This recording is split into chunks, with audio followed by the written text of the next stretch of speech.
bro. Hi guys. How's everyone doing?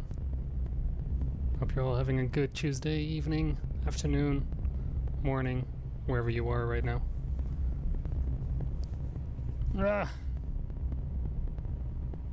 Yes, I'm having some fun with this setup right now.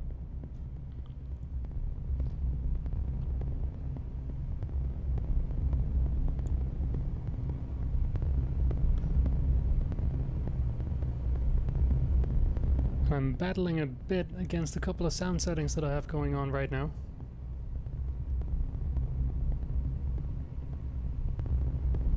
I'm not happy with the kick. That's for sure.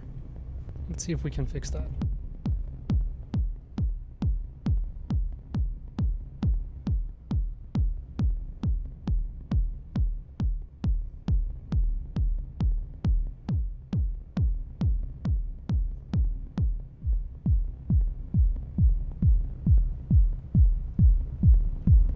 Right, that should work. So I got people on YouTube, on Twitch, and on Facebook right now. See someone from Estonia here. Hey there, Chris. So this is one of those evenings where I just felt like banging it out and see what happens. It's indeed a BD9 that I'm using here for the kick, which is just smacking away.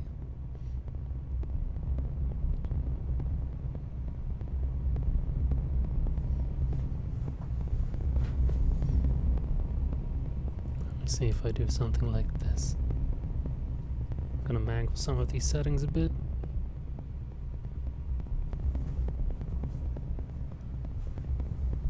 There's quite a bit of rumble going on in the back. Oh man. New York, Spain, Manchester, Eindhoven. Oh man, I hope each and every one of you guys is staying safe inside right now.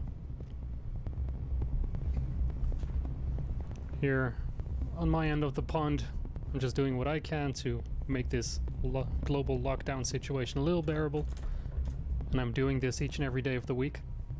And I'm alternating a bit between doing more experimental sessions during the day and just banging it out at night. If you guys want to stay in touch with whatever's going on, hop on over to the Discord channel. This is where the fun stuff is happening. And all of you guys should go over there and meet each other, because in a week time we've gathered over 1,400 people so far, and all of you guys are fucking awesome. So join me there. Northern Ireland, Melbourne, Greece, Wijk aan Zee, California, holy shit. My god. And all of you guys are doing the right thing by staying the fuck inside. Oh man.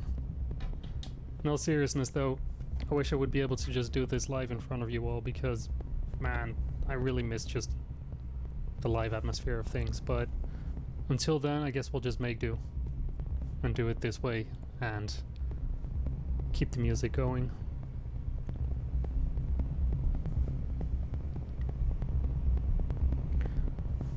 So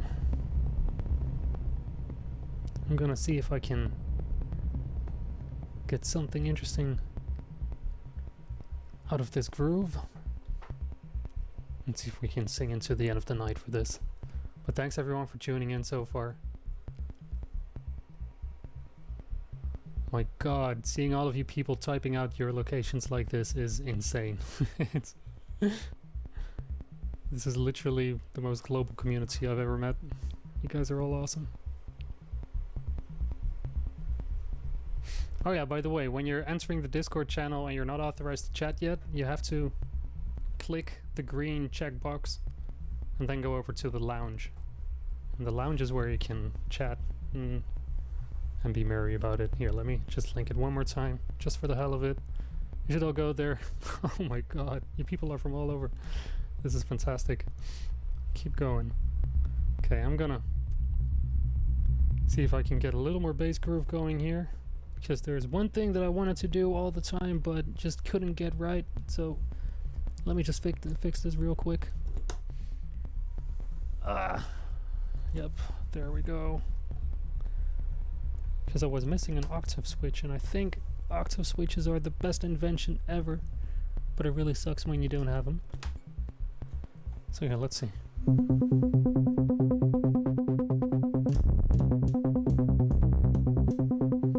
There we go. And I want this pitch to come from something else. We're gonna be using this Metropolis again, because the Metropolis is awesome. And I want to be using the gate from something else. There we go. Okay. Man. Shit. Oh, dude, when all this shit is over, imagine the live gigs indeed. Oh my god. That would be some headline, you know? Like, pandemic is over, but humanity died on the after party by partying too hard. Okay, so I hope that doesn't happen. Like, go out responsibly and stuff like that, but until that happens, I'm just gonna be right here. What is my octave switch? Right here, it's a Beast chalkboard that I'm using. Here.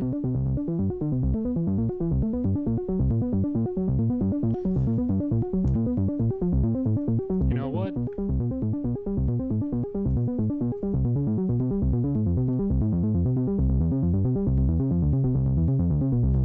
That sounds better. It's one of the funny things about this, about these two oscillators. Like, they're out of tune as fuck. That is horrible for me because, like, usually I like to do everything with stack melodies and stuff like that, but like half of my system is still in the studio right now. And these oscillators need calibrating, and I have no clue how to do that, which is pretty bad, considering that's one of those skills I should really learn. But yeah, so atonal stuff is probably the best way to go. Here, let me get this a little bit more noisy out here.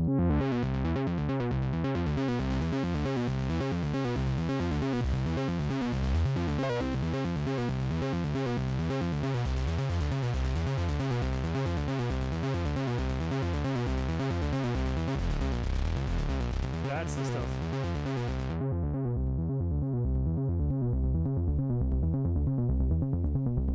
Let's see what we can do with this.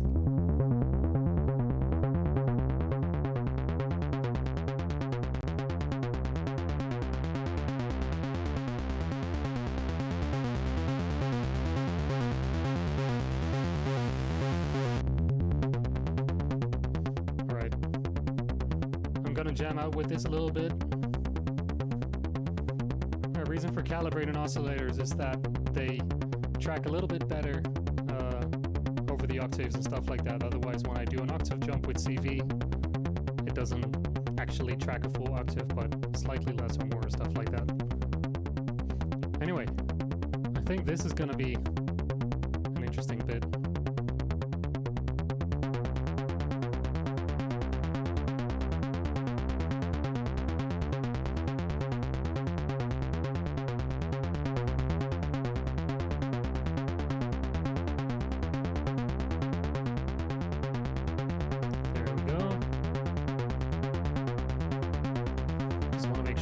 How's the sound over at your guys' place? Is everything sounding okay so far? Sure as hell hope so. Tonsdale Mussolini. What? Right. Okay, let's see what happens here. Enough teasing.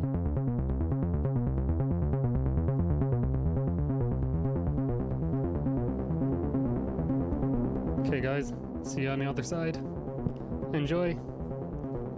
See you at Discord. Love you guys. Cheers.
Bleh.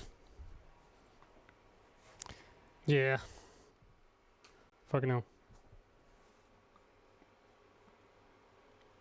I think this is it actually, guys.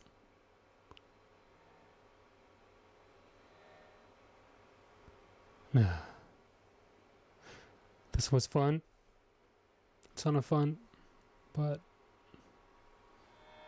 to be dead honest, there's a couple of things in this patch that I want to do better, which I'm probably going to explore tomorrow when I take all this apart and start fresh. Look into some of the settings on the mixer side. But other than that, yeah, this was a fun patch. I got everything recorded, so I'm happy with that. So thank you all for coming out here. I will be, as usual, uploading all the stems for this jam into the Discord channel. So all of you guys are more than welcome to go over there and pick up the stems that you need. You will find it right here. Let me do the linky shuffle thingy again. There you go. You will have to be there because that's fun and awesome and cool. So everyone popping over there. Man, this was day 14? Was it day 14? I think so. Yep, so far 14 days of jamming in a row. And we're gonna keep this up until this fucking virus gets wiped. Just let's delete that thing and just start over. I mean, 220 started off kind of like hopeful and everything, like, yeah, maybe we can do something cool this time around, you know? And then the virus went, nope, and locked us all in. So let's just wipe it, reset. It's like, kind of like when you start a jam and everything is out of sync. You just press pause, reset all the things, and do it again. Like, I think that's not too much to ask for. So until we're able to actually do that, I'm just going to be doing these jams each and every day. And I will be uploading all the stems and all the source material for all of you guys, because that's the right thing to do right now. So yeah, I hope to see everyone there. Tomorrow I will be on at 2 my time, which is converted to, I don't know, all kinds of weird time translations for the rest of the world. But yeah, basically, I think that's going to be a bunch of hours from now. So tomorrow afternoon, 2 o'clock Dutch time, I will be going back at it, probably exploring and experimenting with some stuff. Probably ambient, or yeah, ambient. My type of ambient, I guess. So I hope you all make it there, and otherwise I'm going to see you next time. Right, cheers guys. Bye-bye.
Meh.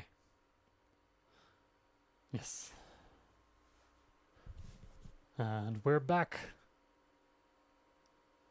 Let me see if everything is running smoothly. Sure seems like it. Hello. Hello. Hello. Hi, everyone. Hope everyone is doing good. Oh, fantastic. Nice. Day number 46, everyone. Day 46. Fantastic. Hope everyone is doing okay. Righteous. Awesome. Stream punks are streaming in. Fantastic. I see some new faces around here. That's good. That's good. Hi, everyone. Welcome. Nice. Stu J. Did my first stream last week. Another tomorrow. Thank you. Dude, that's super awesome. Very good. This is definitely the time to be streaming, Stu J. So be sure to drop your link when you do, because that I'm sure we all I'm not sure whether it's in the number of out. tyres or merely the construction of them. Van der Linde in the number 29 Audi. He's on the Grand Prix circuit, dropping down through the Dunlop. Latency. You know what? Let's actually do a little test.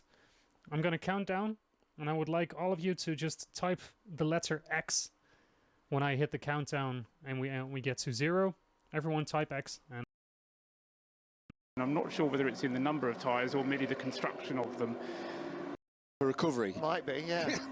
What's your location, caller? Yeah. Close to Tal. Well, he was on the outside in of 4th place. Yeah, one of the favourites. One of the overall favourites for this race. And he is now out of the car.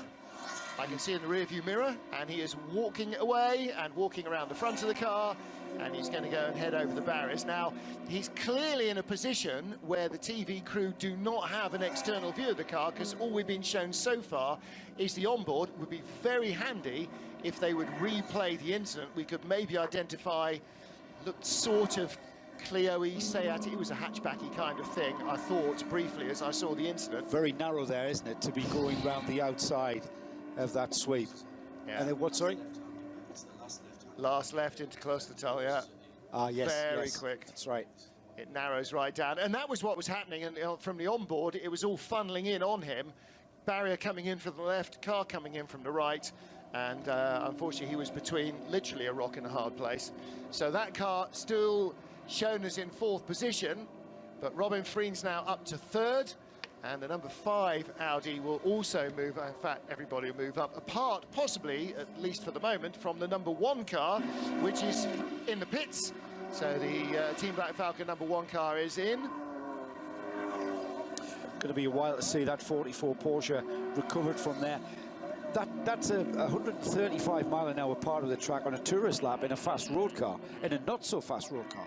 That car would have been optimum speed of 175 miles an hour. He'll have been properly trying to thread the needle. Yeah, I know. So I'd be surprised if that car's not out of this race, let alone. And now we recover the cars to the pits, but that was we heard the clout, didn't we, from the in-car, yeah, from the onboard. He got a bit of a squeeze and then into a spin, and I wonder just what damage has been done at the back, because I don't think it had a major frontal impact.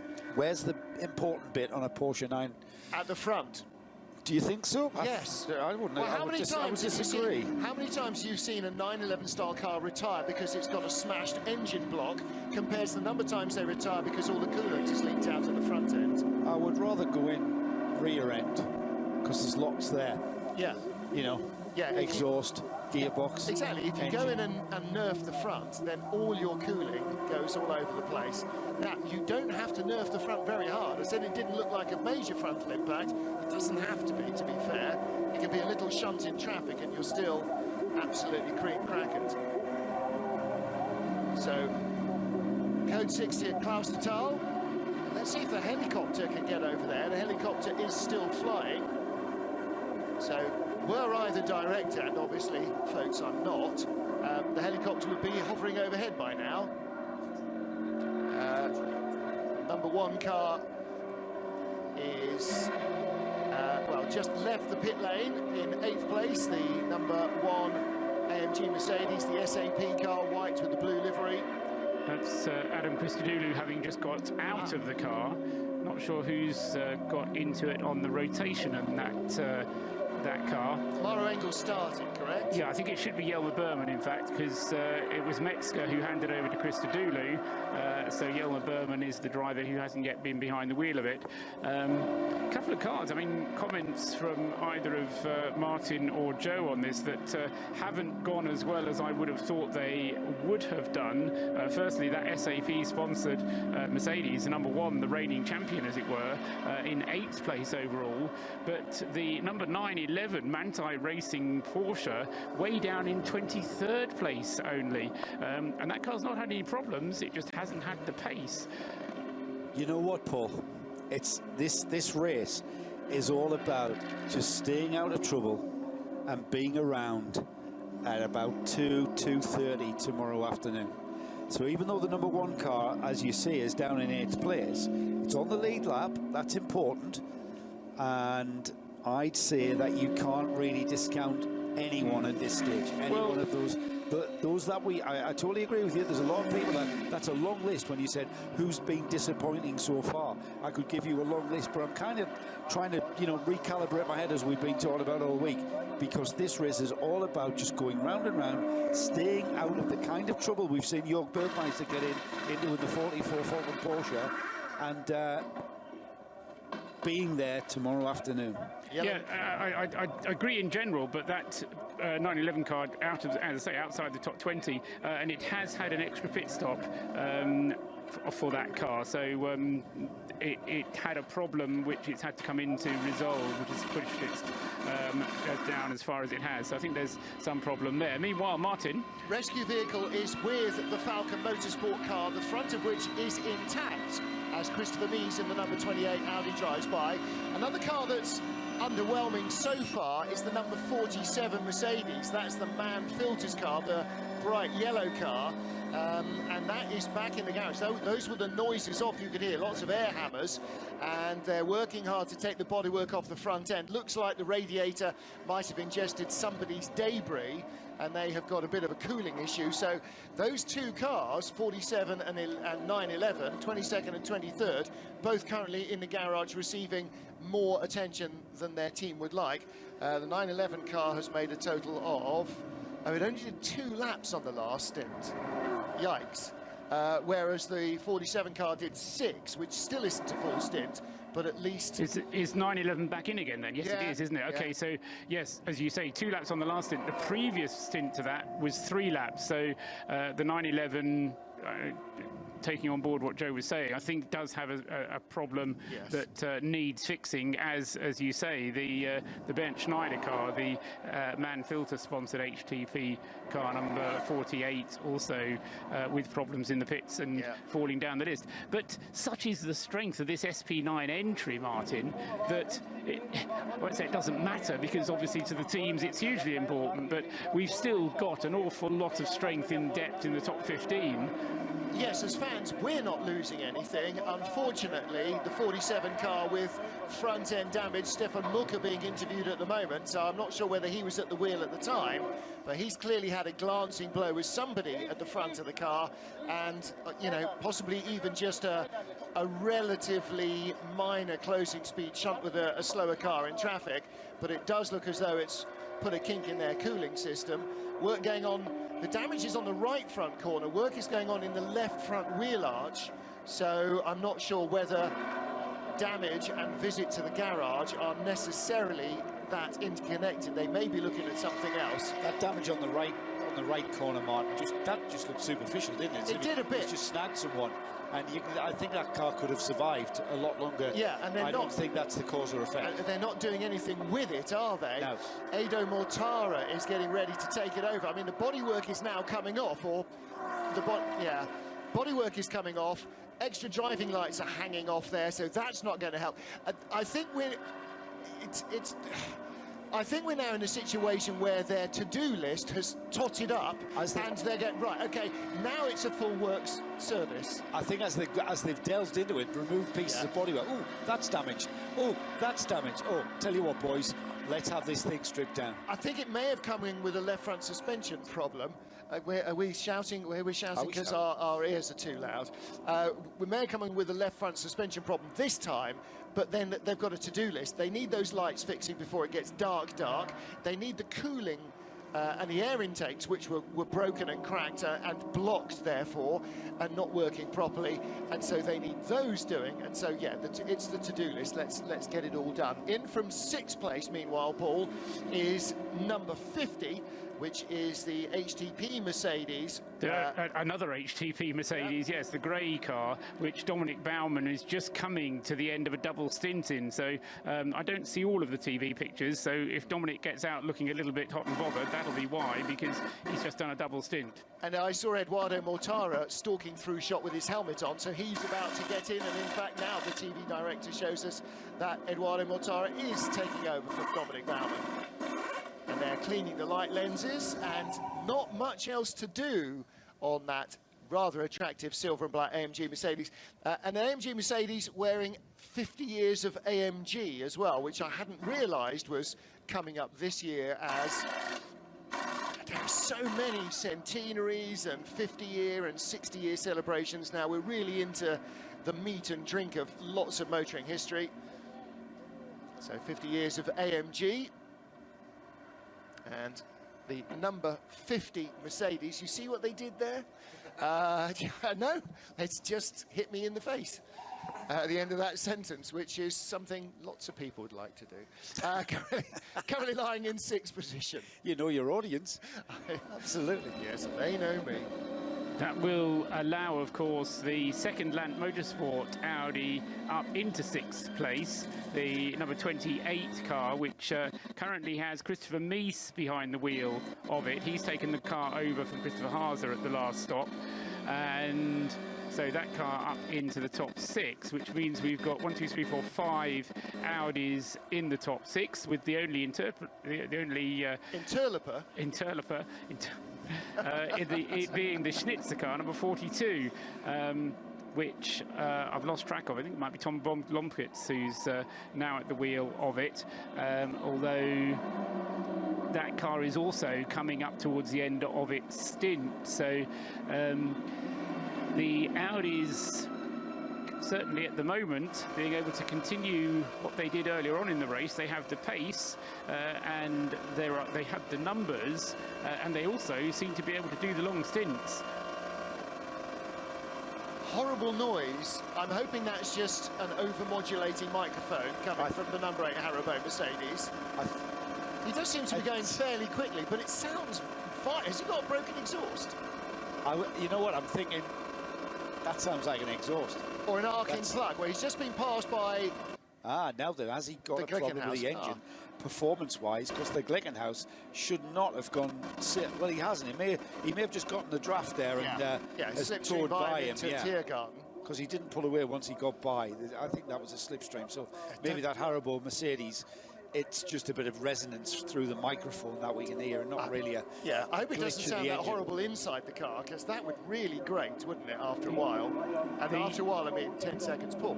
The two Glickenhausers, just picking up on them, because you just mentioned one going past that Mercedes, although they're both shown as having 4 drivers, they're doing this race each as 3 driver teams, or at least they have been doing thus far. The 702 car is being driven by Felipe Larza, Thomas Much and Andrea Piccini, and that car has now gone back into the hands of Felipe Larza, whilst the 704 car, which of course was started by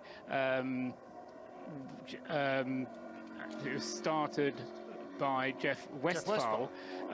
Westphal handed it over to Andreas Simonsen, then it went to Frank Mayo, now it's gone back to Jeff Westphal. So to say 702 and 704 doing the race as 3 driver teams.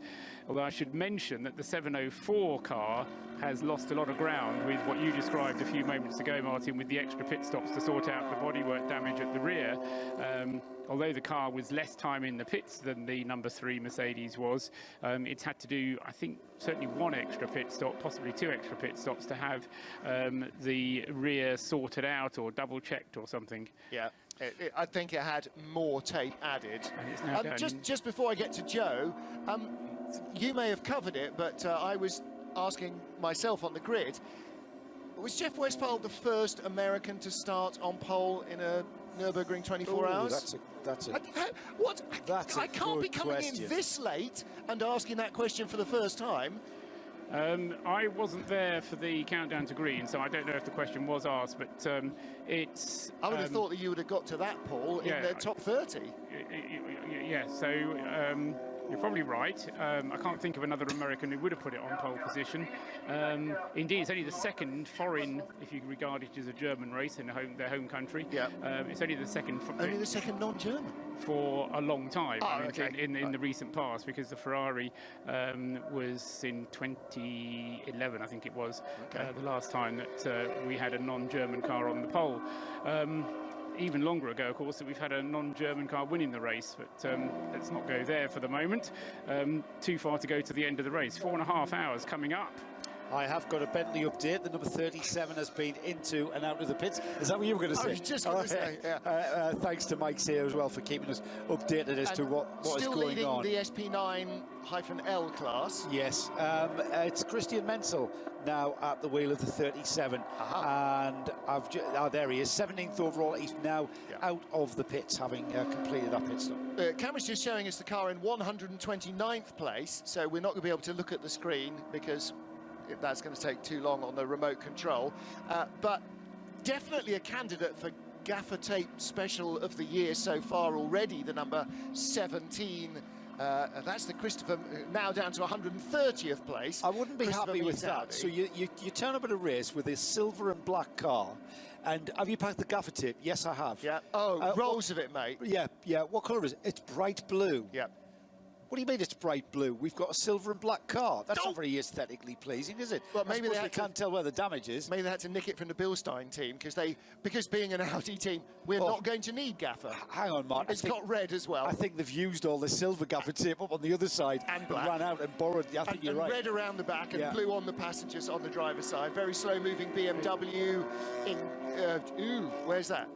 That's not Tiergarten, Tell me the car. What number is it? I can't tell. Paul has more. Oh, yes, I'll just give you a bit of news from Jörg Bergmeister, who apparently has been on the radio through to the Falcon Tyres team.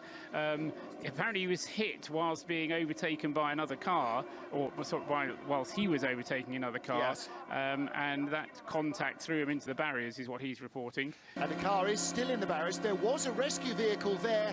It is no longer there, as we're getting a view through the code 60 from the number 8 Haribo Mercedes, and the car is backed into the barriers and also not facing direction of travel. It's facing the oncoming traffic at a sort of 45-degree herringbone angle, nicely parked and very low down on the left rear, which would have probably been the side that hit the barriers first, but no sign of that car being moved. There was a rescue vehicle there 10 minutes ago we saw from somebody's on board, but that doesn't appear to have been able to either tow him or do anything else useful. So the Porsche is still there, and the Falcon Tyres car, which as we said was very much a contender for overall honours, is looking less so, needing a bit of a gift from the Almighty to have any chance of doing anything other than getting to the end of the race. I'm afraid I've let you down, guys. I have been unable to identify that slow-moving BMW. Well, if Andy Blackwell had done his spotter's guide the way he should have done, we'd be able to look at one of our 175 cars and spot which BMW was black and silver. We just didn't have the number on it. That's the problem. The angle was all wrong, so I was trying to identify it from its livery, which I failed to do. And I've also been unable to locate a slow-moving BMW on our GPS. Number 47 and number 911 are both still in the garage. So that's the Man Filters Mercedes and the number 911 Porsche. Interestingly, they both came in at pretty much the same time, Martin. So, yeah, they've been there for about quarter of an hour now, both of them. And so they've lost a lap. That's just coincidence. Possibly even 2. Oh, so it'll be 2 laps by the time they get going again, for sure, absolutely. Yeah. So, yeah, difficult times for those 2. And, of course, the further they fall back, the harder it's going to be for them to catch up again. Yeah. Car that lies 4th in SPX is also in. That car in 32nd place. This is coming as such a joy to me after doing World Touring Cars. 32nd places, can you imagine that? How many did you have for that? 11? The entire field 3 times is 32. I've lost my track. Oh, it's left as well now. 150 it was, which is the Manthey Racing Porsche Cayman GT4 car.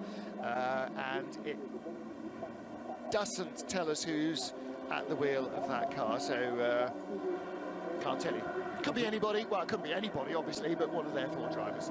So that car, 4th place in SPX car number 150. No, I haven't got that far down, I'm afraid. It's only 30 seconds. Yes, even so. So, anyway. Not that far towards the end of the next stints for the leading Audis. Another couple of laps, but I think we can expect to be seeing the 28 Lant Motorsport Audi. Christopher Mies will be the next one in, I do believe. He's just taken over that position that we described that he would take over. So with the pit stop from the Schnitzer BMW. So Audi's 1, 2, 3, 4 and 5 now, then BMW, Ferrari in 6th and 7th places. Number 19, Tom Onslow, Cole's BMW, not his BMW, but the one that, okay, you know what I mean. In from 9th place. Also in from 6th place is car number 42. Now, is that Marco Wittmer? Can't be, can it? No, Marco Wittmer, no. So that's the Schnitzer BMW, which is in the pits at the moment. You thought maybe Tom Blomqvist at the wheel. We're seeing the Shell Helix car, and oh, show us the helmet again. Augusto Farfus started it, that I know, and it looked like a red and yellow helmet. Show me the helmet. Oh, it's in the mirrors. White. Right, is Farfus in again? So it is Farfus in, because I can see the Brazilian colours on his helmet, so he is back in that BMW. That's entirely right, because that is the 4th pit stop for that car, so if Farfus started it, then he'll be getting a full stint this time. Interestingly, that Schnitzer car, the number 42 car, did a shorter first stint, only 5 laps on its first stint. Since then, it's been regular as clockwork, as Tom Onslow Cole suggested it ought to be, doing 8 laps, 8 laps, 8 laps. Charlie Lamb doesn't like doing short stints for anybody. Toyota Altis just coming into the pit lane, number 123. That's the Toyota Gazoo Racing Team Thailand. That, Martin, has caused a code 60 at Tiergarten, which is the section of sweeping, very fast chicane at the end of the lap, just before we come back onto the start-finish straight. And that number 123 looks like that is the car that has caused that. Well, it may not be him, because he's in the pit lane, so there's no need for code 60 back at Tiergarten. Yes, but that's been in some time, and that car was just seen to pull back onto the track at Tiergarten. Got you. Bonnet flapping as it's come loose. Did we report the number 4 Black Falcon Mercedes in the pit lane as well, Paul? That car coming in from 11th place. We didn't say so, but that is a scheduled pit stop for the number 4. The 123 Toyota Altis has no damage to the bumper, but the bonnet was half off from the front, and it's broken the bonnet, which is clearly not metal, because you can see a fracture mark, so it's clearly plastic or composite of some kind. It looks like one of the bonnet pins wasn't fixed, and the air's got under it and just sort of bent it over, actually over the passenger side, unless it's a right hooker. Do they drive on the right in Thailand?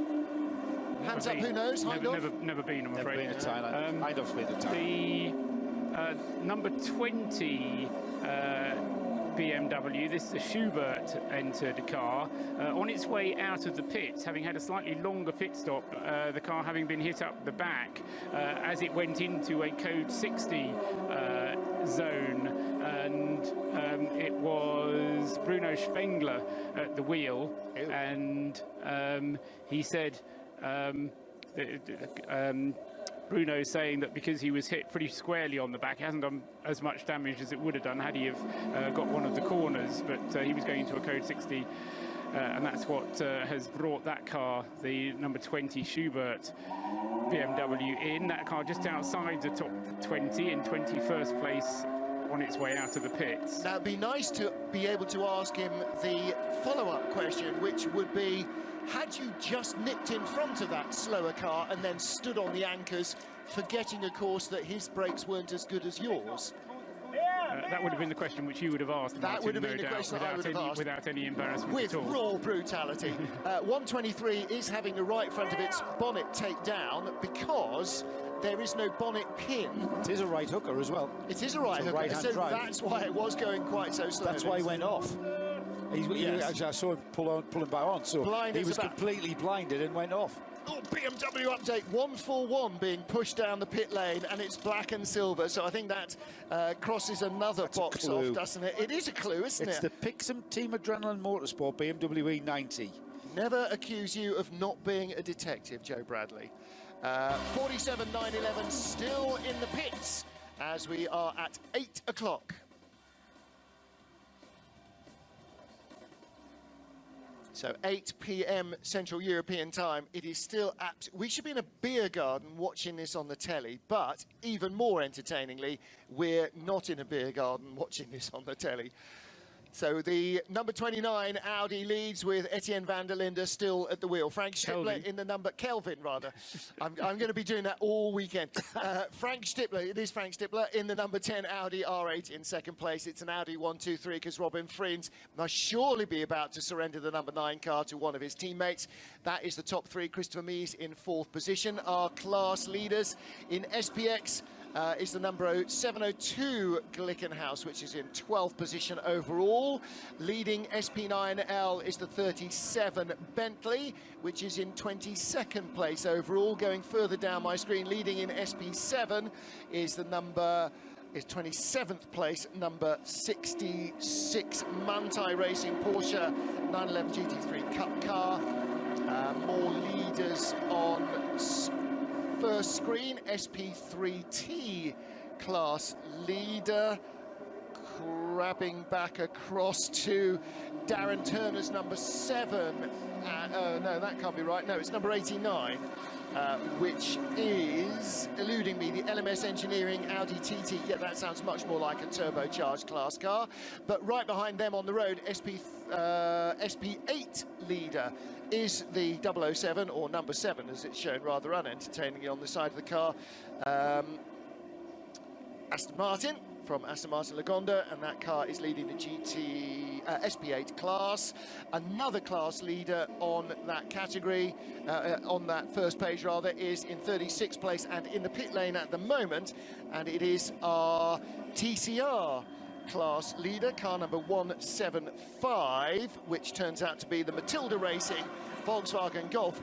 You know you're never more than 6 feet from a TCR car, don't you? Paul Truswell. There's lots of them, that's right. Also in the pits, as you were predicting he would, Martin, is Robin Friends now with the number 9 WRT Audi. The cars ahead of him, he was in third place. The first and second place cars will be in next time around, I'm pretty sure of that. So that will be Kelvin van der Linde and Frank Stippler coming in. Kelvin van der Linde has opened up a gap of about 20 seconds on the WRT car, so Kelvin's set the fastest lap of the race, but also has drawn away from and continued to draw away from the WRT car, Frank Stippler, throughout this stint. That Robin Friends was closing in a little bit on his teammate, the other WRT Audi, but as I say, had to make that pit stop a little bit earlier. Behind, I do believe that the number 5 Audi, the car from the Phoenix Racing team, which is currently in the hands of Nikolai Müller-Madsen, will be staying out and therefore will be taking over the lead of the race. So, but we'll see what happens. But fairly I think the number 5 might well stay out. And behind him in 5th place, number 28, Christopher Mies, has brought in his car, and 43, the other Schnitzer BMW, which had inherited 7th from the 42 Schnitzer BMW has come in, and that's showing Alex Lynn at the wheel, so he may be getting back out. For those of you watching pictures live on radiolemans.com, YouTube or other points west, TV are currently showing highlights of some of the incidents and accidents from the first 2.5 hours, 3.5 hours, 4.5 hours of the race now, 3.5 hours of the race. Again, everybody going off into the 24 hours, much as the way they do in any endurance race, like it's a 10-lap repechage in the Formula Ford Festival, and you've got to go from 4th to 1st to get onto the back of the final. A few moments ago, Martin, you were asking about the 150 car and who might be in that, the Manthey Racing Porsche Cayman, the one that's running in the SPX class. It's Christopher Breuer getting out of the car and Lars Keren who has got into it. Mustang Sally, 3rd place, because I know people will want to know, in SP8, which is currently being led by the number 7 Aston Martin. 69 Lamborghini Huracan in 2nd place in that class. And of course, even if you're German, if you're racing a Mustang, of course it's called Sally. Why on earth wouldn't it be? So 4 of our top 8 cars currently in the pit lane. And as Paul, as you predicted, the number 29 Audi has cycled up to the top of the pile.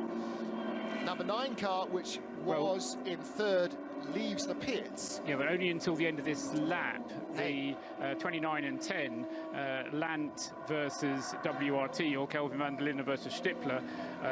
Yes, they are in the 1st and 2nd places, but both of them will be coming in at the end of this lap that they're currently on, and I'm predicting then that that will cycle the number 5 Phoenix Audi to the top of the list. A leading lap is still a leading lap, so is that another new leader? Yes, it is. There you go, you see? We're ticking boxes. We're ticking them all the the time. We've had 5 different cars in the lead of the race. That will be the 6th, and 10 changes of lead. This will be the 11th, but it hasn't happened yet, so let's not count our chickens. No avian addition being done here. The number 44 Porsche, I can tell you, is being recovered. Is being recovered. It hasn't been recovered. It's still under tow. It's under tow, and it's making its way all the way around this track. It's currently having gone from Klostertal through up the hill, through the carousel, out through Wipperman, and it's now in the area of Brunchen. Well, just after Brunchen, before there's an exit, out, yeah, isn't there? Yeah. The main road is right there, so he'll be going through the campsite before Flansgarten to go out onto a flatbed and up the road to the pits. That's quite unique to hear. Let's just explain everything to the viewers and listeners. At the Nordschleife, we've got access points that can allow you onto the public road, and it's much quicker to get the recovery car, the cars being recovered, out onto the public road, and that can speed up the process. It also gets the track back running under green, and which that's is the key thing. And a safer condition of racetrack for everyone. So that car, as you said, Martin, coming up to Flansgarten now, so that And particularly in the darkness, because you know there are no lights around this track other than campfires, and so in the darkness, what you really don't want is somebody running into the back of a flatbed truck. That just doesn't even bear thinking about. So they will get them off. And of course, if you look from any of the helicopter shots or a lot of the high shots, you will see the public road right beside the racetrack, within meters, tens of meters, sometimes not even that far away. So it is a very sensible way of getting cars out of harm's way, returning the racetrack to green, keeping everybody safe, while trying to keep the damaged cars in the race and get them back to the team as soon as humanly possible. So 19 hours, 22 minutes of the race remain, and we are waiting for our lead pair of Audis, which are now, Paul, 25 seconds apart.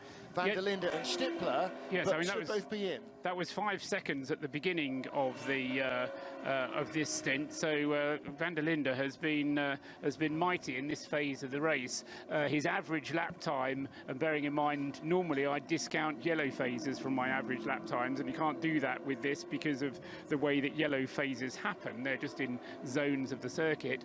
8 minutes 38 the average lap time to the Philippi, 8 minutes 42 for Stippler. So he's been gaining at about 4 seconds per lap for the length of this stint. For Falcon Tyre fans, and I know there will be several listening on the other side of the pond, the Falcon Tyre Porsche we've just seen on a flatbed just approaching Schwalbenschwanz. So in fact, it didn't come out of the track at Flansgarten. They're driving it, well, it is broad daylight. They're going to drive it all the way back down the track, clearly, unless they bring it out at the beginning of Dottinger Höhe and bring him into the pit lane on the back road. Where is the 38 Bentley gone? Right Turn Lover's asking. He reckons that the car's gone missing. Now, I can't find it on our first two sheets. It's 66th position. There it is. Well done, Mark. And it's in the pits. It's in the pits. That's why it's Jörn's at the wheel of the car. Let's go down to Nick Damon on... Oh, no. You see? Such a slacker. We need him now. Where is he? Been there. Feet up in the garden, drinking white wine. Been there for 8.5 minutes. Yes. The Bentley. Meanwhile, he's going to be joined in the pits any moment now by Conor de Philippi. By Kelvin van der Linde in the number 29 Land Motorsport car. And of course, because they've both done the same stint length, both the Lant and the WRT Audi 29 and 10 that are leading the way, they should come out still separated by 25 seconds. What we'll need to do is to work out who is getting into those two cars and taking over. And then the other thing to then keep an eye out on simultaneously is a further 60 seconds later when the number 5 Phoenix car comes past. That's the car with Nikolai Müller-Madsen behind the wheel. He should stay out. For he has sufficient fuel to do not only this lap but another lap after that, so he'll lead the race, I reckon, for a whole lap. But let's, as I say, not preempt it too much, but that's what theoretically will happen. I know that you will wish to know, Paul, that as the leader was coming down pit row, I also spotted a Row Racing BMW in the pits. That being the 99 car, I expect. The car that was currently in the hands of Maxime Martin. The Row Racing cars have struggled just a little bit in this race, I fear. Frank Stippler in the pit lane and on the trolley dollies, but that's quite standard here because you come in sort of parallel to the garage, but then they park you in herringbone formation to make room for other people as they're fueling you up. And to get the fuel nozzle in, that's right. So that is part of the normal procedure. Most of the teams have painted a white line on the pit apron to show where you can actually get your fuel. If Phoenix Audi comes in as well, Paul, so the number 5 car, you were well not to do Avian Edition because he's come in after 7-lap stint. No, after an 8-lap stint. So he's in as well. So 29, 10 and 5 all on in the pits. And usually when the cars do go up on the jacks and onto the dollies, normally in any race that we do cover, that is a clear indication. It kind of causes us, our instinct is initially to, oh, there's a problem with the car. However, it's just protocol here to turn the car around because we've got such a tight, cramped pit lane. The car can't stay in the position as it's come in. It's got to be swiveled round. And the other thing, particularly in Le Mans rules racing, we're thinking here World Endurance, European Le Mans Series and so on, is that you're only allowed to have 2 people working on the car in the pit lane. Here they don't have that restriction, so you can have more bodies around the car should you need them. And you can work on the car and do everything that's needed whilst you're refueling. While you're pumping gas. And the gas pumping, by the way, isn't any kind of quick fill kind of equipment. It's standard kind of service station hand grip, hand pump, as you would do with your own car. But all of that doesn't matter in a sense because the pit stop time is specified for you. So depending on how long the stint is that you've just done, the pit stop time is the same for everybody. And the 4th place Ferrari, as it did on the previous cycle through, remember, Martin, is also in the pits at this point. So we kind of don't have anybody in the race at the moment because the first 4 cars are all in the pits and the rest of them are all on their way out of the pits. And interestingly, this has happened again. The 702 Glickenhaus can't do the mileage that the 704 can. We did get a comment earlier on from, I think it was Thomas Much, who said that they had the tyre pressures not quite set correctly. correctly, but now they're happy with the car. But again, 702 is just doing the same mileage as everybody else. Whether they'll use the advantage later or whether it's just too much of a risk, I don't know. But I was certainly from the 704, we were seeing better mileage from the that Glickenhaus than the other Audis and the other GT3 cars, the proper GT3 cars. Now, another Falcon Tyres update. We just had actually, rather the TV showed a replay from on board with Jörg Bergmeister of the incident rather than the squeeze that caused it, which we did see before. And we got another view of the car on the flatbed. Front end appears to be fine. It's now in the pit lane. Bergmeister is out. Only really the left rear, I think, possibly might have been an issue. We've got a Falcon BMW in as well. It says Steph Dusseldorp has stepped out. There's a very brave engineer underneath with a long T-bar doing something up through the floor around the rear axle. Now, whether that's a roll bar adjustment, yeah. I swerved away from saying sway bar because we're not in an American pit lane, so I would think that would be the only thing. The Rinaldi Racing Ferrari, as Paul rightly said, is in, and one for the forum, surely the ugliest livery ever seen on a Ferrari. It's just quite, you know what? Schrecklich. I'm quite, because no, you can't until you get up like close, you can't see what the livery is actually doing. My point exactly. And how many spectators are within a foot of the car? Yeah, but I think it looks fine with the silver and the dark metallic red. It looks that's your iPad sending off an alert, by the way. Oh, is it? Yes. Well, my audio's off. Yeah, that's what it's like a rerun, isn't it? You've got to go into the settings. We had this the other night. Mine was doing the same. Was it telling me that I've been stupid and insulted Ferraris? You've got to come out of the whole thing. All right, okay. And go into your actual settings. Yes. Right. Talk amongst yourselves, dear listeners. I'd rather talk about the Nürburgring 24 hours because we've already talked about iPads, and I don't have one, so I'm not envious at all. But what has happened is that the gap between the Kelvin van der Linde, who I am told has stayed behind the wheel of we saw him motorsport car. Saw him staying in the car, I think. Right. Okay. Bear in mind, I can't see all the television pictures that you can because they're all at a funny angle. So he stayed behind the wheel, but they've got the car out now, and he at the first sector point was now 45 seconds ahead, so they've gained 20 seconds on the pit stop. So good work there from Land Motorsport. Okay, bearing in mind there is a minimum mandated period that you must remain stationary, and that's enough to do fuel and tyres and a driver change. How have they gained 20 seconds? How can they have done that? I will tell you. Do you think that's just can you find out whether that was in the pit lane or whether he's done that somehow in traffic? No, it's been on in lap and out lap, because the time in the pits. The time in the pits for both of them was 3 minutes, well, we're within a second of each other, I'll put it that way. 3 minutes 31.4 for the Lant car and a 3 minutes 30.6 for the WRT car with their respective pit stop times. Somebody, and I'm assuming they may just have left the pits, has gone off on the Grand Prix circuit. Now, I'm not quite sure which grandstand this camera is from. Looks to be yellow. Oh, no, it's the Bentley. It's the 38 car, lock up straight out of the pit lane. Left front locks up, and he's gone.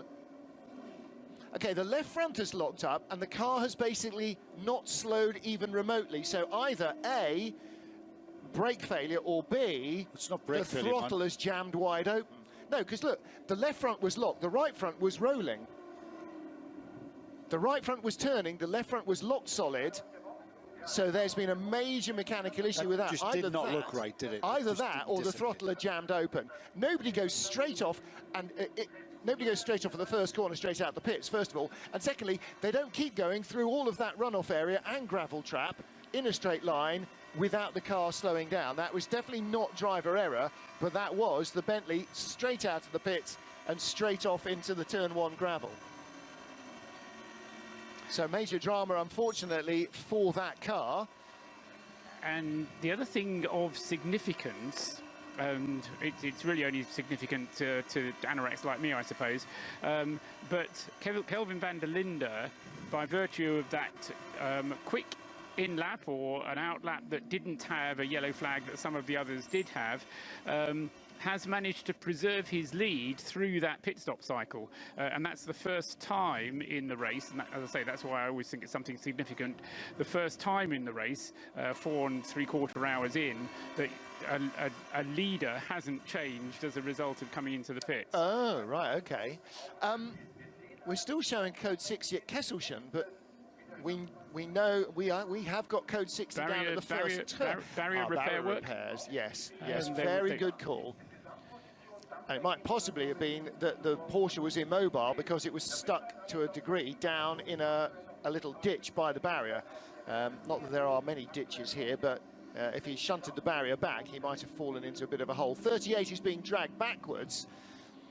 And incidentally, also, just to update, they came in, I think, 20th and 21st position, but 47 Mercedes and 911 Porsche are now down to 52nd and 53rd and are still in the pit lane. Yes, when 911 came in, it was 15th. And which was the other one? 47.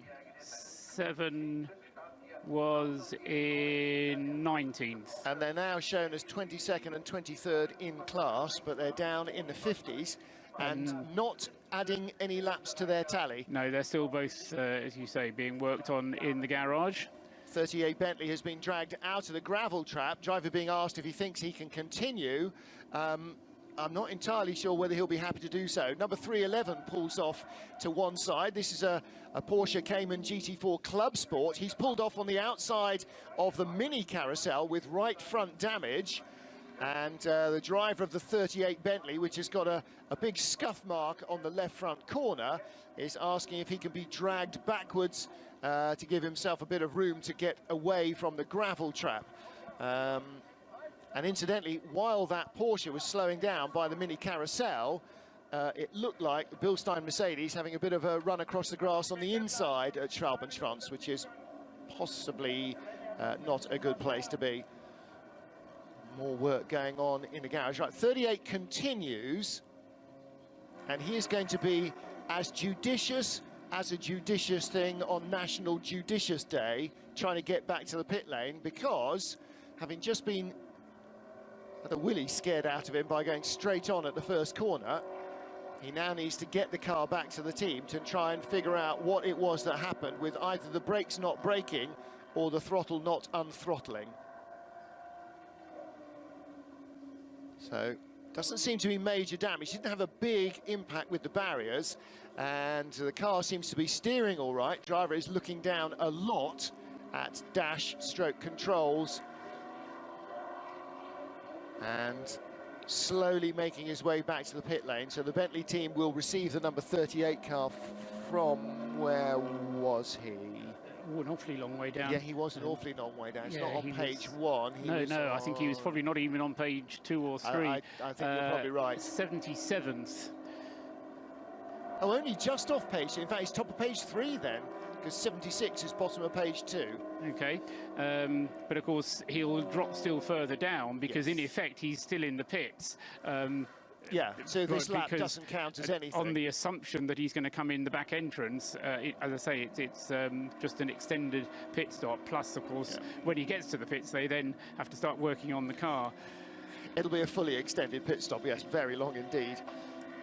Car just outside the top 20 in the pit lane, 102, which is not on that page of my entry list, which is the Falcon Horse Motorsport BMW Z4.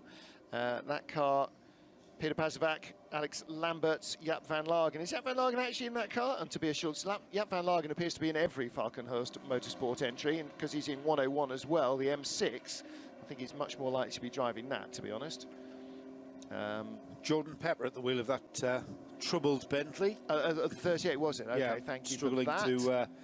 He was probably looking down his brake balance. Do you know, he's probably looking down at his suit to see whether it was a genuine Code Brown or not. Yeah, that was a bit of a frightening moment, just going straight out of the pit, straight down the hill and straight into the barriers with almost, I mean, Unabated, wasn't it? Yeah. He did not scrub off any speed, it looked no, like. almost as if you'd just not bothered to brake or steer or anything and just gone straight off down the hill into the barriers. He's in with the team, and the car this time does stop.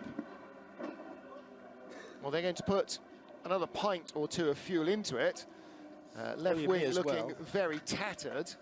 Well, Yep. they might need to, because just going around the Grand Prix loop might be enough to make sure it doesn't get another full lap of the Nordschleife at the end of the stint. So you don't want to send it out even, you know, half a pint short. That's not going to rub out, is it? Well, no, they'll just take the wing off, bin it. Yeah. Some fan will take it home. It needs a splitter as well, because that has split. It's the whole front bumper and Yeah. left. Now we're seeing it again. What we see is a monster left front lockup. The right front and the rear wheels are turning normally, and the left front just absolutely locks solid. Now, that then pretty much robs him of steering. And that's quite bizarre. It's almost like there was a stone in the caliper or something, and the wheel, as soon as he went for the brakes in the first corner, the brake just locked absolutely solid. It's I'll back tell you in what the I think, garage. Martin, that left-hand front wheel obviously snagged the brake, locked the Yeah, the just left sees front solid on it. as he went across the curb on the exit. I think he'd already lost the corner by then, and as he sailed to the outer curb, that's when that brake took hold. And he was probably modulating the brake, but he just could not get that left front. Remember, it'll have been a new tyre as well, because he was just out the pits. It didn't unlock at any stage. It went into the barriers. That left front wheel still absolutely stationary, and the right front wheel still turning. You know, if you have a lockup and you're braking hard, normally you'd expect the other wheel to lock up as well. 70. Sorry, Paul. Sorry, 5 minutes to go to the end of the 5th hour, and we're back into a situation where the gap has come down again on the outlap for Kelvin van der Linde, and having already had his outlap and done his first flying lap, René Rast is now back behind the wheel of the number 9 WRT car. But meanwhile, on the circuit, you can tell us. Yeah, number 10 Audi has pulled off with left front damage, Nico Müller. It looks as though he's straight, but the left front wheel is turning in, and he has gone around the outside of a something or other and hit the barriers on the left front very hard. Left front suspension broken on the Audi and on the Clio, which is in 144th place and is car number 125. So that team will be waiting a while for their car to come back as well. It's the SFG Schönau team from Bavaria. And that's the worst possible place, isn't it? It's just at the top of the Hatzenbach, so it's the first bit of the Nordschleife. So assuming that they manage to get it going again, it's got an awful long way to drive back. Nico Müller has felt something in that carpool, because he didn't even attempt. Is that like? We've got Mate, he hit the barriers so hard it can't possibly not have been broken. He's got broken steering. But he's still got motive power. He's got 3 wheels pointing in the right direction on his Audi. He's got a right rear puncture. Oh, and the car turns hard left, and somebody in a bright yellow something shot by. Oh my God, it might have been a Glickenhaus, yes.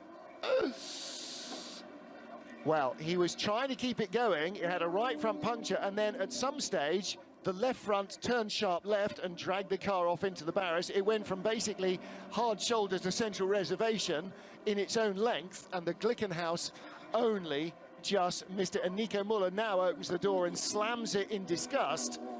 He's going to have to wait for ADAC to come and pick him up as well. He had no steering. The steering just was not working. He had one wheel turned to the right and one front wheel turned to the left. And the car, he was a passenger. Yep. Car just sleuthed to the left. I hope he's just sick as a chip he's there just gutted from being caught out by that. I mean, the Clio was trying to get out of his way. Well, he comes around the outside of the Clio, and then the Clio actually moves to its left in the left-hander, in the right-hander. He was trying to... He thought the Audi was coming the inside. That Clio driver, Martin, will have looked in his mirror, gone to move to the left. However, the Audi driver has already made that committed move to the left and contact. And then the Audi stopped briefly, and then Nico Müller tried to get it going again, but a right rear puncture didn't help him.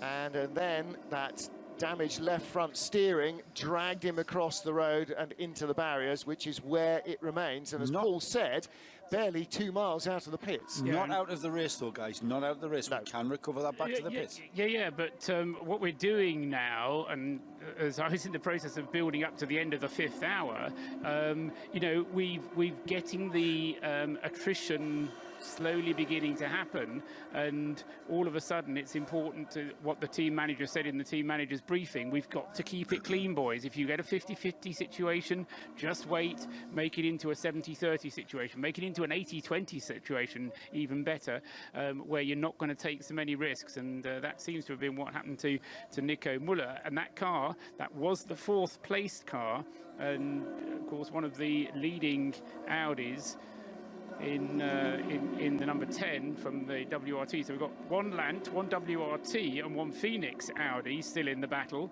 and then a couple of Mercedes. I mean, certainly you can't write off any of the BMWs yet, although the Ferrari number 22 has slipped quite a lot further back, hasn't it? That number 22 car, having had a slightly longer pit stop at its last pit stop, I think. We need to check on that one. Also, just as we're getting to the bottom of the hour, our TCR leader is at the side of the track. That was the Matilda Racing Volkswagen. There are 2 of them. It's a 174 or 175 is leading the class. It's 175 that was the class leader, I think, and that was 174. So we might not have lost that class leader. Just before we get to the half-hour update with Joe Bradley, to document that 48 is back in the pits, and Paul, after 8 laps, that'll be an expected stop, I would think. For 48? Yeah, for 48, the man filter Mercedes. Yes, it is. Yeah, it's a full stint for that car. Under tow is the number 10 Audi. Bizarrely, if it's got broken steering, which we presume from what we saw, well, it's now being towed back. They're going to have to drag it. Well, they're going to have to drag it off the track. Let's have a look on the big map. If he's at the Hatzenbach, they only have to get to Hockenheim maybe to get him out of off the track. And there is an intervention car with lights and so on covering that. And meanwhile, in a big gravel trap, so that means it's only at Arnberg, because that's the only big gravel trap, one of 3, but only sizable one. That's where the 174 TCR Golf is. It is now 8:30 Central European time. Live from the Eiffel Mountains, this is RadioLeMans.com. Our hourly update, Mon? Yes, let's go ahead with our hourly update. At the front of the field then, leading not just the SP9 class, but the race overall is, of course, the number 29 Land Audi. From the number 9 WRT Audi, and in the 3rd place is the number 8, that's the Haribo Racing Mercedes in 3rd place. Our SPX class is currently being led by the number 702 Glickenhaus, that car currently 16th overall in this race. The SP3T class currently being led by the number 89, that's the LMS pardon me, Engineering Audi TT, that car is in 32nd place overall. SP10 class sees the Mulliner Motorsport Cayman, Porsche Cayman car 71 in 43rd place overall. And our TCR, the first of our TCR runners, is down in 41st place. That's the number 175 Matilda Racing Golf. The AT class currently 60th overall. That's the number 106 BMW 135 diesel. I'm afraid our V6, our V2T and our SP2T classes, I'm going to have to call upon Paul's multi-screens to find that out, unless we can... SP2T yes. Is currently being led by car number 112 in 88th position overall. That's the JCW Mini, the John Cooper Works Mini. And what was the other class you needed? Well, V2T I can see in 110th place. That's the number 177, which is the it's the Opel Astra of the strike checks. Yeah, the strike check. Lena, Robin and Volker strike check. And in not entirely unrelated news, the Manta is back out. Yeah, the Kissling Manta is back out, but that's a Strycek family. Has it had a fresh foxtail fitted? No, foxtail's good. Is that the original foxtail? As ever.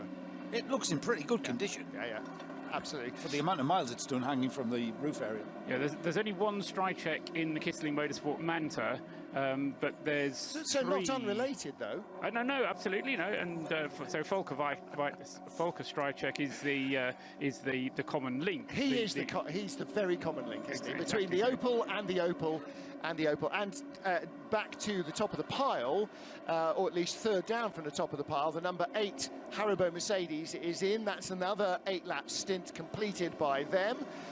And they're on a very different schedule for anybody else. The two Audis in front have done 2 and 3 laps respectively. The Audi behind it has only done 2 laps since its last stop.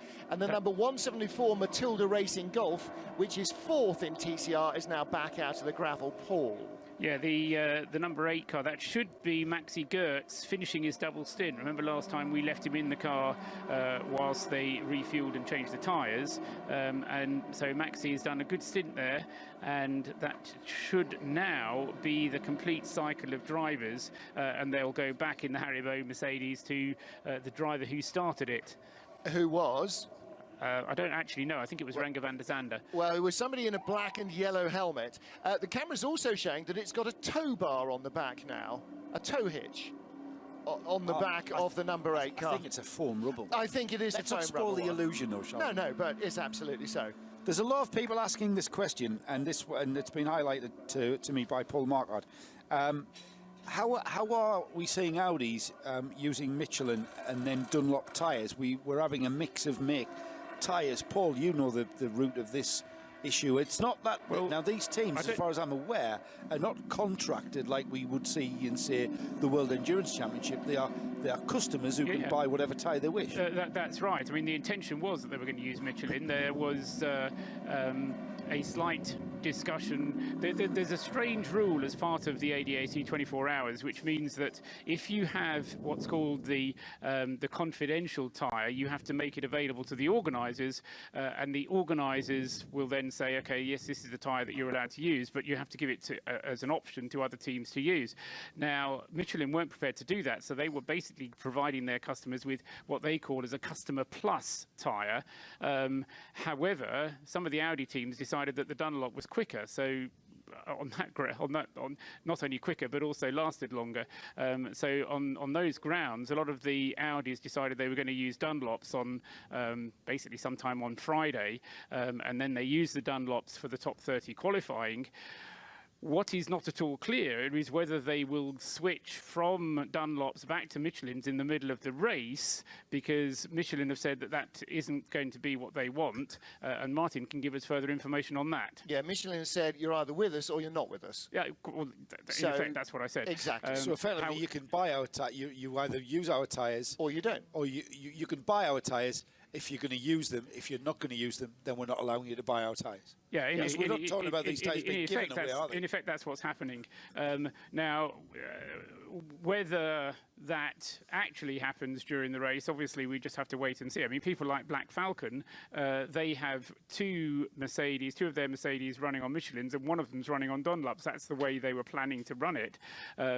Now, it would be possible for them accidentally to switch the tyres on a car. However, there are tyre technicians in the garages who are monitoring what's going on, and so it's going to be awkward. But I suspect that having switched to Dunlop, you're going to have to stick with Dunlop. Yeah. The worry, and a perfectly valid worry that was raised by John Hindhoff earlier on today when we were having a conversation about this, is whether Dunlop has sufficient to supply the extra customers that they suddenly have. You know, it's a bit like in one of the catering organisations. If you suddenly decide you're going to invite another 20 people along to the catering, is there going to be enough food on offer? Well, the situation there is we'll have so many lunches and so many dinners, and if you turn up at dinner time, I'm afraid you might have to have lunch, because that's all we've got. And this is the deal. I mean, it's a lot of the teams have said... The analogy being soft and hard tyres. Yes, exactly.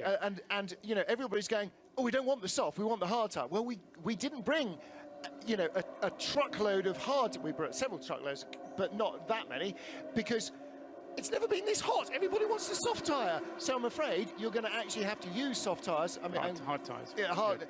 Yeah. No. Everybody wants the hard tyre. Yes, but they're going to have to use a soft tyre when they would prefer perhaps to use a hard tyre, because there aren't enough hard tyres to go around because they didn't bring a huge allocation in the same way that you won't have brought enough wet tyres for 24-hour wet hours or 24 wet hours.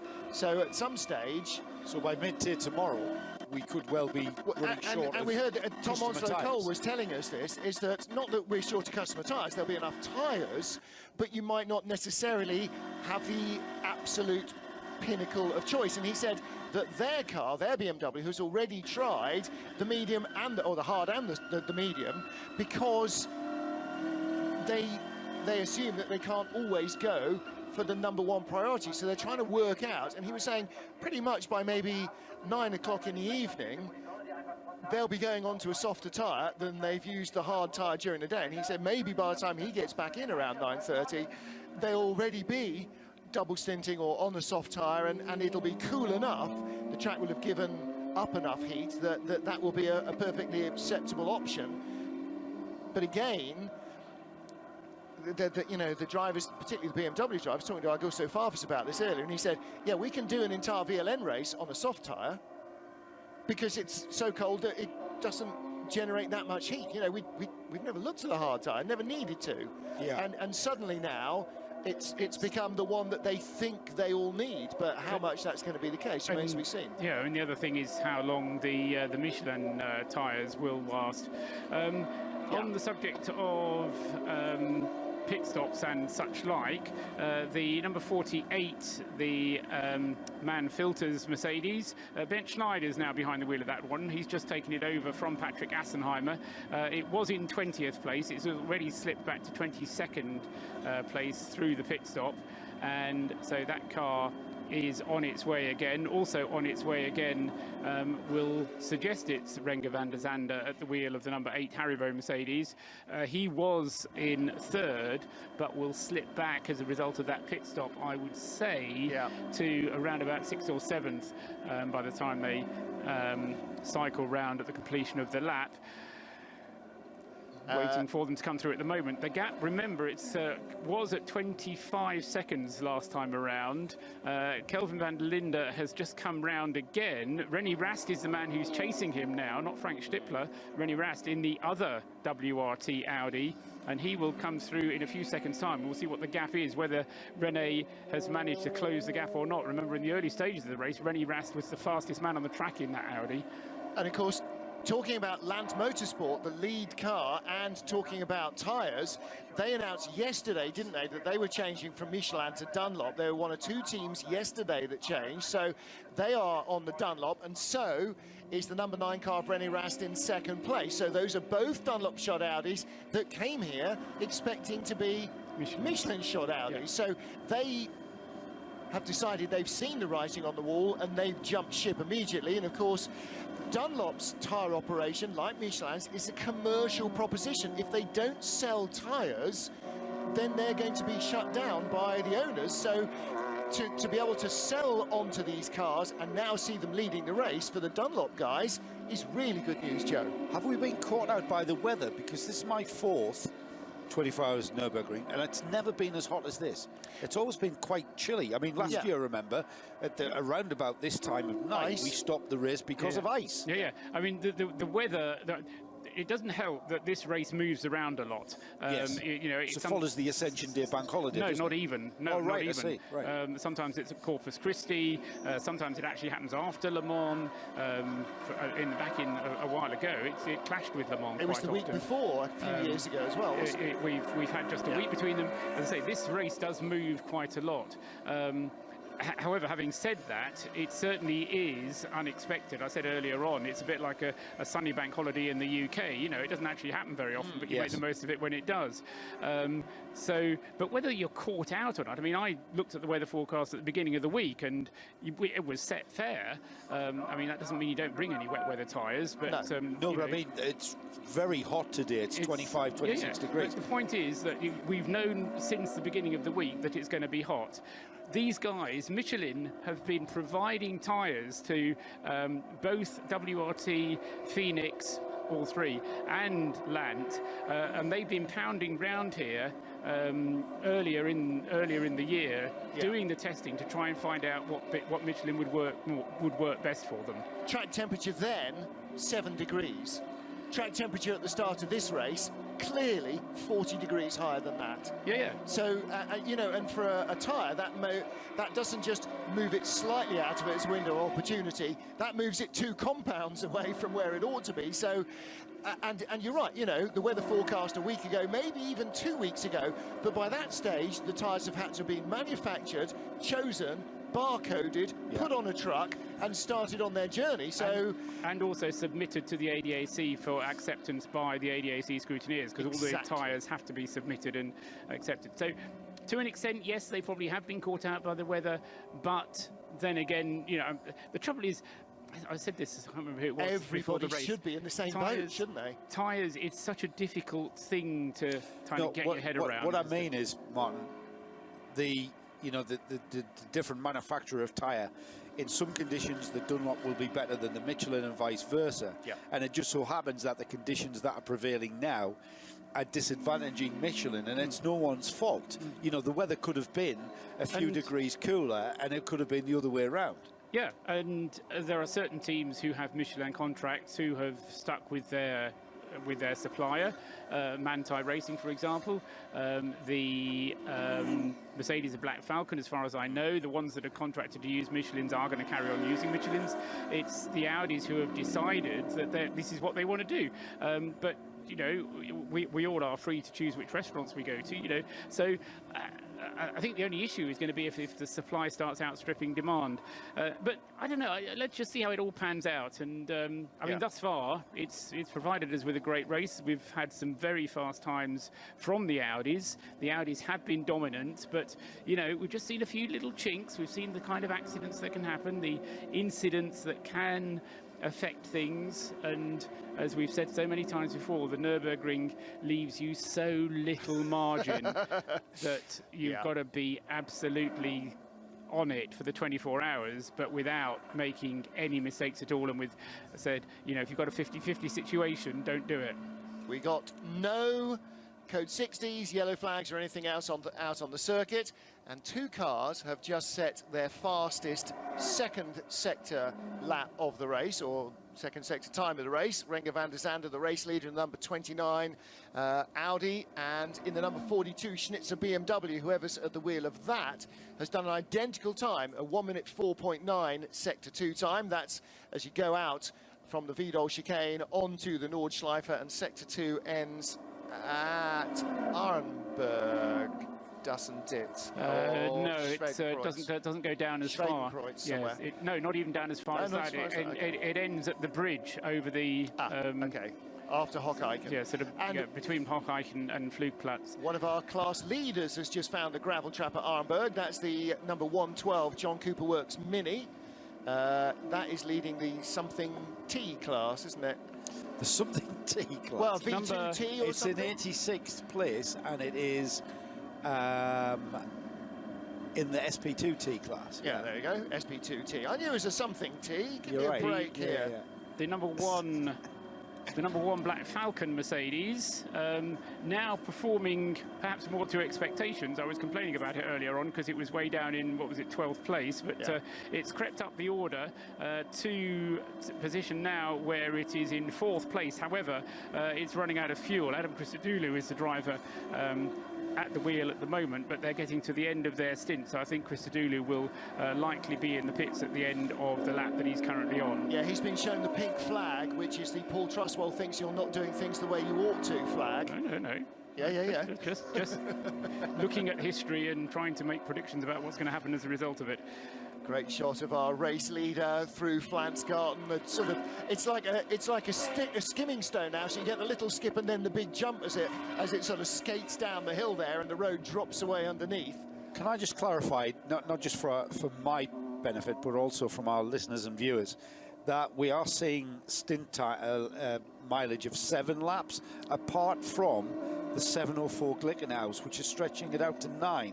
Is that right, Paul? We've seen predominantly 8 lappers, though, from our front runners in SP9. The GT3 cars are doing predominantly 8 laps, aren't they? We've got the 704 Glickenhaus on the 9th lap of its stint. But this is the difference between the 2 Glickenhauses, which I don't understand, because the 704 can do 9 and is doing 9. 702 isn't doing.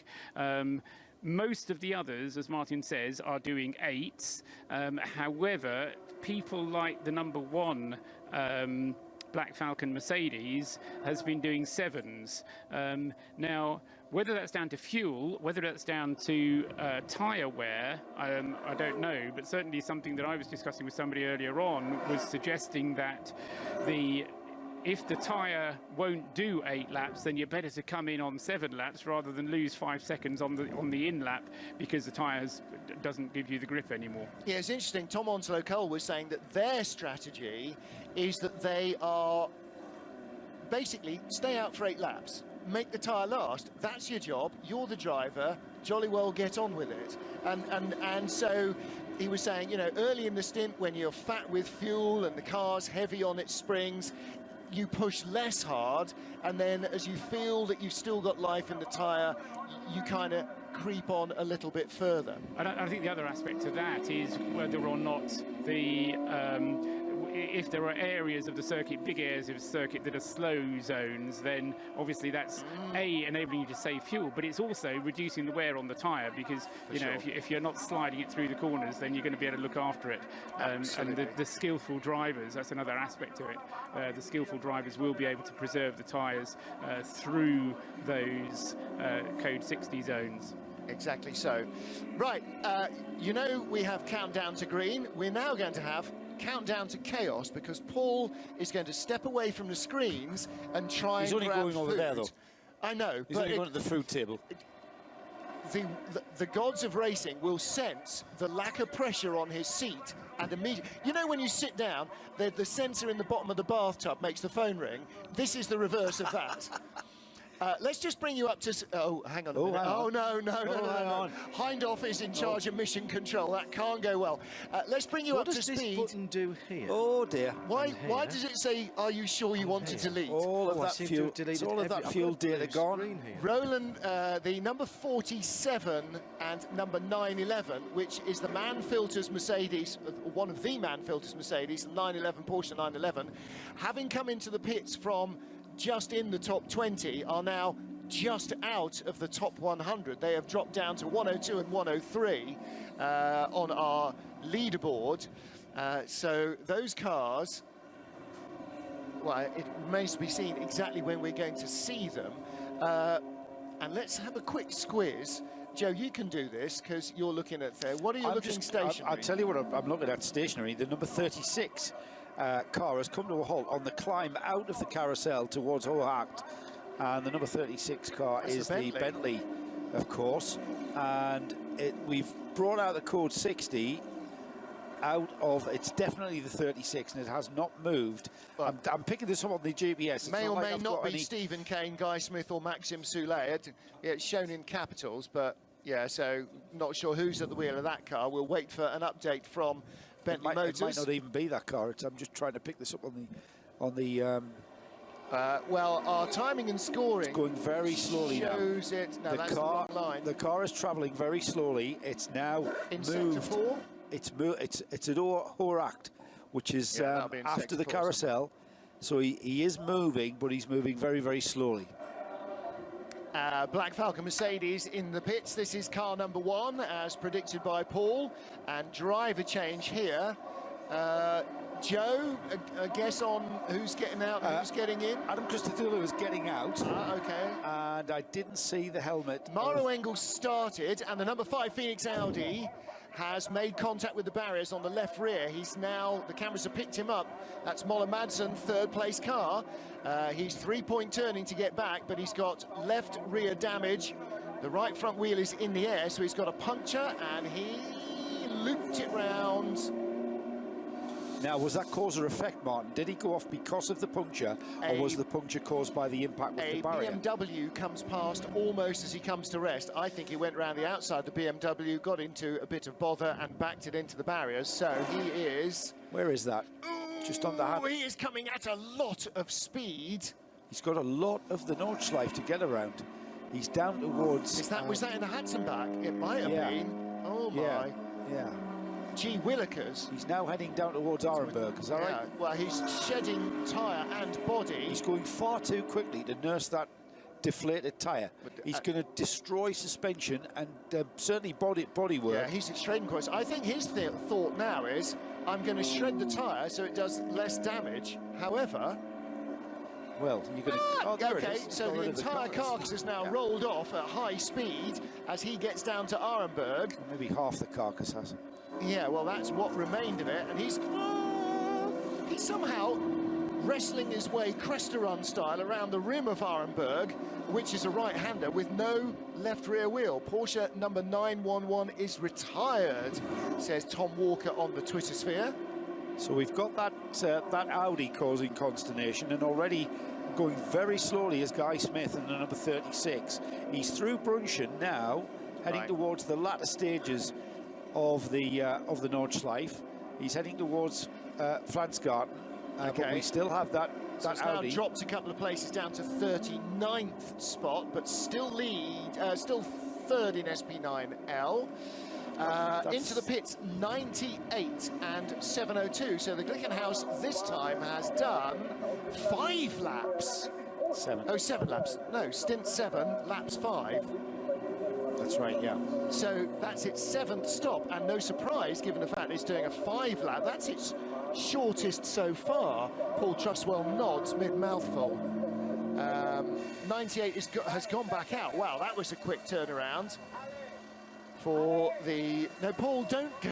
Well, he's going to make notes now, because you can take the boy out of the seat, but you can't take the seat out of the boy. So the Row Racing 98 car's gone back out again. Marcus Pelton, Nick Katzberg, Alex Sims and Richard Westbrook's car. And I don't think there was time in that stop for them to do a driver change. 702 is just getting regular service. Well, obviously this is the petrol version and 704 is the diesel version. Cameras now from the heli picking up 29. Our race leader riding high over the curbs in a rather flagrant abuse of them. We're now calling Row Racing Racing because it's a foul vey. 702 has done 5 laps before though, yes. Not really, they're going for the Leadfoot Trophy Award, so we're calling it Röver, are we? Roffer. In that case, can we stop Joe saying Nordschleife and Porsche and make him say Nordschleifer and Porsche? I say Porsche. Yeah, don't say Nordschleifer. I don't say It's got an E at the Nordschleife. end. I'm No, English. You should. That's why Rover is Rohr. No, it would be Röver if it had an umlaut on the O, which it doesn't. I'm So English. it's We Rover. don't have umlauts. In fact, actually, strictly speaking, it's Rover. So it's Rover Racing The BMW. German oil. Can I say the German oil company BMW?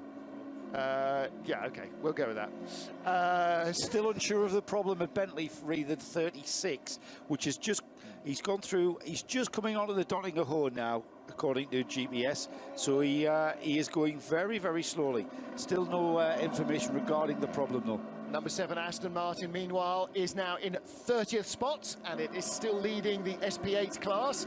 Audi awaiting driver changes, and who is... is that Alexander Sims? No, he's a BMW driver, so who is it? Oh, I can see why the Bentley is going slowly, So Joe. would I, yeah. We've sussed it. We've sussed it, Rebecca Jones. Never not call us detectives. The reason why the number 36 Bentley is going slowly is because it's being towed Because tow back. vehicles aren't very quick. Yeah, Mind you, it's there's been- a very, very slow Renault coming There up, is. up Dottingham, in fact, there, as the Lance Motorsport race leader comes flying by. I'm sure Bex knows it's being towed. It's just the problem which led to it having to be towed is the uncertainty. Number 29 now, 28 seconds is the lead. Last lap, an 8-minute 25.4, compared to 8-minute 29.7 for René Rast in the number 9 Audi. Why did I nearly say Aston then? Number 5 Audi in third place, the Phoenix Audi, with that puncture, don't forget, still in third place, but its Sector 2 time was 30 seconds slow. Its Sector 3 time, instead of being a 1:59 2 minutes, is going to be something around, well, maybe a 2 minutes 5, judging by the speed he was going, if he doesn't have a monumental shunt somewhere because he's only got one rear wheel or only one rear tyre. Didn't actually seem to have noticed much in terms of abating his pace. In the pit lane, box 23, Yeah, that's the tank tape specialist. That's the most un-Audi looking Audi we've ever seen, the number 17 car, which is Phoenix's other car. And it's on Pirelli's, I note. Well, they're probably held together by gaffer tape as well, judging by the state of the rest of the car. So, new set of tyres going on there. Looks like he might have had a brake change as well. More work going on. That's the GT4 Audi R8 LMS. And it's on Pirelli's for that reason. And it is car number 17. Didn't see where that was. That's... I'm going to have a squiz now and have a little look and see if I can find it on timing screens. On screen 3, my eyesight doesn't stretch that far. Have a look for you. Find it yourself at home. Oh, no, John's moving. John's moving the screen to find it. He will not be denied. So we're writing off number 911, are we? I found it. It's handily right in 112th place above the 47 and the 911. So Christopher Meese being shown at the wheel of the number 17 car. And the Phoenix Audi is in a dead car park with a Manta, the 116 Manta, and a Porsche, which is number 65. And is that the Adam Christodoulou legendary toolbox on the back of a quad? No, it's not, is it? It's got some nicely trimmed box hedge beside it. Come on, back up, so helicopter, back up, helicopter. Black Falcon van is... Yeah, no. Oh, it's trying to make me feel quite unwell. That is where you come on for the... No, it can't be where you come on for the tourist laps. Is that down at Adenau? At Brideside, okay. And we have a code 60, Joe, presumably for the Onto Bentley. No, that Bentley, we've got an intervention vehicle down through Schwedenkreuz towards Arenberg, and we've got yellow flags out there, but no sign of the reasons. All right, well, so yeah, yellow flags down to Arenberg, so somebody's off there. Yeah, and we should have the 36 Bentley on the pit road by now. 116 is an Opel Calibra, not an Opel Manta, Martin, you doofus. How could I not have known that? In fact, it's an Opel Calibra TJR, so the fuel-injected version of the Opel Calibra. Tobias Jung, Marcel Muller and Mark Rolstheim in the MSC Adenau. Oh, so it's just basically found home. It looks like a rally service area at the moment, doesn't it? It probably does. And the number 5 Phoenix Audi being shown again in replay, and Johnny is pointing to the screen that it's at Breitscheid. Phoenix Audi being shown again in replay, shedding its tyre, and it's had a new tyre fitted. Oh, it's secret service. Hello.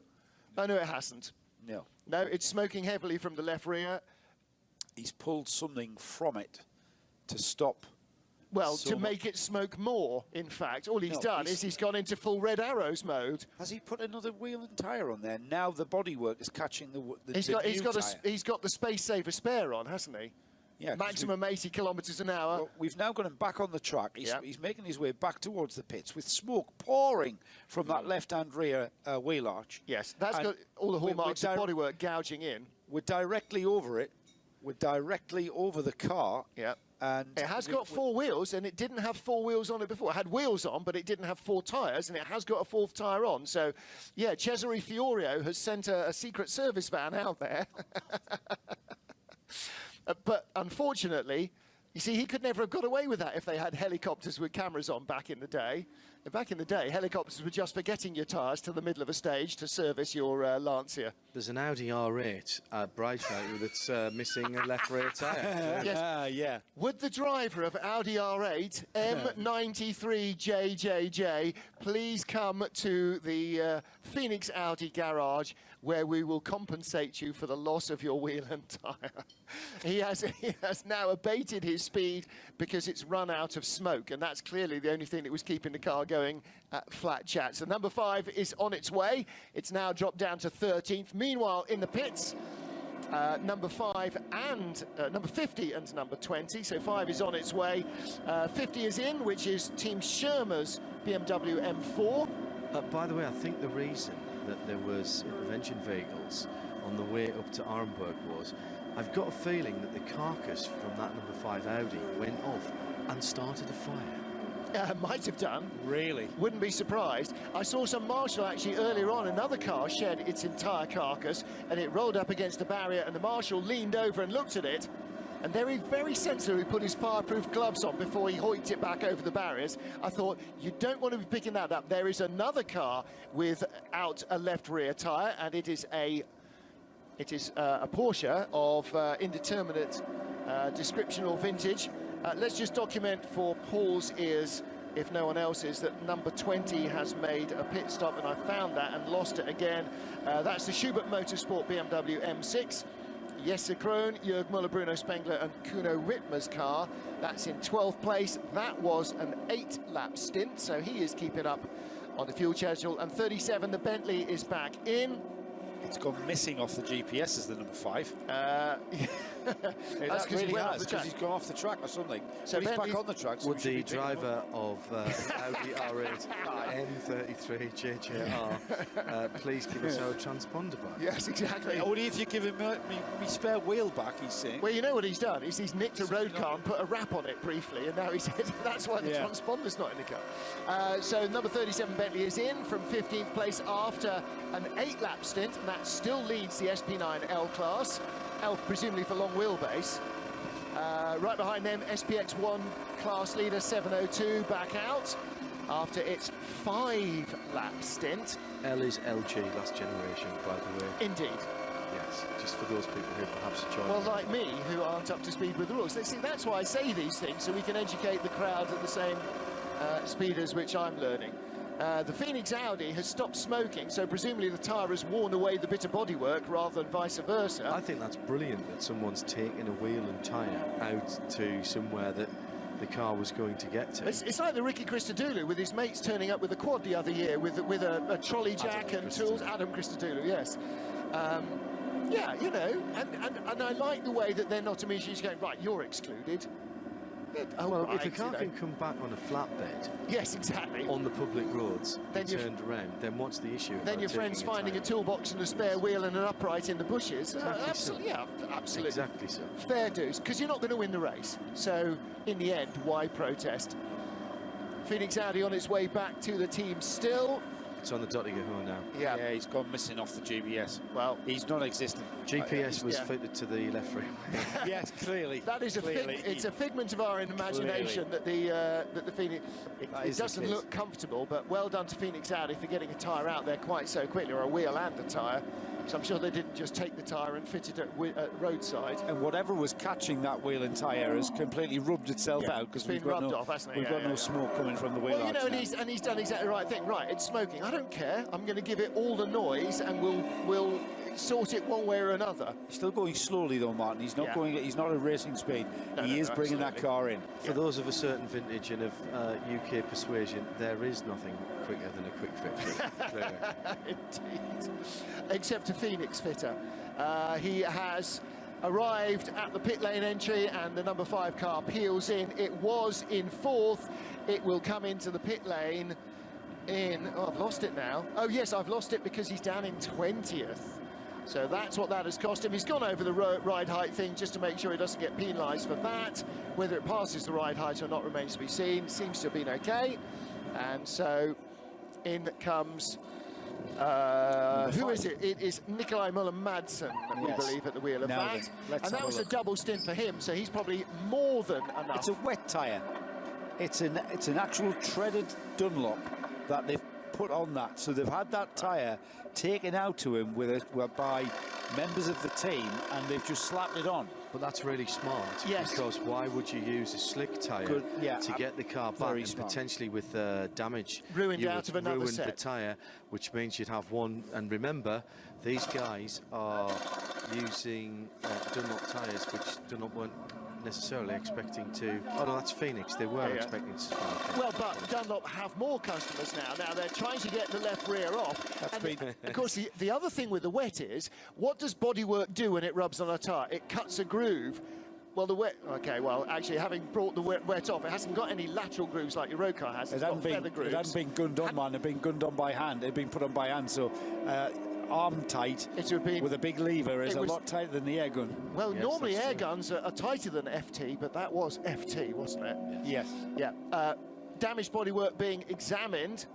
And Nikolai Muller-Madsen getting out of the car and going, yes, I think I've had quite enough of that driver's seat for now. I think that is genius by Phoenix all around. First of all, to have the sense to get on the phone to the driver. No, to get on the phone to the workshop over the road on the Dottingham Straight. Somebody's come from the workshop with probably on their back, because it literally is meters, isn't it? Well, no, they had to get down to Brideshead, so they've cut across, and there's a road across the centre of the circuit. Well, you know what it is? They'll have gone on the footpath on the inside or around the outside, and then there's a road to Brideshead that you can drive straight across from Gottlieb Daimler-Strasse. Remember, this is a track that goes around the villages. So first of all, you've told... Local knowledge, isn't it? Yeah, well, exactly. First of all, you've told your driver where to pull off the track and meet. I'll meet you down at so-and-so with a fuel can. It's that, isn't it? Yeah, Where do you think you can get to? Yeah. Where do you think you can get to on public transport? Well, I'll pick you up there. He could get to anywhere, couldn't he, the way he was driving that. But the car is now back in the garage.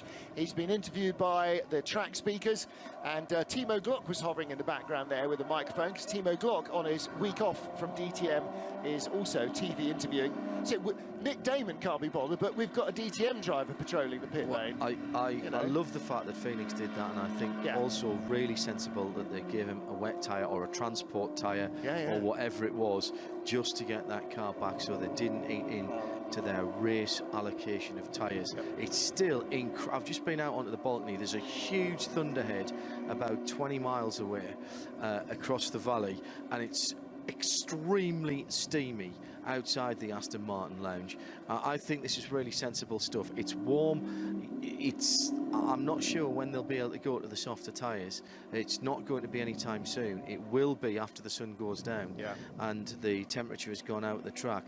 The temperature with no clouds in the sky, and the track temperature particularly, should leach away fairly quickly. Do you know what it feels like? It feels like June, midsummer at Le Mans, doesn't it? Does. It really does. You know, compared to last year where we couldn't wear enough layers, it really feels very different. Number 42 is in the pits from what is now 5th place. That's the Shell Ultra BMW, Joe Bradley. What number's the red Bentley? 30... Don't ask me, 37. That was the one that was on... no, that was the one that was under tow. No, it's the one that was on tow. That was the red one. That's 38. 38. Yeah. That was that's the red one. Yes. Guys, so, in the red one. Yeah. Right, because that car's just been... I've just seen that car going very slowly. Well, look, it's been returned to the pits. It's gone out. Oh, sorry, and 36 is the red one. 36 is the red one. Right, okay.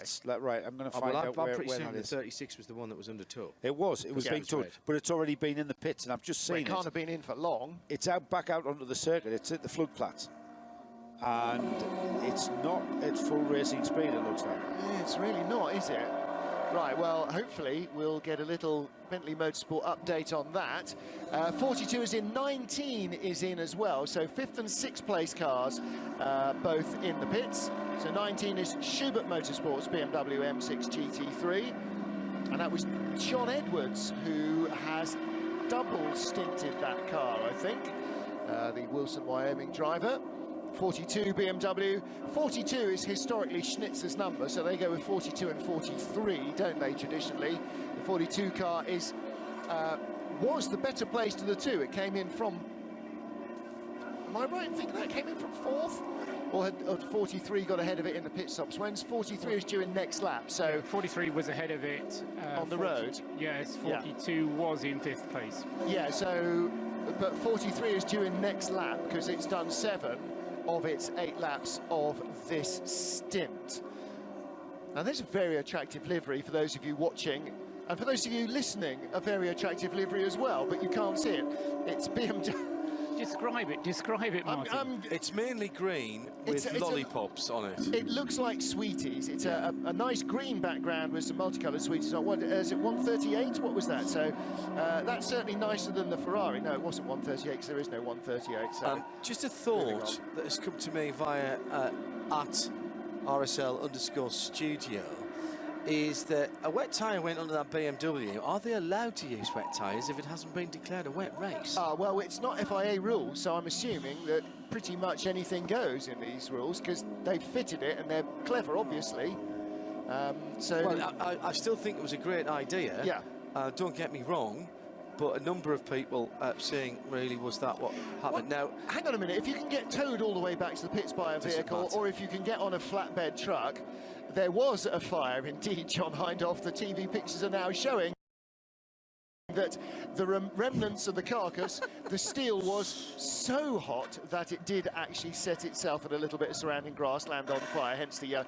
Although, to be honest, there's much more smoke drifting off the track from a single barbecue in almost any corner than there was from that. With the relative lack of rain in the last 10 days, they were probably more worried about it, as we would say in the northeast, catching a hat and spreading all over the place. The 5 cars gone back into the garage. Yeah, it's been in the garage. Dennis Bush is now being Dennis Bush is being bolted in, so it looks as though they are in the getting ready to go out rather than the dealing with it coming in phase. Number 4 also in the pit lane. That's the Black Falcon Mercedes. Hubert Haupt, Abdulaziz Al-Faizer, Lucas Stoltz and Danny Juncadelli's car, and that is in 14th place. Another 8-lap stint for them, John. 31 Fricadelli Porsche with Michael Christensen about to do its fastest lap of the race. 10th position for that car. Remember, they missed out on the top 30 qualifying yesterday. They wanted to save tyres. So they didn't go for the ultra-quick 2-lap sprint. They decided to keep their powder dry. The 29 car now with a 26, nearly 27-second lead. Well, again, that's come down by 3 seconds on the last lap. So, you know, 3 seconds sounds like an awful lot until you remember that they're taking 8 minutes and 40-odd seconds to get round. So well, you can lose he's been held up by a Clio in one corner somewhere, or 2 corners, and that's that. Paul Truswell is back from scoffing. Fully fed, yes. Just a bit of news that I think has actually happened already. The number 8 Haribo Mercedes, slightly longer pit stop at that last event because they also had to serve a further 30 seconds for not giving due respect to flag signals. So the minimum, what they do is effectively increase the minimum pit stop time from 3 minutes to 3 minutes 30 seconds. Now that will have been from 0 to 9 kilometres an hour over the expected. Oh, get you. Yeah, that's what happens when you go to 2 drivers' briefings in one afternoon, is you start picking these things up. Did you go to the one in English and the one in German? Well, I walked into the one in German, and I thought, do you know, I'll just hang around to make sure I've understood that fully, although all the graphics on the screen that show all the fines and the penalties make life easy. Number 9 is in from 2nd place. 8 laps completed for René Rast. Always a panic, isn't there, when you see the car going on the dollies, but it's actually just being put at a 45-degree angle for launch. And we're recalibrating again. It's a bit like Thunderbird 2 on the turntable, isn't it? Wheels of Steel turntable? Of course. What was that going in? That was Christian Abt in the number 19 Abt Motorsport. That's... no, that was the that was another Audi. That was the other Audi. That was the where's the other Abt Audi? I've lost it. There are no Abt Audis. The Abt Bentley. Oh, no, beg your pardon.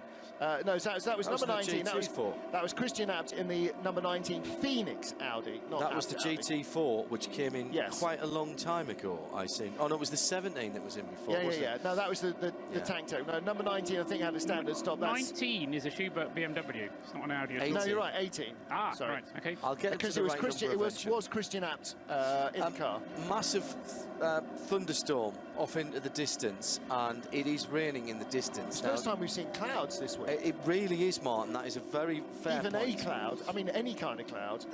Monday, when I rolled up here on Monday afternoon, having driven down from Spa, there was a couple of those sort of fluffy white Simpsons clouds, you know, from the titles at the start of the Simpsons cartoon, and that was about as much as we saw all week.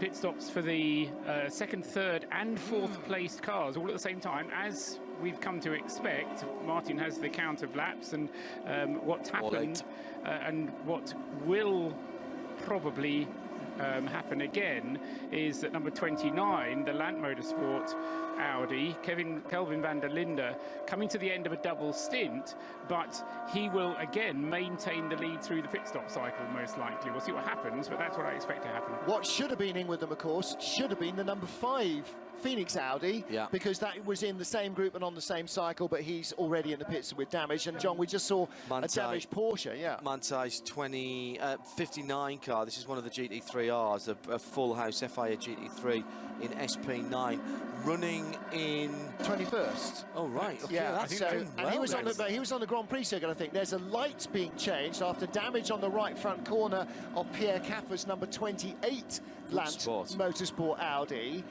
So a slightly longer pit stop possibly coming up here. And that's the best placed Manthey Porsche with the retirement of the 911. A long delay for the number 12 at the beginning of the race. That left 59 as being the kind of Manthey car carrying the flag. But that now it's outside the top 20 as well. They're looking at the suspension. That's had a little clip somewhere. But I thought he was riveting bits on, but in fact it's a drilling in torque nuts. Heavens no, that's not to be used on an right front corner going on, all new from the too many clips there. Too many clips there. You need fewer clips, and new Dunlop's ready to go on 247. BMW with an issue as well. The right front wheel not pointing in the direction that it should, and that's the ADAC team Vesa M's BMW. It's one of the 235 club cars, so class Cup 5. The Manthey Porsche going on tow. It's sitting down at the right rear, but I think probably because it's sitting down much further on the left rear. Oh, really? But it is on the Grand Prix circuit, which is the good news, so it won't have started a lap effectively, officially. It's just be a very, very long pit stop for them. Did you see your car again there, Martin, as we got the overhead shot? No. It wasn't far enough away, was My it? gorgeous hyper upgrade. Look at out if you can for the battle, what is turning into a battle for 5th place, the number 8 Haribo Mercedes, which we're kind of assuming it's Van der Zande, but it's Kainz at the wheel of the Ferrari, and Kainz is closing in on Van der Zande, I think. So we're battle there for position. Not very much to choose between them on the track. I think it's about 2 seconds. Is it the gap? Yes. Yes, it is about 2 seconds. It was 3 seconds nearly 4 seconds last time around, but you're right, the lap times for the Ferrari have an interesting now, because he's just lost a little bit in that first sector, so they were clearly held up. Bit of a kerfuffle with the Lexus, because one of the Lexus out there got very Lexi. Lexus, I think, and another slow car on the Grand Prix circuit. Now, was that an intervention vehicle? Yeah, well, there was. Camera's picking up the Bilstein Mercedes number 3 car, which was severely delayed after that impact with 704, the Glickenhaus. I can't remember there being so many incidents without there being weather intervention since in the last opening year. hours. No, you're absolutely right. You know, maybe the constant pace is just taking its toll on driver concentration. It's hot, super hot outside, Paul, and you know, just keeping hydrated is going to be hard. I think one aspect to it, Johnny and I were talking about this, was the fact that because there are so many top quality SP9 class cars out there, it's so important to be on it all the time. You can't afford to lose a second here, lose a second there. And so I think some of the I'm not blaming the GT3 cars for this, but they are having to push on. But it's going to sound like it. It will quite. But even, you know, and I think that is because there's a lot of grip around, and because cars are pushing on, possibly tyre wear over the course of the stints having its impact as well. So, but there hasn't been anything yet that's been major. You know, there will be little niggly things, and you know, lots of little incidents, and yet we've still got 15 SP3 cars at the top of the list, you know, and looking strong. Being headed by Kelvin van der Linde, who is on the Hatson back now for his 39th attempt at the Nordschleife. Huge crowds either side. Round, I think. No, he's literally. He should be coming onto the Dottinger Höhe by now. All right, so that must have been, well, That's right, the other. okay. So that's the 28 car back out of the pits with Pierre Caffer at the wheel. Yes, it is. Yeah, because it wasn't a long stop. It was a longer stop, let's say. Yeah, that confused our colleagues at simple man. TV as well. So Well, apologies, apologies for that. Well blamed. He's no, I'm taking the blame entirely. Should have been looking at the eyes of psychic. the eyes of a peregrine falcon to Laura pick the Mars. number up from a helicopter shot. Antonio Felix de Costa now aboard the number 43 Schnitzer BMW M6. He's in the hats and back now, going well down to second for the final part, left-handed part of the hats and back, and passes the Aston Martin. Just holding off in for the a moment. Leader in the pits, says Paul Truswell, after another 8-lap stint. That's So right. that part of the ADAC's calculations, Paul, has worked absolutely perfectly. Yep. They wanted 8-lap stints, not 9, and they seem to have got them. Certainly as far as most of the GT3 class cars Yes, is concerned, absolutely. that's absolutely right. This is Kelvin van der Linde. Good double stint from him here. As part of it, he's also set what is still the fastest lap of the race at 8 minutes 23.615, and so he will be followed into the pits by broadly everybody who's behind him, and then will get going again before anybody else can overtake. So this will, I predict, then be the second pit stop through which the number 29 Land Motorsport Audi has held the lead. I actually don't recognise that orange and grey helmet. Oh, honestly. Must I do Mark everything? Bassing getting into that Must I car? do everything? Must I ask Twitter who it is? The car is pristine. Well, it wouldn't be. I'm hoping it's not Mark Basseng.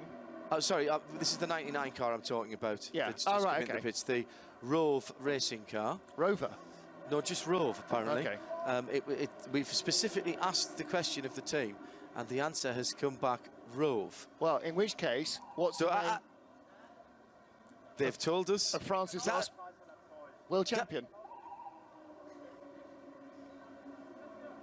It's That not Philip car, Eng, is it? that car, whatever it is, Alex Sims is not doing the driving in it. Alex Sims is driving in the other one. The 98 car. So I'm Getting its driver times right is part of the skill here, Paul, because there's rest periods and times, and only having 3 drivers available to you, you've got to be a bit clever here. Yes, and if you do any driving at all, you then have to have a 2-hour rest break as well, which if you want to jump into the other car can be a bit of a pain.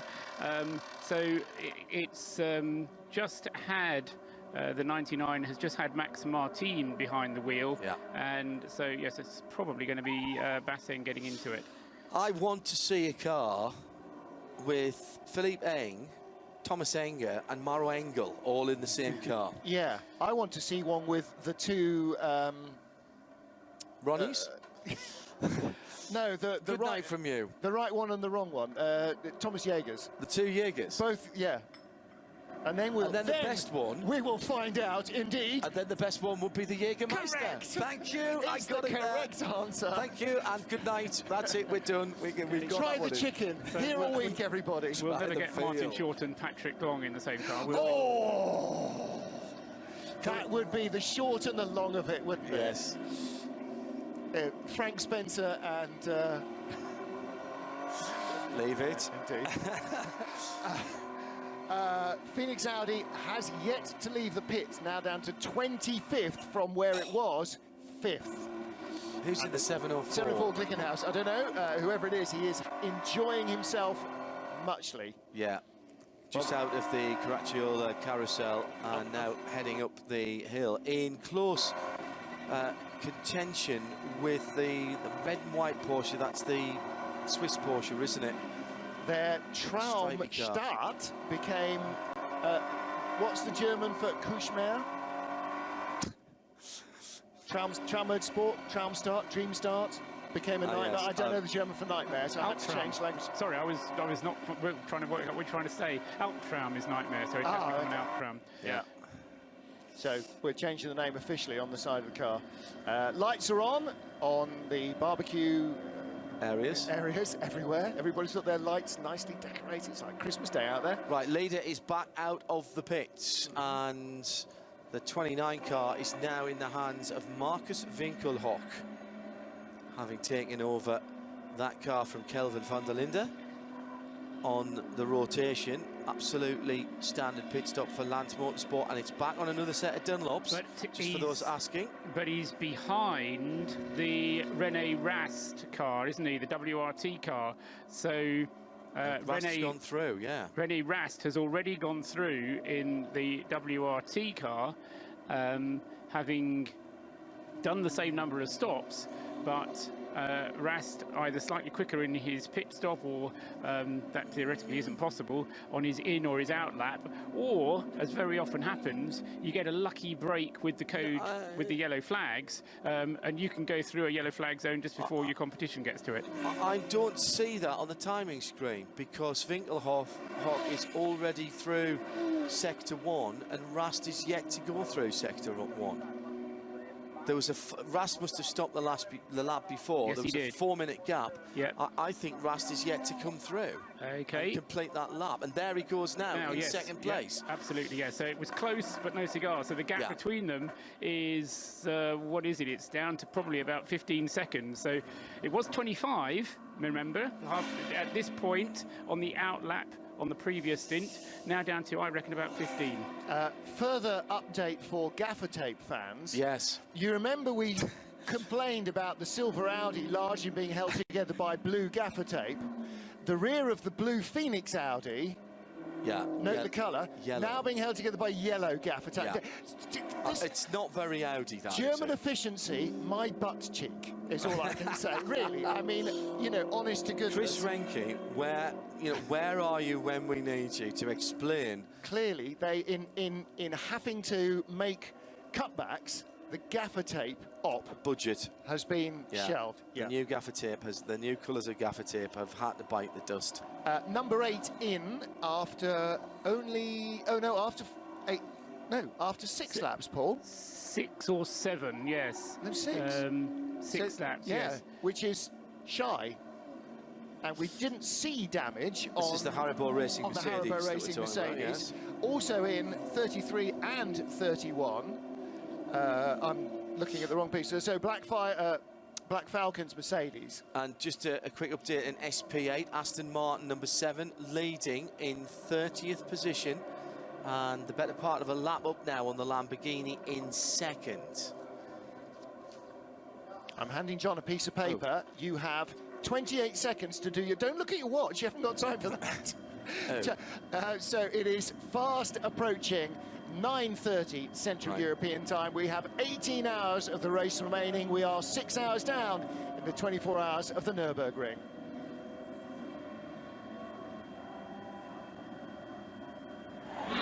The Nürburgring 24 hours on RadioLeMans.com. Live from the Aston Martin Lounge, this is the Radio Show Limited Network, bringing you the 45th running of the ADAC Zurich 24 hours of the Nürburgring. Tweet us at RSL_studio. Here's the hourly update on the odd hours. SP9 being led by Lance Motorsport. That is the overall leader now with, well, somewhere in the region of 15 seconds, we believe, on Rene Rast in second. Marcus Winkelhock leads.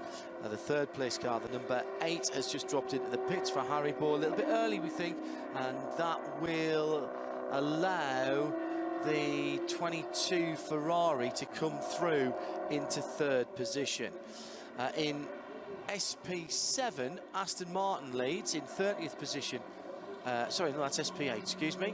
In SP7, the number 60 car leads in 26th position, and that is the No, that can't be right.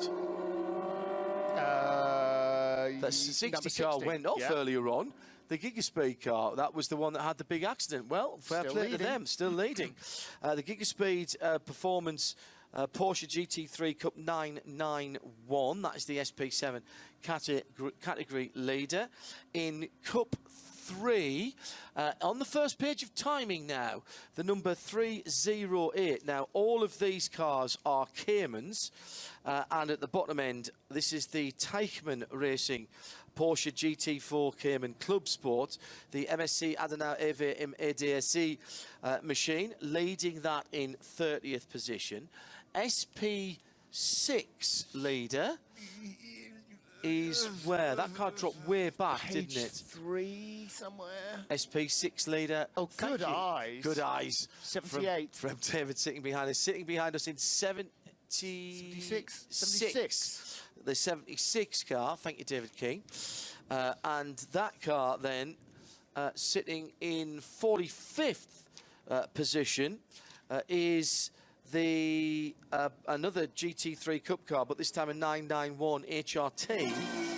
No entrant name for that. That's the Kim Andrea Hauschild, Michael Sibora, Matthias Hultenrausch, excuse me, and Milan Kodek driving that car. There's the Gigaspeed car, by the way, on the screen. Yeah, the 60 and, car leading its class. Going into double yellow zone and reducing his speed.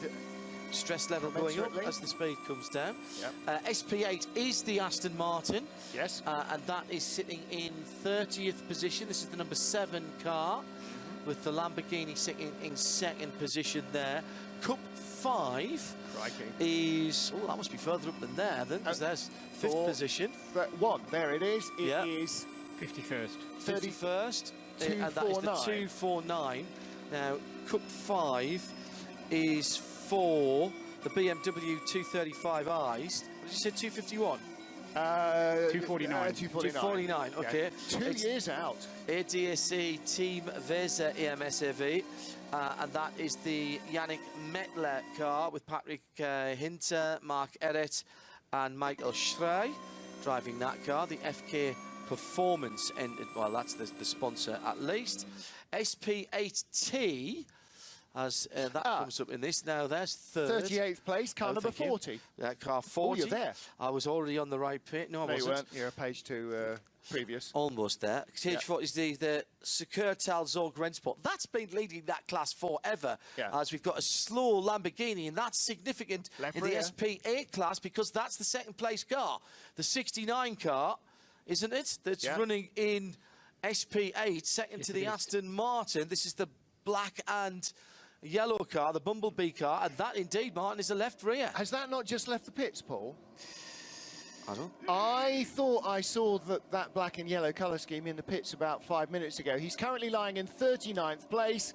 He's on lap 2 of the stint. This is the Lamborghini Huracan Super Trofeo, not a GT3 car. The Mia 620 horsepower. 3rd lap of his stint. Right. Yes, sorry, he's completed 2. But he's only on the Grand Prix circuit, so that's not the worst thing that could happen. But already, the better part of a lap behind the class leader, the Aston Martin number 7, and now losing further time. SP5 is the next on the list, and can't see that anywhere. There is only one car. Oh, is there? In SP5. So still on top of the class. Still on top. It's number 83. Right, thank you, Paul. That sounded so dismissive. They're leading their class. Leutheiser Racing and Events, BMW 1M, not M1, 1M, and finalement in this update, is the V4. And David's going to spot this before me again. That's a Ford Corsair. Yes, it is. There's V4. 86th place, number 143. Thank you, Paul. Wow. Or David. He's much quicker than me. 143, did you say? Yeah. Okay, this is the I wasn't expecting to do this. How could you tell? This is Pixum Team Adrenaline Motorsport, the E90 325i. Chris Rink, Danny Brink, Philip Lyson, and Nildas Stenhouse in that car. The all-German crew, but Pixum Team Adrenaline Motorsport, well known to our listeners as the Super Trofeo number 69, the Bumblebee, is back in the pit lane. We've also got a BMW under tow with a puncture. It looked like either a 1 Series Cup car or a 2 Series. Paul? The number 22 Ferrari is also in the pits. This is a scheduled pit stop for the number 22 Ferrari. And just to make a bit of a big thing of it, because it's always nice to make a big thing of things, the rundown that John Hindhoff just gave us was the 6-hour mark. So we're a quarter of the way into the race. And of course, that's as long as the qualification race was that we had here at the Nürburgring 3 or 4 weeks ago. So we're now kind of well and truly into uncharted territory, longer than a VLN race, and we're now beyond the end of the qualification race. And still an awful lot of cars circulating. I mean, yes, we've had various incidents and a number of cars with problems, but when you look down and find the first non-SP9 class car, and I'm going to throw the SPXs in there as well, down in 24th place is the Get Speed Performance Porsche, the leader car in SP7. Very often, John, I mean, by this stage in the race, a quarter of the way through the race, that will have the leading SP7 class car into definitely the top 20, maybe the top 15 or something. Lamborghini 69 with the GT tyres logo on its roof is back in. That was the second place car in SP8, and that's significant for our next guest, who is David. Can come back in an hour and do the updates for us, because your eyes are much quicker than ours. Welcome back to your lounge. I don't know why I'm welcoming you back to your lounge. We're broadcasting live from the Aston Martin lounge here on Radio Show Limited. There is wood here. I would say you'd be relatively happy after the first 6 hours, David. I would, but we've been here and had this conversation so many times over the last 10 years. It's quarter of the way through, as you just said. But I did just tweet earlier that we set ourselves a stretch objective to be in the top 30 by dusk, and we did that. So feeling pretty good about that. We've only really got SP9 cars and a couple of Cup cars ahead of us, so we're doing as well as we could do. Hitting the 8 laps that you wanted to do, hitting the lap times that you wanted to do. I talked with Peter Kate when he got out of the car. He said it was extremely slippery early on when it was hot, and had to be very careful how he used the car, starting to lose the rear tyres. But the balance of the car he was very happy with. I think, you know, we're pretty experienced here now, and we got 4 very experienced and very capable drivers in the car, and so I think we know how to plan a race and to stay out of trouble. So we knew it was going to be tough those first few hours, and we drove accordingly, and the drivers were all driving to a target time. It looked pretty bonkers out there at times. Some big names making mistakes, feeling the pressure, feeling the heat, I don't know. But there was some injudicious manoeuvres going around, not leaving back markers enough space, and it's things like that, David, that early on you have to be so careful about. I think the stakes are so high at the front of the race now that it's a sprint race like Le Mans is for the top cars, and it's inevitable that they'll take the risks to try and keep in the front. So, you know, the pressure's off us really. We'll never compete with the SP9, the specialist race cars, on absolute pace. So ours is to stay out of trouble and pick up places, and that's what we're doing quite successfully at the moment. So we've gone through the quarter time, the first quarter of the race. You've set yourself these little objectives. Halfway through the race is the next one, presumably, and what do you say for that? Dawn is the next one, really. Okay. And it's a brief funny story. We've got Nicky Tim in the car, one of our professionals, normally found driving right at the front of this grid in a GT3 car. And when I said to him at the qualifying race, look, we can get in the top 20 at this 24-hour race, he looked at me with disbelief and said, really? I said, yeah, you watch. P30 by dusk, P20 by morning, if we stay out of trouble. And he said, no, never do that. And he just came up to me before we got in the car and said, you know what, you were right, we can do this. So, and is he going to double stint now? He is now, yeah. It was too tough. It was too hot to double stint the drivers early on, but with Darren and with Nicky and then Darren and Peter Kate, they're all capable of double stinting through the night. And in terms of track temperature, are we seeing the drop in track temperature that we would expect? Sunset we've just passed it actually. It was 9:30, 21:31. Sunrise at 5:31. So just 8 hours of darkness, or at least non-sun. Yeah. It's still quite light out at the moment. Our TV picture's actually making it look at it a little bit brighter than it is. But are we seeing those track temperatures coming down? Yeah, the solar load comes off the track, and so although it's still warm, it hasn't got the sun beating down on black tarmac. So the track temperatures come down quite nicely, and therefore we're comfortable going to our medium tyres now.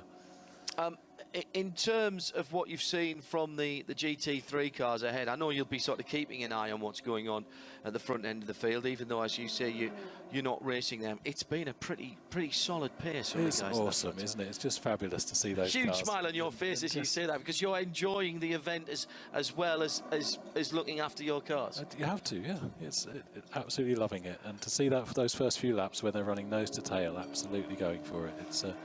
It's breathtaking. And it's part of the charm of this event, isn't it? Yep. It probably doesn't feel like charm when Renault Clio's get in the way of them, but that is what it's about. But isn't part of it as well, though, David? I mean, you're working with professional drivers, as you say, like Nicky Tim, Darren Turner, but they're having fun at the same time, aren't they? And that must make it more enjoyable for you as the team manager to know that you've got a team who's actually wanting to be here and enjoying themselves. Yeah, I think it's a tribute to those two guys that they can step in, top line professionals. They can step in with no ego into a close to production car with a team that does this once a year, and they can sense our professionalism, but they can also sense that we're relaxed and we want to have fun and do it in the right spirit as well. And it's a tribute to them also that they don't go out and clout every curb and go for every gap, because that's not the game here, as you have adequately They've explained. got nothing to prove, have they? So No, they don't have to be 5 seconds faster than Peter Kate or Marcus Lundstrass or try and keep up with their mates in GT3 cars. And I've got to pay a tribute to Pete Kate. He only races here once a year. And he's come in and he's right on it. He's a proper Nordschleife specialist and doing a really good job with some pro drivers. But he loves it here, doesn't he? Yeah. You just see in his body language, the closer you get to the start of the race, he holds himself differently. You can almost see the adrenaline start to course through his veins. And it's a different type of endurance. And more, in some ways, for what you guys are doing, it's a more old school type of endurance race here, because you're not driving at the sprint race pace of the guys at the front. It's not about all out pace. You guys have got your plan and you've got to work to it. Yep, that's all you can do. I think what was it you set, Peter? 28, 920. 920s, but that's and he was running 21s, 22s, 20s, 19s. I was watching his time. He's super consistent, even with the traffic out there. All right, couple of slow zones and things like that, but without that, he's on the money. He's got that internal metronome that can just make that happen. Oh, he has. And considering he does the 24-hour and 2 VLNs a year, and that's his racing, it's great credit to him. He's a super guy. As I said, I had a really good chat with him when we got out the car. Problems for the Glickenhaus, still in the pit lane, and in fact in its garage. The 704 car with the delay at the moment. The 702. No, sorry, 702. 702 is in the pits. Excuse me, John. yes. And it's That's been still there leading now its class, though. Well, it's because it's in the SPX class. Oh, yes, of course. It's the 702's been there for just over 7 minutes now, and yes, it was the better of the two, because the 704 car, which was the fast one at the beginning of the race, remember, it's the 704 that was able to do the extra laps on the fuel as well, but that had a couple of extra pit stops to sort out the damage at the rear end after it had been nerfed by the Black Falcon Mercedes. So I suppose we expected the Glickenhausers to be quick in qualifying, and they didn't disappoint us. We hope, at least I hoped, that they would be able to deliver over the course of 24 hours, but they're clearly running into mechanical problems, albeit for the 704 car, it wasn't of its own making, it was somebody else running into the back of him. A little while ago, I spotted Michael Christensen doing a really good job in the 31 Frickadelli car, 13th position. However, his last lap was 11:59.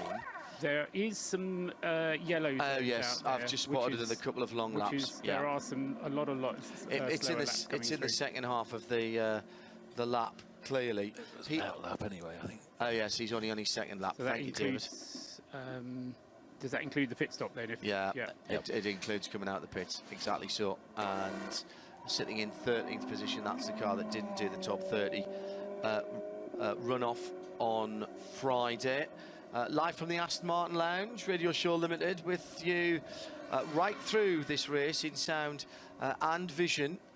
David King with us now in the booth, talking about the number 7 Aston Martin sitting in 20th position, leading SP8. There's a couple of other Astons as well, which are pitted just down below us too. There are, running under the umbrella of our team. We have a car in SP10 run by our Motorsport. We're all sharing one of their drivers, actually. Marcus Lundstrass, who's our 4th driver in the GT8, is also driving that car. They're a little way back. And then we have our old faithful, the car known as Woody, the V12 Vantage, that is run out of our test centre here at the Nürburgring, which is somewhere SP8, P4 or something like that. All right. So running fine. Yeah, good. Yep. All good. Customer racing is quite a big deal for all manufacturers, and it's something that Aston Martin's been involved in right from the very beginning, from the 2006. Being involved with customers who want to race your cars has been at the very centre of what you guys have done, and it's endurance racing is a growing marketplace for that, David. It is, and I think so far we've really only scratched the surface. I think now you'll see with track-specific cars like the Vulcan, like the Vantage AMR Pro that we launched at Geneva earlier this year, track days are going to become much bigger, and people who do track days, some of them will want to go on a race as well.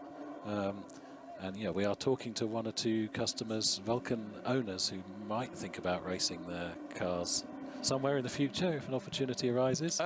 We've got a GT86 off. That is the 132 car, and it's on the Grand Prix circuit. Hold that thought, David.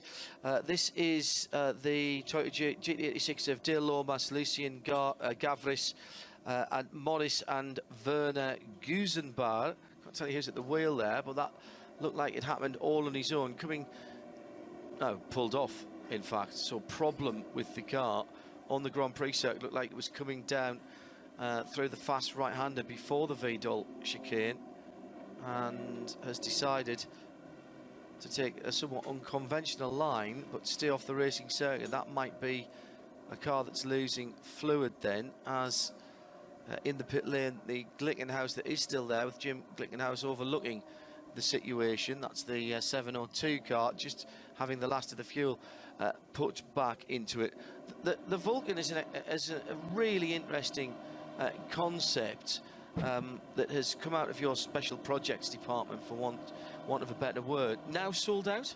Yes, yeah, we sold out some time ago. Yeah, back at the end of 2015 actually. So yeah, 24 cars only, and we've got probably nearly half of those owners running them regularly in track days that we organise for them. So part of the purchase package was 3 years of track days, 2 a year on great circuits, bespoke track days just for Vulcans. And you went over to the Circuit of the Americas, we did fairly recently, yeah. How did that go down? Fantastic. It's a great track, isn't it? And yeah, I think we had 8 or 9 cars out for that, running over 2 days. This is not competitive, we should say that. This is not a race series. Nope. This is guys going out, owners going out to enjoy their Aston Martin Vulcan in a controlled environment. Yeah, with individual driver coaches, and we've depending on their previous experience, we take them through building up in road cars, GT4 cars, and then we train them how to get the most out of their Vulcans,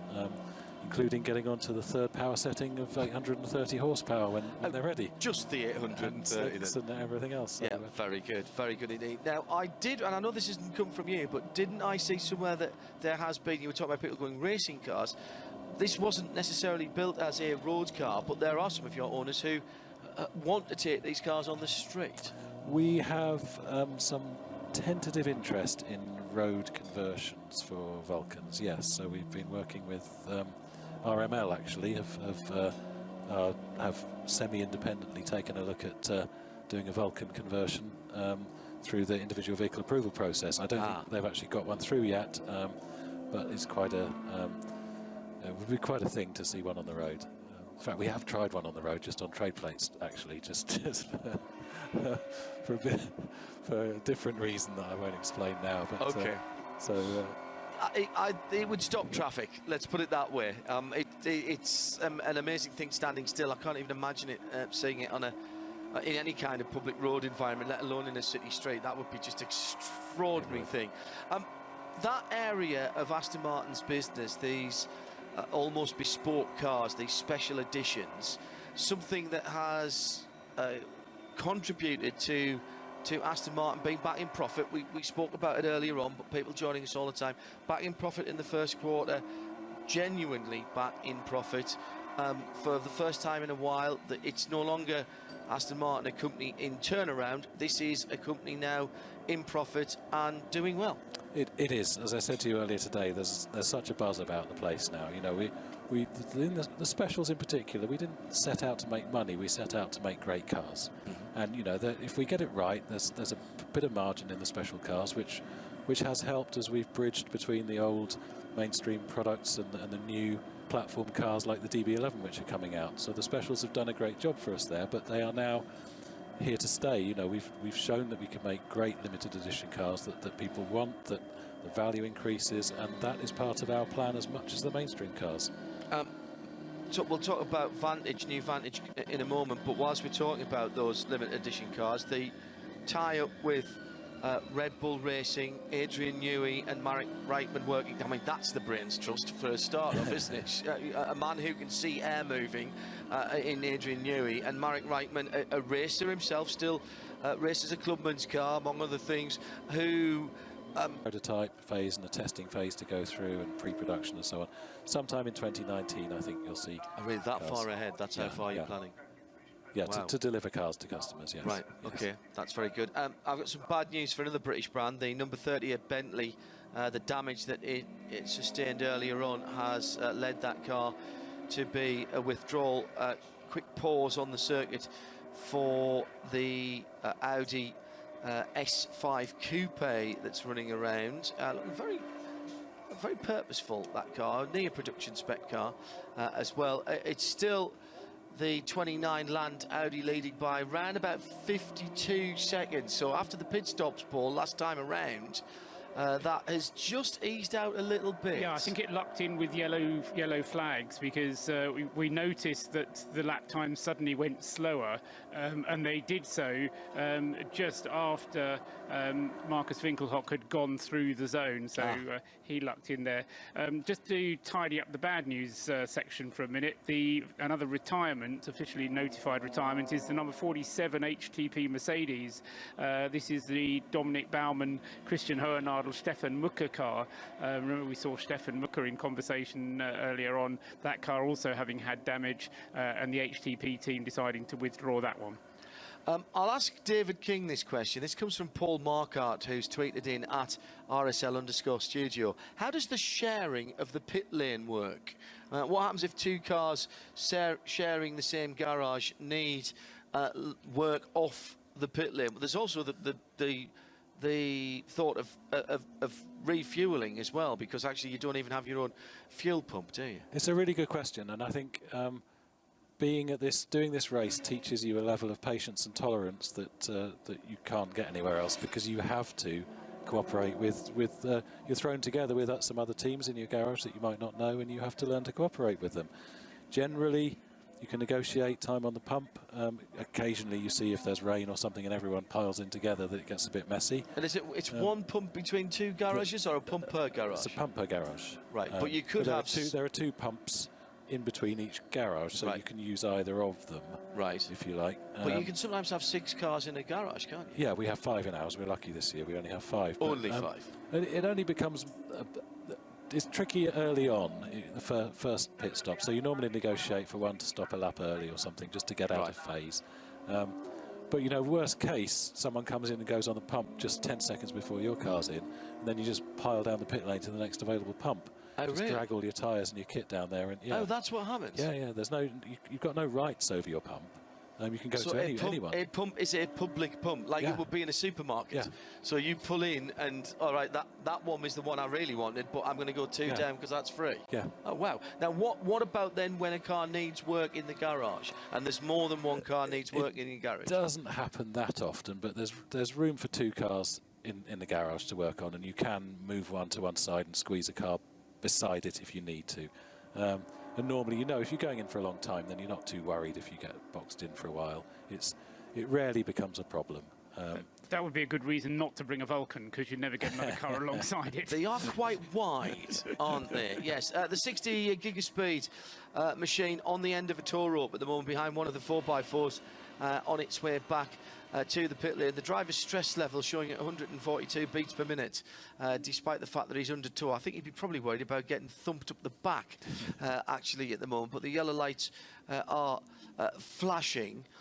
Thank you, Paul, for that. Keep the questions coming in at RSL_studio. You've formed, you guys in particular, I suspect this happens up and down the pit lane. Aston Martin have formed some pretty solid friendships in this pit lane over the last 11, 12 races. Yeah, it's a community, really. You recognise people here too. You maybe not know their names, but you recognise them, and people help each other out as well, lending stuff and gaffer tape and things. And am I right in saying it led to the Signet programme as well, sharing a garage? It did, yes. Yeah. Something very different from here.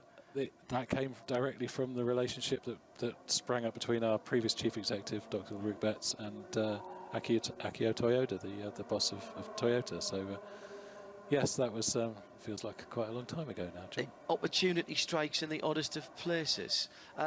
Past sunset now by about half an hour. It's almost 10 o'clock. It is pretty dark now. There's still a little bit of blue in the sky because there is not a cloud anywhere at the moment. Indigo the sky at the moment. The pit lane lit up, of course, so still very bright indeed. It is worth mentioning, though, John, that headlights have been marked as being compulsory for everybody. And there's been one or two warnings issued by the organisers for cars that haven't got the headlights on. And, of course, particularly with the slower cars, tail lights as well, absolutely crucial. And the racing will continue through the night. We will continue bringing it to you. We haven't had a full race. We didn't get a full race last year, but there's no weather intervention that we can see at the moment. A bank of cloud in the far distance doesn't seem to be coming towards us. David, what's your weather radar telling you? I'll put my fur cones out later and tell you, John. That's the level of sophistication. A pair of binoculars, a bit of seaweed, and that old injury to the left knee is what tells you about. That's a cricket injury. Yes. Oh, yeah. Just behind the pad when you get one right on the knee bone. How were Gloucestershire getting on today, by the way? Did you check? Glamorgan. Sorry, Glamorgan. They have finished about 100 runs behind Durham with 4 wickets left in hand. So, we'll have a look at it's going to be close. So. We'll have a look at that tomorrow when the play resumes. Aston Martin supporting Glamorgan Cricket and Cricket Wales. Paul Trustwell. Yeah, a couple of updates. We observed the pit stop for the number 99 BMW. Maxime Martin, we said, was getting out. We weren't quite sure who was getting in, but it was Philip Eng who took over at the wheel of the number 99 BMW. The other thing, just to bring you up to date, the 702, Martin Haven mentioned this, having come in a couple of laps earlier than it would have expected, and I passed him a little note to say that had happened before, doing just 5 laps on its stint. Well, they've reported back to the German pit lane crew that they've got a bit of a fuel pickup problem, or a problem with the fuel tank, and that's why that car is having to come in a bit earlier on occasion. 704, no problem with it at all, except for the obvious problems they've had with it. But mechanically, it is still sound. The 702 not being able to use all the fuel in its tank, and so neither of the Glickenhausers have. Well, in fact, the 704 is now down in 21st place. The 702. Has it resumed after its pit stop? Yes, it has, but it's lost a lot of ground after that longer pit stop that it had a few moments ago. A couple of questions on the Vulcan for you. David King with us here on the Radio Show Limited Network, live from the Nürburgring just after 10 o'clock. Gaz Jacobs said, did I read correctly, the Vulcan is running up Chelsea Walsh next week? It is, yes. Have you put the extended steering rack on it? Well, it might be a bit tricky to get it around the one tight corner that's there. Yeah, I think. I would have thought with that amount of power, you might be able to get it to rotate around the front wheels. I think Peter Dunbarrett's going to drive it, if I'm correct. So yeah, slightly different to what he's doing here this week. Well, he proved himself here recently in that Neo EP9 all-electric car that went round in whatever it was, something ridiculous, broke the record. An amazing, another, absolutely underlining what you were saying about these hypercars. This is an electric hypercar, of course. And Peter, I spoke to Peter after that. He only did 4 laps to get that time. That's very impressive. Quite remarkable in a car that he didn't have a lot of experience. Peter and Darren Turner did most of the durability driving on the Vulcan actually during the test phase, and he's done a lot of demonstration driving and driver coaching as well. He's an absolute top bloke, and him and Darren are good buddies, so that's worked really well. I'm not sure we can answer this question from James Ryder, but I'll put it out there. What would win, a Vulcan or a Vantage GTE with the ballast and restrictor taken off? Doesn't say in what sort of competition, acceleration round a track or whatever. The Vulcan's performance is not far away from a GTE car, is it? It's like for like. It would be a little bit quicker, I think, because it's got so much power, and it can drag a lot of aero along with it. So if it was put on the same tyres, typically it's on a circuit, it's a few seconds faster than the GT3 car. Really? Yeah. Wow. So, and we could do a lot more with it. It's built like a brick outhouse. Yes. So it's not fragile. We don't want to give our customers fragile circuit cars. It'll take a lot of rough treatment. So you could easily take some weight out of it. In fact, we might well do yet. You've been looking at this SPX class and eyeing it enviously. Talk there of Vantage from James. The Vantage, the backbone, literally and metaphorically, of Aston's return to public consciousness, return to profitability, but and also now the oldest car in the range will be replaced shortly with another Vantage, a Vantage that has to be distinctively different from the DB11, and from what I've seen so far. How important was it to give the Vantage, what is effectively in auto speak your entry-level machine, your entry-level car, its own distinct personality and character? I think very, and I've got to be careful I don't get sucked into talking about future products too much. But today's Vantage is distinct in character. It's perhaps a little too close in how it looks or it was at the time to the DB9. So we have tried to separate that. Marek Reichman's talked recently about creating that own identity, but most importantly, it's getting that sports car feel, that proper dynamic, steerable, enjoyable car that's a great base for a race car as well. Will you still be supporting your customers who have GT3, GT4, and even road-going Vantage with as you go forward into the new car? Oh yeah, I mean, an Aston's for life, and the opportunity. We've talked before about early Vantages. They're fantastic value cars now. There's a fair few out there. They're Be still my beating heart. So yes, of course, there's plenty of life in it yet. What's fascinating as we approach the twilight of the production life of the Vantage, it's pretty much unchanged in how it looks from the car we launched back in 2005, which is a great credit to the original design. But we're seeing a huge demand for it. The specials have definitely given it a kick with the GT12 and the GT8 and the 7-speed manual V12S and everything. Huge demand for it still as it comes to the end of its production run, and I'm really, really proud of that. And from everything I've seen, it still looks fresh, David, as well. It does. But the new car's going to blow you away. It really is. It's very special. How important was that car then to where Aston Martin is now, to help that transition from where Aston Martin was as a company, and you've been there a long time, to where it is now, and indeed where it will go? It helped move us away from a company that had a reputation for making pretty GT cars that weren't quite dynamic enough, going back to DB7 days. I'm very proud of that car, but it was still a great car. It was as kind well. of beautiful, but to proper global cars engineered to the highest standards that can take the abuse that we see, around a racetrack like this. Making Nürburgring durability one of our sign-off tests from DB9 onwards and for V8 Vantage lifted the whole engineering integrity and reliability of our cars enormously. Paul, did we mention that your car has just been in and made its pit stop?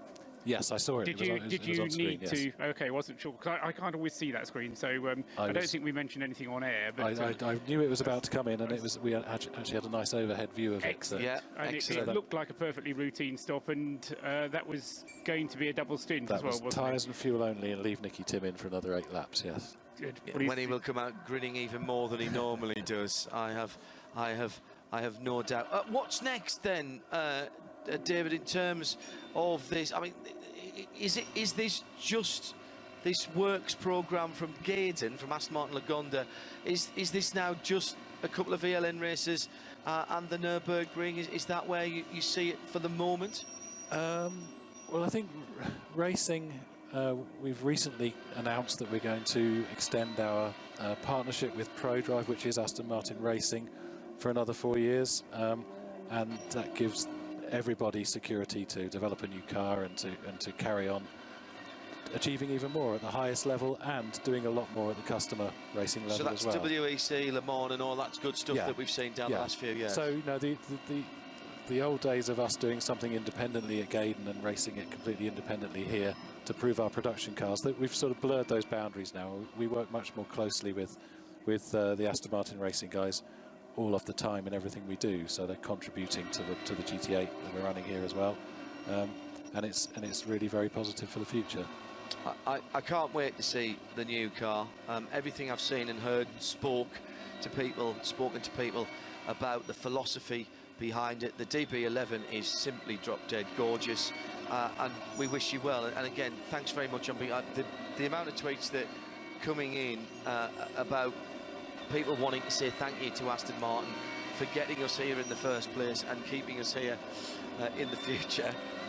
And top GT4 or GT3 Paul at Snet. All right, for the Aston. Yes, thank you, Martin. You're right on top of it. Let me just say thank you to those all of those supporters as well. That it means so much to us to have that family of enthusiasts following what we're doing as well. And I should say, shout out to Sarah Rigby, our super fan, who gives us so much support personally. Really appreciate that. She's just fallen over now, having heard her name on the radio coming from you. That will have made her Nürburgring 24. David, thanks very much indeed. Before you do go, yeah? Very important question, because I missed it if we did. Did we name the car? No, we did not name the car. You almost forgot that one, didn't you? No, you thought you got off the hook there, we David. Didn't. We were going to name it beforehand. I know, yes. We had Eva Green, because we were talking about that. We had Earl for Earl Grey, which I thought was good. Neil. Because you have to kneel before it. Yes, very good. The Earl Grey was for the tea.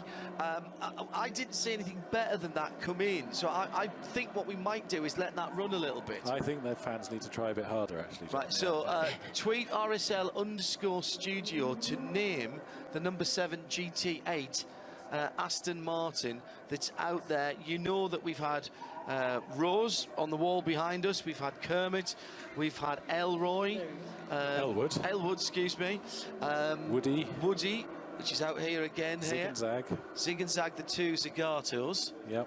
Did we have a Barry, the white one, as well? Didn't we? Did, yeah. We did. I'm pretty certain that was a name that came from the fans as well. So oftentimes being linked with the colours of the car. Doesn't have to work like that though. So let's have your thoughts then for the number 7 Aston Martin GT8. Tweet at RSL_studio and use the hashtag. I'll try that in English. Hashtag name that Aston. Okay. Very good. Hashtag name that Aston to at RSL_studio. We'll keep a look at that and we'll pass them on to David, and someone will name that car in the course of this race. Like that. Good. Thank you, David. I'm going to go for a sausage. I think you should. Not a euphemism. Paul. Yeah, just as a cue of guest building up this hill as well. Yeah. So we'll have a quick review of what's been happening out there.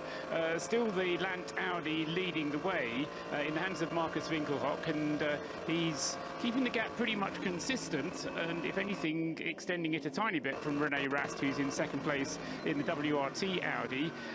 But behind the two Audis, it's now, as often happens these kind of races, evening itself up a bit, because a BMW in third place and an HTP Mercedes in fourth, the BMW being the number 43 car, Felix da Costa at the wheel of it, and then behind that at the wheel of the number 50 Mercedes, the HTP Mercedes, is Edo Mortara. However, that car due into the pits at the end of the lap that it's currently on, so that will then elevate another BMW and another Schnitzer BMW to boot, the number 42 car into, that'll put that car up into fourth place. And then behind that is the slightly delayed Lant Motorsport Audi, the number 28 car, which we saw having a little problem earlier on. The Ferrari has dropped down to 10th place. The best of the Bentleys, certainly not out of it by any manner of means, is in 12th place. That's the car number 37. And it is about 30 seconds behind the Schubert BMW, the number 20 car, which is what it's chasing at the moment. So that's roughly what's going on at the moment. Another couple, or in the case of the race leader, the number 29 car, 3 laps before that car comes in for its next pit stop. So that's going to be after the top of the next hour, because we've had 6 hours and 44 minutes of the race elapsed now. And John, we've got Adam Christodoulou with us now. We have indeed, defending champion of this race, the number 1 car sitting in 11th position at the moment. Adam, welcome to the Aston Martin Lounge and to Radio Show Limitless coverage of the Nürburgring. Thank you very much. I've got, before I even ask you about the car, you are drinking some kind of ginger concoction, is that right? Yeah, so what's with the ginger? I mean that by root ginger. It's not ginger coloured. I just came in with a little bit of a headache. Obviously, it's pretty warm out there, and even now with the cooler conditions, you're still getting pretty hot in the car. So yeah, we've got a guy looking after all the drivers with nutrition and drinks and food and stuff. So so this is something he brewed up, and yeah, we've got a whole team of people. We've got physios as well, looking after all the Black Falcon drivers, not just the Mercedes guys, all the Porsche drivers as well. So we're well looked after. How important is it to prepare physically, as well as mentally or anything else, physically for a race like this? It's pretty tough. It's like, well, it's one of them things you're almost never fully prepared, because you just never know what it's going to throw at you. And as a surprise, it's ended up being extremely hot, which I think is the first time in forever. So this has caught a lot of people out with the tyres, and yeah, even drivers. I've seen 1 or 2 coming in looking a little pale kind of thing. So no, it's been tough out there. It doesn't matter how fit you are. If you're cooking in there like a chicken, you sort of struggle a bit. Bentley in is the 37 car, Paul, is that in the pit lane? Yeah, I think it is. Yes, 37. That's the leading Bentley that was in 12th place, but dropped a couple of places as a result of that stop. Adam Christodoulou in the lounge with us as we continue with our flag-to-flag uninterrupted coverage of the Nürburgring 24. Thank you, Paul. Your car's been up as high as 4th place. Yep. So far, no unscheduled stops. So, at the moment, sitting just outside the top 10 I think at we've just 12. pitted because it wasn't even 15 minutes ago we were still in 4. So yeah. Cracking pace at the head of the field. I mean, this race just gets more and more competitive, doesn't it? Yeah, no, it's been really incredible this year. All the manufacturers have pulled out the big guns kind of thing, and you can see how it's a race that everyone wants to win more and more and more. Like BMW, for example, have come in with more cars than ever. Same with Audi. Porsche have had some extremely strong lineups as well. And I suppose it puts a little bit more pressure on people. And in fact, you can see that because a few of them have made mistakes already, some of the potential winners. Exactly what I was going to say. How much more pressure does that put on you as a driver going out there? And, you know, those first few laps, everybody's still finding their feet. There's a huge range of driver ability and car performance levels out there. There's bound to be. There's 156 starters in that. How much pressure does that put on you at the start of the race? Well, luckily Yelma started, so it eased the pressure off me a little bit. But no, it's extremely tough. Looks like one of the Porsches. Yeah, this is the 74 one, the SP10 car, the GT4 Club Sport machine, and that has had a significant amount of damage to the right-hand side. That car is the Team Mathol Racing AV GT4 Club Sport, running in the SRO GT4 class in SP10, and that hasn't got there by itself. Passenger side. Yeah, I'm not sure he can get out of the passenger side either, Adam, to be honest, whoever is in that car at the moment. There's not very many places here that you have a small accident either, is there? No, and we've already seen that a few times today. What was the driving standards like when you were out there? I mean, were you always have to concentrate, but there must be times when you go, oh my giddy aunt, or something too similar to that. Yes, that's a very nice way of putting it. No, some of it's really good, and then every now and again I think we just sort of surprise one or two cars when we're out there. Obviously the GT3s are very quick, and there's still people that this may be their first year around the track, and they've completed their permit and they're in the race, so of course it's something very new to them. So there is a range of experiences out there, and the thing is you just have to be mindful. Like I think it was 2 or 3 years ago, it almost seemed like the race that no one wanted to win. Yes. Everyone went out before it even got to midnight. So and this year though, it's the race that everybody wants to win. As you say, you know, you were in 4th, you make a pit stop, and suddenly you're in 12th. You know, it just shows. Yeah, we're over 6 hours into the race, by the way, 6.5, 6:50 into the race, in fact. Exactly. So, you know, you were saying how competitive it is.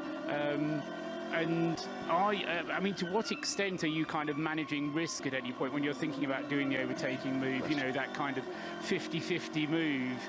What's going through your mind when you're going past such a slower traffic? Please don't turn in. I hope you've seen me. You've seen me. Have you seen me? So, see, I'm a motorcycle rider, so every time I go out on the bike, I know exactly what you're talking about. You look. Do you?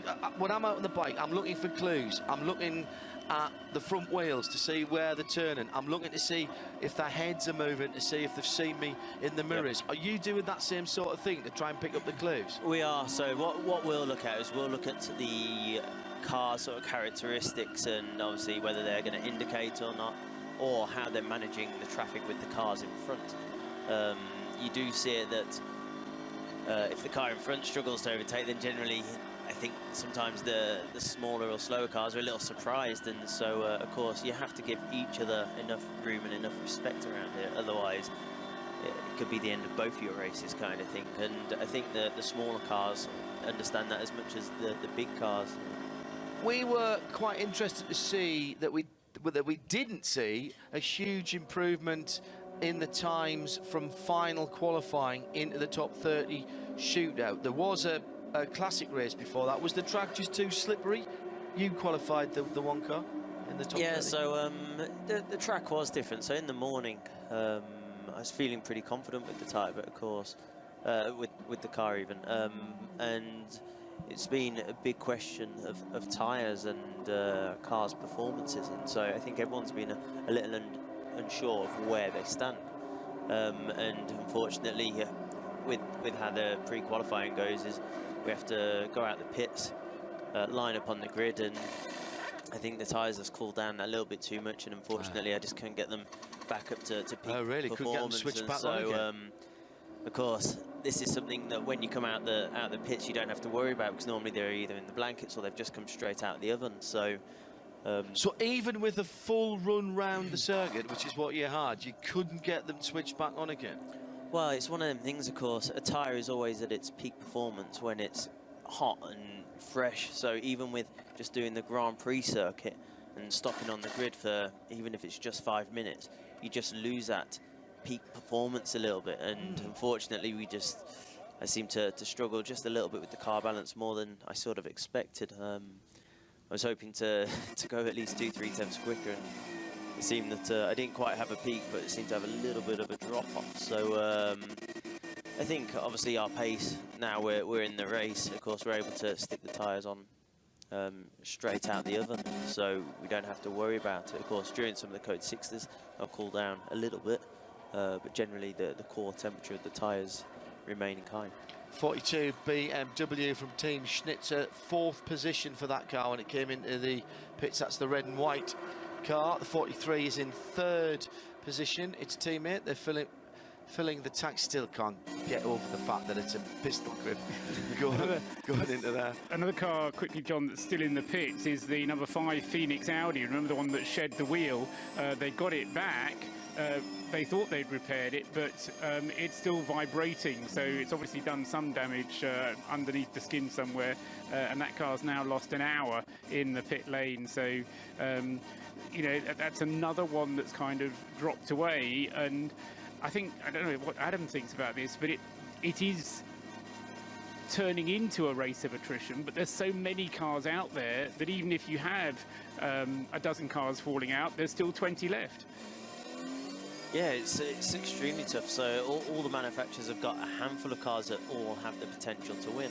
And I think this year has been closer than ever between the tyre manufacturers as well. So, of course, this is sort of thrown in an extra factor, which has been a little bit different from previous years. And it's definitely spiced things up. And, of course, the conditions haven't made it any easier either, because VLN1, VLN2, it was a lot cooler than this. Even I think in the peak of the night, it's still going to be warmer than the highest temperatures that we experienced in any of the other races. I think you've got double-digit temperatures in Celsius right through the night tonight.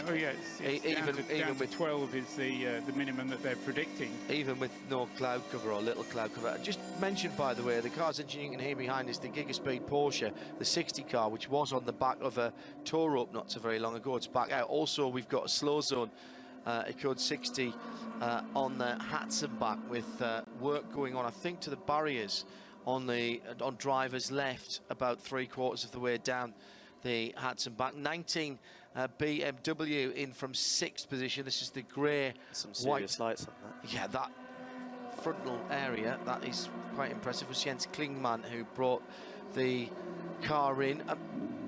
Good point there, talk about the headlights. How much attention do you have to give round here to lining up your lights and getting them where you want to go?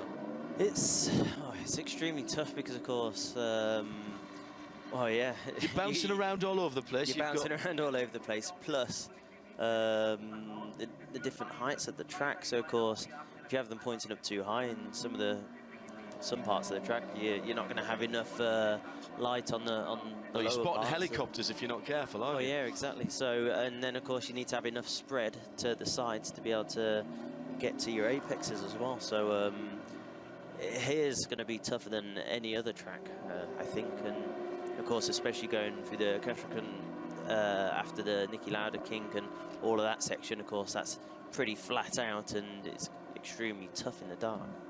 I'm just going to hand that to Mr. Haven for a 5-minute warning. Seeing as he sat here and didn't go and get dinner, I'm now going to put him to work. What's the plan from now on then, Adam? Adam Christodoulou with us here in the lounge at the moment. You're in street clothes at the moment, so when are you due to get back in? I'll be doing the night shift, so after this I'm going to probably go for a little nap and try and get a few hours, and then... Do you sleep? Yeah, pretty well. So as long as there's no radios and you can find a quiet place, and generally, I'm pretty good at sleeping anyway. So whether it's on a plane or on a train, I just seem to zone out and check out kind of thing. So I'm quite lucky with that, especially with the amount of travelling you end up doing from track to track. Tell me about it. But do you enjoy it though? I mean, not the sleeping bit, the driving. I love sleeping. Sleeping's great. And he said he was very good at it. I realised the ambiguity of the question as soon as it came out of my mouth. I mean, the driving bit in the night. You know, I mean, you kind of sounded a bit resigned to it, but you know, I mean, how do you sort it out in the team as to who does which bit? Rock, paper, scissors. No, It's one of them. So now it's cooler, we're double stinting, and we just we end up going in order pretty much. And so in the night time around here, it can be extremely exciting. Of course, it makes it extremely tough because with how bright some of the big lockup. Yeah, that was earlier on. Massive lockup. That was earlier on, the 38 car, which had a stuck throttle, I believe, with the front wheels locked and the back wheels still powering the car on out of the pit lane. This was the Bentley, and just couldn't get that car stopped with the car pushing it on into the barriers. Very odd accident than that. 38 that's car. the one that's now been withdrawn. That was withdrawn after the damage, yes, absolutely. Although Bentley have come forward and said that they are fully concentrated on the other two cars. So. Right. Just on the night driving, before we leave that, I'm going to let Adam go back to get the sleep that he's so good at. How long did it take you to get used to doing night driving? And particularly night driving here, there are other race circuits around the world where you can do night driving, notably places like Daytona, even Silverstone, even Le Mans nowadays, but they tend to have a degree of lighting around the circuit. In Daytona's case, quite a lot of it. Here, other than the start-finish straight, it's pretty dark out there, isn't it? Well, surprisingly, the Grand Prix used to be one of the darkest areas on the track. And just watching the video now, they've lit it up a lot more than previous years. So I suppose that's where a lot of the action can happen, especially between some of the bigger cars that need a little bit more room to try and overtake each other. But on the Nordschleife, once you get up past like Mudkurve and to the top part of the track, Hoacht and the Carousel, it's actually quite amazing how much light is up there just from what the fans end up bringing along with them. Whatever the fans have set light to. Yeah, exactly. So they've got the barbecues, the bonfires going, and Christmas tree lights, and everything literally just scattered everywhere. So it's quite amazing how much light is projected from all of that stuff. And do you get the smells coming into the car as well? Somebody asked, yeah, it smells great. Somebody said, do the camera flashes distract yesterday? That was one thing that we're watching in the night practice. You sort of zone out of it a little bit. You do notice them sometimes, depending whereabouts they've positioned themselves, but of course you're sort of focused on the track rather than what's happening at the barriers, so it's not like you're looking for it. But you do get the smells. Oh yeah. Does it make you hungry? When you're doing a double, coming to the end of a double, and you're going, oh, so once you get barbecue. to the top of, once you go through the Carousel and through the top of Hoacht and through some of them corners, you can smell like the cooking and stuff, and yeah, it smells pretty awesome. But of course, the one thing that's on your mind is just keeping it in between the white lines and pushing it as hard as you can to make sure you're either pulling to the cars behind or catching up the cars in front. Yeah, well, listen, thank you very much for coming to see us. Wish you well. Go and get some rest, hopefully some shut-eye as well. Thank you. If you've got time later on, you know you're very welcome to come back. Adam Christodoulos, join us here in the lounge. You're listening to Radio Show Limited, live from the Aston Martin Lounge. Defending champion Adam Christodoulos just being with us. Second, third and fourth, Paul Trustwell, all in the pit lane at the same time. Yeah, this is the kind of scheduled, suddenly all the cars coming in for scheduled pit stops. And they're doing so again before the 29 car comes in. It's been a good stint this from Marcus Winkelhock. He's opened up the margin between himself and René Rast, and that in itself is no mean achievement. It's now over a minute. In fact, it's gone up to 70 seconds first to second. Granted, some of that was due to some luck with yellow flags, but it's also been in no small part due to Marcus Winkelhock's pace, and he's opened it up. But yeah, you're absolutely right, John. In second, third and fourth places, we've had the Audi from WRT, we've had the Schnitzer BMW and the Lant Audi, the second of the two Lant Audis, all coming in for their pit stops. We've also had pit stops very recently from Jens Klingmann. You mentioned that. He stayed behind the wheel of the number 9 19 Schubert Motorsport BMW, and we've also had in the other BMW from the Schnitzer team, number 42, and I'm not sure who it was, what the driver situation was with that car, but that's also made a routine pit stop. Look out whilst Martin is just going through and giving us the update for Markus Winkelhock, though. He will be coming in for a routine pit stop, and most likely, I would suggest, staying in for a double stint. The Nürburgring 24 hours on RadioLeMans.com. Hello everybody, and we have just gone past 10:30 in the evening here, Central European time, for the Nürburgring 24 for 2017. It's the 45th running of the ADAC Zurich event, live from the Aston Martin Lounge. If you'd like to tweet us, it's at RSL_studio. And Martin Haven is just putting together the last of our even hours updates. I'll do the easy bit because SP9 is the top of the race, and that's the 29 Lounge Audi. Their team car just getting some remedial work to the right front. We've seen them replace a headlight on that car, and Pierre Caffer brought that car in.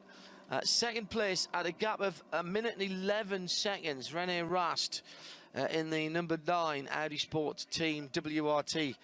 The first two running on Dunlop tyres, not the Michelins we were expecting. These are not the tyres you're looking for. And in third place, the 43 BMW with the 28 Land Audi car in fourth position. That's the top of the shop. Martin Haven has the even hours updates. Martin? Possibly. I do. I read the correct list. Leading SPX in 18th place overall is the number 35 car. That is the nameless entry Renault RS01, the unique in this field Renault RS01. Leading SP3T is the 26th place car. That's number 89, LMS Engineering's Audi TT RS2. And the SP classes are basically production based, and that's class 3 turbocharged. SP10, the leader of that, in 40th place overall is the number 71 Milner Motorsport Porsche Cayman GT4. Leading the TCR class as ever was, now in 32nd place overall is Matilda Racing's Luckier Golf GTI. That's the number 175 car, running uninterrupted. Sister car 174 we saw off in the gravel traps earlier on, but that has continued in the race, and I think is fourth in TCR. You're never further than 6 feet from a TCR car. V6, 57th overall. Leading that class is Black Falcon TMD Friction team, car number 133, their Porsche Carrera. Leading the AT category, 51st overall, car number 320, Care for Climate teams, Cayman GT4. Leading V2T overall is 109th position, and car number 177, that's the Automobile Club von Deutschland's Opel Astra, otherwise known as the Streisek family Astra. And in not unrelated news, leading SP2T still, and valiantly waving foxtails for everybody, in 83rd place overall, car number 112, the Kissling Motorsport Opel Manta, friend of the show. And well done, groovy person. Thank you, Martin. A couple of interesting pit stops or pit infractions to talk about, both for the number 30 Fricadelli car. Time penalty ×2 here, a 38-second penalty and a 32-second penalty. The 32-second penalty, that goes back to 21:45 local time, and then the more recent one at 22:08. So that car in the pit lane twice, but not for enough time in between that. Sorry, Martin, go ahead. So 30 seconds added as a penalty, plus the time you missed, so presumably 2 seconds in one case and 8 seconds early release in another. I'm thinking. I'm not sure if John actually said that was for the pit stops that were too short. Too short, yes, correct. Yeah, yes. Yeah. So you get a 30-second penalty plus what you were short. Yes, it's not exactly speeding in the pit lane, but it might have amounted to the same thing. Speedy departure from the pit stand. Well, yeah, in fairness, the 175 had speeding in the pit lane and just got the time penalty of 30 seconds. It says here 0.3 of a minute, but I do think it means 30 seconds. It doesn't say 0.3, it's 0:30 minutes. So no minutes, 30. Yeah. Sometimes what happens is the team manager knows how long it takes to drive down the pit lane, so he will keep you stationary in front of the box for the requisite length of time, knowing that the driver will go off at the regulation speed. But of course, if he speeds, then he's going to not only speed in the pit lane, but also go underneath the minimum pit stop time. Whilst I'm in that screen, looking at one or two messages coming through, the Securital Zorg Rennsport number 40 car, which is the BMW that's been leading SP8T since the race started, it would seem to me, was also given a 30-second time penalty for speeding in the pit lane. People who don't look after themselves during flag signals get fairly punitive penalties as well. 3:20, one of the Caymans, 1 minute 32 seconds. 3 minutes 32 seconds, and I missed this one earlier on, I have to say, for the number 8 car, the Haribo Racing Mercedes. No, we did mention that, right? But that's a revised minimum pit stop time in effect. So that's not the penalty, but that's a 30-second penalty. But that's what happens to the minimum pit stop time once you add the 30-second penalty to it. No, but at 8:40 they had one for non-respect of flag signals, time penalty 3 minutes 32. The 32 seconds is the drive-through bit, so it's a plus 3 minutes, and 3 minutes is for between 10 kilometres and 19 kilometres over the specified limit. I did hear you say that now. You've said that. 1 minute is between 0 and 9, and then from 10 to 20, basically, to 19, it's 3 minutes. Beyond that, it's 5 minutes. If you're more than 50 k's over, they take your licence from the driver. Yeah, and that has happened here before. But yes. But that's for yellow flag zones, not for speeding in the pit lane. No. Yeah. Just again. That was non-respect of flag signals. Yeah. Exactly. So that will be yellow flags out on the circuit. Exactly. We've had the leader in the pit. Yes, indeed. That's been a routine pit stop for Marcus Winkelhock. He, I think, will stay behind the wheel. However, the number 9 WRT Audi has had a driver change because Rene Rast has now handed the car over to Marcel Fessler in the number 9 car, which is in second place. The Schnitzer BMW and the other Lant car both had pit stops as well, and I'll tell you who got into those cars when I know myself. Paul, I wonder if you could look up for me the number 132 entry. This is the Toyota GT86 in SP3. Had a tweet from Charlie Winterbottom. He's tweeted at RSL_studio. At Bridge to Gantry, Dale Lomas is in that car, and just wanted to know what had happened to it. While you answer that, I will answer the question. Call of nature? No, I've just missed it. Where'd it go? There we go. Mark, who has tweeted in, what's with the blue flashing light under the number? Coming from Montreal, Canada, that one. The blue flashing light under the number is allocated to the fastest cars on the circuit. And in the case of this particular race, that means the top 30 the cars that qualified into the top 30 shootout that we had on Friday evening here. And basically, it's to catch the eye of the drivers ahead. And anyone who's ever driven in Europe, and I accept that in Montreal, Canada, it might be a bit different. You may have blue and red lights on police cars, but over here, police cars tend to have blue flashing lights. And it must be my Catholic guilt that catches up to me. But every time I see one of those blue flashing lights in the mirror behind me, I get that nasty metallic taste in my mouth, and I lift off immediately. And I think that's what it's meant to do. You see, I think it's an ambulance behind me, bringing somebody to hospital or something like that. But the point is the same. It's a blue flashing light, and it does have. It catches your eye. Yeah. The answer on the 132. This is the Toyota GT86, as you say. It came to a grinding halt, and I think you mentioned this actually, John, at the end of the start-finish straight, and it was then towed. Interestingly, the message came up on the screen. It was towed to the medical centre. Hopefully for the car, not the driver. Yeah, sick engine, he reported. The only reason it was towed to the medical centre is that it just happens to be where the medical centre is, and that was just the place of safety to which it was towed. And the team were then invited to go and pick it up from there. So the car is still running, but it has lost, I think, about 2 hours now, having that problem looked into. Moment of Manta Magic on screen for our Kisling online Motorsport. viewers. Yeah, absolutely. And we'd just like to say hello to them. They tweeted us a little hello a moment or two ago. So good to see that not only are they racing on, but they're watching on. Excellent. Egil Sandfeld says, is there a tyre allocation for the race? And therefore, did the Frickadelli car have an advantage by saving at least that one set where they didn't run in the top 30? There is a tyre limitation, and it's too complicated to explain, and I don't understand it. But yes, there are. Whoa. So ultimately, does that mean people might have to run on used sets? I'm not sure is the answer, John. I won't put but there is... Somebody's written a set of regs that Trussers hasn't deciphered.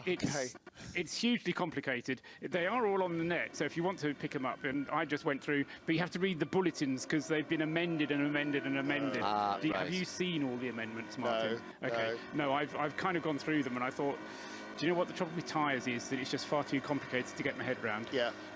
Paul Marquardt, hello Paul, still with us this evening. Asked a very good question earlier on of Dave King. This one, more general. How do drivers qualify to race at the ring? Is anybody eligible? Can you just show up and jump into an SP9 car? Paul, you can't. You used to be able to. If you had the requisite licence, which I think is International C, which is what I've got. I've got an International C licence, but I couldn't jump into a car, a top-class car here. What I would have to do is do some online training. You have to renew that online training every year as well, with multiple choice questions and scenarios. There's simulator training, and depending on what class of car you want to drive, you may also be required to do a certain number of laps in VLN races in lower powered cars like GT86s. And that is to get your NDP. Nordschleife driving permit. Yes. Without which, it doesn't matter. You can be the almighty, and they're not letting you in a car or out of the pit lane. Well, Johnny O'Connell came here to drive a Renault Clio with a friend of his a few years ago, and Johnny, who was driven at Le Mans, who was driven prototypes, and he was driving a front-wheel drive car with less than 200 horsepower. He was classed as a rookie, had to do rookie training, and had to get a requisite number of laps in. Now, because of the fact that he was driving such a low-power car, he didn't have to do 2 VLN races, but he still had to go through rookie training. Yeah. It is one of the biggest changes since we've been coming here. I got an offer to do a GT4 race on the Nordschleife for a few years ago in VLN, which I couldn't take up, and I think that was 4 years ago now, and it was just after that it changed, and the Nordschleife for driving permit, the NDP, was brought in after that. The mere thought of somebody offering you a drive, even in a GT4 car, was enough to stir them into action.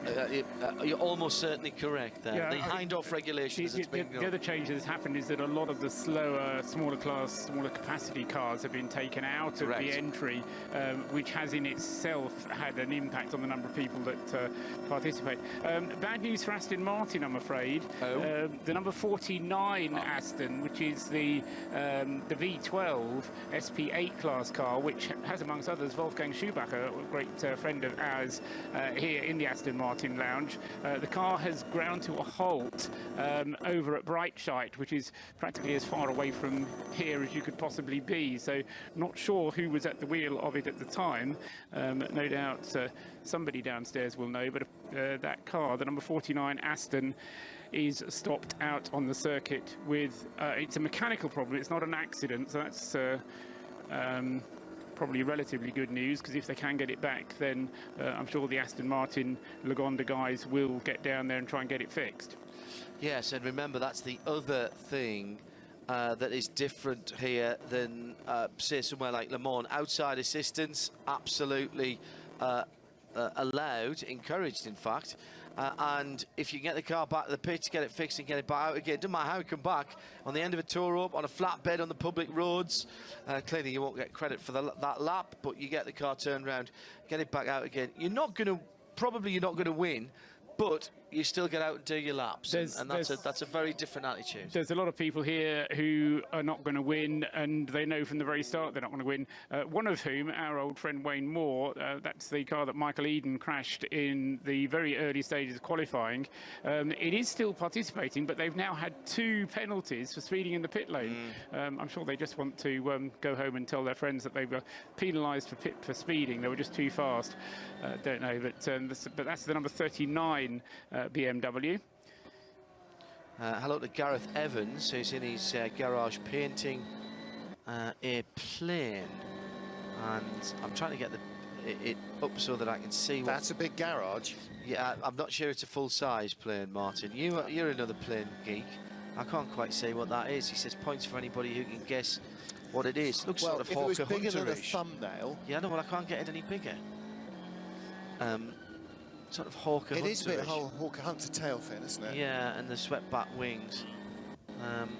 Not sure about that. Paul is furrowing his brow. I don't do planes, I'm afraid. I presume he means this one down here on the left-hand side, and I can do a Vickers Viscount. Yeah, very good. Very, very good. Good luck, Gareth. Thanks for listening in. Oh, just managed to close my tweet deck with that, which I didn't really want to do. Let's get that back. We are heading towards 11 o'clock in the evening. 10 minutes before that, 12 minutes before, for the pedants in us all.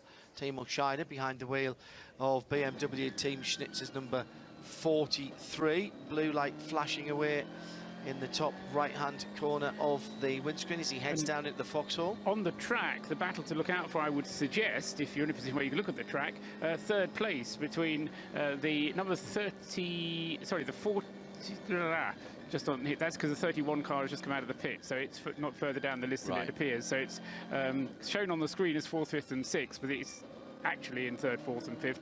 It's 43, 98 and 1.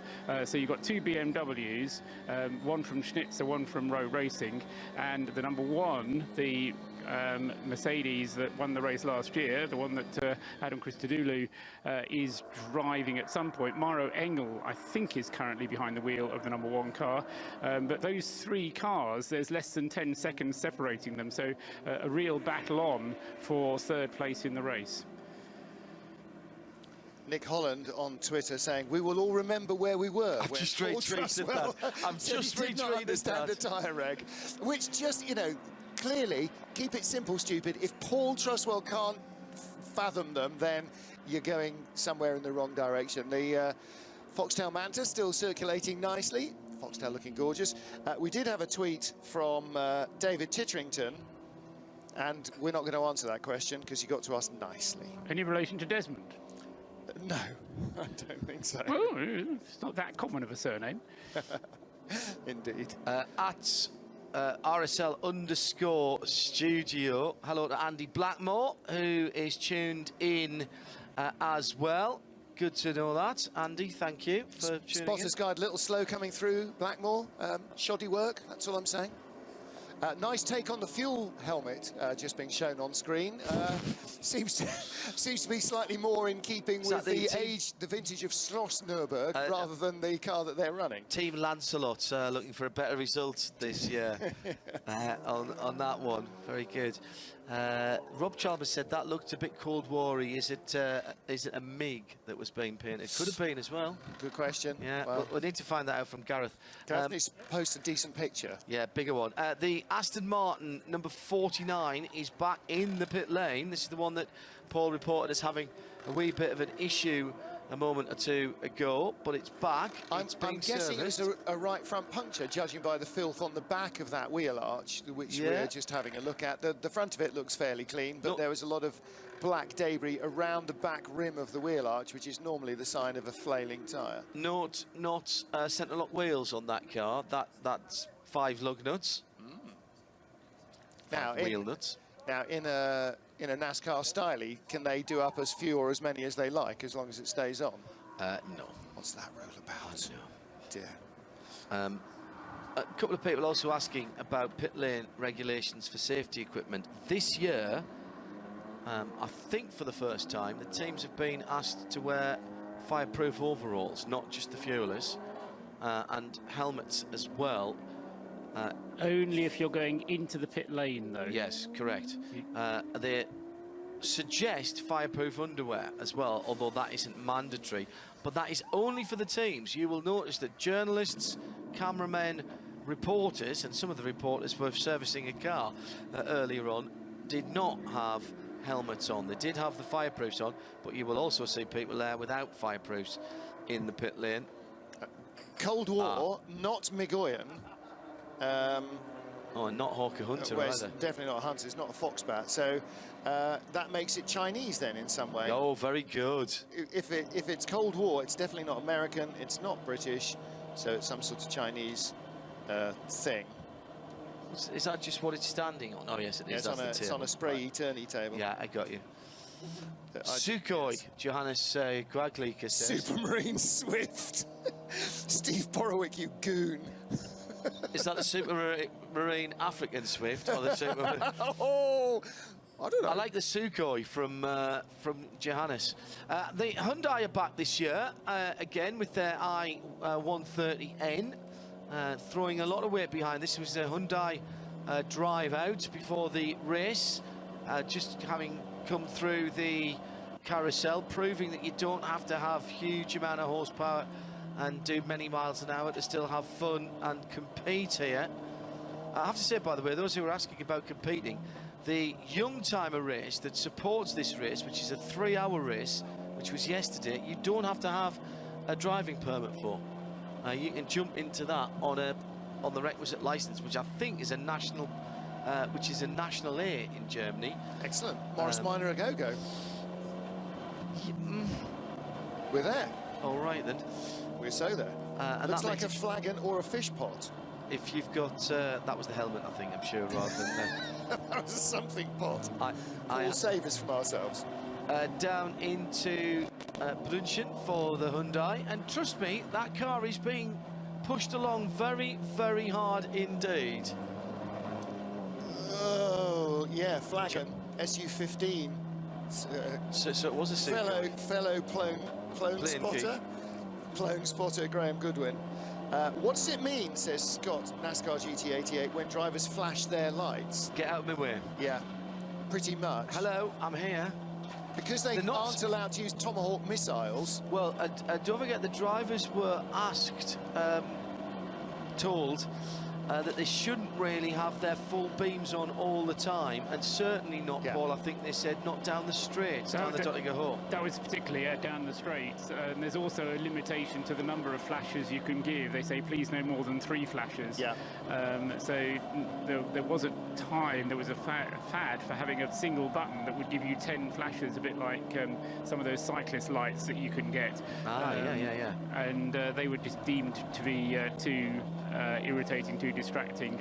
But I don't know, I did notice that, I mean, a lot of the slower cars do have tape across the rear windscreen, or various types of screening across the rear windscreen, so that the effect of bright lights in the rear view mirrors isn't quite as great. McDuff79 loving the Hyundai onboards. He says a great initiative, cross-platform between track and WEC. Thanks for the great commentary too. And don't know where you are in the world. So if you've got a few characters left, do let us know where you are in the world. And don't forget, we are looking for a name for the number 7 Aston Martin, currently sitting in 27th position. It's the dark grey tea-sponsored car, the Tregothnan Great British Tea, and it is British tea that is grown in the UK. Climate change having a positive effect there.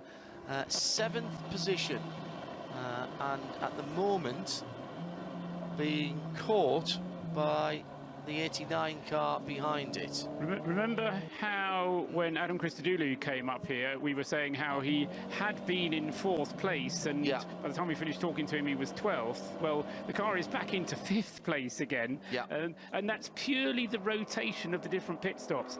We just had a pit stop from number 22, the Ferrari, which is still going strong, the Wochenspiegel team Monschau, or Rinaldi Racing, depending who the entrant is. It's a Team Monschau entry, sponsored by Wochenspiegel, but it's run by Rinaldi Racing. Anyway, the number 22 car, just having had its pit stop, and it was running nicely in 7th place at that point, but will fall down again as a result of the that stop. It was a scheduled pit stop, and the Ferrari going reasonably strongly there, and is certainly in the mix or thereabouts. But you know, drawing your attention once again to that battle that's going on 3rd, 4th and 5th places, still very close indeed between the Schnitzer and Rowe Racing BMWs, and then just behind Maro Engel and the number 50 HTP Mercedes. In some ways we shouldn't be surprised about that, Paul, because there's a balance of performance formula. Therefore, in theory, all the cars doing its 8-lap stints should be at round about the same pace, but of course that assumes everything else is equal. Everything else isn't equal. The difference in drivers, difference in setup, difference in where you meet the traffic. And that's exactly, it's the difference in where you meet the traffic and how lucky you are with the yellow zones as and when you come across them. It's quite interesting listening to Adam Christodoulou about in some ways I was hoping for something a bit more insightful about his way that he dealt with traffic, rather than merely a kind of "don't hit it, hopefully they've seen me" type of thing. Do you know what though? That's tremendously honest, isn't it? Because the idea is, and again, my racing experience is negligible. Whenever you put your car in a position that you are going to be passed or you are passing, then you really do. There's that point when you go, well, I've got to go now. And has he seen me? And it's, as I said to Adam, I ride a motorcycle on the road, and you are taking that same kind of leap of faith every time you pass a left-hand drive truck on the A1. Indeed, and I would far rather have Adam being honest the way he was, rather than necessarily terribly insightful. But when you consider that, you are doing probably around 10 overtaking moves on every lap, we're now on 50 laps of this race completed. That's 500 overtaking moves that his car has done. So there's an awful lot of those "I hope you've seen me" that he has to deal with. We're still trying to name the number 7 car. Tweet at RSL_studio with the name of that Aston and hashtag name that Aston. And Vix Cutler weighs in with this, and given recent events, how can you not call that 7 car Roger? Oh yes, I like that a lot. Oh, gotcha. Yes, absolutely. This from Stathis Kosho. Good evening from Greece, he said. I'm loving the commentary. Any chance Peugeot will run an R&D LMP1 in 2019 to prepare for 2020? No, is the answer to that. Ali Sem says hello from Egypt. Oh, okay. Excellent. And somebody tweeted in saying they're watching for Norway. Is it all right that it's still daylight? It's going to be still daylight until October. Yes, it's all right. Is it 24-hour race in Norway? Where it never gets dark. Not required. Well, it depends when you go. Yeah, either lights all the time or lights not required. That's never not daylight. I wouldn't say closer to reality, but it's been more seriously considered than you might think. Really? I like that idea. There has been some thoughts about running a 24-hour race totally in daylight. It has never happened, obviously, yet. Who knows? Don't start us, Rob Chalmers, because we can go on to steam trains. That's entirely possible. It makes an awful lot of sense. I mean, you could go somewhere very nice, maybe Sweden or Norway, and find a great racing circuit. Russia? Iceland. Oh, somewhere very nice, I said.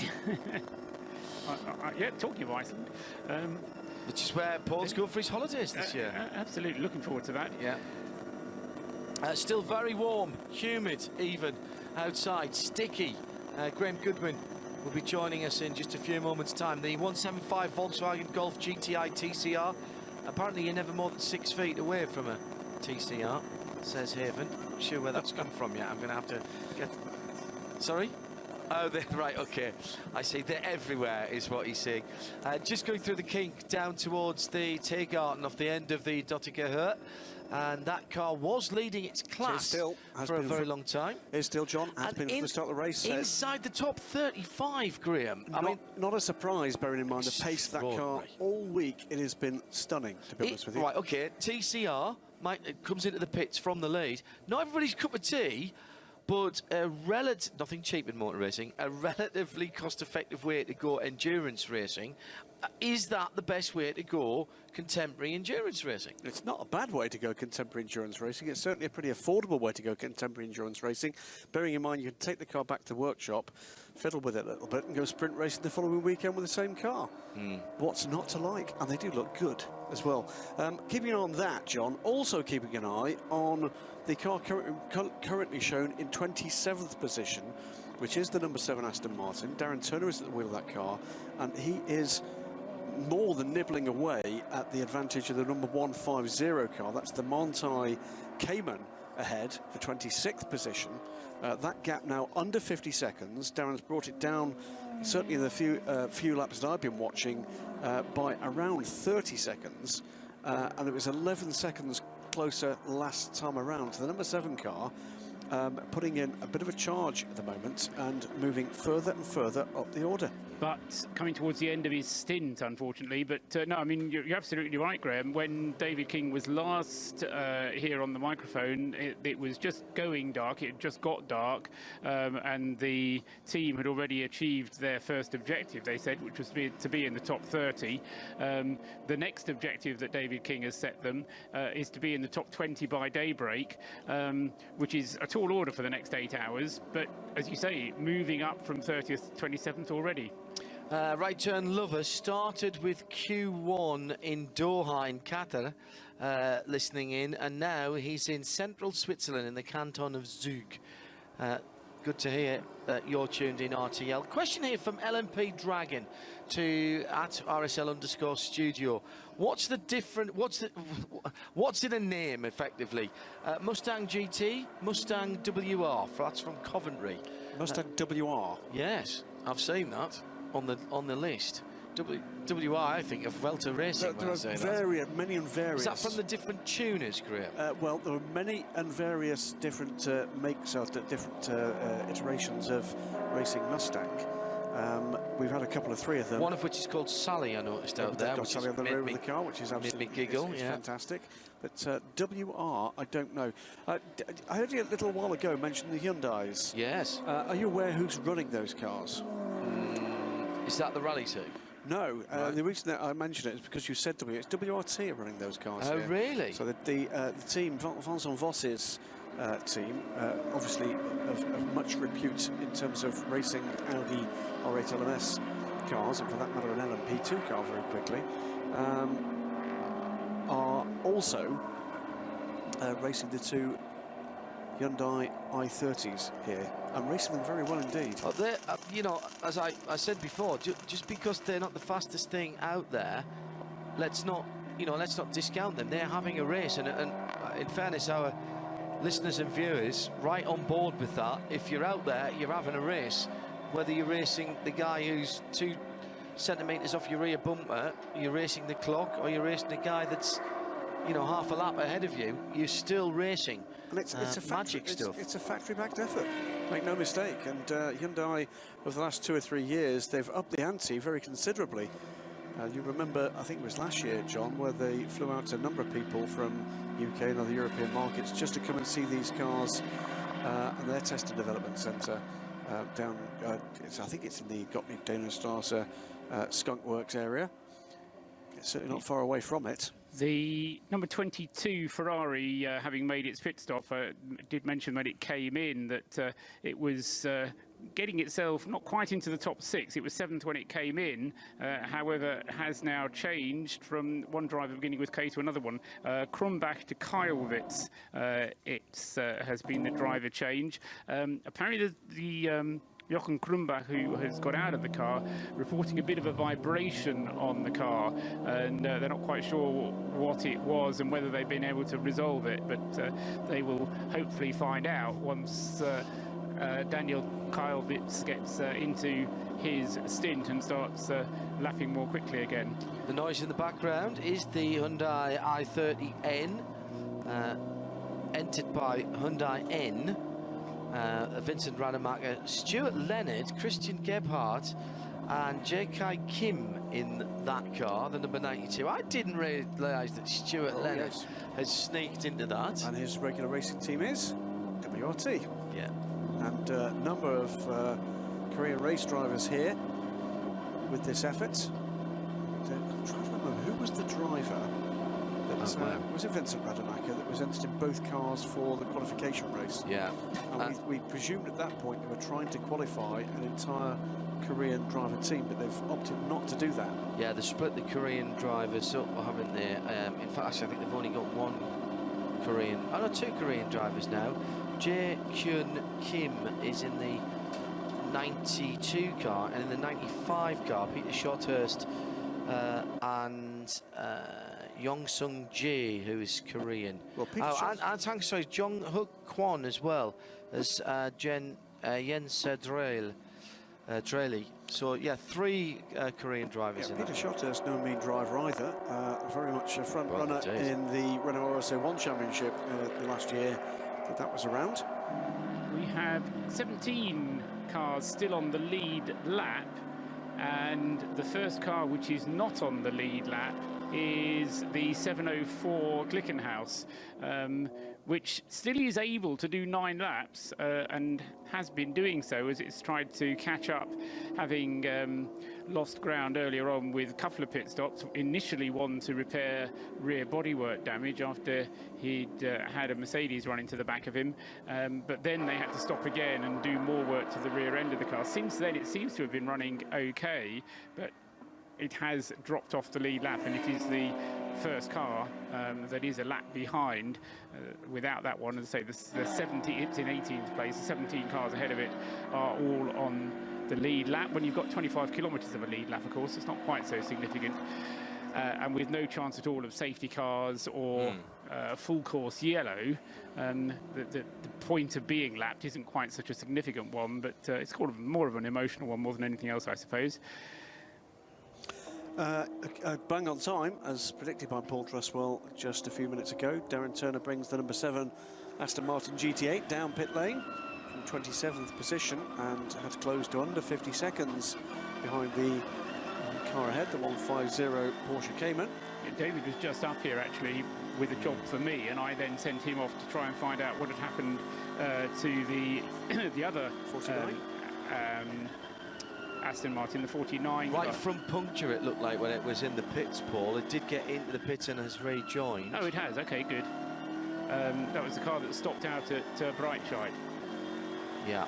Okay. Certainly got back to the pit. That's the sort of mustardy coloured one, isn't it? It's the Lagonda Europe sponsored car. Yes, pearlescent yellow. With Wolfgang Schumacher on the driver lineup. And okay, so good news that one is at least takes a lot to stop an Aston Martin. The third place battle is going to be spoilt in a minute, because into the pits are going to come 98 Row Racing BMW and the number 1 Black Falcon Mercedes. They currently coming towards the end of their stint. And they'll be followed in very shortly after that by the HTP Mercedes number 50. So 98, 1 and 50, who are yeah, 15 seconds separate those three cars now. Will be bound for the pit lane fairly shortly. Plenty of battles up and down even the top 20. A number of cars separated by, well, very small gaps indeed, including what is that it's under 2 seconds, isn't it, between 4th and 5th? Yes, yes. So this is, yeah, that's exactly the battle that has been going on pretty much since the pit stop from the Schnitzer car made it into the battle for 4th. In fact, it's just under 8 seconds, the gap between 3rd and 5th. With a further couple of cars behind those three that are just 12 seconds behind and a further 12 seconds behind. So it's around 30 seconds separates 5 cars. Yeah, and as I say, 4th and 5th will be coming in pretty much together, the road racing BMW and the one Mercedes. Well, for Racing 81 in the pit lane, the BMW in classic BMW colours, the black, white and red. We've had a few takes on classic BMW liveries in the last few years. Coy is one of the drivers of the 81 car. Always good to see Core out. The other Hoffa Racing car is a combination of drivers from the Kroll family, certainly Michael father. I've got a feeling there's a son Kroll in the other Hoffa Racing car as well. That's the car that has a driver's name on, and I can't remember what it is, and the Kroll family. The Kroll family, it says on it, which I think is marvellous. Very good. Very good. Oh, is that an issue there for the 704 Tram Motorsport SCG 003? No, just got a little bit squirrely coming through the hats and back. Now up towards the Flugplatz. Flugplatz in the dark, big lift off sensibly. Now around the double apex right-hander, climbing all the time. My goodness, in the dark it even looks quicker. The lights piercing the very dark evening now, with time at 11:15 here at the Nordschleife. We're live from the Aston Martin Lounge up to the top of the hill now, and Schwedenkreuz, and down quickly to Arenberg and down into the Fox. What is the Foxhole like at night? Can't even imagine it. It's scary during the day. Curb on the left, no curb on the right, curb on the left again. Now into the dip, the car will bottom out here. Lift, down one gear, brake.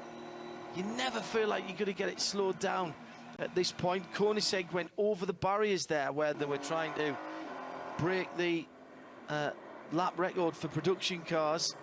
That was before we were here for WEC last year, wasn't it? It was indeed. Was it Nicky Team in the car? It was indeed Nicky Team in the car. But I wasn't going to mention that. No, we shouldn't really, should we? We won't mention it was Nicky Team in the car then. Just had confirmation, by the way, and it's confirmation it's taken a long time to come back, that the 77 car, that was the Pro-Speed Porsche, the all US crewed car that had that incident quite some time ago, has finally been withdrawn. That's been withdrawn as well. There seems to be quite a lot that slowly are withdrawing, and or at least not persisting with the fight to get the car back out onto the circuit. However, having said that, the number 5 Phoenix Audi, which did lose an awful lot of time in the pits, has resumed following a very lengthy pit stop, and has slipped now long way down. Can't quite work out how far down, but the number 5 car currently is 77th, and that car was in the top 6 quite comfortably earlier on, so it's well out of it. Mauro Engel, coming towards the end of his stint in the number 1 Black Falcon Mercedes, just setting the fastest lap for that car, not the overall fastest lap, but the fastest lap that number 1 Mercedes has done on its previous lap, 8 minutes 30.357 seconds. Big moment on the Grand Prix circuit heading into the Schumacher S's. Did you pick up who that was? Just saw the car sideways. Now that's a replay. I'm not sure. It's not the same car. I'm not sure how recent that was. It was an Aston Martin. I thought it was the 70. Aston Martin, the grey car. I thought, as it went sideways, I thought, is that an Aston? It looked like an Aston, so yes, they are Very lucky not to have hit anything. Well, by context, by the way, a bit of context with you were just saying, Paul, about the fastest lap of the race for Mara Engel's mount. The last lap through for the number 704, and I'd be interested to see how far off the lead lap they are. An 8:24 last time round for the 704, absolutely flying. And 2 minutes. 2 minutes, and on the in-laps for both the 98 and the 1, those two cars engaged in that real scrap. An ultimate fastest fourth sector, that long fourth sector, 305.4 for the 98 BMW. So we've got a good fast racetrack just at the moment. And obviously without any cautions. I think it's Alex Sims at the wheel of the 98 at the moment. He should be coming in to hand over to Nicky Katzberg. And in the number 1, Maro Engel should be handing over to Jelmer Berman, I think, on the rotation. And I think Adam told us that it was Jelmer who started the race, so they've gone through the full list of drivers, but he also told us they were double stinting at this stage. Certainly means you get a good long rest when you're doing almost an hour's worth of driving and then double stinting. There's 3 other drivers in the car. Adam getting a chance to come and chat to us and then go and still have a sleep before he gets in for his stint. Just lots of people asking about the Kissling Manta and the Foxtail. The Foxtail on the Manta Aerial is somewhat of a tradition here. I'm not sure they have ever lost one. They did. No, they did. You may recall, John, I think it was in the overnight session. Was it last year the car retired very early? Or was it 2 years ago? No, I think it was last year. The year before, they did lose a Foxtail, but they carry a spare. In the toolbox, that's right. I remember seeing it in the toolbox. Now you've mentioned that. Yes, absolutely. And the Foxtail does have its own Twitter account. It is Manta_Foxtail, I believe. I think you're right. If you want to follow that. Some talk about the Sud Schleifer here. Drove the Sud Schleifer, or at least a goodly part of it yesterday on the way out of the circuit. Some of it is still public roads. There is a little more of it than people tend to realise still left, although it's mostly used as access roads for some of the car parking around that area. I was talking to somebody yesterday who was saying they still run some old-timer cars on there, not at any kind of speed, but have a classic event where they run as much of it as left. A display mode. Well, we came and some of it was destroyed to create the Grand Prix loop. Yes, I mean we went looking for it 2 or 3 years ago, and it's well mapped. It's not difficult to find it, but you'd be amazed. I mean, some of it just looks like a footpath.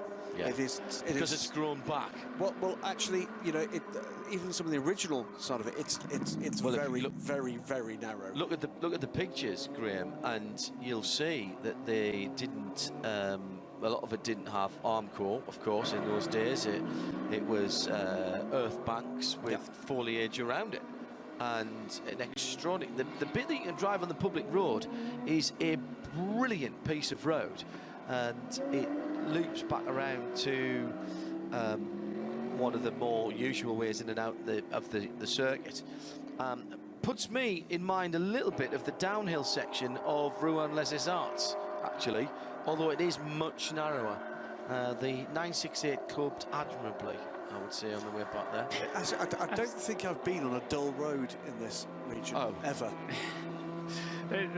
Well, I mean, there isn't a dull road between here and the Ardennes. I mean, you can just go off and just explore when you've got time. Absolutely together as they cross the line that time. 11th and 12th place cars, 22 the Ferrari, the Wochenspiegel sponsored car, with the number 20 Schubert BMW right behind it as those two cross the line. It's Jesse Krohn in the BMW, Daniel Keilwitz at the wheel of the Ferrari, but absolutely together. And I wouldn't be at all surprised if we didn't see the BMW up into 11th place next time around.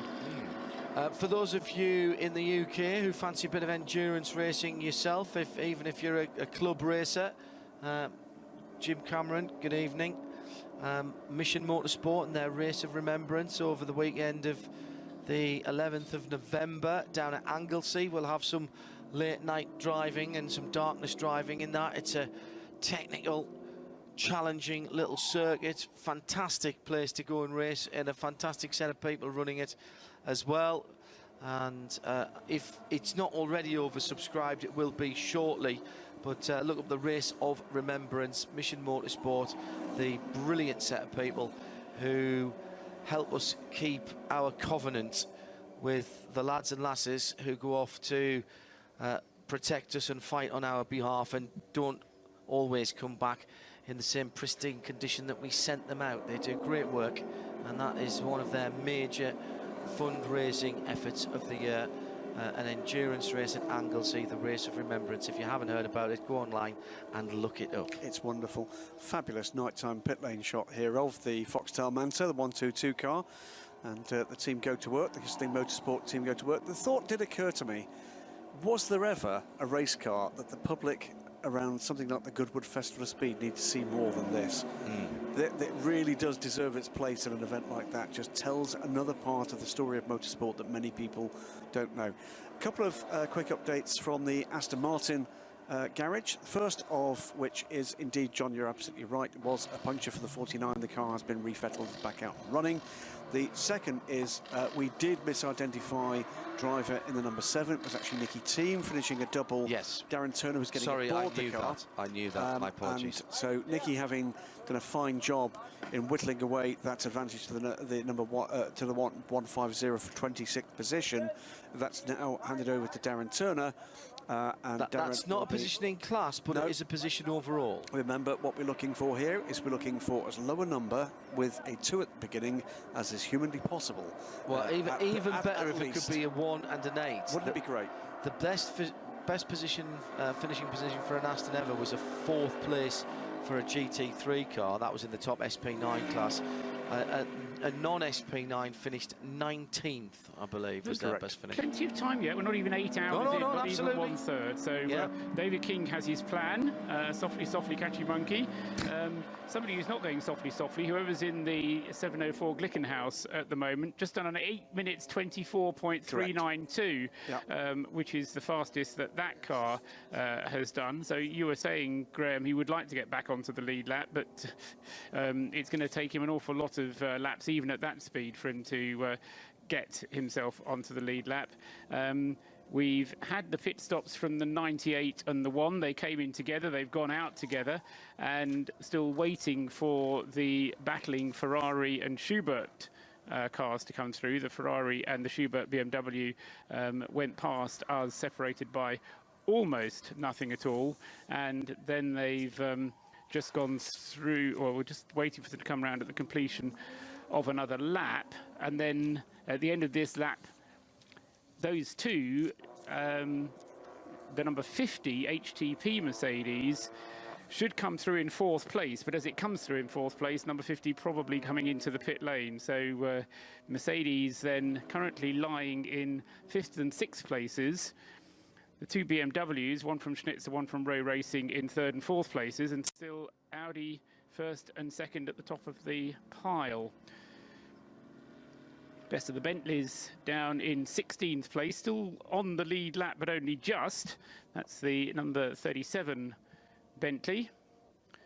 Sadly, the 38 cars already. 38 car. It was the 38 car that retired. Yeah, bit the dust, yes. I put it on a piece of paper and then gave you the piece of paper. I didn't make a note of it myself. Yes, now I have done. So the 38 car has withdrawn, and the other thing I was just going to mention was the 702, the other Glickenhaus, still going strongly, but still occasionally having shorter stints because, for whatever reason, it can't pick up all the fuel in the tank. Although his last stint for the 702 was a full 8 laps. 704 in the pit lane now as well. Yeah, that was obviously 18th position. Obviously, that fast lap coming as the fuel load lightened. 9 laps that last stint. They are on the 704. The 702 hasn't done a 9-lapper, but the 704 has. Whoa, hang on, that car hasn't. been out of the pits long enough, has it? That was the 42 BMW back in again after 7 laps. Okay, only 1 lap short. The red and white BMW, 5th position. 50 car in as well, in from 4th position. Yeah, the 50 on schedule, as you say, the 42 possibly 1 lap early. He's had one other stint that was a 7-lapper. And just sometimes, I suppose, if the driver is feeling the heat coming towards the end of a double stint or a vibration that seems to be getting worse and worse, it is worth coming in a lap earlier.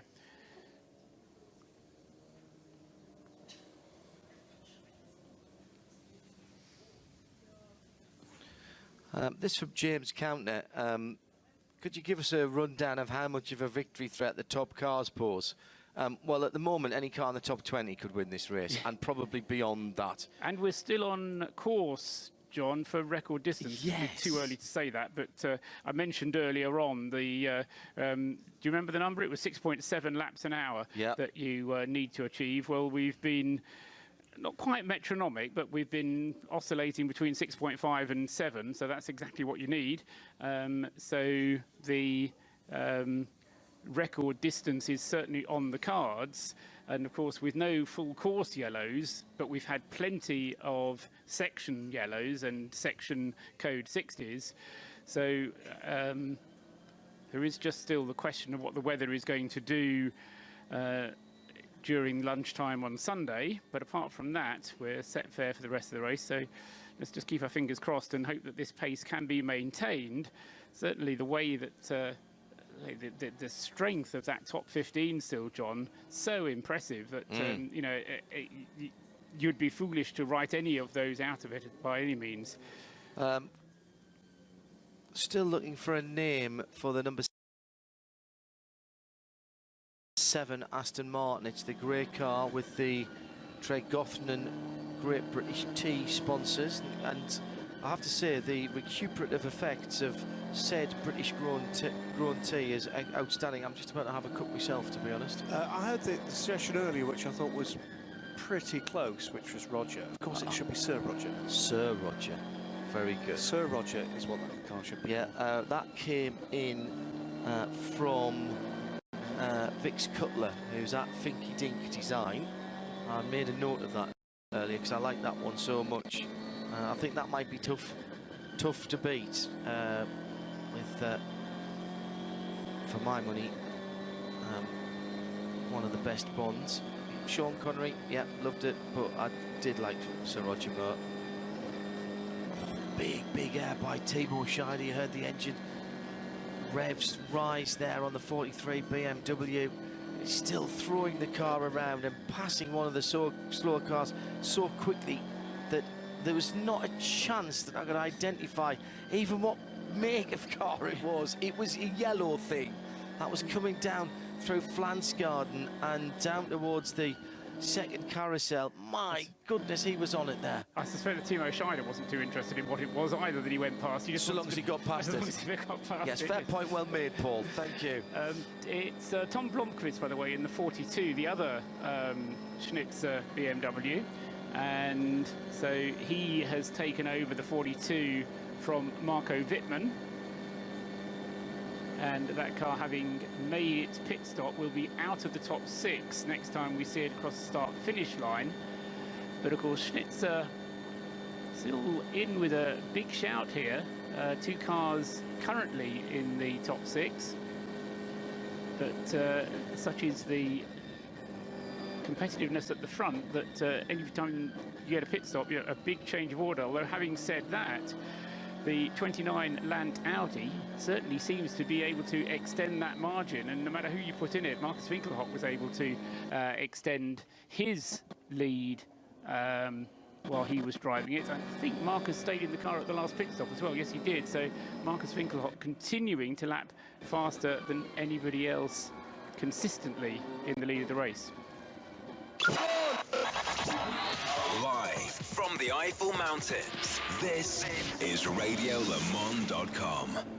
It's the Radio Show Limited live coverage from the Aston Martin Lounge here at the Nürburgring. Paul Trustwell, John Hindhaugh and Graham Goodwin, editor of dailysportscar.com. Marcus Winkelhock then still in the lead of the race in the Land Motorsport Audi, running on Dunlop tyres.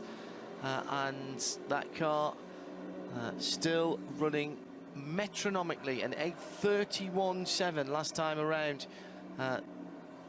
Quickest car in the top 10 though, Christopher Haase with an 8:29.7 in the 28, the sister car. Both those cars now running on Dunlops. It is just after 11:30 here Central European time, just under then 16 hours still to go, and Graham has the hourly update for our odd hour classes. We've split the field, or the classes, in half. And we do one hour, one the next. Graham, how does it stand? It stands like this, and the last time I get a chance to say good evening before we get into good morning. Yeah. And we'll go right down the top 5 overall to start with. All SP9 cars at this point in the race, led by the number 29 Land Motorsport Audi. Then it's the number 9 Audi from WRT, the one surviving car in the GT in the SP9 class from that team after the departure of the race for the sister 10 car. The 43 BMW in third place. The number 50 is the first of the Mercedes AMGs. That sits fourth, and the 42 BMW sits fifth. In SPX, the lead car, we have to go down to the first of the Glickenhaus cars, running now in 18th for the number 704, of the sister car running 3 places further back, the 702 car, and in 1 place further back than that is... Actually, sorry, second place is the Renault, isn't it? Renault is second, it's in the top 20, the Renault, and then the second Glickenhaus. So that's pretty tightly fought, that little class at the moment. SP7 is the next class that hits the go button for this time around, led at the moment by the number 66 car, 24th position overall for the number 66. That is one of the squadron of Monza racing cars fielded here. Stefan Aust, Ralf Overhuis, David Jahn and Christian Bolrath for the number 66 car. That car sits 24th position. 68, these are all, of course, Porsche Cup cars. The number 68 car is the Capella Motorsport Race for Kids car. Willi Hüppi, Thomas Capella, Thomas Gerling and Harald Hennes. That is 3 German drivers and a Swiss. Second position in SP7. Third in SP7 is the number 63 car, pits as I speak. And that is, of course, another Porsche Cup car, an all-German squad. Tim Scherbath, Vincent Kolb, Georg Goder and Martin Schlüter. That's SP7. Cup 3, the Porsche Cayman class. And those cars are running very well up indeed. The lead car in class, the number 308, running 35th overall at the moment. And those cars, like several others, are making very good progress up the order. And the 308 car is one of the Taycan Racing cars, again an all-German squad. The infamous Jürgen von Gartzen, Moritz Gossenbach, Markus Ostrich and Moritz Ostrich in the number 308 car. The sister car, 307, Daniel Burr, Fabio Grosser, Maximilian and Kim Lewis Schramm sit second in that class and 38th overall. And third in the class is the 309 car. That's from Arkenau Motorsports. That is 3 German drivers, Winfried Assmann, Roger Assmann, Kai Heimer, and a New Zealand driver with a very German name, Peter Scharmach, completes our top 3 in the Cup 3 class. Next up, SP6, and SP6 sits with the number 76 car in 45th position at the top of the shop at the moment. 76 car, as we look down the list here, is the Porsche 991 GT3 Cup HRT car. It's been in the lead of this class for a little wee while. Kim Andre Harschild, Mikael Kresbora, Matthias Hüttenrack and Milan Kodidic. That's 3 German drivers and a Czech. The number 80 and 81 cars, second and third in the class.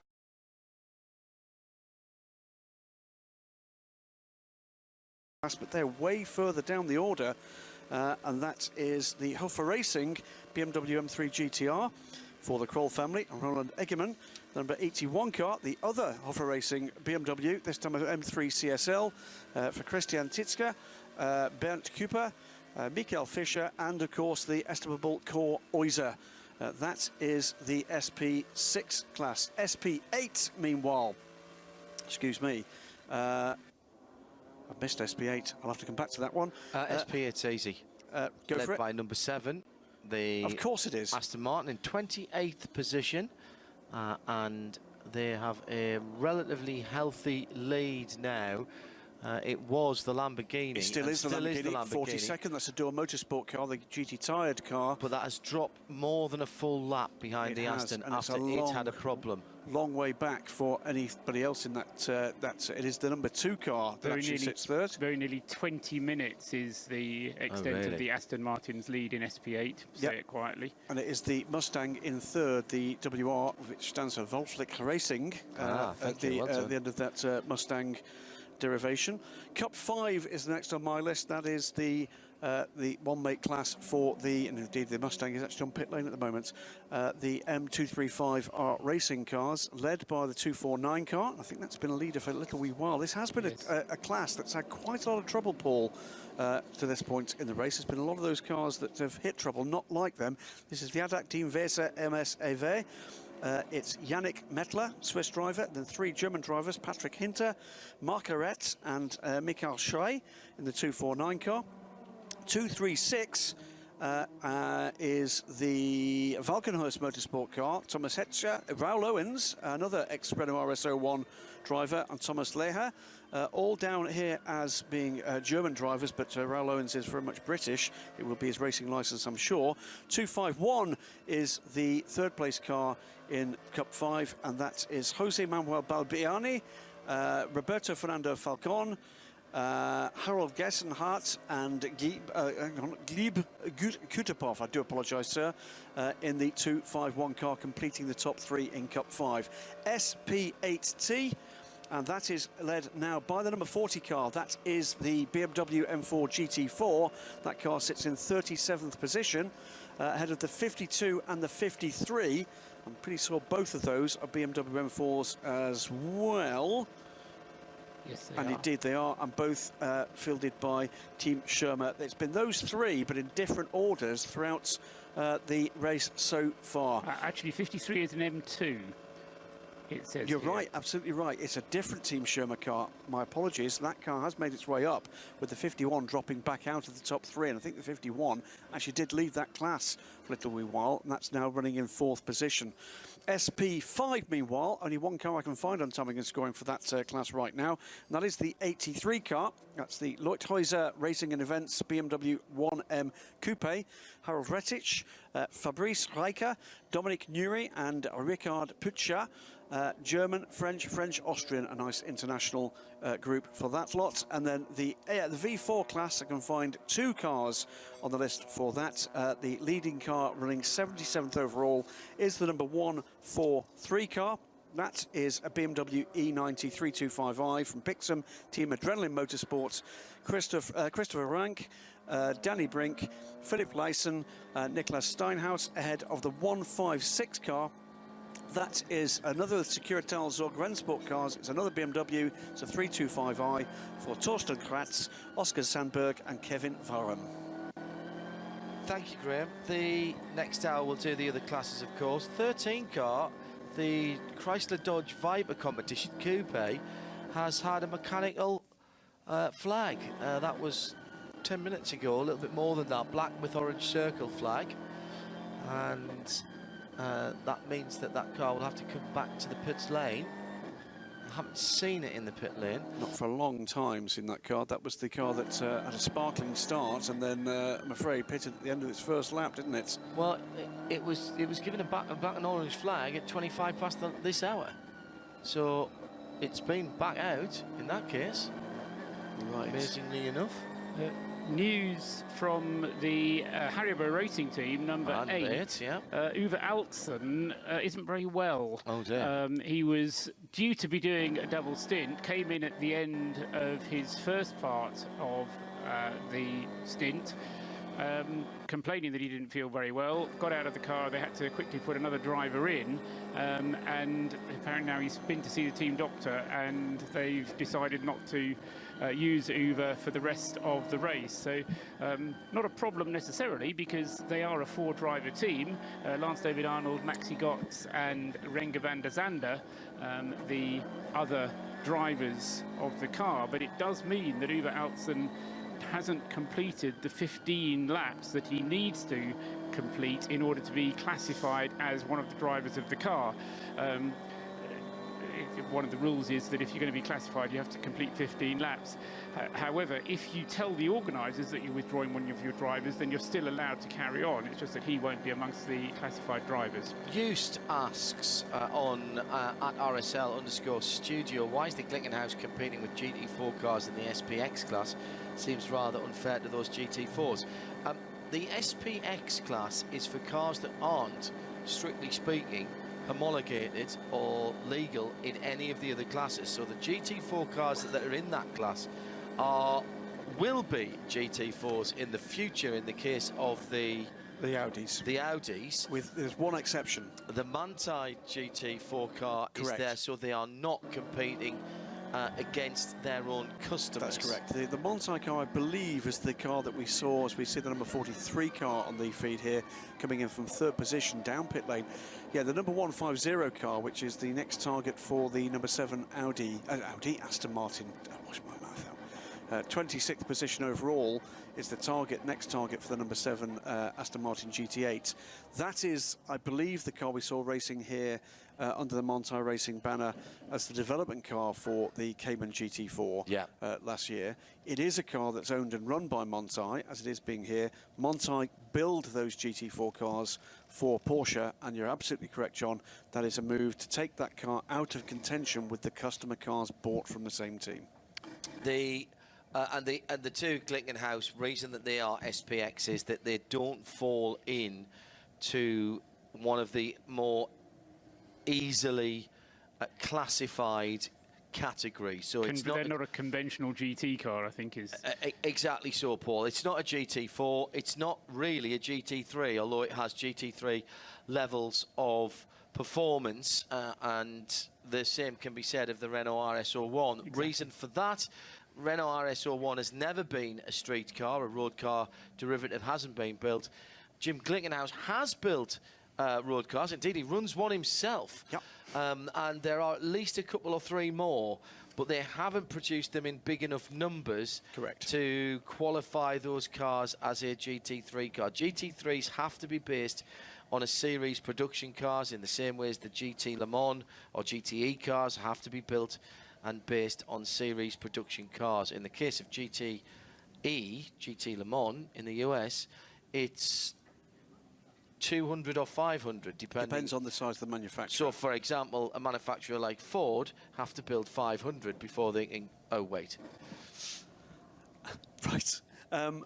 Would say one thing about the Glickenhaus road car, the SCG 003 road car. There is one, I believe, and these words came from Jim's mouth here last year, one major difference, which is they don't run with the same engine.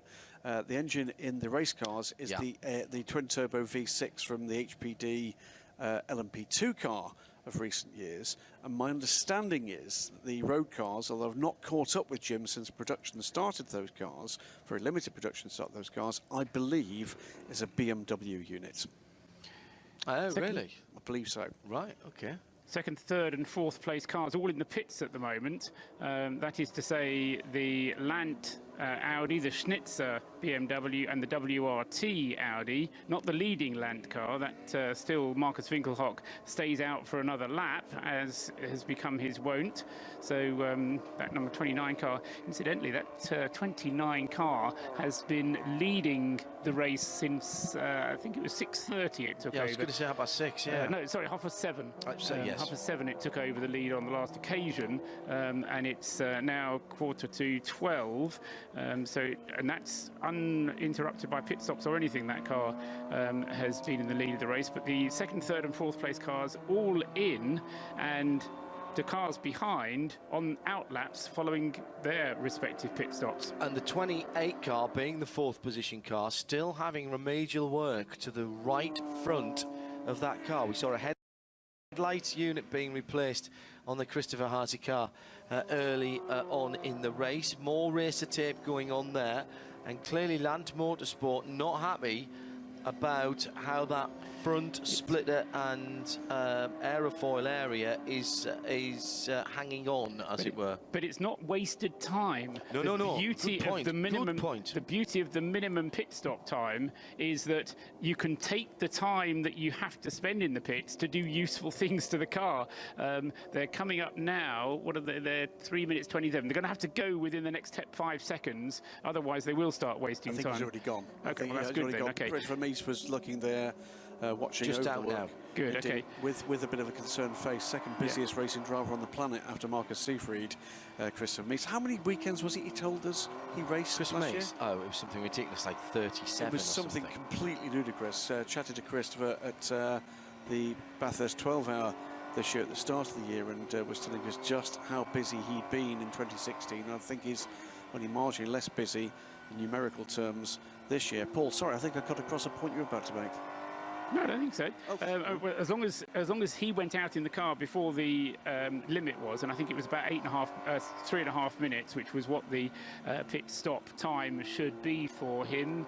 Yeah, 3 minutes 31, so spot on the minimum time required. So even though that work was being done, nothing was really lost. Marcus Winkelhock due in at the end of the lap that he is currently on. So the Land car number 29, by one means or another, and it's been mainly by consistent pace, has stretched this advantage now. It was in sort of the mark of about 30 seconds. It's now over a minute, and consistently over a minute. It's less than that. It's more than that at the moment, but it will come down after the pit stop for the 29 car. But it does have this very useful margin, and I made the point when Martin was here that car suddenly got itself out of the pits again without losing the lead, and you kind of had to make a little note. That was a significant moment in terms of measuring the lead advantage. It's that time of the evening as we head towards the witching hour in Central Europe, just 10 minutes away from midnight, when people are starting to find somewhere to get their head down and maybe get a little bit of shut-eye. The STI Subaru in the pit lane. Father's Day in Germany tomorrow. Ah. Darth Vader. I am your father, Luke. The 90 car then in the pit lane, SP3T. They will have been hoping for bad weather with the all-wheel drive on the Scooby. 29 is in from the lead then, and already Marcus Winkelhock is out. And was that Connor De Philippi getting in, or was it? No, it's Fanta Linter, isn't it? Oh, I don't know. They've all changed helmet designs recently, these drivers. It's annoying me. Shea Adam is watching. She'll tell me. Watching in Florida, wondering why it's not dark outside when she stops looking at the screen and looks out of the window. I've done that before. I remember a year that we did the 24 hours, the Rolex 24 Hours of Daytona from the studio in the UK, and I remember somebody missing their braking point into turn one and taking out one of those poly barriers. I was right, it was Connor, wasn't it? It is Connor De Philippi. Yeah, it was. I should have just left it with the first person. Yeah, so we took out one of those poly barriers that marks your braking point and sent it up, and I immediately looked out the window to see which car it was, and of course looked across the meadow in daylight. Where there was a white plastic bag floating across. Yes, that's right, there was. Well remembered, Paul. Well remembered. There was a white plastic bag. What? Oh, yes, of course. It can mess with your head, can't it, this game? It very much does. Very much does. So this is the time now that other jobs can be done. Remember, there's a standard time for all of the pit stops, to A, for safety's sake, and B, just again to try and work that balance of performance so no one has an advantage. Also, in fairness, the other thing is you are working on pistol grip petrol pumps, and some will fill quicker than others. It's the luck of the draw. So that this balances those vagaries out as well. The other thing is that it enables things like brake disc changes to be done without necessarily a longer pit stop. You tend not to do all 4 at the same time, but you do the 2 front ones and the 2 rear ones in 2 separate pit stops, which some teams will do anyway in 2 separate pit stops because front and rear brake discs tend to wear at different rates. But you can very often do that without there needing to be any extra time put on your pit stop. The 123 Toyota Corolla Altis in the pit lane. Haven't talked too much about these guys, but they have been just battling away in SP3. It's the Toyota Gazoo Racing Team Thailand. 2 cars from those guys this race. They've also got the 124 car. 123 Sutipong Smitachach, Natavude Charon Sukawatana, Manat Kula Palanont and Natapong Hortunkum, and I think it was Natavuda Charansuka Watana who was sitting in the car waiting to be sent out. The Mad Cow himself, that's his own nickname back in Thailand. Those guys have been here for quite a few years now. 3 years now? Yeah, and that is the latest version of the Altis, and dare I say this, that is a far nicer looking car than they've raced here before. Resplendent in the works colours. As the 29 leading car, Conor De Filippi confirmed behind the wheel. Back out.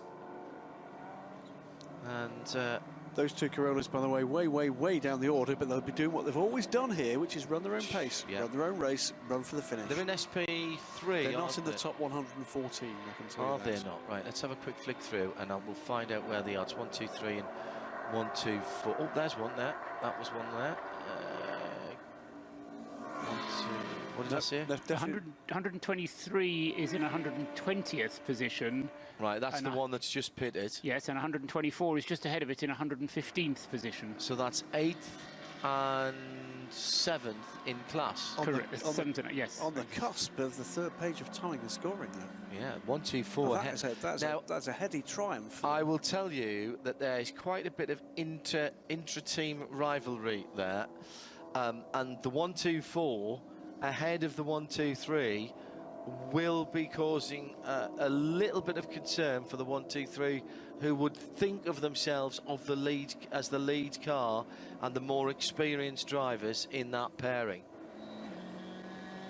Rene de Boer says that Father's Day was last Thursday. I always make a rule of believing everything that Rene de Boer tells me. In whatever language he's speaking. Absolutely. And that it could be Legion, frankly. Could well have been. I'll grant him that. I know it is over this weekend, and so I won't argue with Rene. I've got to argue with my children about why I didn't get a card. That's because it's Father's Day in the UK Le Mans weekend. Yes, again. yeah, we should change that so that they don't get confused. My dad always since Hindhaugh Senior, John Anthony, hasn't been to Le Mans for a few years. He's been in my ear recently about it's Father's Day. It's Father's Day, yeah. Well, I think he's dropping hints. Yeah, I think this year might be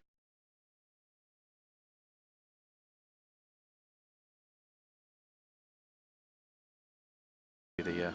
I'll be honest with you, still bamboozled by how it is I've managed to actually, acquire 2 children called Jesse and James. But very good. It's true. Tim Hilliard is cheering on the 3rd place car in SP8, the Mustang, Sally. It's a great customer of ours at OP Mustang, loving the coverage. Ultimate fastest final sector of the race, by the way, just now. That went again the way of the 704 Glickenhaus, now back inside the top 20, running 19th and trying very hard indeed to get back on the lead lap. We asked this question about headlight colours the other night, and I've forgotten the answer, if I'm honest, but Stephen Jakes has said, I thought all cars had to run yellow headlights at the N24. No, it's the SP9s, SPXs and SP10s possibly that have to use them. anybody else can be asked to use them by the organisers. So it's not quite the blue flashing light, but I think what they're trying to do is to have cars that are at a certain pace having yellow headlights, and the ones that aren't at that pace have to have white headlights. So it's not your choice which colour headlights you have. It's down to A, which class you're in, and then B, whether you get a note from the organisers. Get the note from your mum. You will have to have yellow headlights, please. Yes, no gym today for little Johnny. I noticed earlier on when we were on board with the Hyundai just how good their headlights were, and they were white headlights. I've also noticed how respectively poor some of the faster cars' headlights seem to be, because they are yellow. They're not meant, these LED headlights in particular, not meant to have yellow across them. I would have thought it would have made more sense for the faster cars to have white headlights. Or maybe it's because they want the less experienced drivers and the slower cars to have the better headlights. 1, 2, 3, 7th place in SP3 has had a little bit of a whoopsie, and that's non-compliant racer tape. It's not the same colour as the car. No. This is black and white going on a red and white car, and that frankly shouldn't be allowed. Those two colourways shouldn't be allowed to mix. Should be called race control for that, I'm afraid. Yeah, I'm sorry. That, and for anyone who doesn't understand that, that is my soccer affiliations coming through. Well, you say soccer. There wasn't much evidence of that this season. Well, no. There wasn't much playing of it going on. We turned up at a few games. Which was nice. Which was nice. And not enough, unfortunately. Gets them out, doesn't it? Mainly of competitions, mind you, but it gets them out. Yes, Morris Nietzsky Nietzsky, excuse me, says Father's Day. He says, as a German, I can confirm Father's Day was on Ascension Day on Thursday. That explains why there were so many fathers out getting a day away from the family on their motorbikes, because there was wick with them. In fairness, if we keep saying it, some of those dads might get a second present. Yeah, it's quite possible. Good point. Trying to work out the effect of the last set of pit stops, and I've got a feeling that we've had a change around in the BMW ranks. The row racing car number 98 has got itself ahead now of the 43 Schnitzer car, whereas before that round of pit stops, the Schnitzer car was ahead of the 98 car. So we'll see how it pans out when they get to the end of the lap they're currently on, because they're still on their out lap. That's Janine Hill, not Jake Hill. Yes, I know that, but that is a 2017 Cup car that is in the pit lane at the moment, Porsche Cup car. Janine Hill, one of the drivers.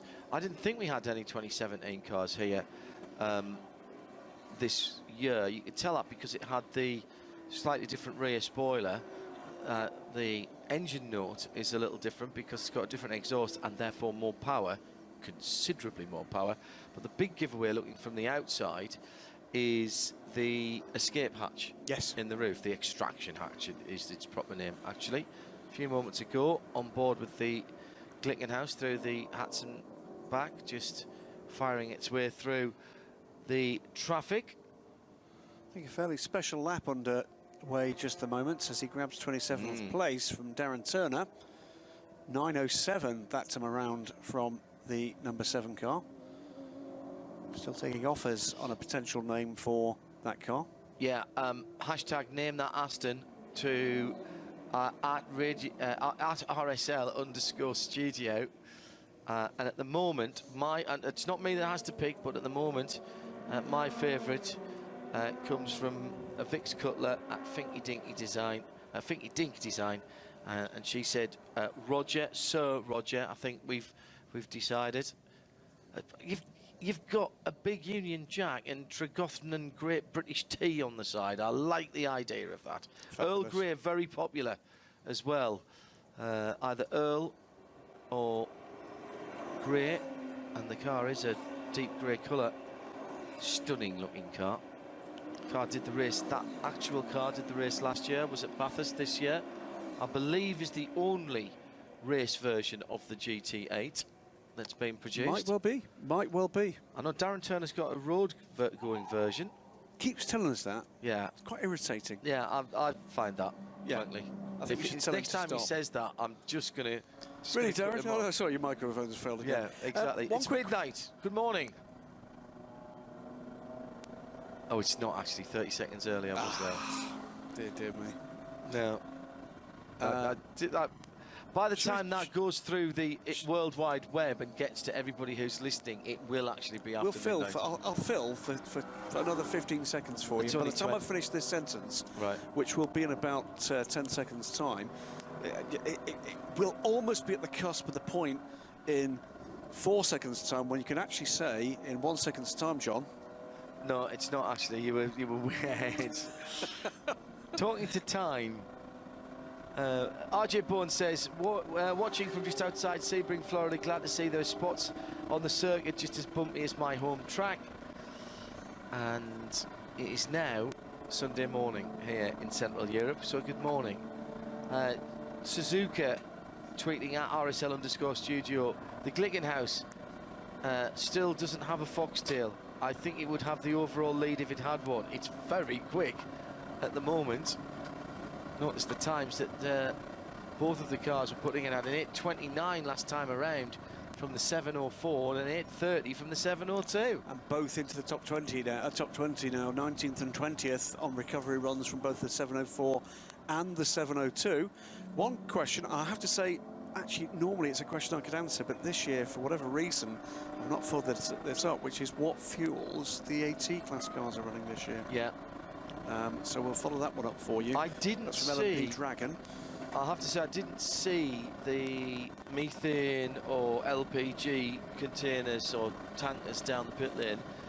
Have we got a diesel car this year? Yes, there is diesel, right. And I think there's two varieties of diesel because there's one bio and one slightly different type of diesel. I'll hold fire on the other one, but I'm pretty sure there's an LPG as well. Well, the one that we can confirm, that comes thanks to our good friend Right Turn Mother, and the 320 car is running E20, 20% bioethanol. Some panels are biofibre and not carbon fibre on that car. I remember one of the university motorsport courses in the UK building an F3 car and using biofibre, which is things like carrot cuttings and lettuce. Things like that. It's built completely of lettuce. No, it's not. Don't say things like that. But it was things like fibrous vegetable matter was used. I found it fascinating. 22 Ferrari without any fibrous vegetation anywhere near it, one hopes. Is in the pit lane from 5th position, and that was on time again. Another 8-lap stint for that car. Not quite as much drama in the tyre department as we might have been led to believe for the cars running on Michelin. Not yet, indeed. LMP Draven says it runs butane, or at least it did last year, but it's not running petrol for sure. Which one's this? Whichever car we were talking about a moment The 13, the Viper. The Viper, yes, the normally Viper. runs some form of gas, doesn't it? Yes. Yes, you're right. Whether or not it's LPG, I couldn't tell you immediately. I would normally have followed this one up. It's just it's dropped off my to-do list, I'm afraid, thus far, for which I apologise. I will try to do that in the morning for you. The leading Michelin shod car is currently the 98 Row Racing BMW. Both it and the Ferrari number 22, which you just mentioned, having come into the pits, out of 4th place when it did come into the pits, though. Those two both on Michelins. The leading two Audis, one from Lant, one from WRT. Those both having made the switch. So I suppose the story is perhaps going to be whether or not they try and double stint through the night if it gets cooler in the nighttime hours, although picking up on what David King was telling us earlier on, and bearing in mind that his car is not running an SP9 anyway, so perhaps not relevant to that, but still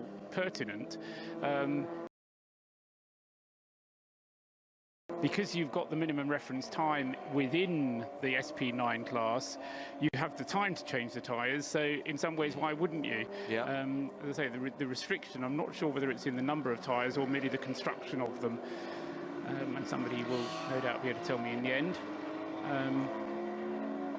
For Marcus Keir, LPG, not LVG, when we were talking about alternative fuels.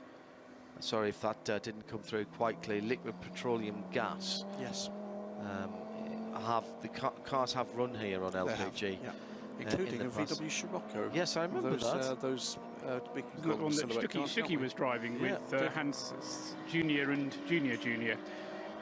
Yes, before they all teamed up in the Lamborghini a few years later. Put him, I thought, one of the all-time great runs actually in this race. A car that's, with its history, I think that anybody gave that car a chance of actually even a decent finish, but finished the top 10 if I remember rightly. Yeah, I think it was about 8th actually, if memory serves.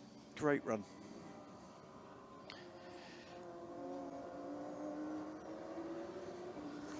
How does the sharing of pumps, now this is very good, says Casually F1, very good Twitter handle that, at Casually F1. How does the sharing of pumps in the pits work if different cars are running different fuels and gases? That's a very fair point. Yep. Down the pit lane, all of the pumps are petrol. Correct. And as we heard David King saying earlier on, if you get to your pit and somebody's on it, you go to the next pit along and use that one. They don't belong to each pit garage. They are there to be used communally, and basically everybody has to shuffle down with the tyres and the other driver. The alternative fuels are, or have been in the past, in the early part of the pit lane and stored in a separate place.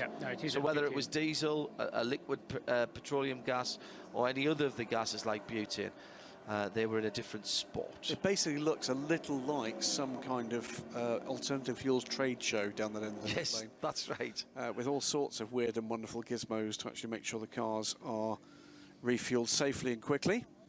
702 car is on pit lane from 20th position. Team go to work, fuel, cooling down the car. One part of the engine cover off for the team to take a look. Suspect it doesn't need work, they just like looking at it, as do we. It's a very good looking car.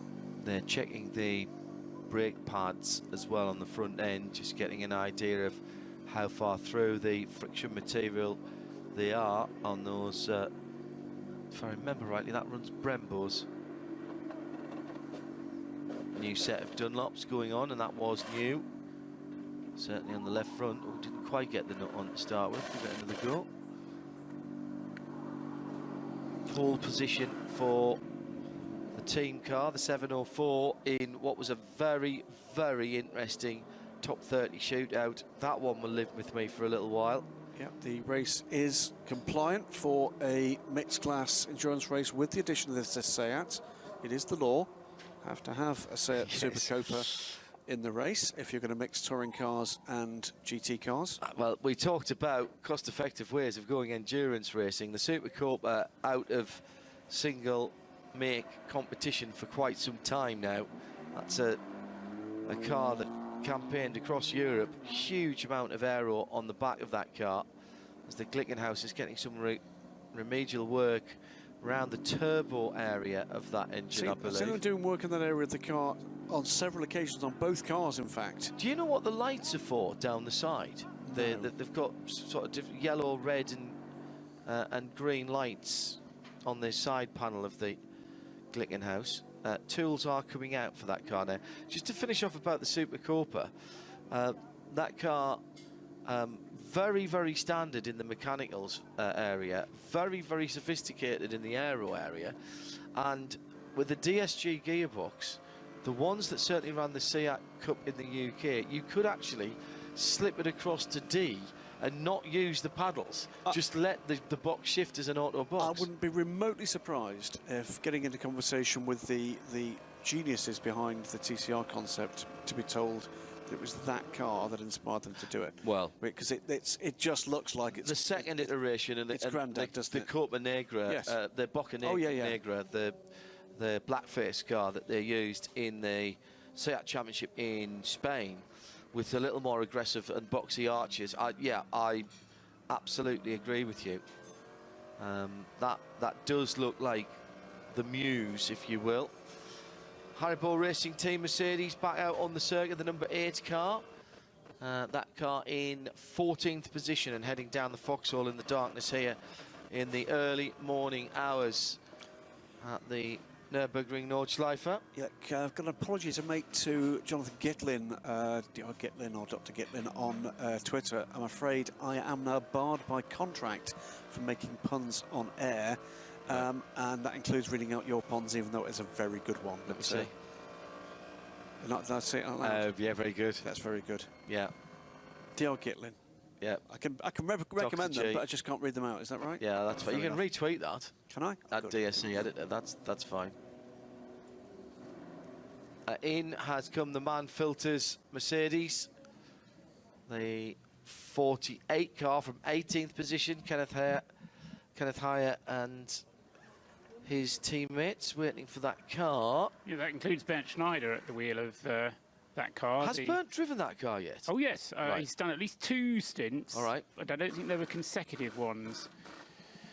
He's actually, for me, he's the only driver whose retirement is less convincing than Johnny Molam's. I think he's been retired for longer than he was actually a racing driver now. It was the first year he announced his retirement, but he won 3 major 24 hours races, wasn't it? Indy Johnson got out of that car, and getting in, he says, leaning forward, if that's going to help him. Could be Patrick Assenheimer. I was going to say, I think it's Patrick Assenheimer, It was Schneider who handed it to Indy Doncher. Right. And... Oh, no, it'll be Kenneth Heyer in that case, won't it? Okay. Yeah, so Heyer will come before Assenheimer. Also in the very pretty red, white and black. What a great colourway that is. Why aren't there more cars that colour? The 73 Aston Martin, that looked fairly... standard stop as well. The Avia car, isn't it? It's carried that livery, or rather a derivative of that livery for, what, 3-4 years now? Looks really, really nice. I remember when we first saw that car. It's the Milner Motorsport car. Just 3 drivers listed for that. The American Peter Ludwig, Moritz Krantz and Bruno Buehlen, the Belgian drivers. So American, German and Belgian driving. That's a complete load of nonsense, Heiner, if you're looking at the wrong car. That's the Team Mathol racing car, which has 4 drivers. Correct. Wolfgang Weber, Andre Duve, Eric Johansson, and Juan Manuel Silva. So German, Swedish and Argentinian driving there. Avia Racing, as you rightly say. That is a GT4 Vantage V8, number 73. A quick look going down where we are with the number 73. It was sitting, I think, around about 5th or 6th in class the last time I looked. Struggling to find her at the moment. Let's leave that with me. There it is, 48th position, and it is sitting 3rd now in SP10. So we have had an Aston Martin leading the class early on. SP10 at the moment, led by, actually, a car flying high for the 71 car up into the top 35 now. And best lap of his race thus far for the number 7 Aston Martin. Just on that last lap, at 9 minutes 7.473. I don't know if David King has told him he's allowed to push on a little bit at the moment. We've got Nicky Team out of the car, so I'm guessing that has now been handed over to Darren. Yes. So a 9 minutes 7.473. So quicker than that car has gone before, and he's still got a fairly full tank of fuel. He's only on his 5th lap now of the stint. Ethan Heisler puts me right on the Glickenhaus lights, fuel, oil and racing position, and he's even sent me a YouTube link so we can all learn about it, which has been retweeted.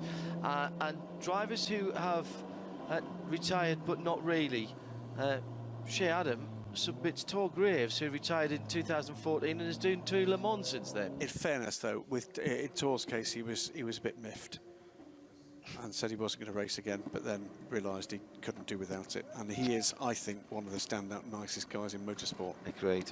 Lovely fella to talk. Alex Wirtz, of course, retired and then immediately did another race. That was Rolex 24. Johnny Morlam did the same. Desperate for another watch. Needs a watch for both of the children. I swear he's got an eBay shop. Hope he's listening. Bit past his bedtime now. Good on you, JMO. No, I should tell you, by Red the way, River that he's running at the moment, a really, really sensible way to continue his career and to pass on the not inconsiderable amount of knowledge that he's gained racing around the world in his successful racing career to people in this form of racing who perhaps aspire to doing something like this in GT4 or GT3, but who start their racing careers perhaps later than most would do. Yep. And to do that in a sensible way, to mentor them, to coach them, to make sure that their financial investment gets them the best value, I think is a smashing idea. And Johnny's having a really successful time of it doing that. I'm loving it. And the smile is back on his face and he's enjoying his racing again. Well, should I tell you how much he's enjoying his racing? He's writing for you. Well, he's doing that, and that's obviously a big step forward in his career. But the other thing, which is absolutely extraordinary, I hope he isn't listening to us because it might spoil it by the end of the season. Johnny at the moment is contesting with his customers, with the drivers he's looking after, 3 separate championships this year, and he's leading all of them. Not bad for a retired driver. He could be a triple champion the year after he retired. Yeah, that's magnificent. And you can be assured that if that does happen, there will be tomfoolery galore in the end-of-year edition of Daily Sports Car. Johannes Quagley, Possett's Dieter Quester, who's retired a few times. However, Mark Martin has retired more. That is a fair point. Stock car driver, Cup driver in the States, Mark Martin, did have more comebacks than Frank Sinatra, didn't he? Another car that has set the fastest lap for its race so far last time around was one of the Bentleys, the 37 car. 16th overall for that car. It is a class leader, of course, SP9 LG. That won't be much comfort for them, 830.820. The good news is at the moment, and I shouldn't say this sort of thing because it tempts fate, but we've been talking about cars setting their personal best laps for, should we say, about the last half hour, which means that the circuit must have been devoid of yellow flag zones for that kind of a period. And I just wonder whether that is in part due to the very hectic first 6 hours or so that we had, which is done for quite a few of the entries. And of course, starting with 156 anyway was fewer than we've had in recent years. So it's still not entirely clear which ones are still running, but I think we've still got a good 120, 130 or so running, but it's probably given enough space around the track, which perhaps leads to a faster pace being run. But if it can continue at this rate, then we are certainly very much in the ballpark for a record distance. 159 laps was the record, or rather is the record at the moment, so we need 160 to break that. And at the moment, we're looking at 161 if we can continue at the pace at which we're running at the moment. What is particularly impressive is the continued pace of the number 29 leading Audi. Conor De Philippi not hanging around, nor has any of his teammates, to be fair to them, because they've all been pushing on. But that gap just continuing to be stretched. And, you know, we spoke about it being at 25 seconds, then it was up at 1 minute and 10 seconds. Next set of pit stops have been and gone. Another couple of hours of racing has gone. And it's now up to over 90 seconds, the gap first to second. And not only is it 90 seconds, but that car is also ahead in terms of its fuel stops. It's always the last to stop and effectively gets on to the next lap. So it is not only kind of in the lead, but it has this very comfortable is probably too strong of a word, but a very convincing cushion. BMW being pushed out, Z4 being pushed out of the pit lane just to try and help the clutch a little bit. Bit early for that, isn't it? Not a problem with push starts. No, Nürburgring 24 either. Indeed not. But you start to worry when you see, still with 15 hours to go, plus the crew deciding to push the cars out. I think there's probably somewhere around 135 to 137 cars, Paul, that are still in this in terms of out there. There's nothing to say that some of the cars that aren't in the pits and have been for some time may yet be revived. But in terms of a quick glance down, and we don't always get official retirements here, Frickadelli, number 30 in the car, in the pits, excuse me. And that car, 22nd position. And very much a local team, of course. And that is, now I see where I've made the error in my Porsche spotting, because the Fricatelli Racing team have got one of the new 911 GT3Rs, and that has got the escape hatch in. Oh no, that's got a different rear deck on it with the different louvres on it. So that was a Cup car earlier on. I thought it was. It was a Cup car, the one you were talking about earlier. So that was a 17 Cup car. I'm impressed that somebody's got a 17 Cup car in here. They debuted at Sebring for the first time in quite a long time. That the new Porsche Carrera Cup car didn't debut in the Middle Eastern Championship. The US getting them first. And, I'm very impressed to see somebody's got one here. So Rigby, by the way, offers the option for David Ashburn as the driver who's raced longer after his retirement than anybody else. The thing with David, though, is he's bonkers, and he didn't really mean it. So I don't think we can have David Ashburn, to be honest with you. Yeah. Love you lots, David. It is fabulous, but completely bonkers.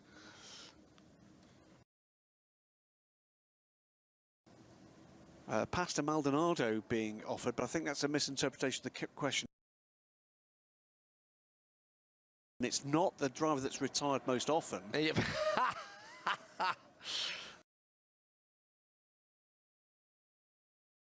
That's very good. Very good. 17, Audi, the GT4 sort of car. On this, it's rolling sales mission and data gathering exercise. Time for you to start prepping your update, Graham, for after the end of the next racing hour, which is some 8 minutes away. Battered Audi in the pit lane. That is the 18. That's been battered since very early on in the race. Yeah, seeing parts of an Audi that we really shouldn't be seeing. New set of Pirellis going onto that car. It's not very seemly, is it? No. Lady losing her skirts like that. That's the GT4 Audi, isn't it? Which, yes, it is. I have to say, when it turned up, looked like a beautiful car. Less aerodynamic aggressiveness around it, and far more svelte around its aerodynamic appendages. The Dodge Viper has been excluded from the race, I'm afraid. Oh dear. It's too loud. And the way I read this, it's not just been brought into the pits to have the exhaust seen to. It's been told to stop altogether. So so that was another black and orange flag then? no, it was a black flag. Oh, really? Straight onto that? Wow. Yeah. So I hadn't realised. I would have thought something like the Nürburgring would have almost limitless noise restrictions, but there was an occasion during the free practice, wasn't there, John, when there was a car who was pinged for being too loud? Yes, and 2 of the World Touring cars were as well. I knew we talked about it. Yeah. Yes. Actually, sorry, if to be totally correct, I think it was 1 World Touring car and 1 European touring car, but certainly the cars out in that session were pinged, because we did get someone saying how funny they thought that it whatever it is, 7.2 Mercedes-Benz was quieter than a 1.6 turbo 4-pot. Yeah, as I say, the way that the message is worded states quite simply that the Viper must finish its race.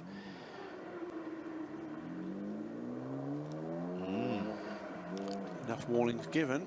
Yeah, 17 Audi GT4 still in the pit lane, bearing the new colourways for the Audi sport cars, which is a maroon stripe up the bonnet into an interpretation of the, well, actually it is the Audi rhombus on the roof, and then the stripe goes over to the opposite side of the car and down the back of the car on the other side, and that is the new Audi Sport colourway, if you will.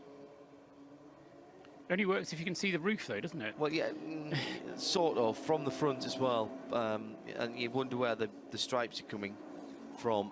Took me a while to realise that the thing that was on the roof was the Audi Sport rhombus, of course. Audi Sport now, not just a racing brand, Audi Sport Customer Racing here in this case, but various dealers around the world being co-opted into the Audi Sport family, and only Audi Sport dealers being able to sell RS products. And interestingly, that car, by the way, has gone back into its garage. And I knew I'd spoken too soon, because there is now somewhere out on the circuit a fairly significant yellow flag zone, because the lap times we're getting through have all of a sudden slowed dramatically. And that's not just due to outlaps, is it? No. Yeah, so I think there is something out on the circuit which has slowed us down.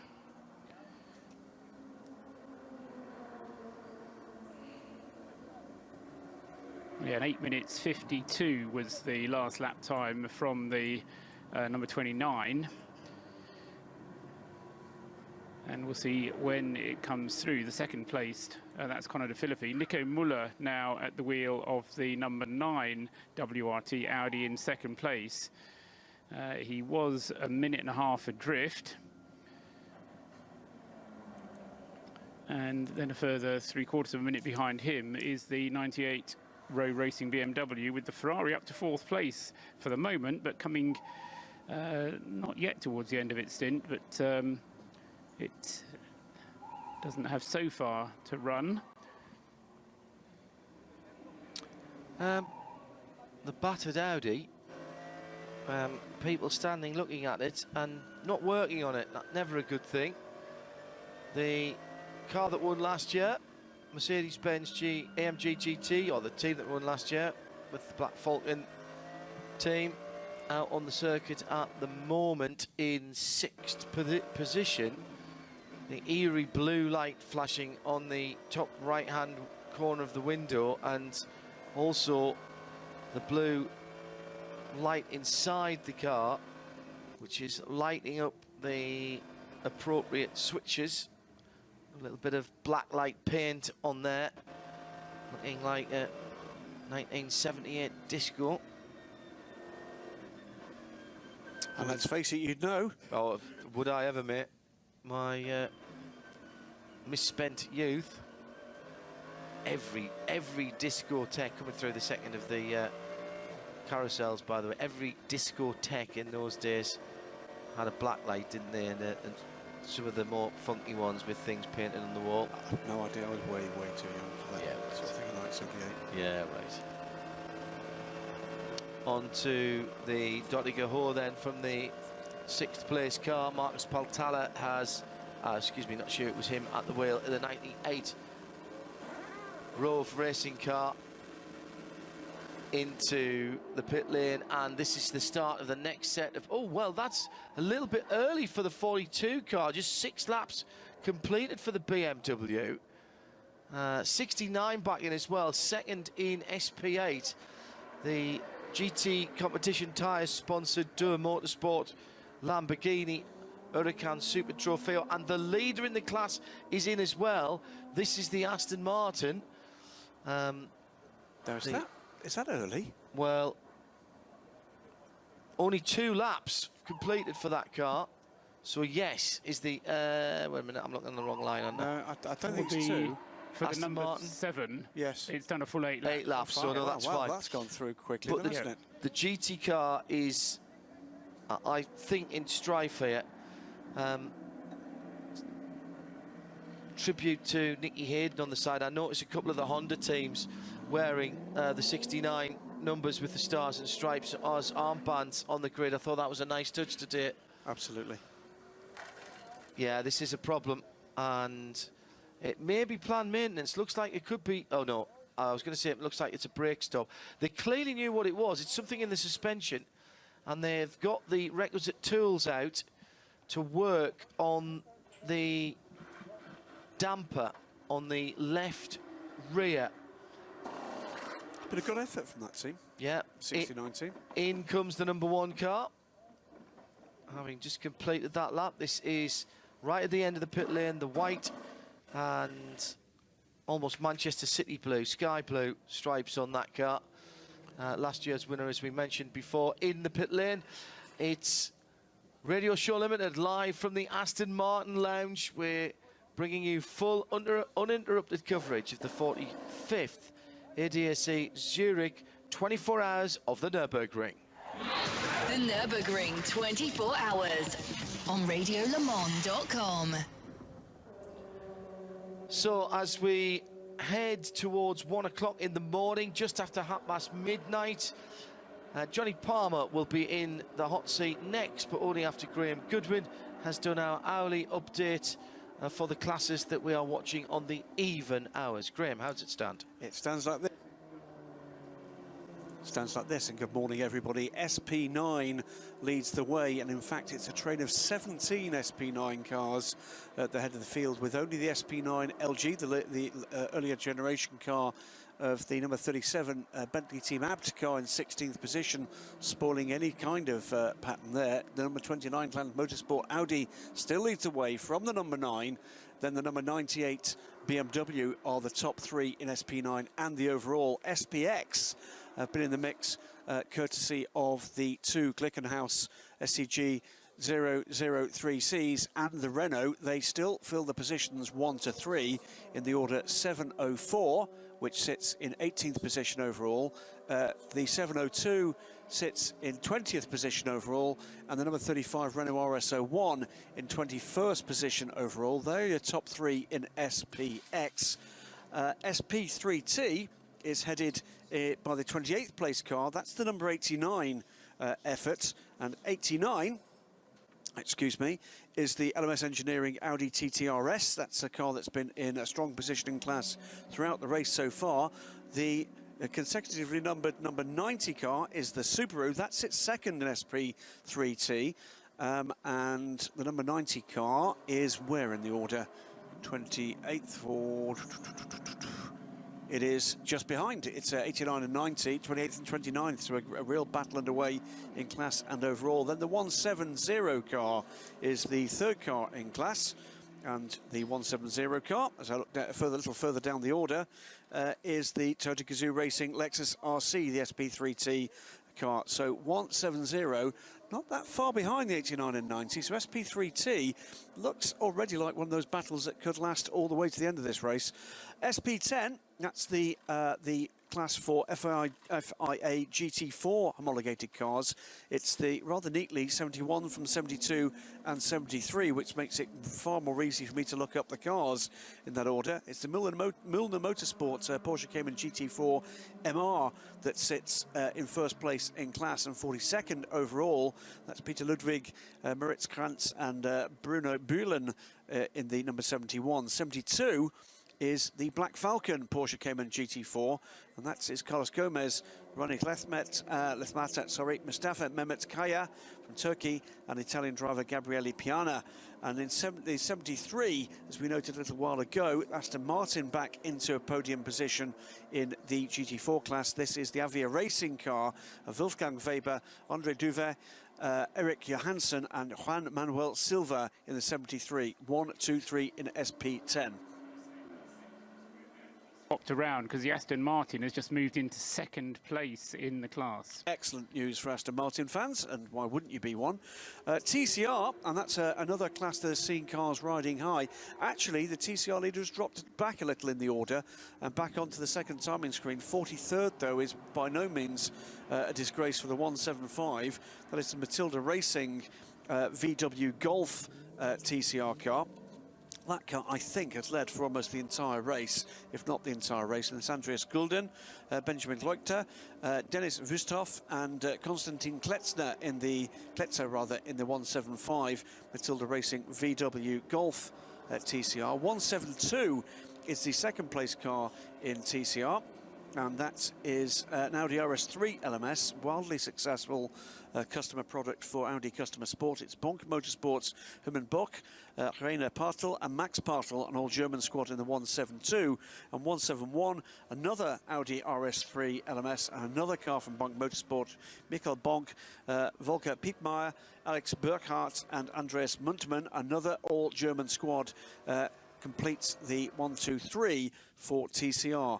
Onto V6, and that is headed by the 64th position car. Last time I looked at timing and scoring, that's the 133, and 133 is one of the Black Falcon Porsche Carreras. It's Saudal Faisal, it is Thomas Boltz, Fidel Lieb and Aurel Schürrle lead V6 in the 133 Black Falcon Porsche. 134 in second position, that's a Surg Rennsports Porsche Cayman S, Bjorn Simon, Nicholas Kriemner, Emin Akata and Jim Brodie in the number 134 car, and the 137 car completes the trio. It's another Mattel Racing car, this time a Porsche Cayman S, and it's Claudius Karsch, Ivan Yakoma and Torsten Volter complete the V6 1, 2, 3 at this hour. 80, and for the alternatively fuel cars, led now by the 320. Remember the very early running set by that Dodge Viper that has now been effectively disqualified from the race with noise concerns. The 80 320 car therefore leads the class, 76th overall, and that is the Care for Climate Porsche Cayman GT4 of Smudo. It's Daniel Schelhaas, Alex Dufner and Thomas von Lewis of Maynard lead the class. The 106 car second in 80, little way further down the order, but the 106 is a BMW 135D GTR. I think that's the Saxon Motorsport car. Nick Barrow, correct. Clint Bardwell, Jamie Morrow and Martin Gibson in that car. And then the 107, which is the Audi A5 Quattro, which I think is another diesel, but I'm not absolutely certain. That is Thomas Harnisch, Marku Honkanen, Michael Eichhorn completing the AT. I can only find one V2T on the screens I've got immediately available. It is sitting in 100th position. It's the number 177 car, and the 177, pardon me, is the Automobile Club von Deutschland Opel Astra OPC of, it's a Strycek family car. It's Volker Strycek, Robin Strycek and Lena Strycek leading V2T. And the final class in my lineup for the moment, it's two cars on the screens I've got in front of me. It's SP2T, and that is led in 82nd position by the 114 Stanko and Tanner Motorsports Renault Clio Endurance.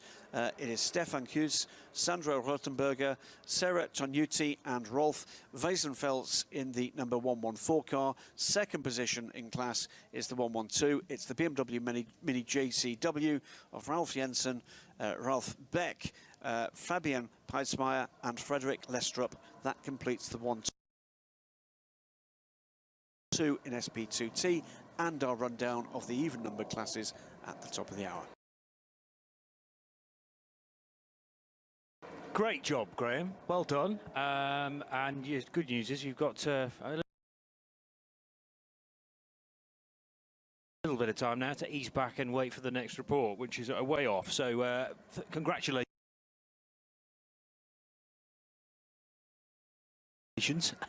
There's some tough names in that. Live from the Aston Martin Lounge, it is the Radio Show Limited Network, RadioLeMans.com, with Johnny Palmer, Graham Goodwin and Paul Truswell taking you through the midnight to 1 o'clock hour. And we have 14 hours and 52 minutes to go.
his car is not running. Back across the line in a roughly 5 minutes' time.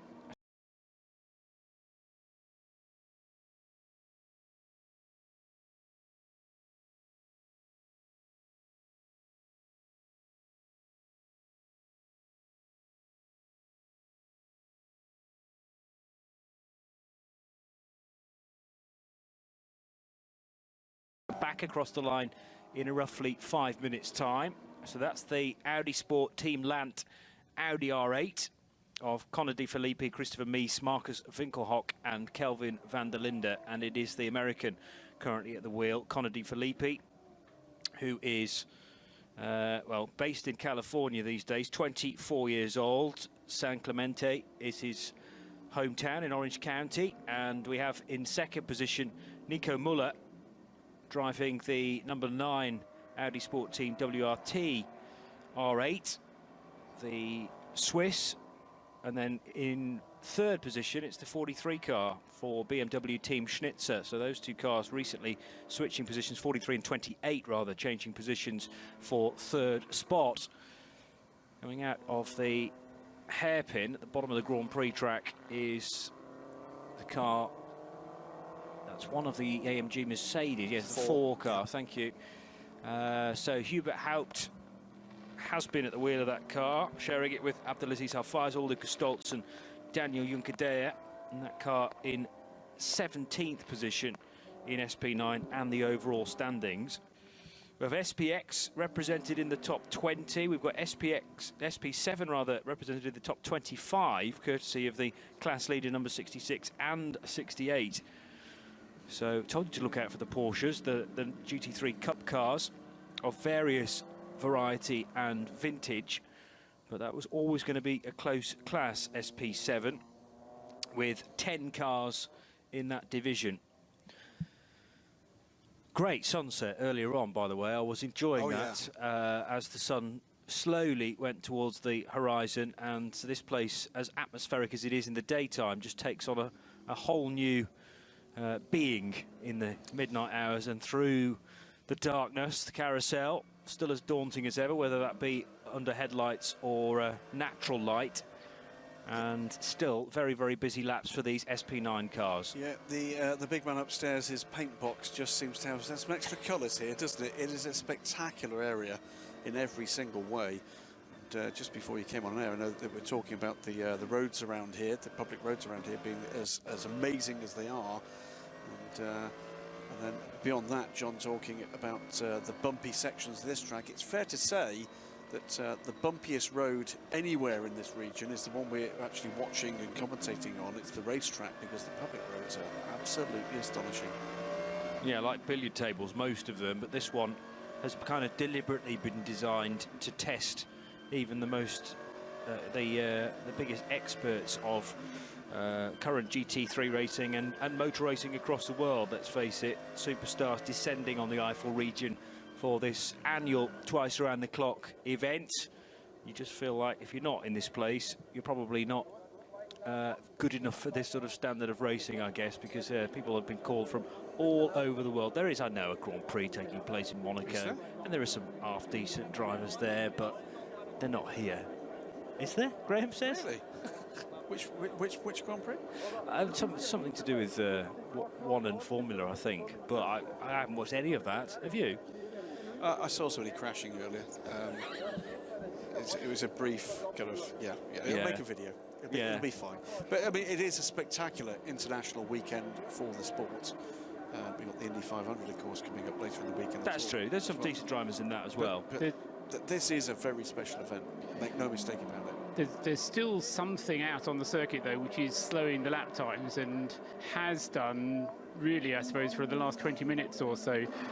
Now just over 9 hours, 10 minutes, 9 hours and 12 minutes into the race. It was just as we came up to the top of the hour, or half past, depending whether I'm measuring the time elapsed in terms of time elapsed in race terms.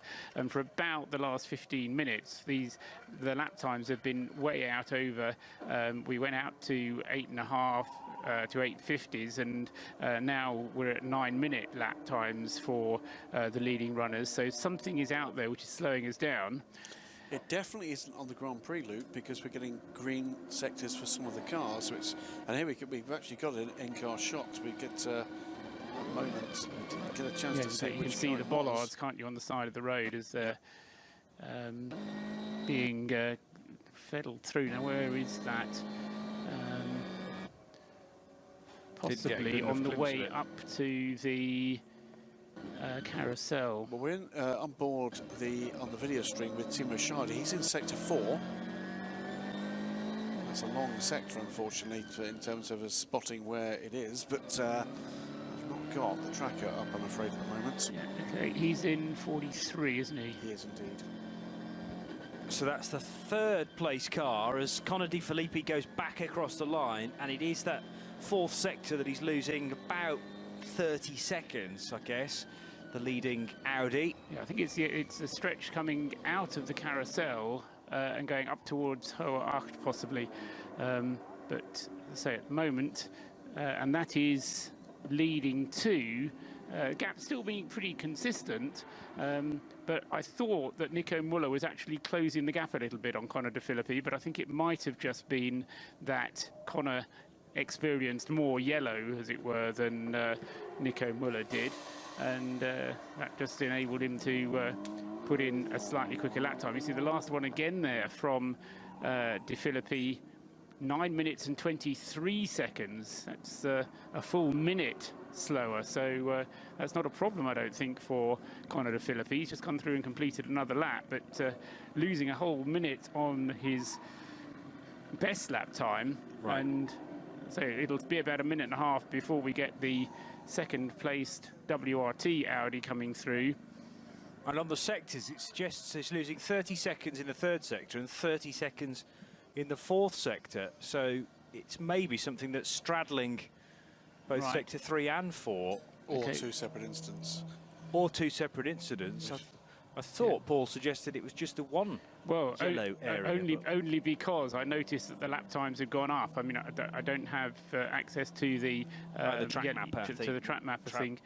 Yes, okay. But yes, I mean, something happening down at the region of the Ardenauer Bridge at Breitscheid, and then heading up through Bergwerk, and on the climb up towards the carousel, which we've seen problems at before.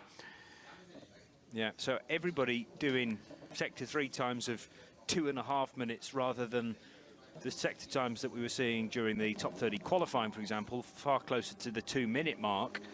And you can generally do sector 4 when it's clear in just over 3 minutes. And it was a 3.5 minute sector for Connor De Filippi. The 40 car, which is one of the that's the M4 GT4. That's the one with the BMW junior drivers. Right, yeah. And a proving run for BMW's new customer GT4 version of the BMW M4 has gone on official sale this weekend. So sales are open for that car.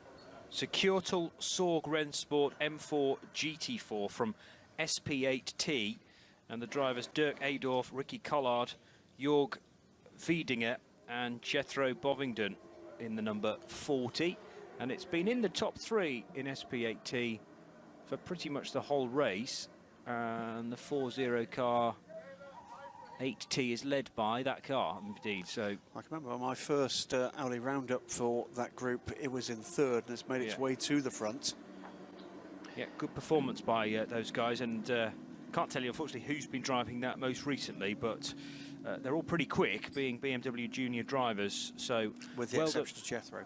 With the exception of Jethro Bovingdon, thank you. But well done to those guys so far, because obviously we're a decent chunk into this race now with 14 hours and nearly 40 minutes to go. Sorry, Paul. Yeah, it might not be a bad time for second, third places to make their pit stops. In fact, in any case, they're coming up towards the end of their 8-lap stint. So 9:43.28 generally do come in together, along with the number 19 Schubert BMW that Tom Onslow Cole has been driving for the last stint, and wouldn't be at all surprised to see those coming in. Of course, taking advantage of the fact that part of the circuit is neutralised, you'll lose slightly less time during the pit stop, because the minimum pit stop time is the same whether or not the track is being lapped in 8 minutes 30 or in 9 minutes 10 as it is at the moment.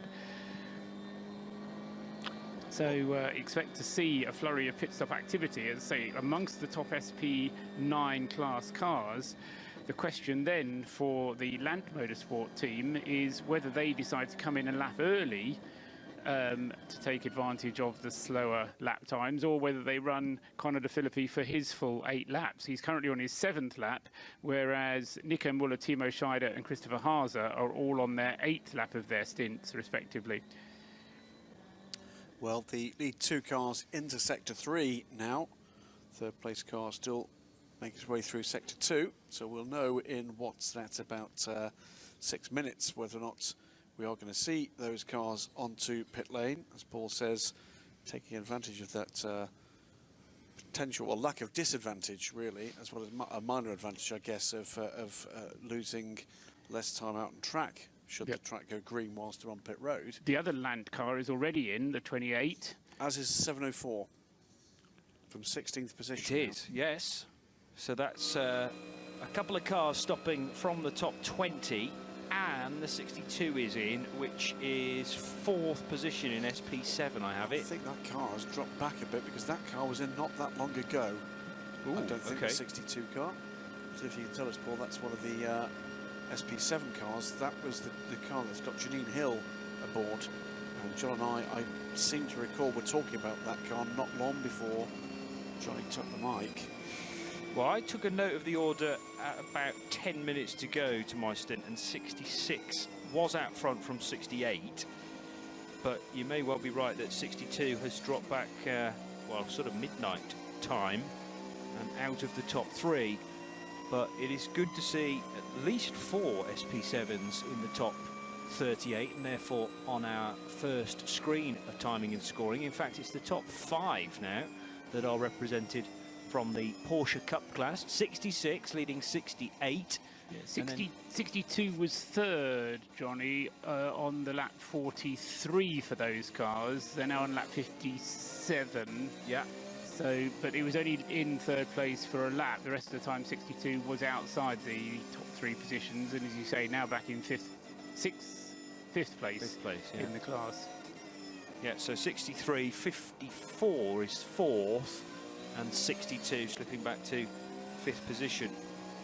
Some of these Porsche Cup teams don't actually have team names, but it is Manthey Racing that leads the class from the Capella Motorsport 991 Cup car. That's the Race for Kids machine. And then the Goda team running their GT3 Cup car. Tim Scheerbarth, Vincent Kolb, Georg Goda himself, and Martin Schluter are the 4 drivers in 63. It seems to be the 164 Renault Megane, which was the other car in Class V2T, Graham, when you were going through your list. I spoke to Janos Wimpfen before the race, and he told me that the 164 was going to be a non-starter, but obviously they managed to get it going in time for the start of the race. But they were down in penultimate place, I think, in the overall standings. However, they've come off in the Kesselchen area, and that is the reason for part, at least, of the slower lap times. And there's also been an incident in the Fuchsröhre, and there is replacement of barriers going on there, and they suggest it's going to be about half an hour's worth of barrier replacement. So 2 separate incidents, as we were kind of concluding, one in Fuchsröhre, one at Kesselchen. What I'm not told is what the car was that hit the barriers so badly at Fuchsröhre that it's going to take them half an hour to replace them. Porsche running well off the road there to provide space for the Gigaspeed team GetSpeed Performance 911 Cup car, and that car is far quicker than the Porsche that it's just overtaken, so it might have been a Cayman from the exclusively Cayman Cup class that was steering clear of this 60 car that looks pretty swift. It is another SP7 machine, and car 60 of a 10-car class is in 6th position and 56th overall. But Connor De Filippi due across the line in about half a minute in car 29, having this 2-minute lead then. It'll be less than that. Okay. Trying to peek out the window and see if I can see It is him a go lot less than past. that, you're right. And it was predicted as a 30 seconds, but it's gained some time then somewhere, but then looking at the sector time, that's not necessarily the case. Anyway, Connor De Filippi across the line, and that should mean that it has something like a 90-second lead then over Nico Muller. But that purely, I think, as a result of different ways that it's come across the repairs going on the circuit, that is a loss of lead for Connor De Filippi, and again for Nico Muller of around about 25 seconds, or no, not as much, say 15 seconds, sorry, because it was out to the minute and 36, and it's going to be down under 125, I think, this time. And when he comes through. Muller's time, well, yeah, Muller's lost 3 seconds and 10 seconds, about even Stevens through sector 4. Yes, it might be up to about 2 minutes of a lead for the American, but German car. Muller's going to be into the pits, isn't he, at the end of this lap, in all likelihood. The end of lap 62 for the number 9 WRT Audi. Right, so we're expecting that car to head our side of the Armco barrier once it reaches the end of Tiergarten, and the 43 car will take second place then. No, because that'll be bound for the pits as well. Okay. As will the 28. Yes, of course. They all three, second, third and fourth, because you've not been here, you won't have seen this pattern. But what happens is the second, third and fourth place cars all come into the pits at the same time. And then Connor De Filippi, or the number 29 Lant Audi, comes in on the next time around. But it has that extra lap of an advantage on its fuel, usually. So waiting for them to come through, and yes, into the pits then does come Nico Muller in the number 9 WRT Audi, to be followed, I expect, by the 43 Schnitzer BMW. The other thing was happening that was during my stint, which was the first 3 hours of the race, was that we had this spell during the pit stop cycles of the number 98 Row Racing BMW leading the race. Have we now got into a format where that doesn't happen?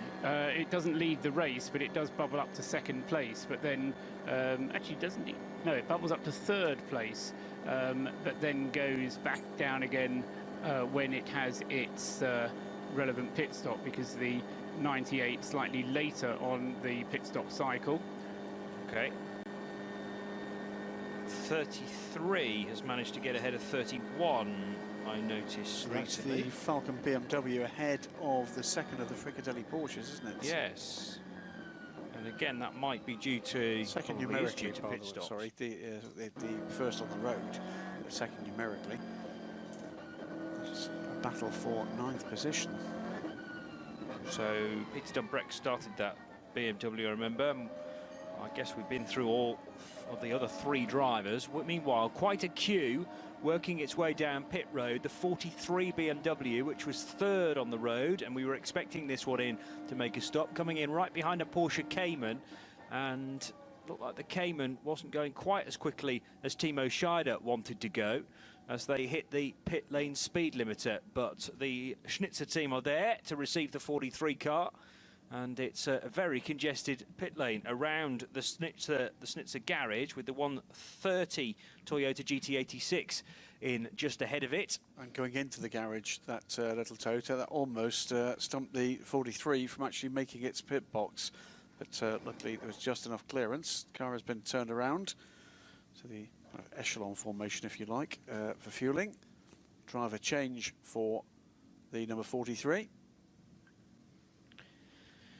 So, by far the best placed Schnitzer BMW. The 42 car is currently running in 12th position. But some good times coming in now from the 98 BMW as that gets lighter with the fuel being burnt off. So the car's best time through sector 2 last time around. Nothing wrong with the second sector on the lap then. That looks clear of any incident. but cars going through Sector 3 still being delayed by about half a minute. And the same goes, well, certainly for the last lap around for the 9 and the 43, losing some time in Sector 4 as well. 7:02, which is the second of the Glickenhauses, going back into the race.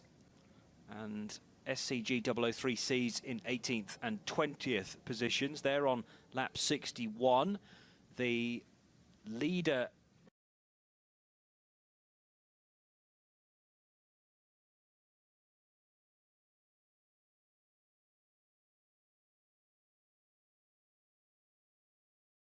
in, and they are running to a minimum pit stop time, dependent on how many laps that car has done in its previous stint. But of course, the beauty of running to a minimum pit stop time when there is an incident on the circuit is that it doesn't disadvantage you as much as we were saying. So the 3.5 minutes that he has to stay in the pits is not as much time on the track, as it were. The other car that slightly benefits is the 98, as you say. That's only 3 laps into its stint, whereas Nico Muller in the 9 WRT and the Schnitzer BMW 43, both refueling. The number 50, the HTP Motorsport Mercedes, came in a lap earlier than I expected it to and has dropped now down to 5, 6, 8th place, isn't it? The number 50 car. Yep. That was higher up the ranking than that before it came in. 99's gained a couple of spots in the last 10 to 15 minutes as well, so Row Racing getting ahead of the Schubert Motorsport BMW M6, number 20. That's the Jesse Krohn, Jörg Muller, Bruno Spengler and Kuno Wittmer car, and ahead of the 8 Mercedes, the Arabo car. That's just on the pit stop cycle, though, yeah. Johnny, the number 20 having made its pit stop. The 99 due in for its stop at the end of the lap that it's currently on. Pit stops galore up and down the pit road. 75 Cayman in, the 133 Black Falcon 911 in. And this is the V6 leader, the 133. Looks fairly routine. Checking some tyre pressures to the rear there.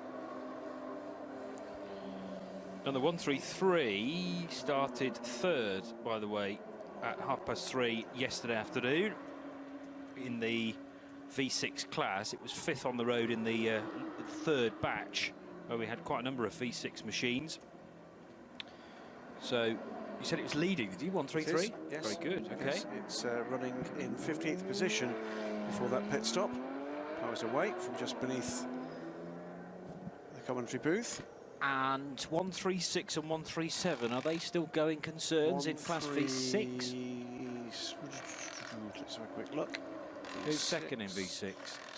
Third in V6 is 137. Second in V6, up in 69th position is 134. Right. So 137 is running third, and which was the other 136.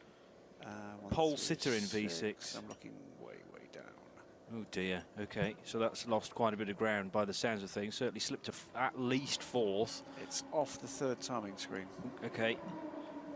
I'll have a fiddle around on the remote to see if I can find 136, which set pole position in V6 during qualifying earlier on in the week.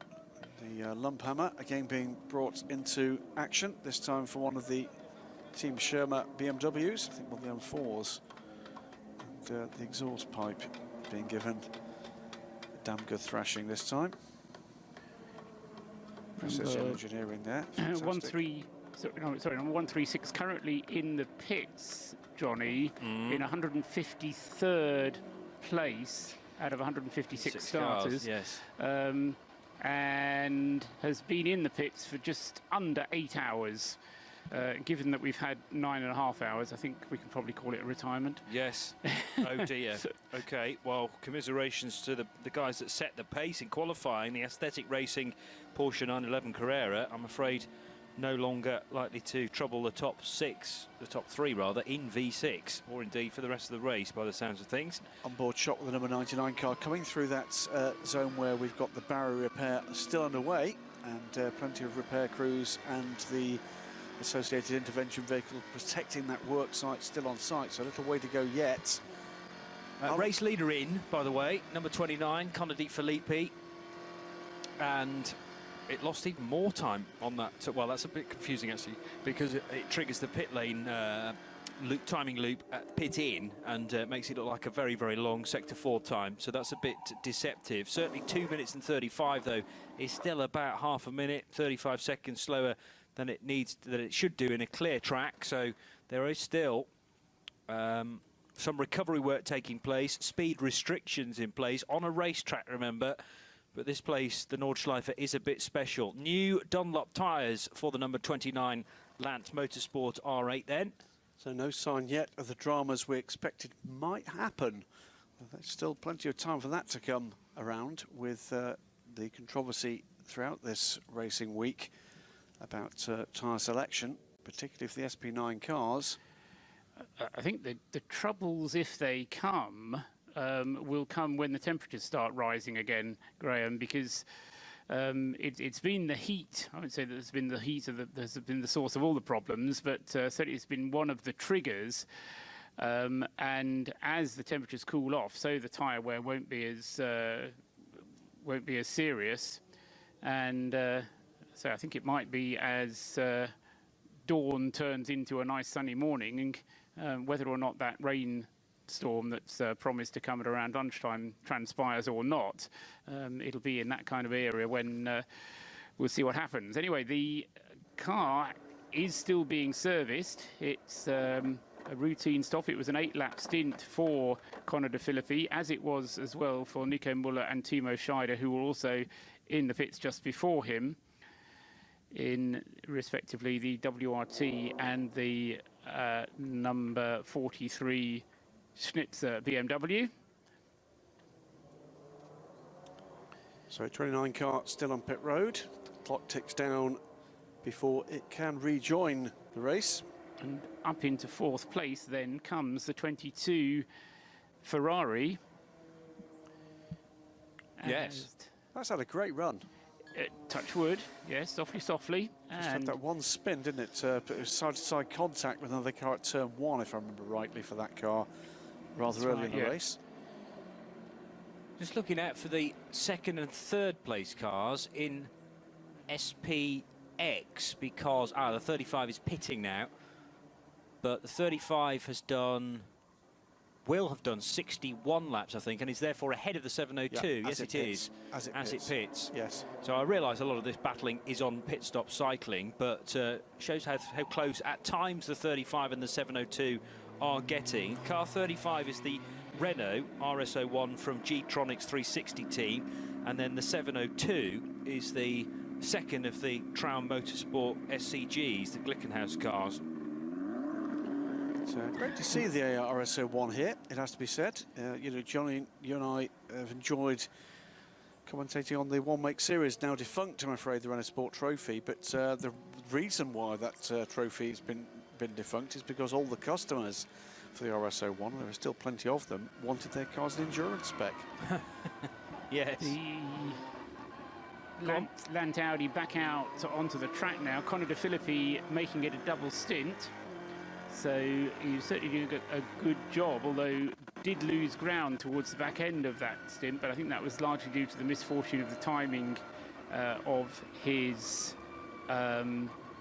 arrival at the code 60 zone, the roadworks, as some of the drivers call them, because of the way that the parts of the circuit are coned off, and you've got breakdown trucks and service vehicles repairing barriers. But usually they're very safely implemented, and teams respecting the orders of the marshals and slowing down in good order. And as we've seen, Graham, there's draconian penalties for not obeying the minimum or the maximum speed limits during those code 60 zones. Correctly so. We've seen, obviously, in normal running, there are no small accidents here. And what you don't want is any of those accidents, man or otherwise, when you've got track workers potentially in harm's way. So correctly, race officials here take these slow zones and incident sites extremely seriously, and having been party to the drivers' briefings for more than once here, the drivers left in absolutely no doubt as to what the consequences will be. Work on the 34 car collection Audi again. That's carrying scars from an early crash with a Clio as those two cars headed into a slow area. Interesting to see the Creventic sticker on the side of that car as well from previous scrutineering perhaps. So it's certainly a car that's been used in that series, although I don't recognise the livery, so they've given it a respray or a rewrap and taken it away from the normal car collection colours. Car collection have run as many as 3 R8s in the 24-hour series. Where was the sticker on the screen? On the B pillar, I would have described it. In which case, it's transferable body panels quite often on these things. Okay, that makes a bit more sense. Yeah, just behind the driver, there's a significant chunk of carbon fibre there. Actually pleasantly surprised to see that car as high as 35th position after its earlier woes. So that car not riding high in SP9, 19th position in class, but 35th position overall marks a pretty good progress back up the order for the 34 car after its early woes. It's a rear end impact from the Clio, damaging the bodywork, which then led to loss of the tyre. A very slow lap back, so they've done well to fight back with this car. And my guess is this is one of the cars, although it doesn't show on time in the scoring, that will be in that AM subclass. Yes. We haven't had an official list of those, but yes, any team with 2 bronze drivers is eligible for the Pro-Am subclass. The only restriction is that then both of those bronze drivers have to do 15 laps each.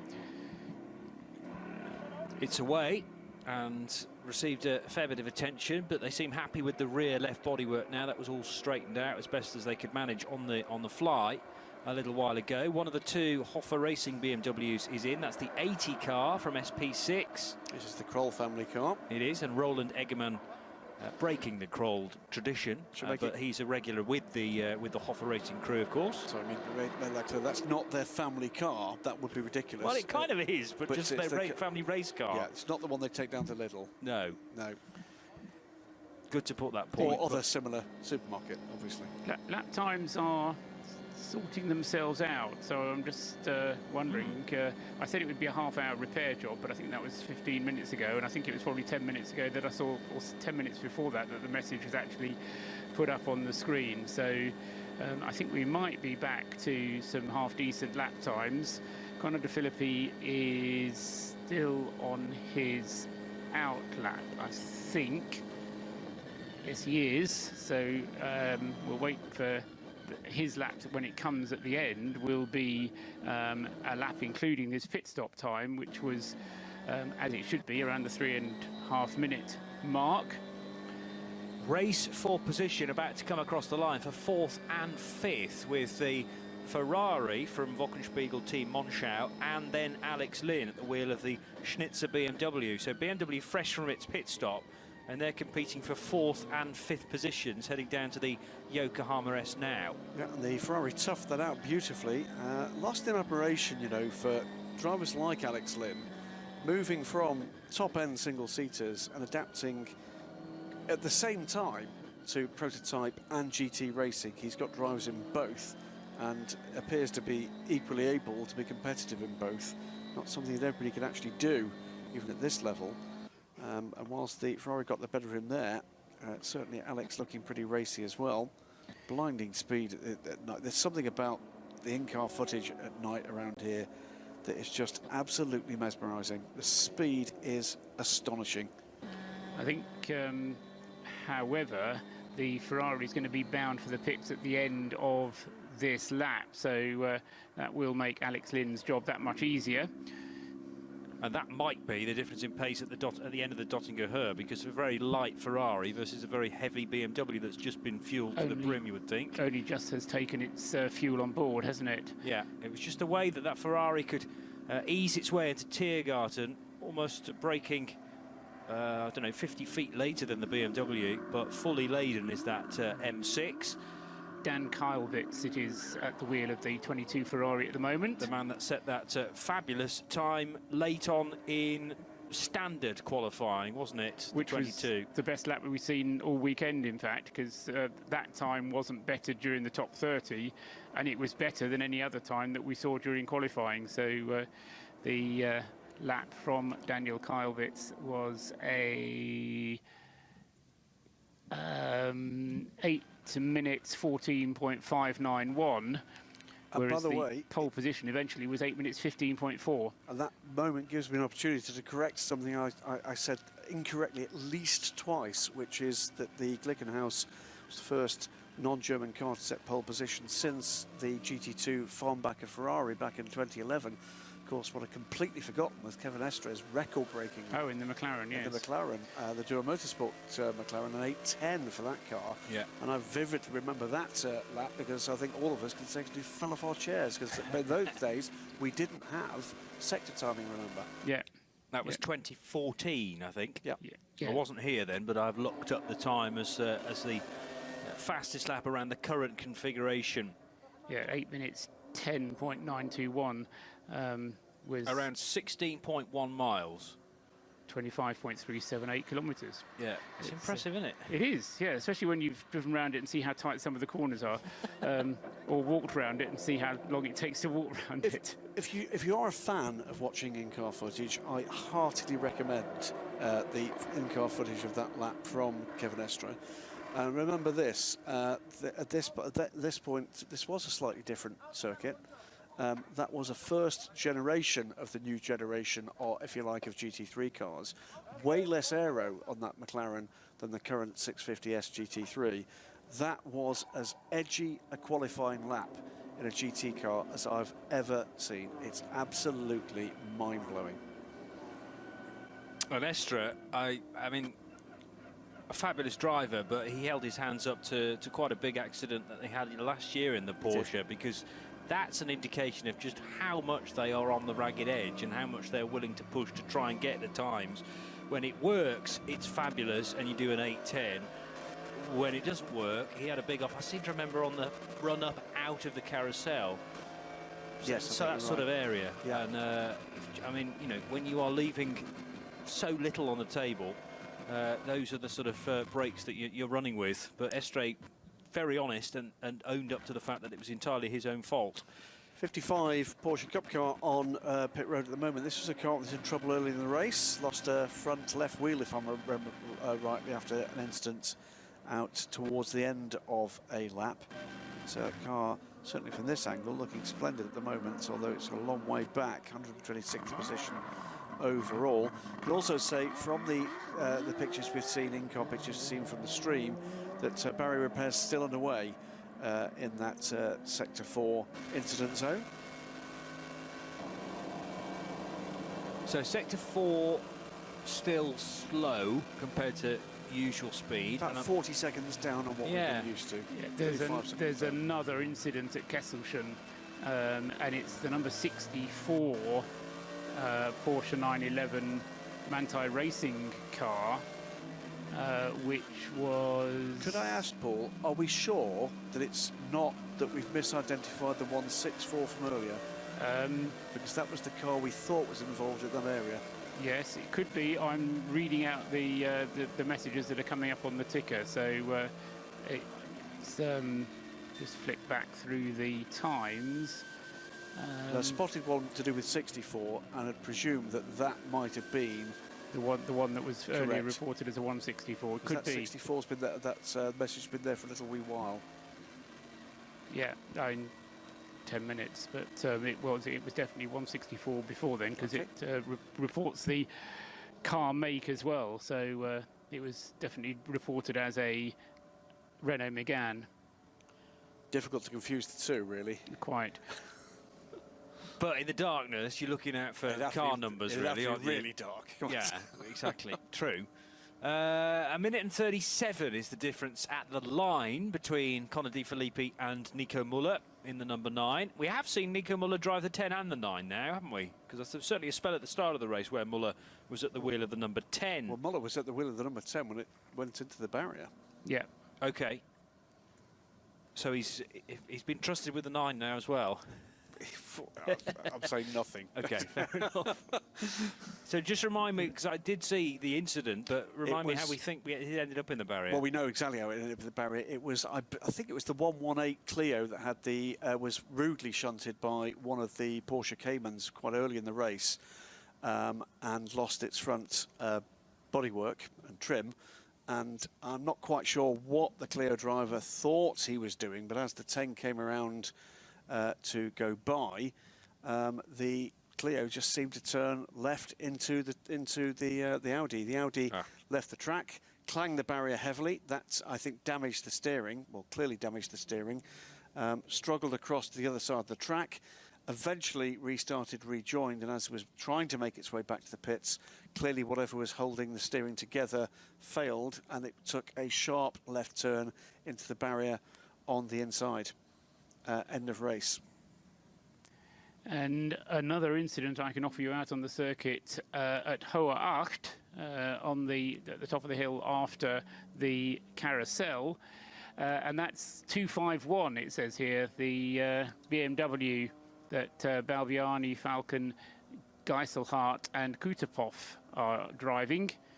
Doesn't say anything other than there was just that car has had an accident at Hohe Acht. I reckon there's something being retrieved or mended.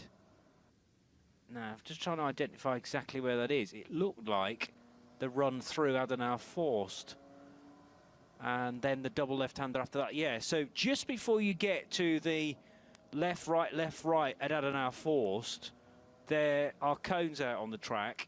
So you mentioned Foxhole a little earlier on, I think, Paul.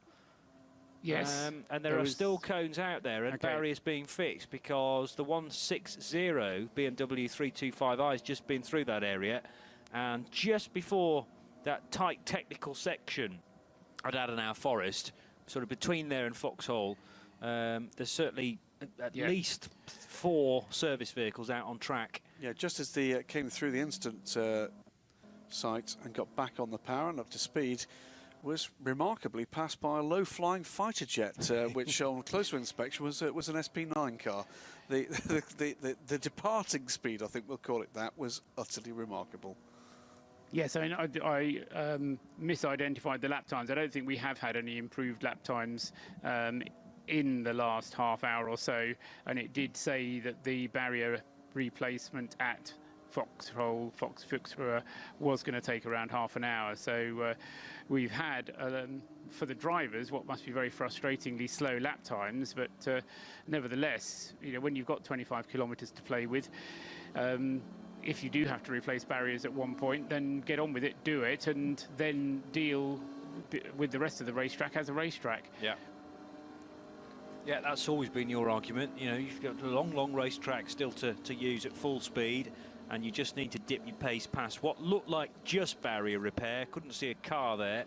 And it must be tricky in the middle of the night to try for the recovery crews and the maintenance crews to fill in what is left of that Armco, because I'm thinking back to one of the Audi TT races that happened this weekend, where part of the Armco barrier on the Grand Prix track was properly clanged. Exactly. And that took ages to sort in full daylight. And you know, you've got to make sure that the thing is straight and lined up and all that kind of thing. So no, it's all hats off to the marshals for that, or the engineers, I suppose they are more than marshals. The Ferrari is in the pits at the end of the lap as predicted. Dan Kalvitz then brings the car in. Should say, by the way, there cannot be a repair crew anywhere on the planet that has more experience of repairing Armco barrier than the guys around here. But yes, the added risk of darkness, and of course, how many times have we had darkness and appalling weather as well? And they do turn these things around remarkably fast. And the key, of course, is not getting it done quickly; it's getting it done well. Yeah. Spot on the mark, 3 minutes and 32 seconds for the number 22 Ferrari. 8 laps on the stint and spot on for his pit stop time. But of course that will lose him the 4th place that he had. It's already lost him 4th place because the BMW already passed him. So Audi still 1 and 2, over 90 seconds separating the first two.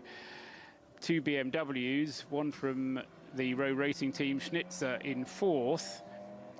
Those 2 BMWs separated by just over a minute, and then wherever the Ferrari rejoins, in fact it'll be another Audi moving up into 5th place, and the first Mercedes is the number 50 again, the HTP car, which has continued to go round reliably.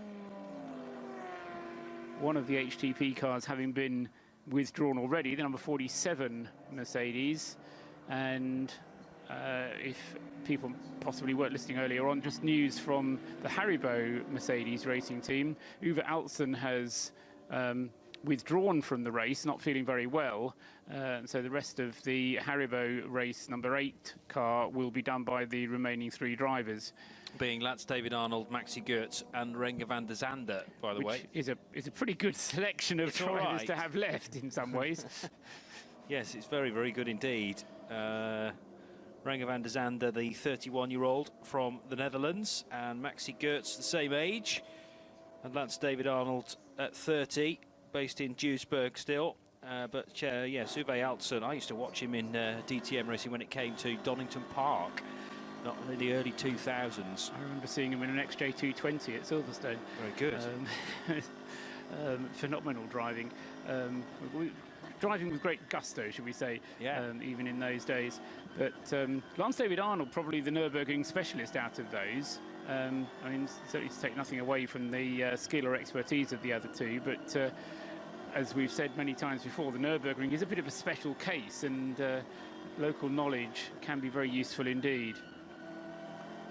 So that 8 car due across the line now as it goes across to complete 64 laps, down to the 3 drivers as we mentioned.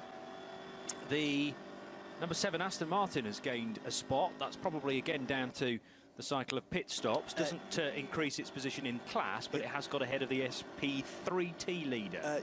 It sort of is on pit stop cycle, but I think now actually also on pace, because it has been tracking back to the number 89 car for, well, a couple of 3 hours now, and now leads on track by, what, 9 seconds, and is putting in consistently quicker lap times from the number 89. So I think finally they've nailed down 27th position, and now picking away at the advantage again of that number 150. And I can only think that there must have been a longer pit stop for the number 7 at some point, because I've not spotted the pace of the Aston Martin falling off any, but they just stopped catching the 150, and that could only really be either an incident on track we certainly don't know about, or that they lost time in the pits. Yes, but the major concern for Aston Martin and the number 7 car is winning SP8, and that car has something like a couple of laps advantage, might be a lap and a half over the number 69 car, so it's going well so far to keep off the advances of the Lamborghini Huracan Super Trofeo car of Door Motorsport. So pit lane for the PlayStation liveried 101 Valkenhurst BMW M3, 39th position for that car, 20th in SP9. Can't see anything untoward with pit stops for the number 7. Having just listed out what I have, and their laps read like an 8 times table. Yeah. the puzzle is that it was something like 47 seconds back for the 150, at times with the 89 car in between the 2, and has dropped back to over a minute back. And whilst I've seen the odd lap where it has dropped a few seconds to the Cayman ahead, more often than not it's been taking a little time out of it. So I'm at a loss to understand how it's lost a chunk of time still running very well. Its lap times are still where they should be with the track in its current condition. Yeah, it's hard to judge with the lap times in any case for everybody having slowed down in the most recent stint. Certainly Nicky Thiem was right on the pace, but that was when the lap times were green and going well. Darren Turner putting in some quick lap times and quick exit times before he lost the opportunity to really get his foot in for a full lap time. Meantime, is that the second GT4 Audi, I think, in trouble? The 17. It was the 18 earlier, wasn't it? Yes, I think it is the other one, and that looks, the 18 was the one with the physical damage. That one looks more like it's internal electrical damage or something from what's going on. They're both way down, but that in part, despite that, both cars have had their issues. The 18, by the way, running in 58th position, is back out of the pits. 17, I think, is considerably further back. It is indeed. It's 105th position. Chris Meese. No, it's not Chris Meese in the car. Alexander Meese. Alexander Meese in the car. Along with Jonas Lapalainen, the Finn, Peter Terting, and Alex Young. Still based in Kuala Lumpur, Alex. So a good spread of nationalities in that number 17 Audi Sport Team Phoenix SPX entered GT4 R8.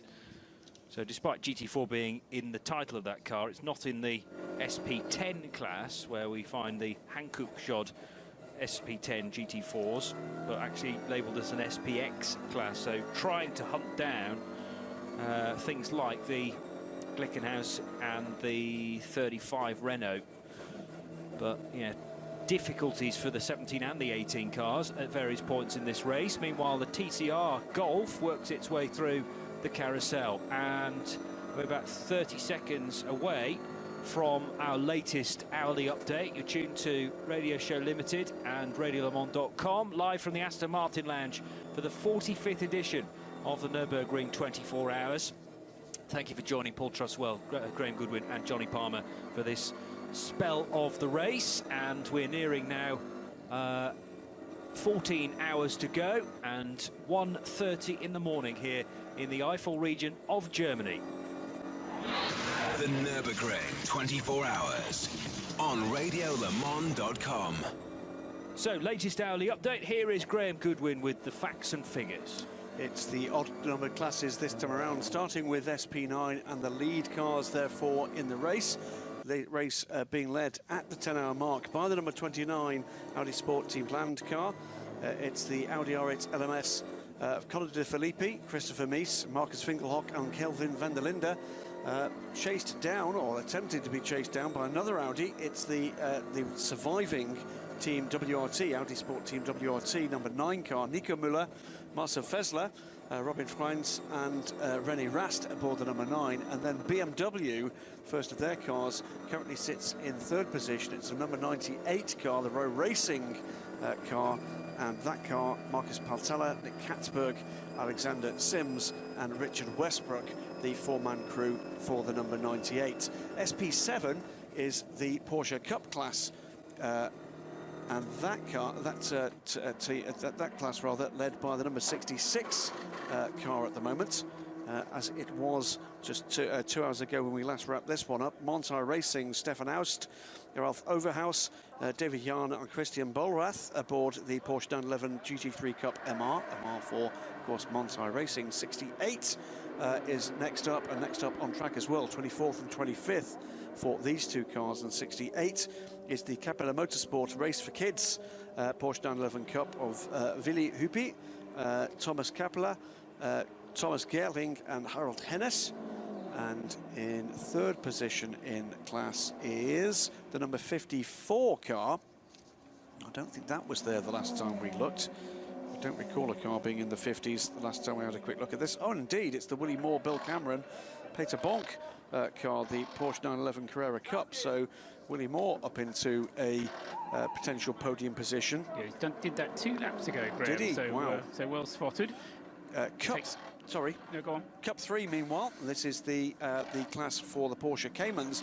Again, still well up the leading cars in that group. 308 leads the way, as again that car I think has been in the mix for quite some time. Won the Taekwon Racing Porsche Cayman GT4 Club Sports. Jürgen von Gartzen, Moritz Gusenbauer, Markus and Moritz Ostreich lead that car, and that car 34th position overall, leading Cup 3. Cup 3 second position car, a little way further down the order. It's the sister Taekwon car, the 307 car in 41st position of Daniel Burr, Fabio Grosser, Maximilian and Kim Louis Schramm. And the 304, 46th position, third in Cup 3. And that is, of course, another Porsche Cayman GT4 Club Sports. Thomas Herbst, Joachim Günther, Jens Richter and Dirk Riebensbaum. Riebensbaum, I do apologise. That is your Cup 3, 1, 2, 3. SP6 is led by the number 76 car. Excuse me. I'm doing lots of page flicking here. That is Porsche 991 GT3 Cup HRT. This car has led that class for a long time. Kim Andre Hauschild, Michael Schieberer, Matthias Hüttenrauch and Milan Kodidec. It's 3 Germans and a Czech. And that's not a knock-knock joke. That is the crew for that car. SP6 leader, that car in 44th position right now. SP6 second place is some way back down the order. In fact, down onto the third timing screen before we can find the SP6. Where is the SP6 second place car? There she is. It's the number 80 car. And that is the first of the Hofer Racing cars. It's the family Kroll plus Roland Eggerman in their BMW M3 GTR. And the third position car in SP6 also on that screen. And that is going to be the other Hofer Racing BMW. This time at M3 CSL of Christian Titzia, Bernd Kuper, Michael Fischer and Cor Euser aboard the SP6 car. Then we get to SP8. We've been talking a lot about this. That's because that class is being led by the number 7 Aston Martin Lagonda Vantage GT8. Darren Turner currently at the wheel of that car in 27th position overall, and has been making its way up from, I think, outside the top 50 from the start, that car. Darren Turner, Nicky Thiem, Marcus Lundstrass and Peter Kate, the 4-man crew there. And the second place car in SP8, 38th position, so 11 places further back for the Dual Motorsports number 69 Lamborghini Super Trofeo. This car with Ralf Goral, Philipp Vlasic, Florian Scholzer and Uwe Wackler aboard the Lamborghini. SP8 third position, excuse me, and looking further down than we've seen before for the SP8 third position car. Way further down is number 2 in 62nd place. There we go. So that's number 2 car, and of course that is the Ford Mustang GT WR. Stefan Wolflich, Urs Bresen, Jürgen Gagstatter and Tobias Neuser. That is your top 3 in SP8. Cup 5 for the BMW M235i racing cars, and again the lead car in that group way up the order, 48th position now for the number 249 BMW. The 249 car is in the hands of it's Team Weser, and that is Yannick Mettler, Patrick Hinter, Mark Arett and Michael Schrey in the number 249 car. Cup 5 second position, a little way back, 52nd position for the 236 car. And 236 is the Valkenhorst Motorsport BMW of Thomas Hetzer, Raoul Owens and Thomas Leher. Third in Cup 5 is in 57th position. That is the 246 car. 246 is in the hands of Marcus Siedemeier, Jens Mertfint, Jan Münchhoen and Sergio Negroni. 2 Germans, Luxemburger and an Italian. That is your top 3 in Cup 5. SP8T, and that I think is on the first of the timing screens. Now it is indeed. Yes. It's the number 40 car. That is the Zurich Rennsports BMW M4 GT4 That's the car with Jethro Bovingdon from Evo magazine, Dirk Adolf, Ricky Collard and Jörg Wiedinger, the BMW junior drivers. Their new customer sports offering from BMW. That car is in 35th position overall. SP Air 8T in second position is the number 52 car. That's Team Schirmer, BMW M4 of Philipp Gerschel, Dirk Möller, Frank Weischer and Michael Thunker. And in third position in SP8T is the 53 car. It's a sister car to the Team Schirmer BMW M4, this time an M2. Uwe Eberts, Hans-Martin Gasch, Hiko Hahn and Tom Moran are final two classes in this order. SP5. And we're looking for, where's the SP5 leader gone now? Only one car in that class. There is only one car in SP5. It's in 78th place, and it's the BMW 1M Coupe. And the final it's class number 83 in the order is V4. And V4 on the second timing screen, it's 143 car, 74th position. In fact, 74th and 75th position, both V4 cars. It's the 143 car. And the 143 is the Pixum Team Adrenaline Motorsport BMW E90 325i, Christopher Rank, Danny Brink, Philip Lyson, Nicholas Steinhaus, with the 156 car not far behind, and that's another Zoe Rensport car. It's a BMW 325i of Torsten Kratz, Oscar Sandberg, Kevin Varum, and rounding it all out, V4 third position is the 83rd position car. It's the 158 car. It's another BMW E90 325i from Precon Racing, and Christian Andreas Franz, Oliver Frieser, Joe Moore from United Kingdom, and Kevin Tutz.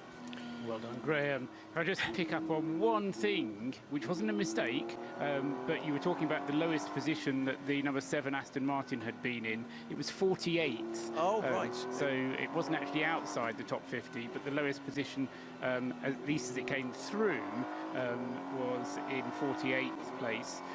But you're right, it has continued to make good progress over the course of the 10 hours that we've had of the race thus far, and seems to have established itself in 27th. David King was predicting, or at least specifying, that the goal was to be in 20th place by the dawn, or by when it gets properly light, so we'll see how we get on. David King seems very keen on this goal. He talks about it an awful lot. It's over a minute is the gap, by the way, between the number 150 Martin Cayman and the number 7 Aston Martin. It's still not so good actually to have a rapidly moving target to go at. It's keeping the pace up for that number 7 Aston Martin. As the right time hours so far, it's not moving to number 8. 7 seconds taken out of it. Still over a minute the gap, by the way.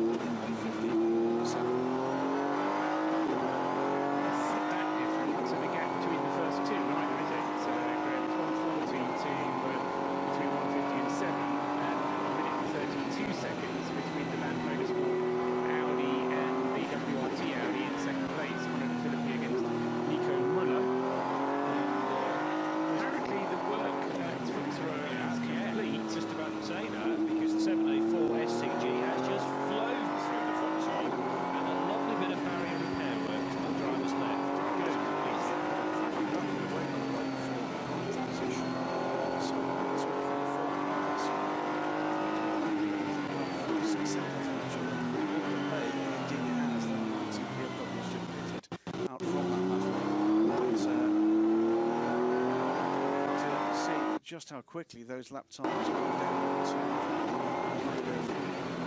very fast lap move. We're seeing in the early dark hours.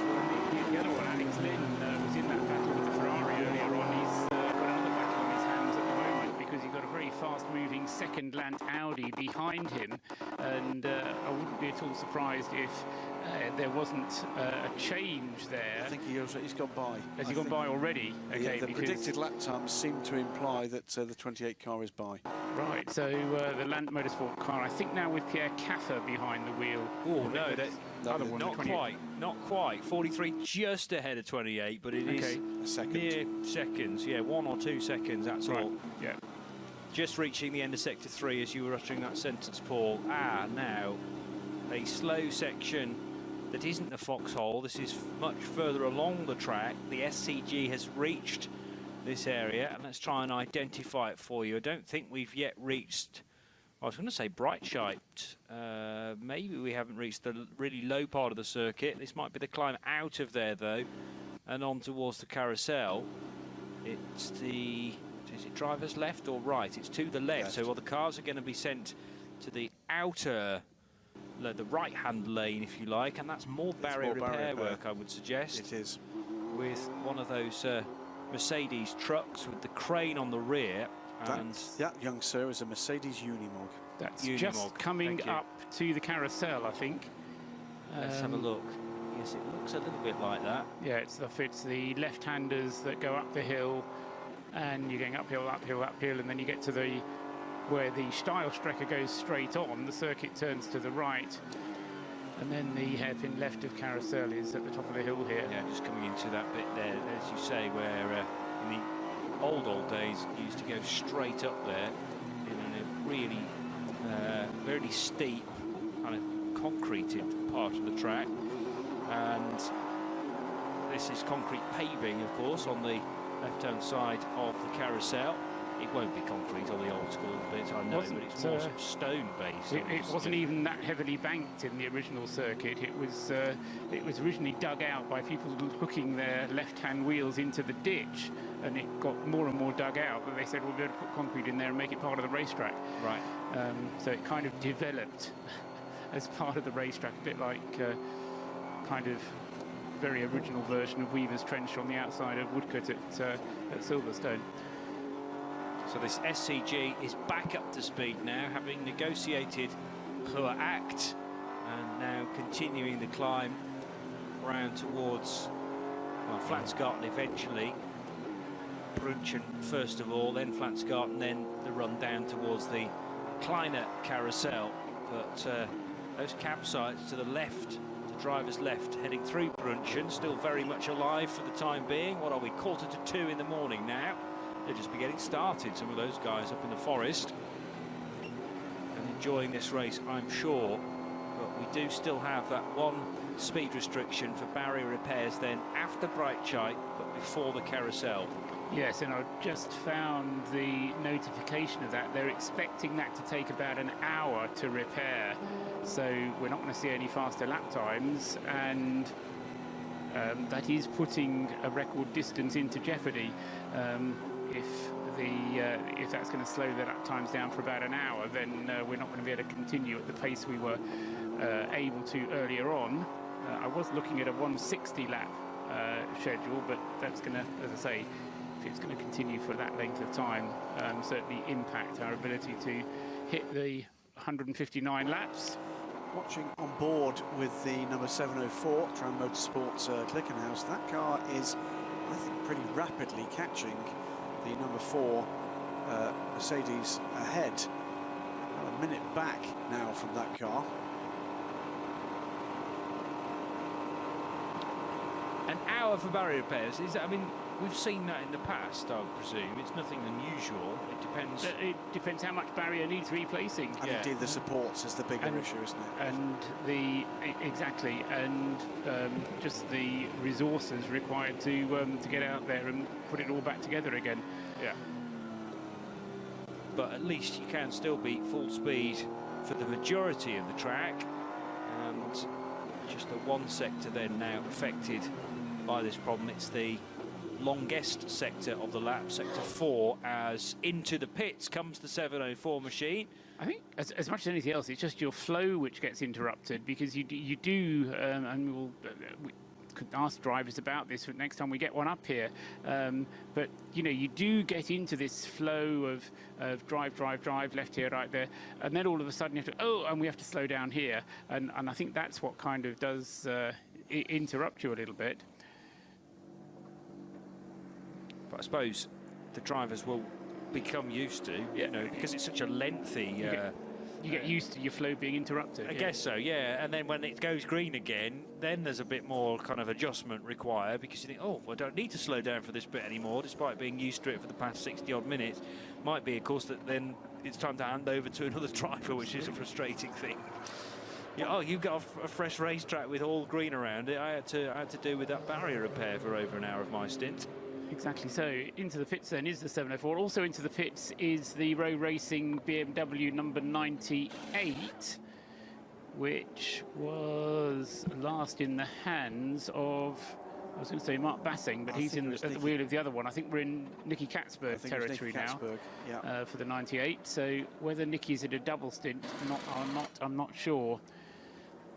New Pirellis for the Valkenhurst BMW Z4. That's one of 4 last generation SP9s. I kind of quite like the Z4 still circulating in this day and age. Always has been one of the best sounding of GT3 cars. It's also one of the better handling GT3 cars down through the years. Its Achilles heel was always straight line speed. Yeah, but you couldn't really get much more different from the current BMW model. The big M6 just overshadows the Z4. I've seen the 2 cars running together through the Vidal chicane earlier on when I was watching the sunset, and you'd never know it was the same make if you didn't know they're on the same precisely. badge. You're absolutely right. Just a point really on the Tram Motorsport, the Glickenhaus efforts, and it does strike me that, you know, we have seen a major shift forward from this effort this year, and from a level of expectation where, look, it was great when we had the P45 Competizione originally turning up the Ferrari-based machine, then with the hybrid system fitted to that car. Then we saw the first iteration of this car, the SCG 003C. But the fact that they will be, at this point, bitterly disappointed with where they are on track, which is 18th and 20th overall after delays for both cars, is, if nothing else, a mark that the level of their expectation has soared sky high from the improved performance we've seen from the car and from the team over the last 6 to 8 months. I think that's a great step forward. I think it is, but even for the 6-hour qualification race was always a bit of a question mark over the reliability of the car, and I think we've seen a bit more of that in this race.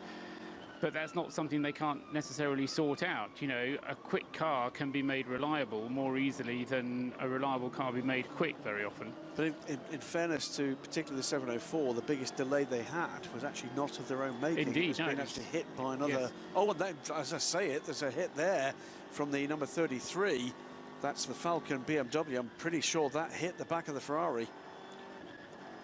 Well, may get an opportunity. That's for position. Yeah, those two are for position. That is get an opportunity to describe that for you again. But yes, you're right. They're both circulating for the 67th lap, and with 2 cars pitting up ahead, that's put them into 8th and 9th position, possibly going to be 7th and 8th briefly, depending on how far in front the number 1 Mercedes is. But the Black Falcon AMG has come in to serve a pit stop, to be seen to by the team, rather, to be serviced. Should be Adam Christodoulou taking it over, I would think. Number 1 car, okay. Having had him up here telling us that he was going to be driving it through the night.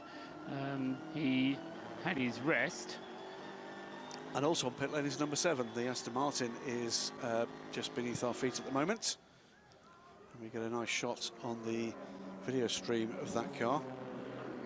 And absolutely spotless. Is this going to be Dubs Roger or Sir Roger?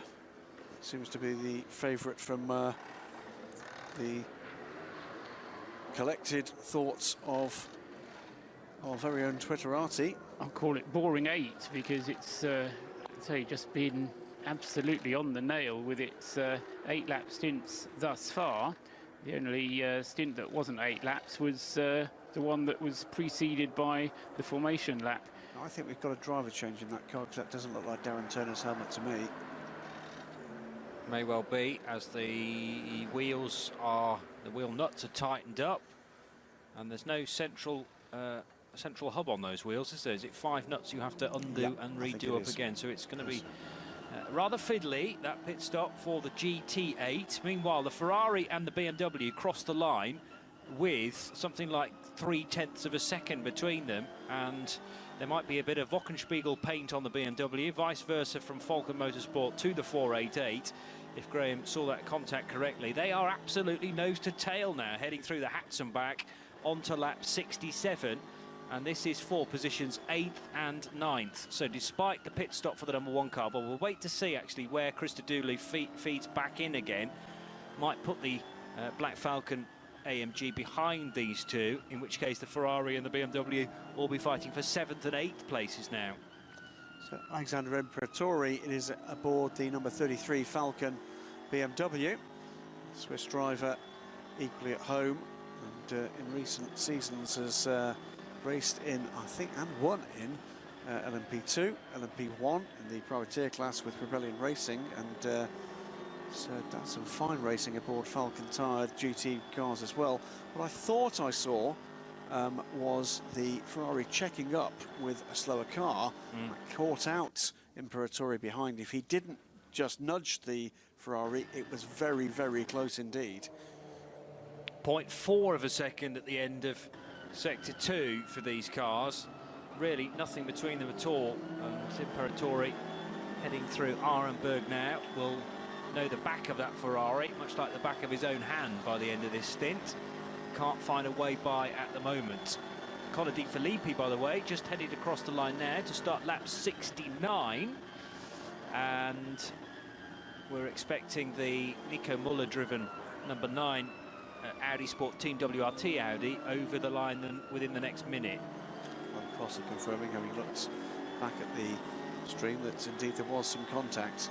Clearly hasn't stopped the Ferrari from lapping very rapidly indeed, and that's to be thankful for. Just overtook a Ford Focus, I think. I was worried that we didn't have any Fords left in this race. We've lost both. That looked very much like a Ford Focus rear light cluster. Well, we could do we only had 2 in the entry, did we, Graham? We had 2 Ford Focus. We're allowed to Focuses. Yes. Not allowed to say Foci, are we? Yeah, it's not a word. That's the main reason why we're not allowed to say it. It's a good enough reason. Amongst the good reasons for not doing something, the fact that it doesn't exist is actually, I think, one of the better ones. We do have the Nictionary, where Nick Damon makes up words for fun during other Radio Show Limited broadcasts, so you could start a new arm of that. I'm prepared to be corrected on the Ford Focus, but it looked very like one as the 2 cars whipped by. It's very dark out there though, and we have had a Porsche Cayman, I think, or a Porsche Cup car mistaken for a Renault Megane earlier on, didn't we? That's no, I think it might well have been both. I think Paul might well have been right. I think both of them were off in more or less the same place. 64 and 164. Apparently so. What are the chances?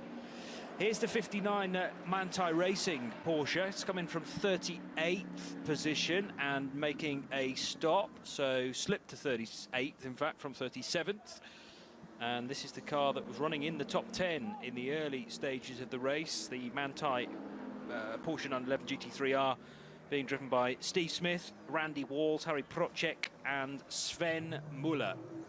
Should say as well, by the way, we heard from Paul earlier about the exclusion from the race of the number 13 Chrysler Viper, correct? Yes. And I'm told via Twitter the car was measured 4 times rather, above 130 decibels. That's loud. That's really loud. That's really, really loud. I mean, like Chrysler Vipers are nice because they're loud, but what if it's side pipes? We've had that problem before with cars, haven't we? It's where you put the noise measuring device. And a rather inauspicious way for a car that has won the 24 Hours of Nürburgring, hasn't it, a Chrysler Viper? Several times. Not that kind of Chrysler Viper. No, it was the GT1 derivative of it, whereas that is a competition coupe. But you're absolutely right. It's got the same V10. name. Yes. Right. Did we talk about the 98 car coming in for a pit stop? No, I'm sorry, there's no time. I did say it would, and because we were mulling over that it was Nicky Katzberg's time, because I think we had Nicky Katzberg in the car, and what we were waiting for was notification as to whether or not he stayed behind the wheel or handed it over, because I'd lost track of whether he was at the end of a double stint or not. We've also just had the SP7 leader in, and this is another of these cars outside of the SP9 plus Glickenhaus group that is climbing through the order. 24th position as that car made its latest pit stop. The 68 leads the 66 Porsche. The 1, 2, 24th and 25th now overall for the two SP7 leading cars. Nicky Katzberg has got out of the 98, I can confirm. Richard Westbrook is now behind the wheel of that car. That was the cycle of drivers that they've used in the past, I seem to remember. Yes, it's the same cycle. What I've lost track of was whether Katzberg did a double or not. Yes. So that was the kind of the doubt, and it's moved out of third place now, hasn't it, and dropped down to fifth. Still very close indeed in the group behind, but I don't know, there's just something about the way that Lant Motorsport Audi has got itself with that minute and a half an advantage. I mean, I suppose a minute and a half can be fluttered away fairly easily, so you still need to pay attention, and certainly in terms of the last lap for Conor De Philippi, he lost 7 seconds on that last lap alone, but that could easily have been just the way the yellow zones worked for Nico Müller or against Conor De Philippi. And did the 50 HTP Mercedes came in for a stop last time around, didn't it? So that car has... That should be Sandstrom staying behind the wheel for a double, I think. Right. And as a result, Adam Christodoulou has moved up to 6th position for Black Falcon. So the two Mercedes running 6th and 7th, exchanging positions because of that latest stop for HTP. Then it's the Ferrari and Falcon BMW fight for 8th and 9th. And they are still nose to tail, pretty much. We're closing in, just about 30 seconds away from one of the big highlights of the Nürburgring 24 Hours. I know for thousands of listeners around the world, because it's going to be the overnight dulcet tones of Joe Bradley and his Culture 3 hours. Not just motorsport, but the usual high art that we'll get over the next couple of 3 hours. His stories went down Joe an absolute storm last year when we had the track frozen over. We had, what's it called, Joe Anori, and we said, go on, Joe, tell us a story about when you used to run Formula Fords for Martin Byford. You fool, man. It was a classic, and if you don't remember that or weren't witnessing the broadcast on Radio Show Limited and RadioLeMans.com, then it's all available on the podcast from the 2016 edition of the Nürburgring 24 Hours. Thankfully, we don't have the track iced over at the moment, and that's not likely to happen in the current heat. Despite us being 2 in the morning now, have you got access to track temperatures? No, I haven't, I'm afraid. No, I'm still warm, guys. Struggling a little bit at the moment, but we're kind of running on the safety net at the moment. Thank you to Graham, by the way. He's stepping away to probably get some rest now. So welcome on board, Joe. He's just belting me in still. Yes. I think that's what he's doing. What we'll need to do is to limit Joe's stories to the gap between first and second. So any story has to be shorter than the gap between first and second, which is currently, Joe, 1 minute and 26 seconds. I haven't got any stories. Never going to happen. Never going to happen. In that case, actually, I'll give you the odd censored one, the odd censored off-track story. That would probably be censored down to about 1 minute and 26 seconds.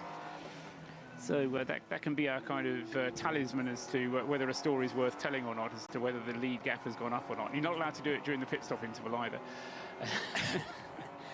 I am getting mesmerised by the speed these cars are doing the Hatzenbach section of track in the pitch black, and then over Flugplatz with the 704 SCG pursuing the Bilstein Mercedes. That's the number 3 car. And so where is car 3? It must have been in the wars. recently because it's dropped all the way to 63rd position. Tell me what's happened with that then. Right, what happened to that is that it drove into the back of the Glickenhaus. Of course it did. And with Thomas Jaeger at the wheel. Yes, and having done that, it took a long time to repair it. They then sent it out and it came back in again and had to have a bit more work done on it. So it was a kind of a double whammy for that car.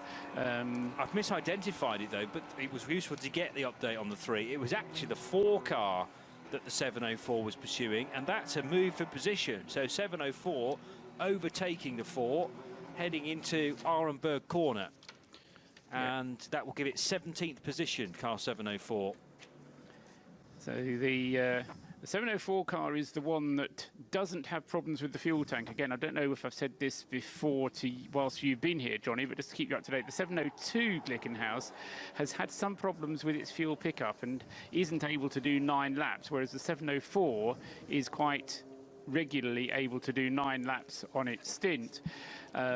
As opposed to the rest of the GT3 cars, which are pretty consistently on 8 laps on every stint, which of course is what we've just seen from the Row Racing BMW and is what we're going to see any minute now from the 28, the other Lant Motorsport Audi. Christopher Meese is currently at the wheel of it, but I think Chris will be into the pits very soon indeed, completing his stint. And then once he's completed his stint, it'll be another lap before we get the second place battle, as it did at the beginning of your shift, Johnny. The 9 and 43 cars coming in for their simultaneous choreographed pit stops. The 70 Aston Martin receiving a bit of service, by the way. Yes. Where has that been in the walls then? It had an off bright shite with a puncture. It was pulled back, and what we weren't sure of quite how much damage was done to it, but I think there was an indication there on the screen that it has had a bit of damage done. Was that devoid of a left-hand headlight? I didn't see the picture. I was merely reporting that the 70 Aston had a puncture. It was at bright shite. It was brought back. They fixed it and sent it on its way again. It could well be that there was a headlight problem as a result of damage sustained after the puncture. So that's driving around with one eye closed. It's bad enough. This place is scary in the bright sunlight, let alone in the dark. With asking of your headlights as much as you possibly can, with additional lighting as well. And well, I'm pretty sure that the Bilstein Mercedes has had a light out earlier on in the race as well, and maybe that is a legacy of what happened between it and the Glickenhaus car into the Wiedel chicane. Possible. But I did notice I spent a little bit of time about part way up the tower at Pit Inn above the media centre, just peering out to see cars go over the ride height check, and also some alternative fuel cars taking a really sharp right and left-hander into their own little private fueling area at the start of the pit lane. That's fun to watch. A problem for the leading SP7 car, number 68, the 68, yes, has had a problem out on the Grand Prix circuit. It's come in through the back entrance, which is why on 24th place now. It's back out of the pits again now, but is completing or going off on its 65th lap for the second time, because it's kind of headed off there. And I think in the meantime that will change the order of SP7, because at the end of this lap 66 will come through ahead of 68 if it's not being shown on your screen already in that order. And that's a change in the SP7 class, the class for the Porsche 911 Cup cars. 24th and 25th, Paul. Overall, yes, that's right. Cars. Exactly so, yes. Yes, I've got the curious situation on the screen I'm looking at now, where it shows in 24th place the car that's second in the class, and in 25th place the car that's leading the class. So work that one out. Just how they come across the line, it doesn't rectify itself until exactly, because next it came in at the end of the Grand Prix loop. Yeah. Didn't do a proper lap. Yes. Does that play with your mind a little bit? It with does, yes. that aspect of this place? Very much so, along with all the other challenges of this place. yes, need to lie down, I think. So 66 over the line now, and that has been a full lap, hasn't it? A 10.16. That's a proper lap, yes. That's a proper lap. So that is the Manthey Racing Porsche into the lead to go by the Capella Motorsport Race for Kids car. So spot on, exactly right. That puts Stefan Aust, Ralph Ulverhaus, David Jahn and Christian Bollrath in front of the 63 car. 36 Bentley car, in. I should say, sorry, 68. So 66 ahead of 68, beg pardon, go ahead. Sorry, Johnny, 36 Bentley is in for a routine. Now, the 36 has dropped down the field. I'm just trying to pick him up again, and I've lost him. Oh, no, there he is, 39th spot, top of the screen number 2. And it's Guy Smith who's going to be getting into the 36. That's the red one. And also due in is the number 37. I'm not sure where that car has dropped down to, but it's Christopher Yearns who will be taking over the 37. That's an update from the Bentley team. Okay, 37 has had some difficulties. I know that the team took the decision to retire the 38 didn't it, a good while ago because of the damage done. That was the car that we saw steam into the barrier into turn 1, seemingly having some kind of brake or stuck throttle issue. But that car is out, as you said. I'm struggling to locate the 37. He must be 14th position. He's up there, is he? Yes. I was peering down towards the bottom of page 1, and then once I'd not found it there, I was on page 2 and 3, and I thought, I don't think he's that bad a race for the 37. So that's by far the best placed Continental GT3, 14th spot. And it's sort of fluctuating with the 99 and the 19 at times, depending on where they fall in the pit stop strategy. The H car is behind it. That's the black Haribo Mercedes AMG.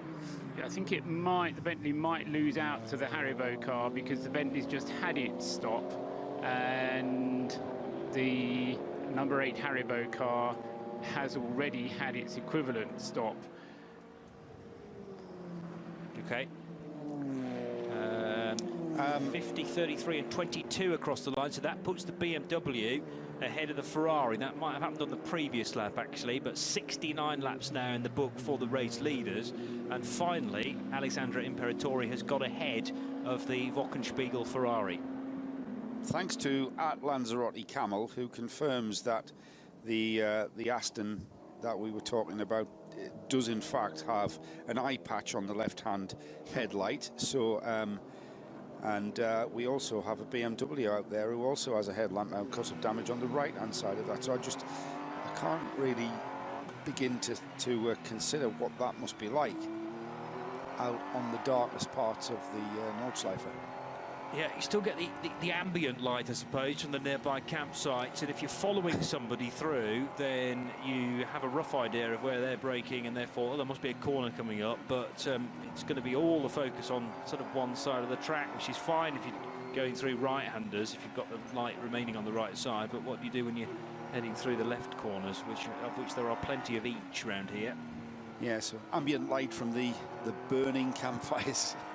They're just merely reference points, I suppose. Don't necessarily tell you where the track goes next, but you can identify little bits and bobs here and there from your daylight racing hours. So no regulations to be maintained. We do other race series where if you do have a headlight go out, then you have to rectify before you're allowed back out on track, but not so for the Nürburgring 24 hours. Imagine if you're showing some white light at the front. Yeah, exactly, and what they're particularly concerned about, particularly on the slower cars, are the rear lights, because they're far more important in some ways when you're closing up on a car that's behind you. Coming towards the end of the lap for the second and third place cars, that's Nico Müller and Alex Lynn in the WRT Audi and the Schnitzer BMW respectively. Those cars will be into the pits. They're separated by what's the gap between them? It's about a minute and a half, isn't it, separating them at the moment. And so they will be in the pits together because the 9 won't be out before the number 43 is in. That will enable the 28 Lant Motorsport Audi to move up into second place. So for a short while at least, we'll have Lant Audis, I reckon, leading the race and in second place. Wow. And it's the principally green car, the number 29, that will be leading. And then the livery inverted, so change the green bits to white bits, the white bits to green bits to find the 28 livery. Don't think that'll happen, actually, having just said it would, because I think the 9 is far enough ahead. The 28 will move up into third, but it won't be able to move up into second. Well, this has been a good stint from Christopher Mies, though. He has, I reckon, put in some very good average lap times here, as you would expect from a driver as talented as Mies, particularly in GT3 machinery. Hardly has a weekend off. It seems that way, doesn't it? Yeah. Is he still racing in the States as well as part of the WeatherTech Sports Car Championship? He certainly has raced GTD in the past. Yeah, I think he's doing something like 37 weekends of racing. Oh, is that all? I think I've done more races than that this year for Radio Show Limited. Perhaps not, but I've certainly got a lot in the schedule. It's quite easy sitting here, though, isn't it, compared to driving? Well, do you reckon? Mind you, Earl Bamber said to me earlier on today... we had the same discussion with Darren Turner. This is tough. Fantastic. That's a shot in the arm for us commentators who think we're past it. Earl Bamber said he counted the screens. What did he count? 11. Yeah. 11 screens of information, and where do you decipher the information? We're ignoring them all. Oh, we take no note of them. We just make things up. We lean on Paul a lot. He likes to analyse data a lot. So struggling today, I'm afraid. Yeah. But we're getting there. In comes to the pits, though, as predicted, Nico Müller with the WRT Audi number 9, and the gap as he came in, 1 minute and 26 seconds between himself and the race leader. So it is still very, very finely poised, but of course the other little advantage, and every little bit helps, that the leading car has, is that it does this extra lap on its tank full of fuel. It doesn't go any further on each tank of fuel. It does the same distance on each tank full of fuel, but it's managed to get itself into the position where it comes in a lap later, and therefore by the time it gets going again, the others haven't managed to catch him up. Yeah. In comes Alex Lynn in second place. I hope Alex stays in for a double stint, because it was quite fun watching him out there in the Schnitzer BMW. 43. And now we just have to keep our eye on where Christopher Mies is on the circuit, because he will come through, and well, we'll see whether or not he gains position or not. She had him just getting into gear at Gearbox Girl on Twitter, of course, just getting into gear for Le Mans in a couple of weeks. Reminding us that Christopher Mies did do Daytona and Sebring. He isn't doing the full WeatherTech series, but he's due back at the Glen, so that's the big ones. Probably Petite as well, would be my assumption. He's doing that many races, he can't afford to concentrate on one championship as a whole, I suppose. Phone ringing off the hook to do the big races in the WeatherTech Sports Car Championship and the longer races. So maybe I'll be down with the deal for Petit Le Mans as well. But the Glen is the next one, stateside for Mies. As you're right about Alex Lynn. I enjoyed that fight between he and the 22 Ferrari earlier on in his stint. Long past the 488, and the 43 car is now in the pit lane, receiving a little bit of attention on the front end there. Not sure whether they're doing some taping up of that car or whether they're just realigning headlights, perhaps. Very, very special driver, Alex Lynn. Oh, yeah.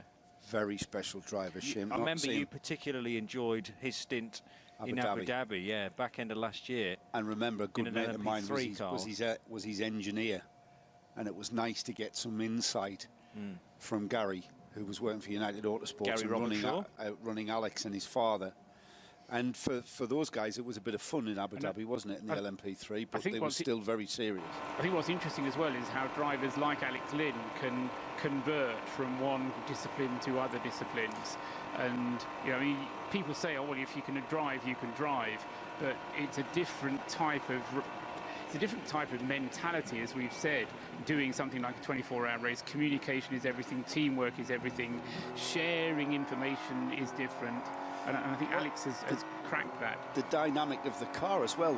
It's kind of old school, isn't it? We look back to the 60s where, the Graham Hills, the Jim Clarks, they would do the Bank Holiday Formula 2 meeting. Ronnie Peterson would do, it would be a contracted Formula 1 driver would do the Formula 2 race. They would jump into a saloon car. Jim Clark driving a Lotus Cortina is as evocative as you want to be. But I think as well that the style of endurance racing is you share things with your co-drivers. You talk about that bump, and if you just go a little bit over to the right, you don't get that bump so much. You don't go too far over, and you kind of share that amongst yourselves. Whereas if your teammates in a single seater category, you won't necessarily do that extra bit of because you think, you're going to keep that in your pocket, aren't you? Exactly. So, and I think that's what I mean about some single-seater drivers just don't quite make that transition to sharing everything with their colleagues. As well as that, the difference of the dynamic of the difference in the cars that Alex has in a very short space of time. He's gone from being a GP2 driver on the path to a Formula 1 drive to becoming a sports car driver, a GT driver, and he was in an LMP3 car, the one that Johnny alluded to in Abu Dhabi, and the kind of story, if you like, that chatting to Gary, his engineer at the time, was the way that Gary, the sort of race engineers rate drivers, is the kind of feedback they get, and a great the argument is a great driver the kind of driver who comes in and says, well, I'd like a little bit of camber on the right front, I think I need a little bit of toe on the right. It's like, no mate, you tell me what the car's doing and I'll engineer the car. You tell me what it's doing. How do we get better performance? How do we stop the understeer through wherever, and let me engineer the car. And Alex is the sort of driver who works well with an engineer, and the experience that he'd accrued at a very, very, the GP2 is a very, very competitive series, and it is sharpening a razor blade in preparation for when they make that next step up the ladder, if you like, to Formula 1. And Alex has been in an LMP2 car, he's been in LMP3, and here he is in a BMW M6 GT3 car at a pretty high level of GT3 racing here on the most demanding racetrack in the world. And here he is, with that number 43 BMW running into third place. Now, looking at the qualifying that those guys did, sorry, Paul, I know I'm ranting on, but the way that the BMWs, you look at them in qualifying, and I picked the BMW to win this race back in the beginning of the week when we first got here. And I don't know why, it was just something about them. They were just going about their business. They weren't being dragged into anything. And also, when you look at their driver lineups, there isn't any kind of weakness there at all. Each and every one of those BMW drivers in the top BMWs can perform. So there isn't a massive variation in driver performance. Whenever any of those drivers get in those BMWs, they are on it. They are optimized. He's 23, Alex Lynn. I honestly thought he was a little older than that. I still remember watching him in the 2011 Formula Renault Championship in the UK, which he won. And then, as you say, skyrocketed through the single seaters. Will be at Le Mans this year with G-Drive as well, sharing the number 26 car with Roman Rusinov and with Pierre Thirier.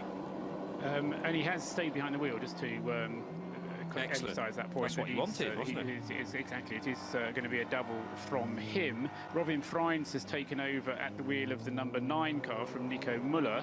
So WRT now back in the hands of Robin Freins. Robin, who is also very quick, so it's going to be tough to see how they get on. Conor De Philippi should be on the way into the pits if he's not there already. And he's timed it just wrong, because the other message that comes up on my screen tells me that the barrier work that was going on at Kesselstrom, which should have taken an hour to complete, they've been working double time, overtime, and got the job done in 40 minutes. And apparently now we are free to race right around the circuit. Joe will no doubt tell me whether he can spot any yellow zones around the circuit, but I'm told we have indeed free all around the circuit. I've got my little yellow beacon flashing in the top left-hand side of my screen. It's after the carousel, and it's up towards Horak. So you come out of the carousel, and you then go towards Okay, is that just a single yellow though, or is that? No, we've got a huge area of yellows going into code 60. Okay, right. So pretty much from the bottom of the hill at the carousel up to Hoacht. Okay, well, the message was timed about 10 minutes ago, but I didn't want to say anything. Maybe I shouldn't, because it was at that stage green all the way around. But anyway, so De Filippi, the leader in the pits, and so number 29 sitting on a cushion of a lead just under a minute and a half, and in a moment he'll be back out again. I say in a moment, about another minute and 20 seconds he'll be in the pit lane. Are many eyes out there. Lanzarote Camel and Stiffy Van Door spotting a car pointing the wrong way, static, with traffic coming upon it. I would presume or deduce that is what's brought out our code 60, and Stiffy Van Door, Matt Guest, is telling me that the 55 has gone missing. 55 Porsche. Okay. It's good having this team of observers out there for this. Yeah, very much so. 55 is the Andre Krumbach, Ivan Reggiani, Nicola Bravetti, and Christopher Friedrich, SP7 Porsche. So where do we have 55 in the SP7 class? Obviously, it's going to tumble down the order now because it's in grief after the carousel. While you and I scan the timing screens, Shea Adams just reminded us, of course, that Alex Lynn won the Sebring 12 hours. That's not shoddy, is it? There you go. There's further evidence. Really is. To how quick that kid is. Expletive hot. Yes. Yeah. 55's outside the top 114, so it's not certainly not troubling the top 5 in SP7, and there are 10 cars in that class. 55 is currently 126th in overall positions, 9th, and no, not last in SV7, but 9th in SV7. And out on his way again goes the race leader, having had a routine pit stop. Conor De Filippi hands the car over to Kelvin van der Linde. You're talking about quick drivers in the BMWs, Joe, and I'm not going to disagree, but equally, both the Land and the WRT Audi teams have also got some extremely strong driver lineups there. Oh yeah, I'm not saying that, you know, that there are comparators, Paul, no doubt about it. We were kind of just talking about Alex Lynn because he was the one in the car at the time. Has he stayed in the car with double stint? Double stint, yeah. I have to admit, although I've heard of Kelvin van der Linde, I didn't realise quite how quick Kelvin is as well. Just 20 years old, originally from Johannesburg in South Africa, but now actually lives in Germany, I believe. And with his Audi commitments, that would make sense to have moved. But Kelvin van der Linde has been at the wheel of that number 29 car quite a lot of this race so far. And currently it's Kelvin who holds the fastest lap of the race at the wheel of the 29. Prior to him, it was Robin Frijns who held the fastest lap of the race. So the two fastest drivers in over a single lap currently in their respective mounts. And so when we get to the end of this lap, we'll be able to see how much of an effect the pit stops for them both have had. And they might have had an effect because there were yellow zones out when both of them made their pit stops. So it'll just be a matter of working out who was affected the most by the respective pit stops. It was, Kevin van der Linde drove a double stint earlier on, and now he's having his second turn behind the wheel. So the car was started by Marcus Winkelhock. No, it wasn't. The car was... I seem to remember van der Linde in it from the start, but that might be mind playing trick. No, I think you're right. I think... have we seen Chris Meese in the 29, or has he mainly been in... Well, has he exclusively been in the 28 car? You'll have to give me notice of that question. That's fine. He's Sorry, certainly I been know in you're. the 28. Yeah. 29. Where is 29 currently? It's leading the race. Sorry. Sorry, I'm. It's okay. Yeah. 28 car has Meese at the wheel now, but I just remember that where the entry list first came out, and I says, oh, such and such is on double duty because he'll be in both cars, and then so and so doing likewise, and then somebody said to me, I can't remember who it was now, might have been John, to say, well, what they tend to do is they'll potentially put a driver in both cars, but mainly stick to the one, unless you have a Nico Muller situation where the car unfortunately is crashed. Yes. And then Nico Muller switches over to the other 9 car. Yes, exactly. And that is exactly what's happened with the 28 and 29. Christopher Meese has not driven the 29. The 29 car has been driven exclusively by Van der Linde, Winkelhock and Philippi.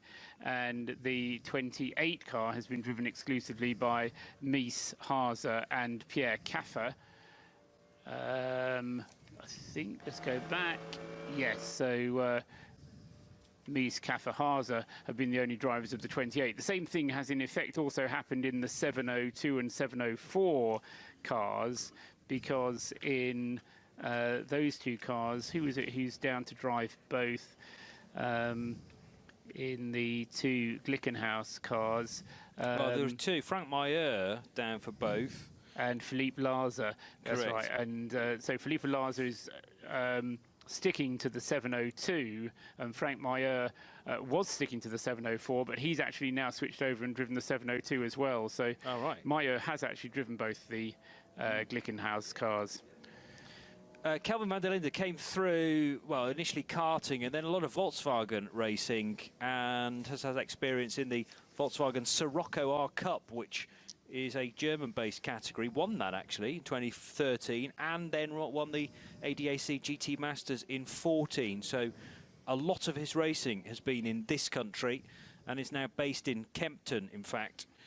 So although South African, now very much based in Germany, and proving himself to be a great signing by Lant Motorsport, sharing the cars, we said, with Winkelhock and Connor De Filippi, and we know how fast Connor can be at the wheel of an Audi. The Kissling Motorsport Opel Manta is back in, and you wouldn't tell that that car had you wouldn't be able to tell that that car had rear end damage into the barrier at Schwedenkreuz a number of hours ago. Plenty of lump hammer action required to straighten the car out, but it's going nicely now and has stayed out of trouble since, I believe. Indeed, yes. When it runs smoothly. But and that's the beauty of 24-hour racing, isn't it, Johnny? You have a long pit stop and a lot of work to do, but half an hour later you've been out on the track, and it's like nothing ever went wrong with the car. Let's just push on, and you just look at yourself, and you can often get yourself motivated by the fact that your car is moving up on the timing lists. So that pit stop continues on. We've had the 9 car in, rather. The 29 pitting, I think, on the previous lap. No, so the 9 pitted before the 29. Ah, okay. Yeah, unless it's been in again. We haven't yet seen... This is an out lap for 29, isn't it? Yes. Fine. And so 9 has gone through and completed a flying lap. Yeah, I'm judging the pit stops on the last lap time, and therefore the 29, having not completed its out lap, is just misleading me. So a 12-minute lap for the number 9 car, because that includes the pit stop. Correct. And we'll give you the distance between 29 and 9 at the end of lap 72. Yes, if it's not a minute and 26 seconds, it will be because of the way that the yellow flag zone affected the two of them. So 12 hours, 59 minutes and 20 seconds to go. So that is another hour in the book. We're at 2:30 local time, and you're listening to RadioLeMans.com and Radio Show Limited, live from the Aston Martin Lounge. It's Paul Truswell, Johnny Palmer, and the next voice you will hear is Joe Bradley as we continue with this year's coverage of the 24 Hours of Nürburgring. Live from the Eiffel Mountains, this is RadioLeMans.com. On into the next hour, but we'll kick things off with an hourly update from Joe Bradley. Current leader seems to be dominating this race so far is the number 29 Audi, still leading from the number 9 Audi in second place, and in third place, rounding off the top 3, in the Nürburgring 24 hours is the number 98 BMW. Just handed to Marcus Paltala, it was Alex Sims who was driving that car, and now it's Marcus Paltala. Looking down the classes, SPX 17th overall is the number 704 Glickenhaus, the car that started on the pole position and having a few problems. That has dropped that car down the order. Our SP3T class, currently 28th overall, is the number 89 LMS Engineering Audi TT.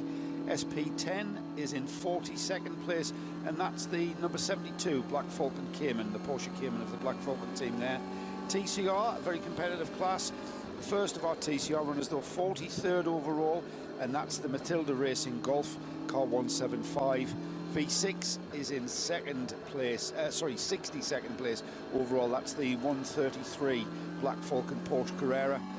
The AT class is in 68th place overall, and that's the number 320, the Care for Climate Porsche Cayman GT4. V2T is in 96th overall, and that's the number 177. That's the Opel Astra of the Strychek family. And rounding off our hourly update at 2:30 a.m. is the SP2T class car 76. Is in 76th place. That's the number 114 Clio of the Stanko Tanner team, who are a familiar team to RadioLeMans.com listeners, as they are a very regular runner in our Chromatic series that we cover. But doing a very good job at the moment, and running at the front of their class. Another one down, Johnny. You're far quicker than Gigi doing those, you know. I was expecting another 5 minutes. I did note that Gigi's hourly update was took like 15 minutes. I've normally time for a coffee. And he did, the last one he did was the odd classes, which is the odd hour classes. Yeah. 1, 2, 3, 4, 5, 6, 7, 8, 9. He's still listening to you. I'm not sure which one I'm still deciding which one to you prefer. You can tell though, Gigi's obviously got lots of experience in 24-hour racing because he's strung it out. Yeah, it's more detailed, and therefore I prefer it. Is that what you fluffed your pillow up for? Because you're going to have a little snooze? I'm sorry, mate. We've got to press on, haven't we, Paul? Clearly we have, yes. Clearly we have. I've only got another hour, and then I can do that properly. So the race leader has gone through completing his out lap now. Yes. And so we wait for this minute and 26 seconds for the second place car number 9 to come through, and it's gone up by about 10 seconds. It's up to a minute and 35 seconds. So my guess is that that's possibly been because the 29 car came in just as the yellow came out up at on the way up to Hoa Acht, as Joe was telling us. And of course, when the 9 car made its pit stop, the circuit was pretty much green all the way around.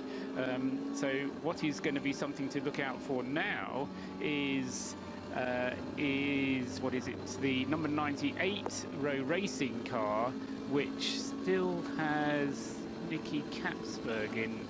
Did I say? No, we didn't. We changed the driver, didn't we? We went from Kapsberg to Westbrook. So it's Westbrook at the wheel of the Row Racing BMW, and he is only 24.5 seconds behind the number 9 WRT Audi. So that's something to keep an eye on. And then a further less than half a minute again behind that is the number 50 Mercedes. Now, how long has the Mercedes got before its next pit stop? Because that car is on a different schedule, the number 50 HTP car. Yeah, that's coming out towards the end of its current stint now. So Mercedes number 50, although it's only half a minute behind the Row Racing BMW, is going to fall down again once it makes its next pit stop. And the next two through will then be Christopher Mies in the Otherland Audi with Alexander Lynn trying to chase him down, and he is right on the tail, isn't he? Alex Lynn right on the tail of Christopher Mies. So BMW versus Audi out in the dark in the Nürburgring, very close together indeed. Yeah, and equally close together to the 4th place, number 50, Paul. Yeah, the 50 car's on its way into the pits though, so you're right, they could well overtake one another on this lap. But well, the Dottinger time, the final sector, which is by far the shortest, Mies and Lynn finding their relevant cars fastest times down the Dottinger Hearn. I think that's mainly due to the fact that they were probably right behind the 50, and Lynn getting a double toe on both the 50 and the 28 down that long straight. So there may well have been a change of position, as the 50 car will pit on this lap, you reckon? At the end of the lap that he's currently on, yes. 73 laps, right. And they have all split or gone over the timing loop at the end of Sector 1 almost together. So I'm going to watch that battle with interest to see whether they can get by the 50 car before it stops. Christopher Meese, the quickest through Sector 1 of that three-car train. Yeah. Nothing in it, though. Say again? Nothing in it. I say quicker. No. It's marginal, isn't it? 24.7, 1 minute 24.7 in difference to a 1 minute 25.5 of the Mercedes in front of it, and the 1 minute 25.2 of the Alex Lynn BMW behind it. So he's the Audi in a Mercedes BMW sandwich. Yeah. So just waiting for those cars to appear at the end of Sector 2, and we'll tell you the order. Expecting the HTP Motorsport Mercedes to come through just ahead of Meese and Lynn, but it is going to be a close run thing. Yes, they're totally together. 4th, 5th and 6th still in that same order. The Kissling Motorsport Opel Manta heading through the darkness and into a slower zone possibly, or no, beg your pardon, that's a bit later on. No, it is slow zone, a bit further up. I'm about to let, that's what was happening. It's an SP9 car that was just slipping through there for the Opel Manta as it turns right and then approaches the carousel section of track. I've really enjoyed watching the Manta doing its drifting onto the Hatson back a couple of days ago. The Swedish shuffle into the double left-hander. The most noticeable thing there, Johnny, as we remain in car on the stream with the Opel Manta, is as he went into the carousel, his headlights are then pointing into the banking, and he can see like a metre in front of the car, and the rest is complete blackness. Now I know on the TV screens and on your whatever you're watching on, it looks a lot darker than it does in reality, but it's still considerably different in the carousel. It's Jürgen Schulte driving the Manta at the moment. If you, as I say, just looking up on the screen, that's the car from which we're watching the onboard shots. Jürgen Schulte having just taken the car over from Peter Haas. Thank you for that. There's a big digital display of which gear he's in as well, which is good to see. 4th gear, working its way now up through Brunchen corner, down to 3rd. Left-hand that you just can't see as you turn in. If you assume it's there because it was there a lap ago. And now heading for Flansgarten, I think. Yes, and these sequence of corners appear to pop up at least twice on this section of lap. There's the right-hander which just gently rises, and then you go into a blind crest, and then there's another right-hander as well.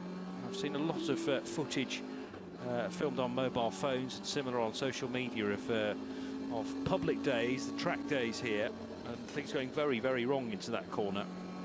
It's a popular spectator spot for even just the kind of the day-to-day running of this track, if you want a bit of action. I told you I've done that, Johnny.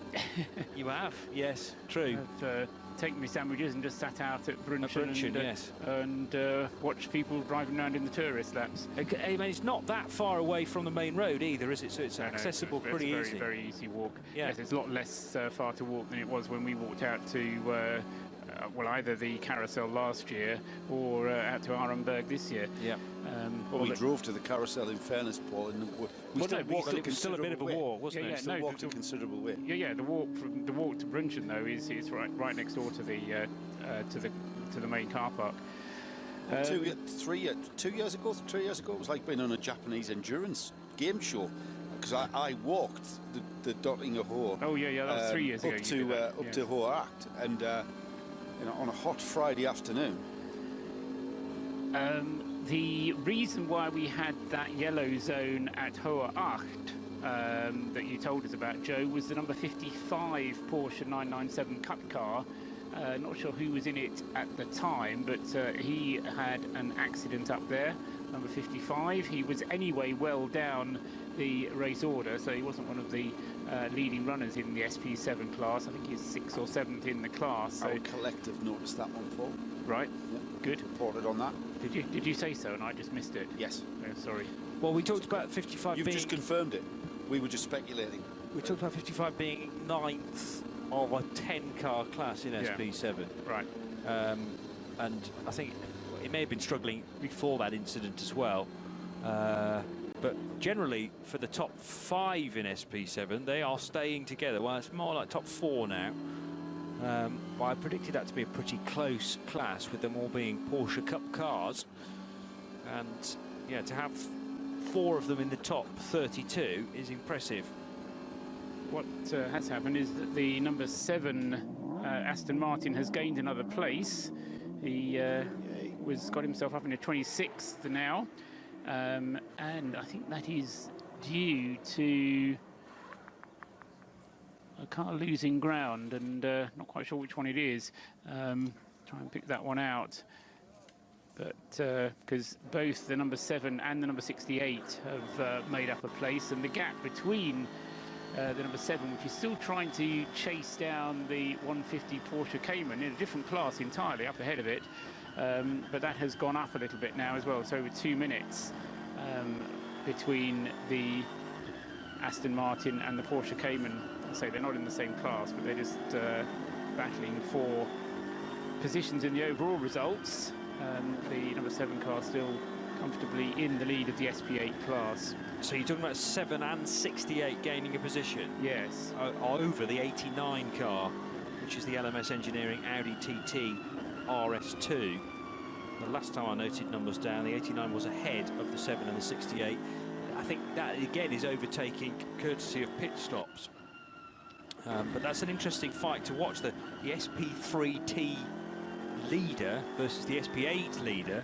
As you say, different parts of the race and different trophies to fight for, but actually the pace of those two seems pretty even across the piece. Change of position this time through. We've now got Meese going up to 4th, Alex Lynn coming through in the BMW in 5th, and the Mercedes number 50 has either come into the pits or has stayed out. I think it stayed out, but I would have expected it to come into the pits at the end of that lap. That's the 7th lap completed of that stint, Paul. Yeah, last time around, let's go to there. Last time around, the number 50, for the last 2 stints, that number 50 car has completed 7 lap stints, although before that it completed 8 lap stints. So I wonder if it's a tyre issue on that car, and they just see how the tyres last, and then when the tyres start to go off, then they bring it in. For it is one of the Michelin runners, and if the track temperature is now good and the tyres are lasting a bit better, often with a change of pressure that can help, then he'll do his 8th lap. The fuel will certainly take the Mercedes to 8 laps, but as I say, the last 2 stints for the Mercedes were only 7 laps.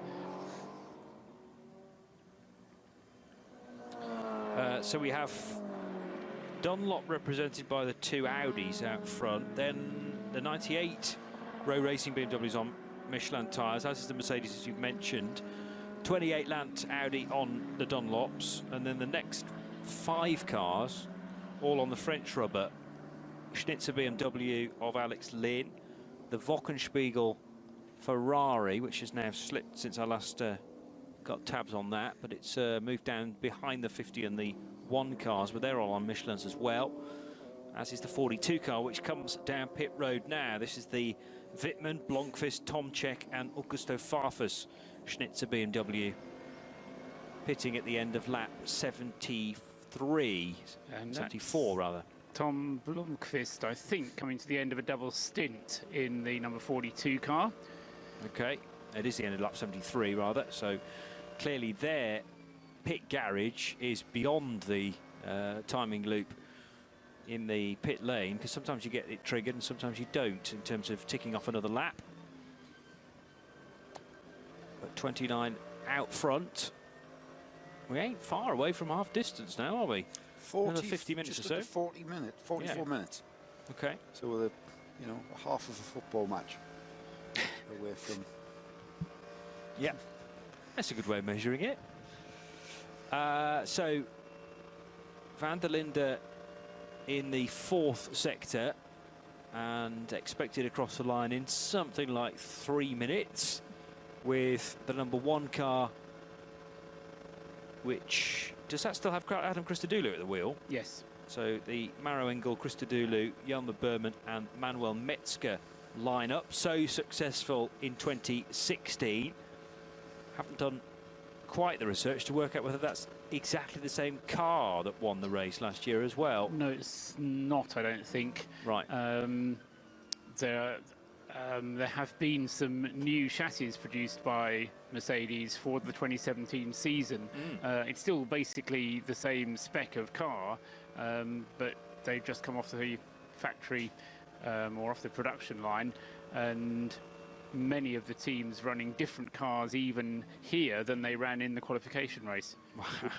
Is that likely to be a car that Black Falcon ran at Dubai or something? No. It'll be a brand new car for this race. Brand spanking new. Certainly looks it. Not out of this race by any means. We're not even at half distance yet. And he's, true. Lying in 7th. Everyone. The tactic for this race is staying out of trouble, staying on the lead lap, and being there in the last hour. You're absolutely right, but there is always an advantage to being in the top 3, and particularly for that Land car, because if it has a puncture, then it can come in, and then it may have lost a little bit, but it can still play the game of chasing. Whereas if you're kind of 5th, 6th or 7th, and you have a puncture or a small incident, then you're going to lose ground, and then your head's going to go down and say, now we've got a lot of work to do. It's not to say you're completely out of it, but it just gives you that little bit of extra motivation to be in the top 3, because you know that if something does go wrong, you're still in with a chance. Christopher Mies sticking a lap on the TCR leader, the Matilda Racing Volkswagen Golf, number 175.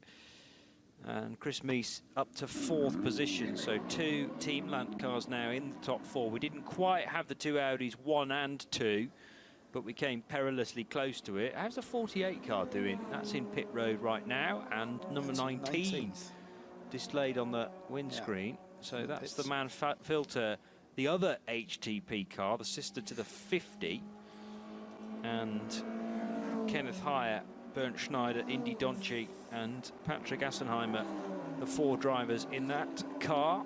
Remember that being listed as 75 last year. I'm not even sure whether that was an HTP car at the time, but it certainly had the all-over livery of Mann-Filter, the green and yellow colours. It is a very, very brightly coloured car, that, isn't it? Yes. It stood out in the model shop when we toured that on Wednesday, didn't it? Partway down the Dottinger Hurt. I was so impressed to see a lot of the cars we watched race in 2016 already in model form, including the class winner. That's why you should never start buying 1/43rd scale models. There is no end. There is no end. Another car that's just left the pits, Johnny, currently in 8th place still, is the number 42 Schnitzer BMW, and that's Michael Whitman, Tom Blomqvist, Martin Tomczyk and Augusta Farfus, one of the front runners in 8th. Still in with a chance, just left the pits. One of the Pixum Adrenaline Motorsport team cars, of which there are 9, spread across various different classes, including that's not the SP9 BMW M6, but it is a BMW from, I think, the Cup 5 class. It looks very much like a BMW 235i. Yes, it is. It's a 243 machine, and those cars number between 235 and 250. So this is the 91st placed car, having done 9 stops, and 243 is somewhere within the Class 5 division.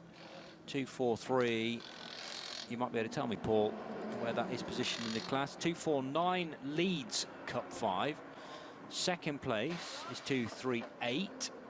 And 3rd position in Cup 5 is the 242 car, so it's not one of the top 3. No, 243 is currently lying 7th in Cup 5. Cup 5, one of the most populated classes we've got, with the exception of SP9. I think 13 That's right. Cars in the BMW M235i Racing Club class.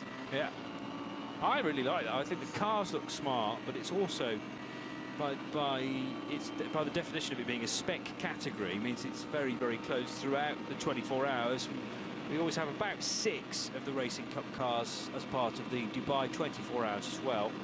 But this is their spiritual home, as it is for that team, the Pixum Adrenaline team, who, as you say, pretty much based at this track, Paul.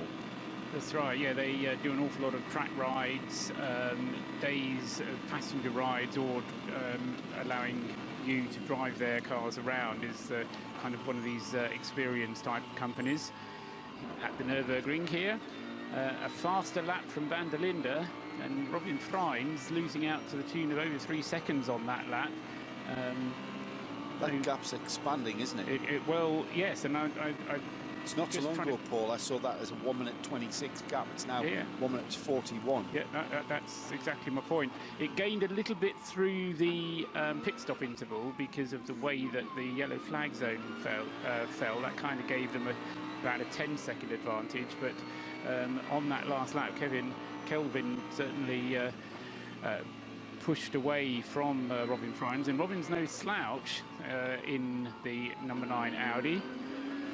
We've got the 98 BMW has just pitted. That's going to put the number 28 Mies Audi into 3rd. It's going to put Alex Lynn in the BMW up to 4th. But Mies is about to put a lap on the number 704 Glickenhaus, currently in 17th, which will mean the Glickenhaus has been lapped by, it's about to be lapped, or due to be lapped by the first 5 cars so far. Yes, so I mean, the Glickenhaus has the pace, but having had the damage earlier on, they've lost ground. So he's not really being able to take the fight to the race leaders as they would like to. I didn't take a breath to my left. That was Joe. Yeah, sorry guys, that was the stream short. We're in car with Christopher Mies, and the Glickenhaus is also giving me an idea of why it's dropping back, because he's been very, very cautious, overly cautious, and he was shown how to get through traffic there by Chris Mies, who just scythed past him as the Glickenhaus slotted in behind a slower class car. Mies took that opportunity to overtake both the Glickenhaus and the slower class car. So Richard Westbrook in the pits in the Row Racing BMW at a 3rd place, number 98, and Edward Sandström into the pits at the end of a double stint at the wheel of the HTP Mercedes, number 50.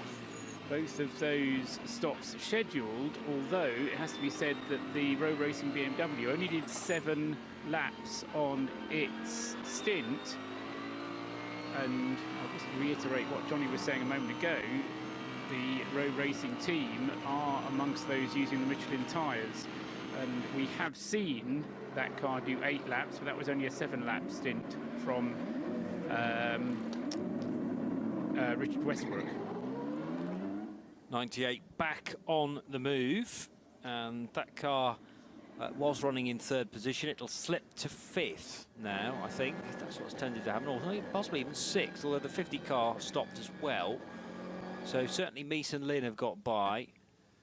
And did the 50 car go by as well? The 50's in the pits. It is. Yeah, and the 50 will be spending longer in the pits than the 98 did, because 98 only did a 7-lap stint.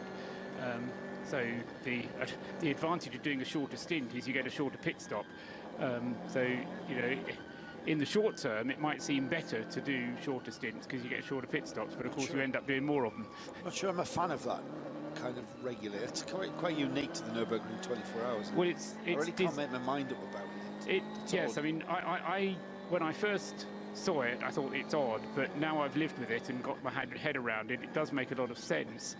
And it does mean that your pit stop is so much easier to do because you can get the fuel in and you can mess around trying to find a fuel pump and make sure that the fuel all goes in, and you can do a bit of extra work in the time that you are allotted for your pit stop. And the point being, the reason they make it a longer window for the longer stints is you need to put more fuel in. Yeah. Now we're in car again on the stream with this time with Alex Lynn, who's on the tail end of the Glickenhaus. So the Glickenhaus about to go a lap down to the 5th place car of Alex Lynn, and this time the Glickenhaus is he's obviously listening to RadioLeMans.com, because he's shown a bit more commitment when he's passing traffic. He's obviously listening to me. And realising there is a quick car behind, not only because of the piercing white headlights, but also Alex Lynn will be carrying one of those flickering blue lights in the windscreen. You can see it in the screen there, Johnny. That's right. It's like the police is chasing you down, isn't it? Well, it probably feels like that for the driver of the SCG up the road. And is that a light that's carried by the top 20? 30. Top 30. So the 704 and the 702 will have lights on board as well. So the drivers of the slower cars, some of the V-class cars, the series production machines, therefore know when there's not just one but two very quick machines coming through, one from SPX and the 43, which is running 5th on the road, make that 4th on the road after the pit stop for the number 98 car. Through the trees, still trying to work out which corner's going to come next. Oh, this is the run into the carousel with a Clio to overtake to drivers right there. And again, the distance between the Glickenhaus and the Schnitzer BMW, concertinaing up there into the carousel proper with one of the Opel Astra OPC cars up ahead. I think that's one of the SP3T cars rather than the Cup 3 machines. Cup 3 is all about Opel Astras, but there are one or two Opel Astras in other divisions in this race as well. Just had to bide his time through the carousel there, did Alex Lynn. There wasn't a chance to go two abreast. New fastest lap overall from Kelvin van der Linde. 2 minutes before 3 in the morning. When do you think you do the fastest lap? Oh, I'll do it at 3 o'clock in the morning when nobody's watching. 8 minutes 22.282 then. Sorry, 262. So 8 minutes 22.262 for Kelvin van der Linde. I was noticing that he was opening up the gap again on Robin Frijns as he was going around the lap and picking up some time. What I hadn't realised was that you add all the sectors together and it ended up being the fastest lap of the race. 8:22.262 then for Kelvin van der Linde. And still waiting for Robin Frijns to come through, but he's going to lose another 4 seconds at least, I reckon, on this lap. But that another indication, I would think, Joe, that we haven't got any yellow flag zones. At least I hope we haven't got any yellow flag zones around the circuit. Otherwise, you've said it now, Paul. Otherwise, Kelvin's in big trouble. Yeah, we have not. No, it's a completely clear circuit, the whole 18 miles.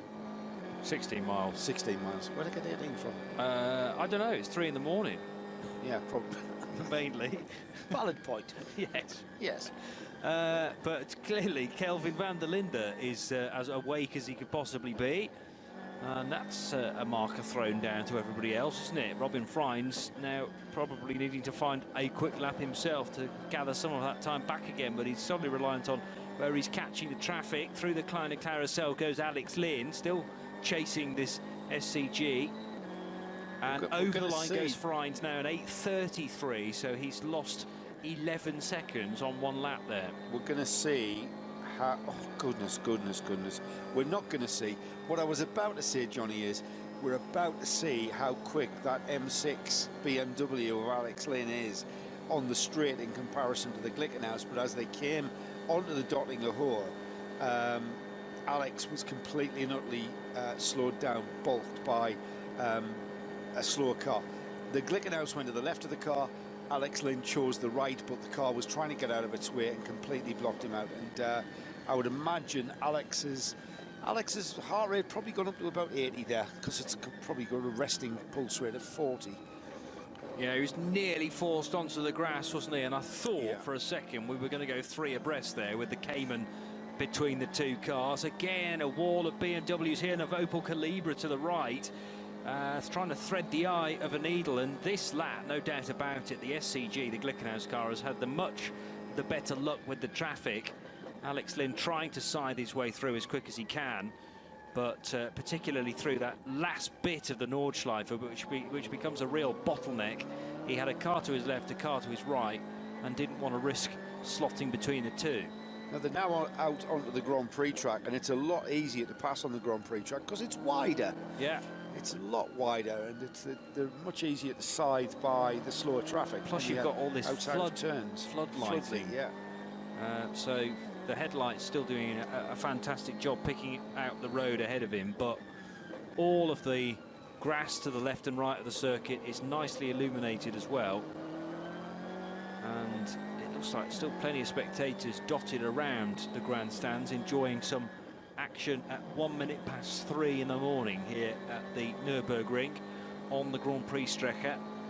And can some of that time lost on that lap through no fault of Alex Lynn's at all, can it be gathered back? I wonder. 5 seconds, John. Yeah, SCG car just away in the distance there, working its way through and on towards the Vidal chicane. So Alex Lynn dropping 5 seconds on the Audi of Chris Meese in front of him, currently 3rd and 4th.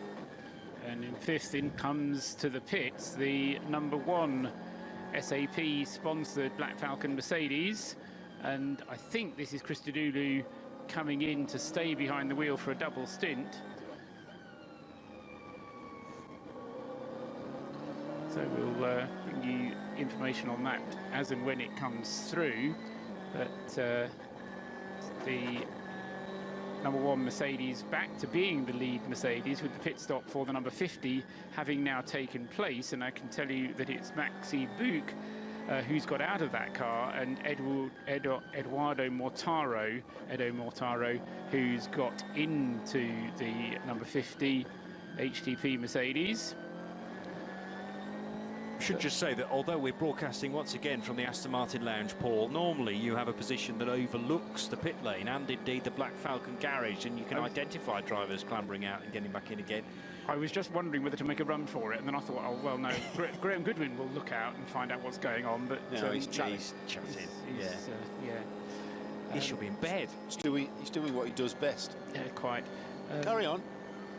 The 7 GT8 car is moving on nicely, just being overtaken by Alex Lynn, but car 7 is in 28th position and easily leading SP8 at the moment.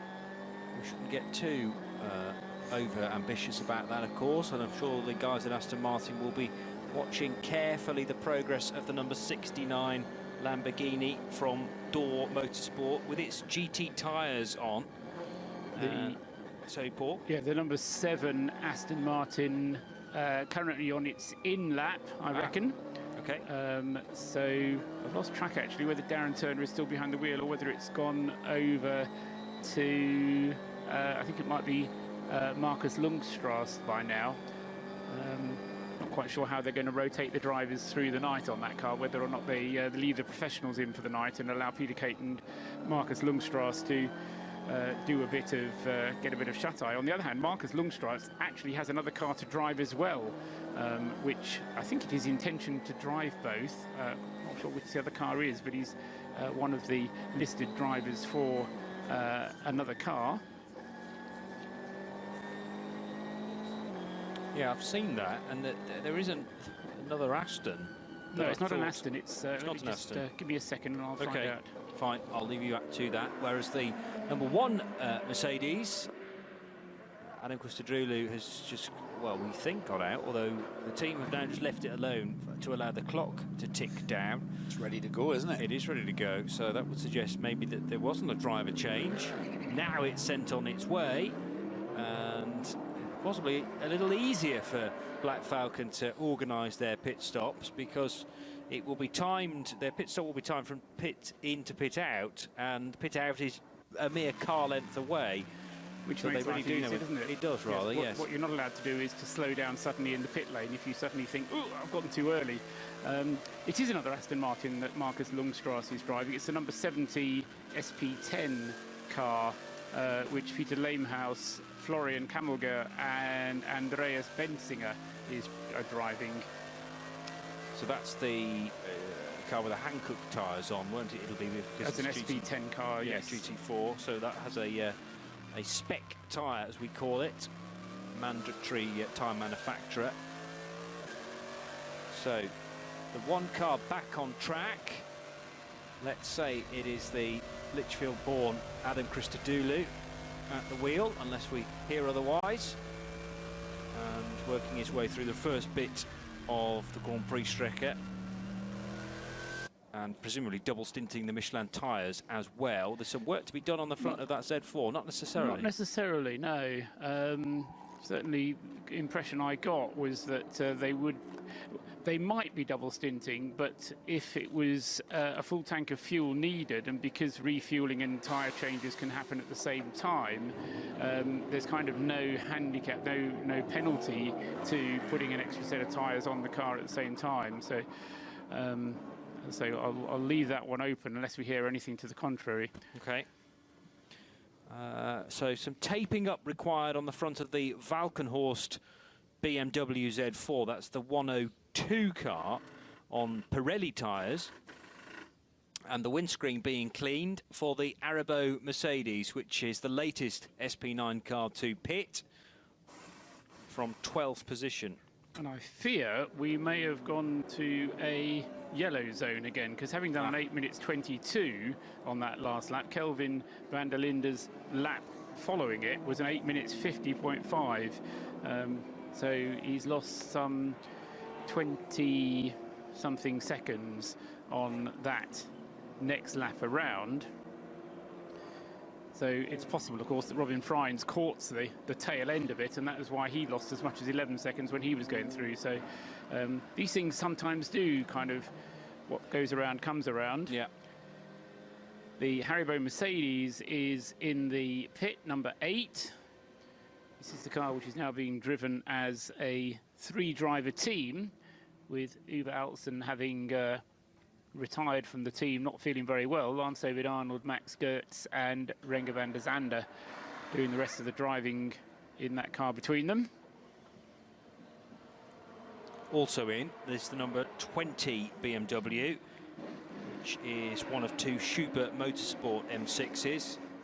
It's the Jesse Krohn, Jörg Müller, Bruno Spengler and Kuno Wittmer car, although Jörg, again, one of those drivers labelled as driving both machines. It's possible. We have seen it in other teams, but I would think that Müller will be specialising in either the 19 or the 20. And Müller actually driving the 20 car now, so that might provide the answer. So has been driving that 20 car, maybe expecting Jörg to step out of it. Yes, he's not yet been in the number 19 car. That's been the preserve of Klingman, Onslow Cole and John Edwards. Okay. Excellent. Tidying these things up slowly but surely. You still find that Jörg's name will be on the roof of that car, and if disaster strikes, I suppose Schubert still have the option to put him in the 19 car should it be required. The 8's about to be sent on its way then. That definitely does have a 3-driver lineup from this point on. Yes, the biggest problem with stepping from one car to the other is remembering to do your rest time that the regulations demand that you do, because you have to have a 2-hour rest period between stints. And whilst it's pretty obvious that you're having a 2-hour rest period when you're just driving, when you're just down to drive one car, because you know how long you've been out the car for. But if you're driving 2 cars, you may say, oh yeah, it's I feel perfectly okay, get into the other car and suddenly realise that you haven't necessarily had your minimum rest time. Yeah. And the two engineers of each cars, and therefore the 2 teams of mechanics for each car, the 19 and the 20 in this example, needing to share data quite a bit, therefore, to work out when their drivers have last driven for either machine, and then making sure that they have sufficient time off in between. Some more good times from, this time, Christopher Mies in the number 29 Land Motorsport Audi. On that lap through, the previous lap through, did the car's best time. That was no, this is continuing. I was about to say that's an out lap, but no, we had a pit stop for the 28 a good while ago now. So this is lap 77, and that car just heading onto the Hatton back now as Robin Frijns reaches the end of sector 2, but van der Linde is a considerable distance up the road.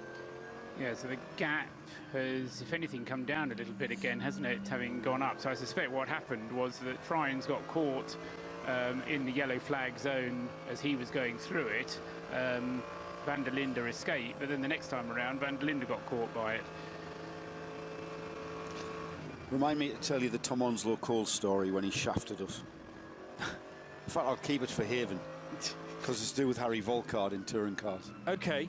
Yeah. Well, that'll be worth hearing. Remind me. Do we need to wait for Tom Onslow Cole to be in the car? Well, it would have a nice synergy to it, wouldn't it? Just? Yeah, we'll wait for that, shall we? Well, that's going to happen.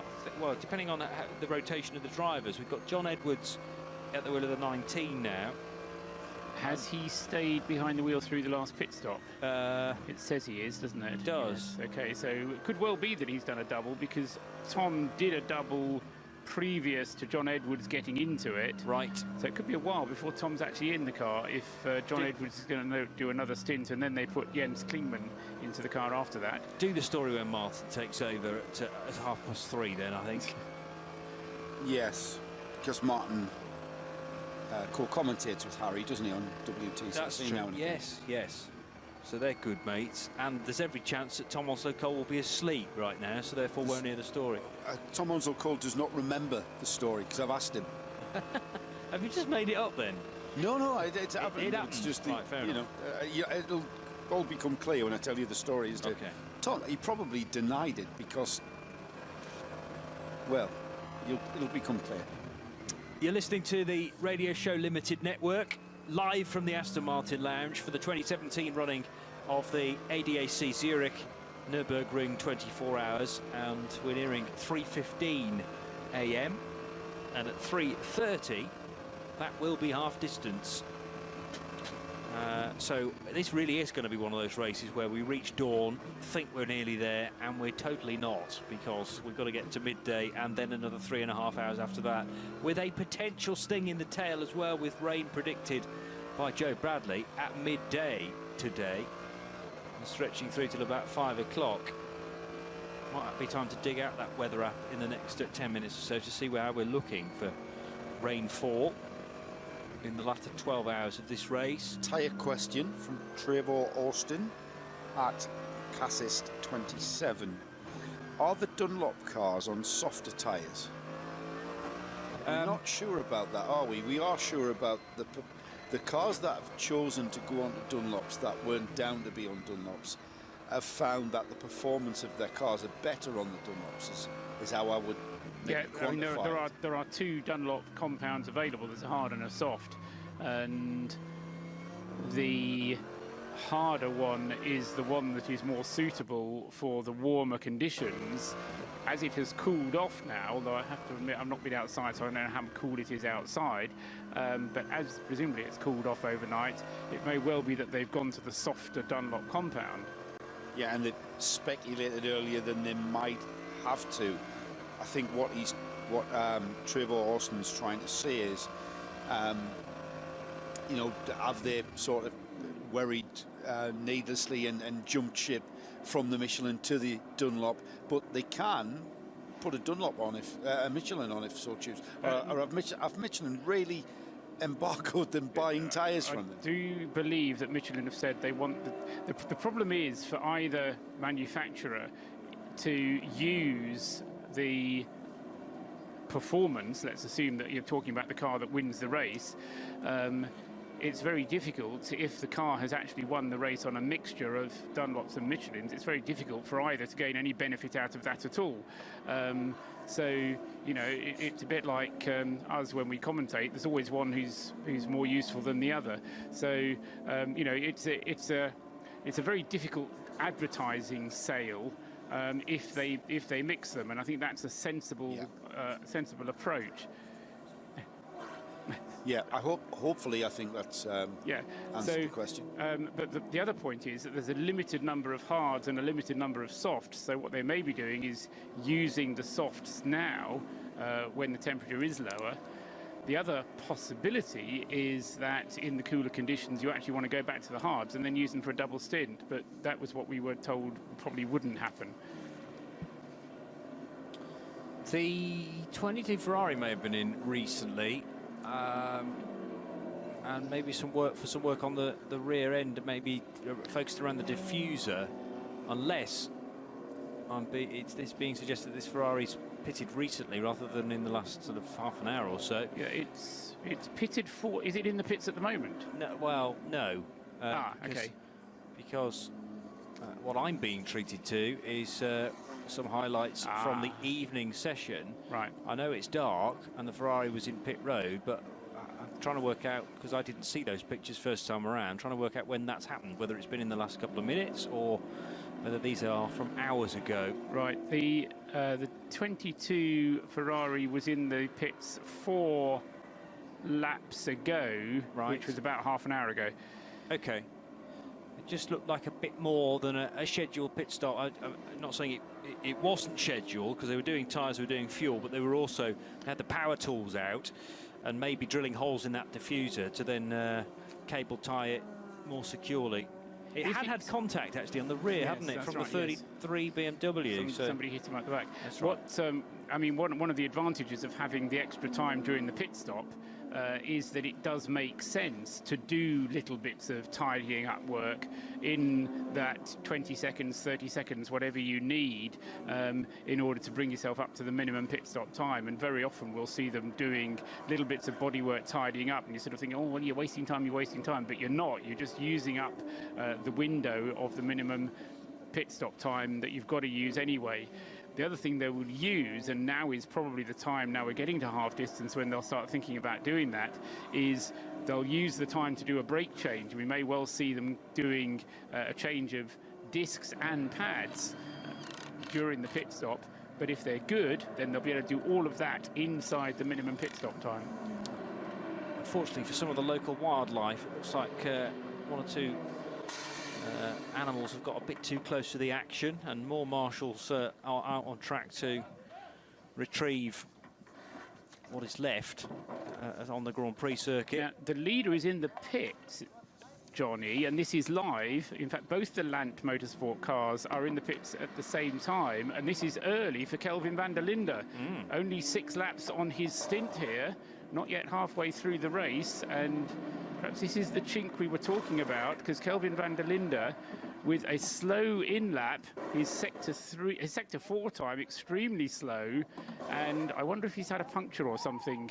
So Kelvin van der Linde in the 29 has had problem, Johnny. New Dunlop's going on. It looks like on all 4 corners. They're going to do a driver change as well. The car's been rotated to 45 degrees to the garage, which is standard stuff, and stickered tyres on the front left as well. They were looking at the brakes, I think, as that front left tyre went on as well, but don't feel the need to change pads or discs on this stop.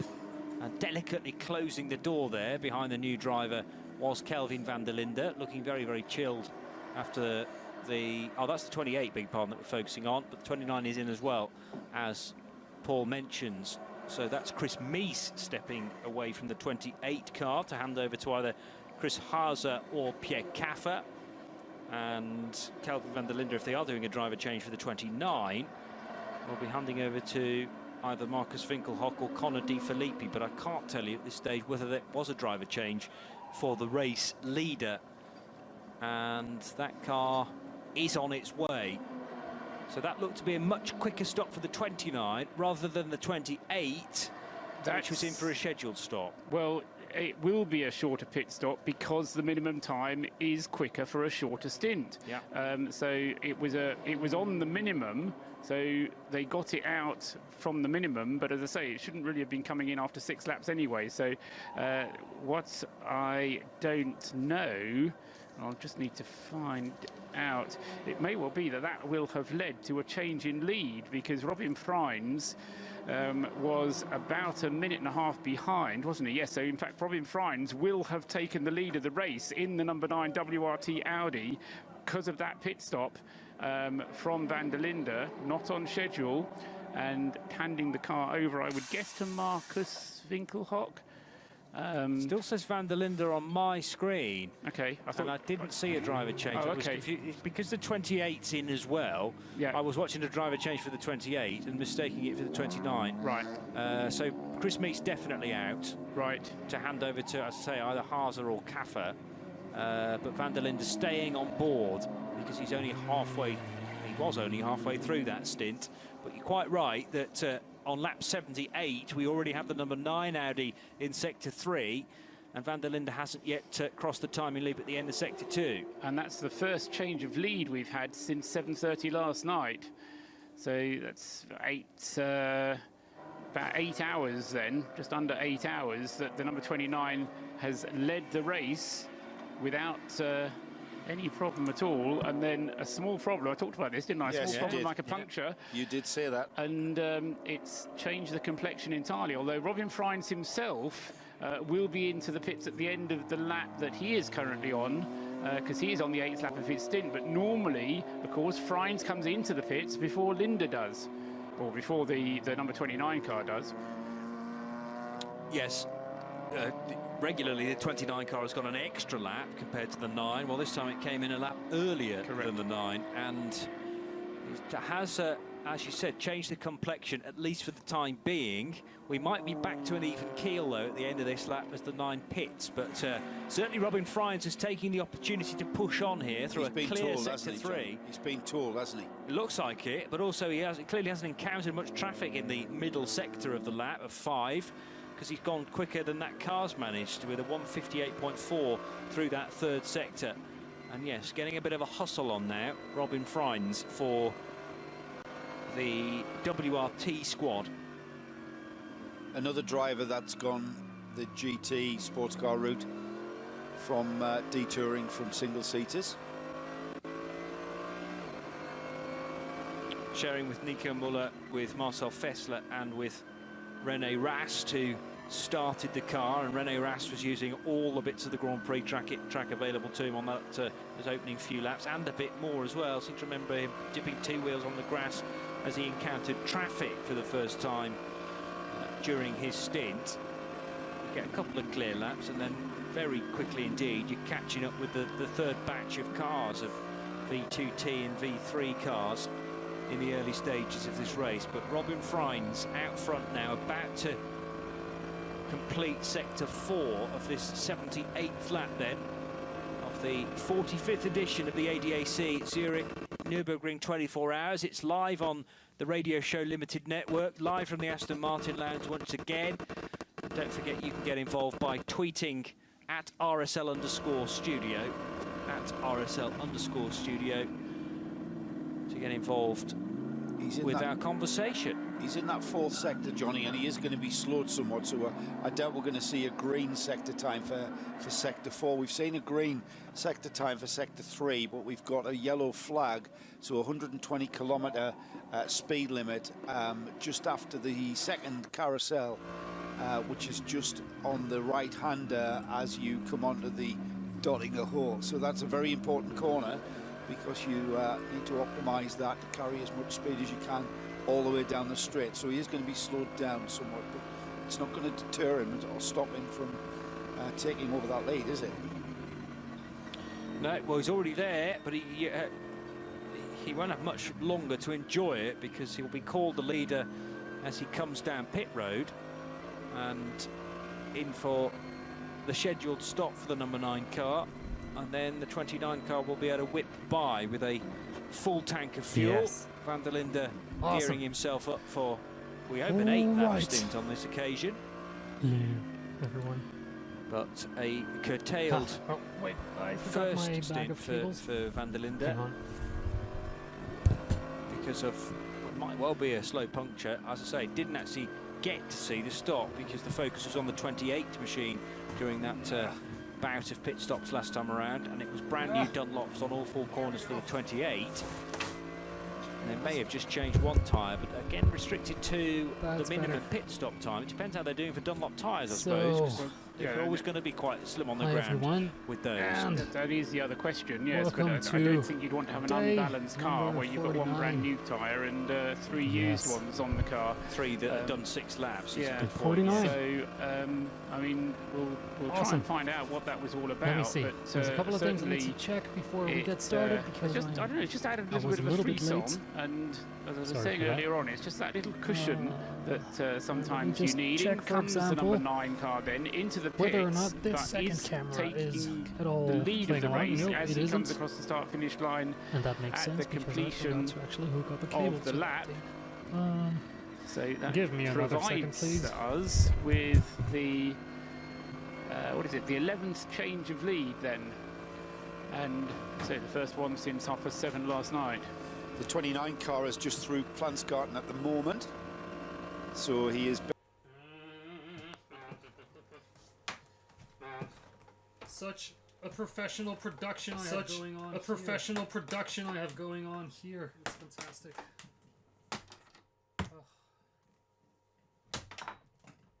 My fantastic enterprise suite of sorts. Let me hook this up, and now things should be working. Let's have a look. Is this doing anything? No, it's not doing anything. Oh, fantastic. Why are you not doing anything?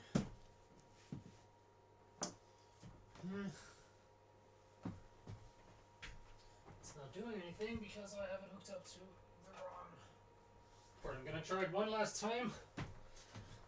3 times the charm. Yes, look at that. That's so much better. Right, awesome.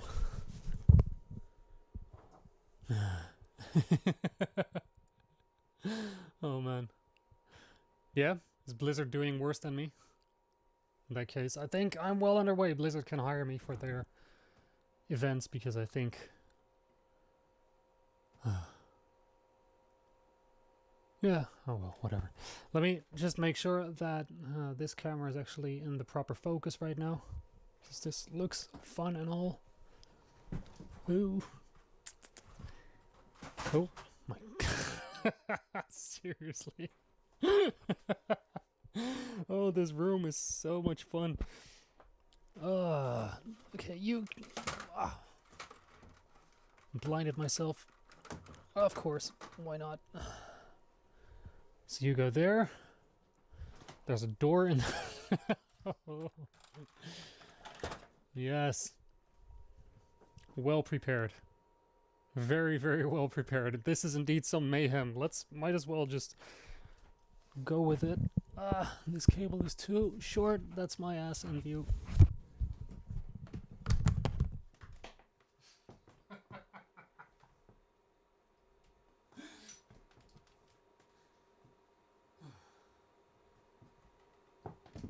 Put you a little bit closer. And focus, focus, focus. Nice. That's good. That's good. That's fantastic. Oh, that's so good. Right. Exactly according to plan. That's a perfect position. Right. To the left a bit. Yeah? Is that what we should do? Should we go a little bit? Just like so? So that you see my itty bitty little coffee cup here. This thing. Yes. I think this is good. Fantastic. Very professional. I feel so very, very, very pro. Let me see. Now, once I do this, and I set up my watch what happens next. If I press play on this little button, camera switching is activated, and then we're up and running. So, fantastic. Now that all that's out of the way, hi everyone. Welcome to Modular Mayhem. My name is Cukes McSalad, or Noodles McFloppy, and today is day number 49, and this is probably gonna be a technical day. A very, very, very technical day. That's what I feel like doing, because earlier today we had an awesome discussion going on in the Discord group, and this discussion was all about floppy magneticals. Yes, of course. That's oh man, speaking of which, that's one of those cool things. We're gonna touch on that too, because my god, that's just too hilarious. But yeah, earlier today we were talking about about clocks. And basically, it turns out that, I don't know if you guys remember the last time we were talking about clocking and stuff like that and doing shifting and individual tracking of each and every sequence track on the Ear 101 and whether or not that will be possible. And someone said, like, hey, you can actually clock all tracks on the Ear 101 individually. So what you were planning to do is totally possible. And I went like, oh, fuck yes. So the idea is to see if we can do some crazy micro phasing. I have no clue how we're going to do it yet. But we're going to try it. And that's probably going to be the starting point for today. This also means that if successful, today is going to be some ambient stuff. I kind of feel like doing some ambient after last Saturday. Who was there last Saturday? I mean, Saturday was the one where where I tried to do some 100 BPM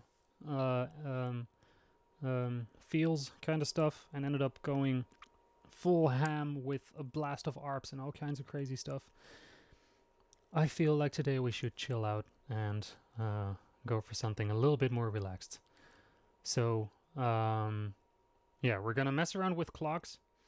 We're going to see if we can get this clock thingy to work. I'm going to need your guys' help for that. Why am I hearing an earth hum somewhere? Am I? Or am I just really going crazy? I'm going crazy. Fantastic.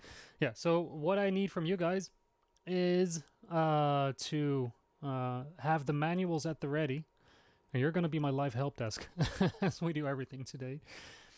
Because I need to figure things out, and I don't want to RTFM, so help me out. We'll get it to work. Now, also, I don't know if any of you were there this last Sunday for the little store event that happened. I already see some people referencing it in the chat right now, because store was epic. It's for those of you who don't know, store is kind of the experimental side label run by no other than the legendary Mr. Speedy J. And, well, of course, for all his major stuff and everything, he has Electric Deluxe. But then whenever he feels like getting squiggly with things, he brings in store, and he just jams out. And those jams are magnificent. Like, he brought in so many inspiring people there. And every time when a store happens, he just changes up his entire setup, and he just goes along, plays the perfect host, and just see what happens, really. And he invited me for one this last Sunday. I was like, oh, hell yeah, let's do this. And we ended up doing, I think, 2 hours of ambient, down-tempo, very, very dark, atmospheric trip-hop, almost. I don't know what it was, but it was pretty cool. And somewhere at 3/4 he said, like, yeah, I don't know, today I felt like doing just atmospheric drums. So he had a 909 and some effects on it. And he didn't play beats, but he did use the 909 for everything and a 606. And it was so much fun. It was so much fun. Like, you can actually still find it, the entire session. It's it should be online at store.nl, store.net, store.nl, store.something, and also on his YouTube. It was super dark, it was super gritty, and it was terrifyingly awesome. I'm super happy that one went down. That was just the day before yesterday, and yeah, it's well worth having a listen to. Yeah, I see someone here at store.nl, so STOOR.nl. Let me just type that out and stop being lazy. Or .nl. There you go. That is the one you want to have a look at. Yeah, I was super excited about that one. So that happened this Sunday.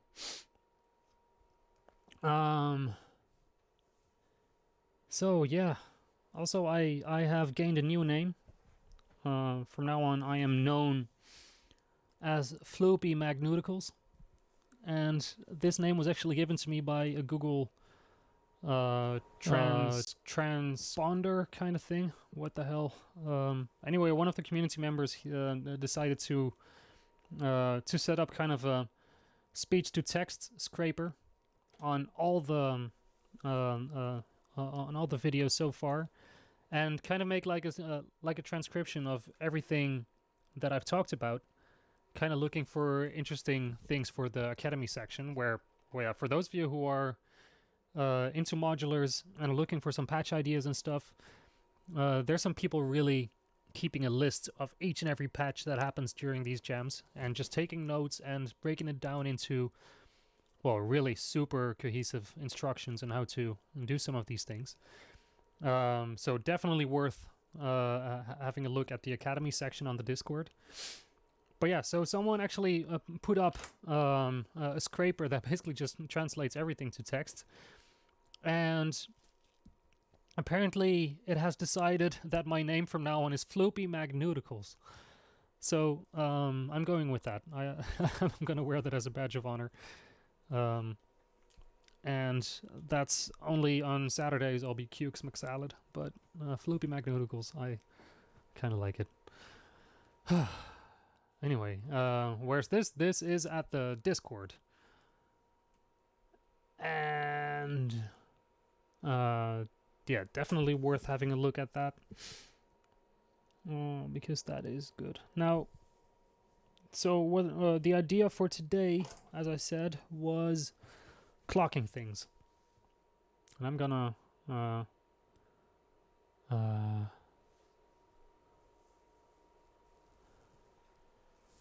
yeah, let me see. I'm gonna get deep in some things. Oh, McPickles actually also works for me.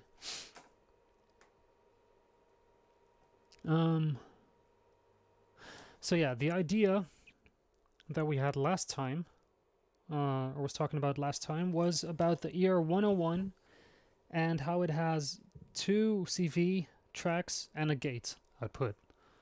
Oh wow, fantastic. Let me just read this. How much time you're spending and keep on spending to be. Dayhorn. Dude, thank you so much. Thank you so much. That's super awesome. And a word on persistence, I don't know. This is like, still, this is keeping me grounded very much in these weird times. Like, yeah, seriously, this is, I was just talking about it the other day, how actually this past period for me, even though I haven't played live at all anymore, and I'm missing out on a year's worth of shows or work or anything,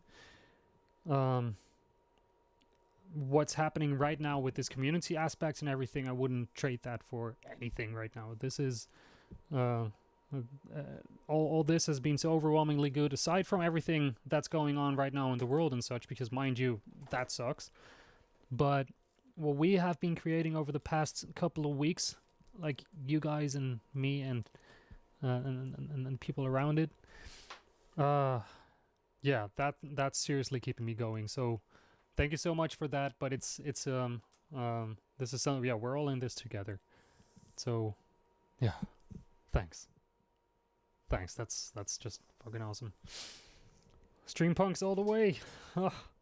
Oh man, here I go, getting all emotional and shit. So let me get back into my patching.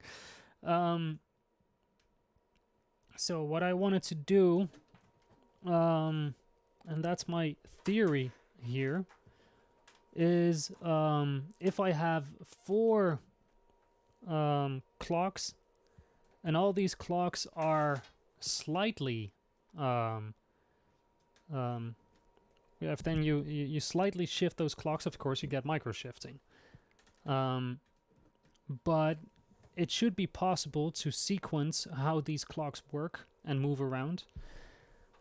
And also, it should be possible to get them back in sync when you need to. Now, that is a very, very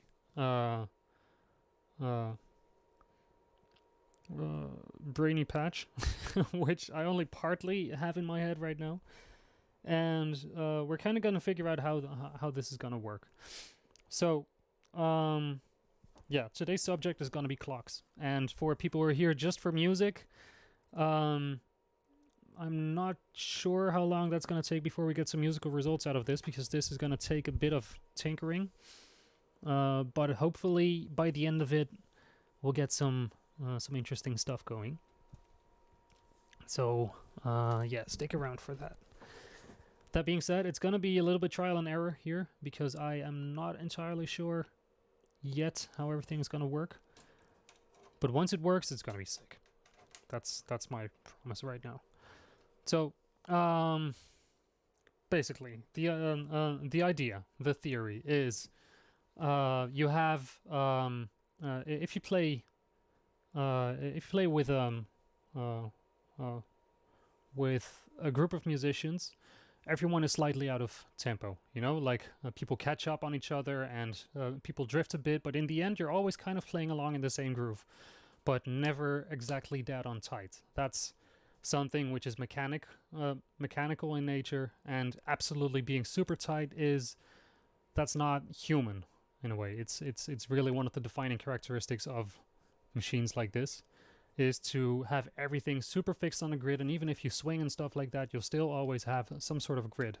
Now, how would you mess with that grid in such a way that you kind of get this elasticity in tempo, in a way that that it kind of mimics how humans feel and play and stuff like that? So kind of drifting in and out of clock phasing and stuff like that, but still landing on the same pulse whenever you need to. Now, in order to do this, we would need an individual clock for each and every input. Now, there is something about that in the ER102, which we gotta figure out how that exactly works. Someone was talking about being able to use the gate input to use the gate inputs to play to clock the other tracks. So that's something that we got to figure out first, like how to actually clock these individual tracks. I am gonna set up a little patch so that we have something to listen to. That's probably the nice thing to do. Let's just get something going here. And meanwhile, could I ask someone to be a super awesome, cool person and look in the 102 manual for me to check out how exactly that's gonna work. So using the gate input as the clock. That's gonna be super helpful in a second.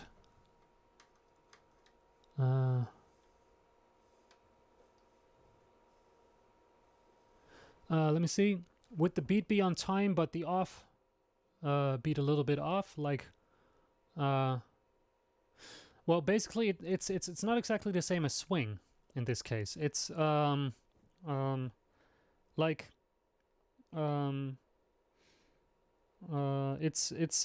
it's more or less how also in classical music, for example, you can slightly speed up in tempo and then go down a bit again in tempo and stuff like that, how that elasticity applies. But then also having when you're playing just slightly not in the right timing but still resetting to the right points, you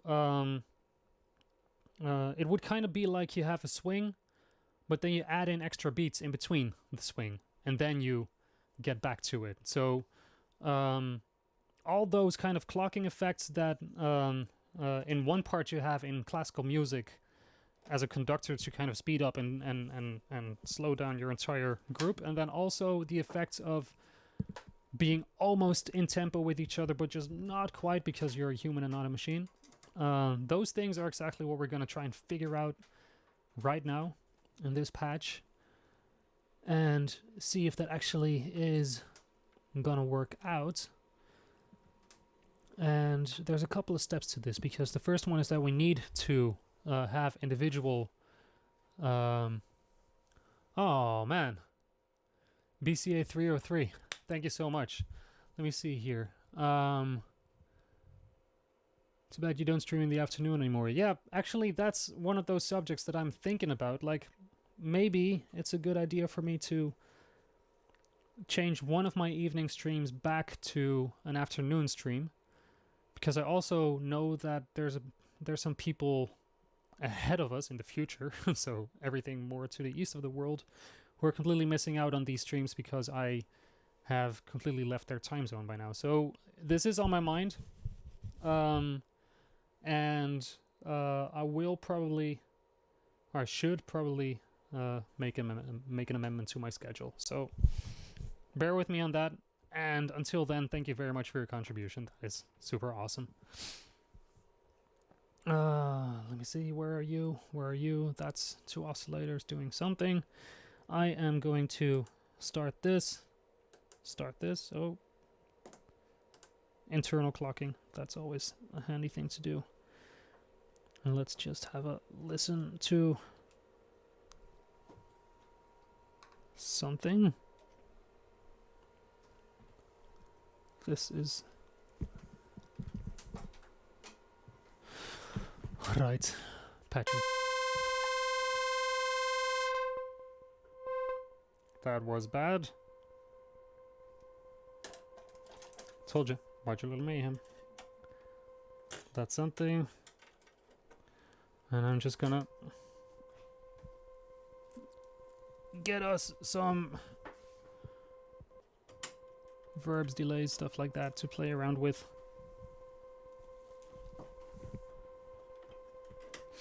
But anyway, what I was talking about those clocks, what we need to do is make 4 separate clocks CVable, controllable with small steps. Figure out which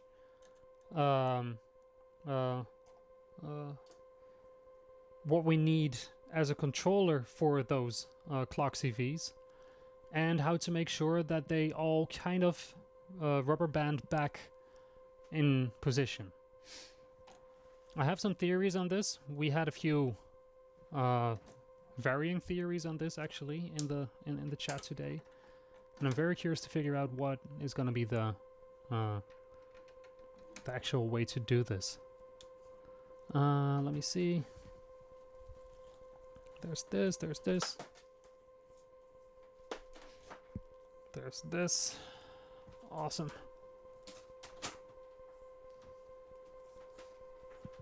And there's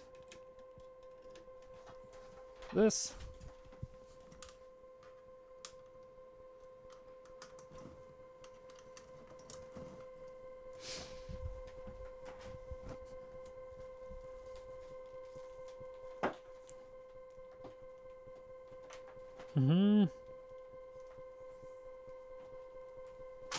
Let's have a look.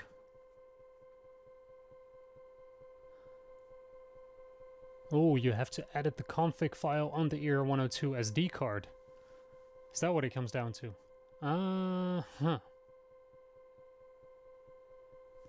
Alright. That might be a little bit of a pain.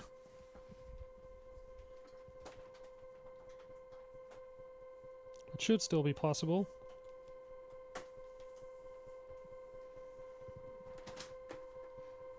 I'm just gonna send this out here.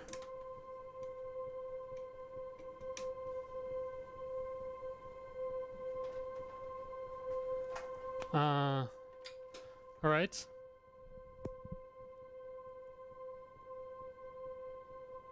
Oh, awesome.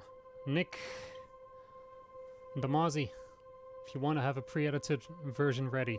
Yes, I would very much like that. Can you drop it for me on the... let me see. Yeah, can you drop it in the Discord for me? And then meanwhile, I'll just give us a little waiting room music.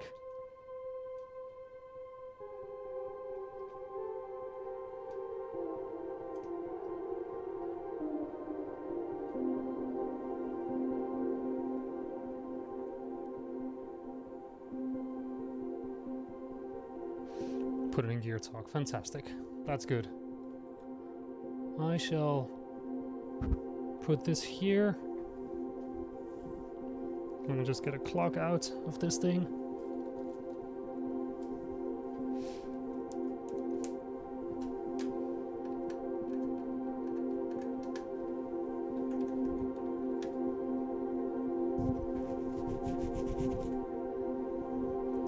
Nice. Okay, hang on. I'm gonna get me in a little SD card reader, and then I'll be right back.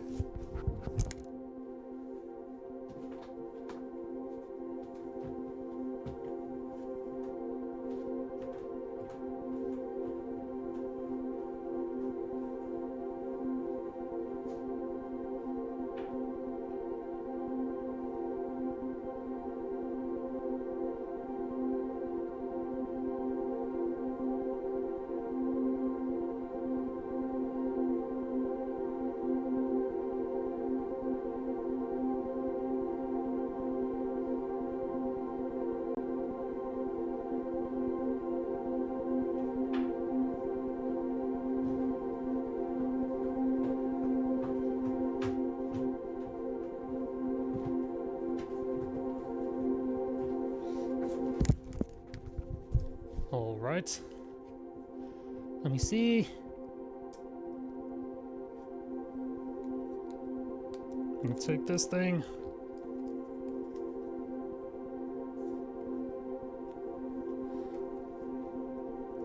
Oh, damn it. Hang on.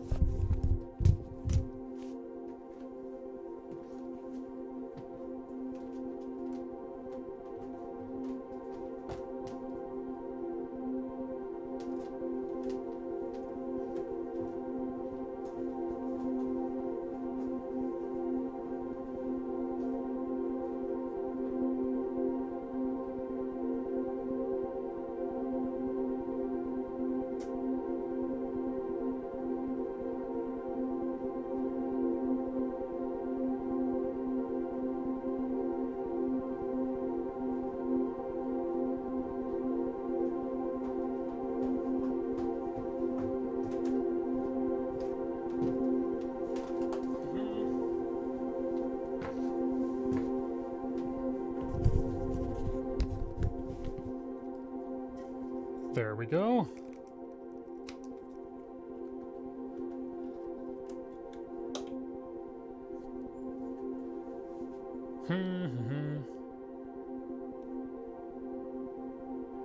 Era 102.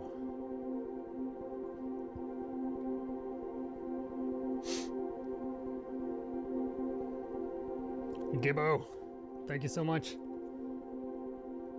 That is awesome. Okay, nice. So I'm gonna download the config file. Is this one of those things where I simply just drop the config on the SD and that's it? I mean, in the appropriate folder, of course.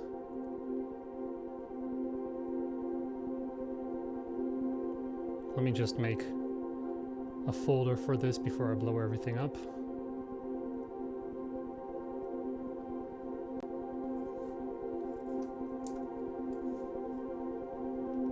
And there we go. And now I had on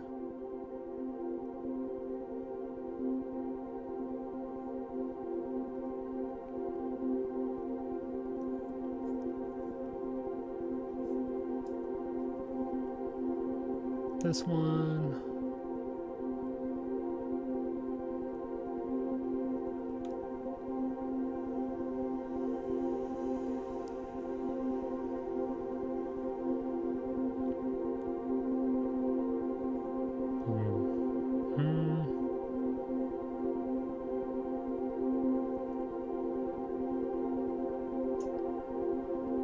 we go. This, copy you.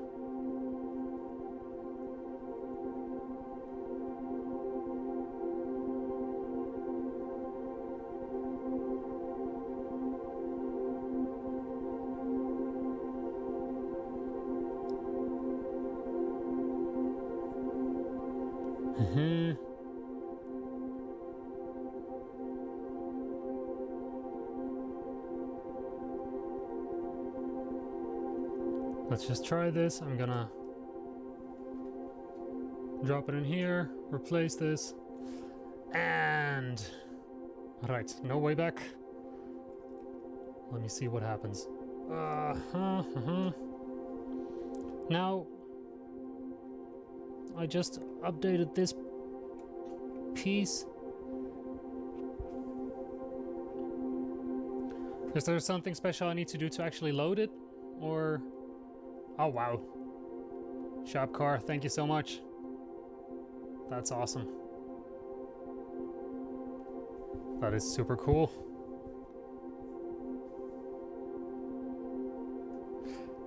Let me see, if I just flip it back in position into admin right now.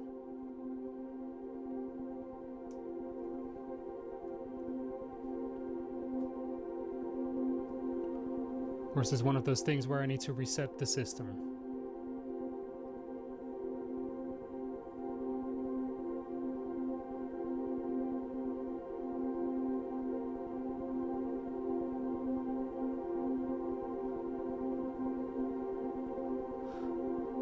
Well, at least mine is running. What we just did is we configured the ER102 and let me see. If I go to admin mode, I just see sudo.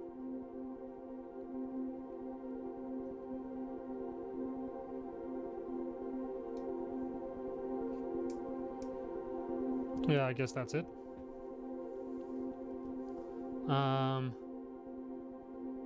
Yeah, let's just do a quick power cycle on this thing. That is indeed the right thing to do. I'm just gonna save this one, and let me just got me this one right here, and power back on. Seems like everything is just working.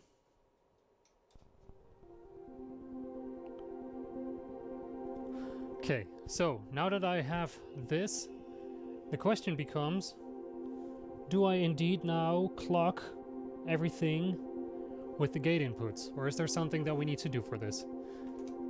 For everyone who is not really following who I'm talking to right now, I have some guys think tanking with me as we speak to figure out how to work all this.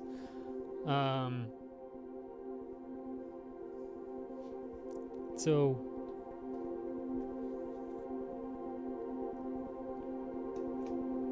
if I know if that's the case,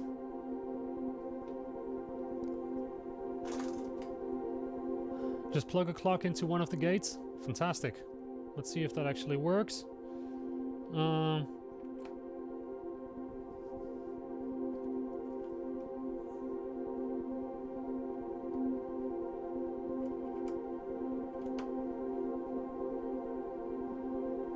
It doesn't seem to. Well, let's have a look. Let's not be too.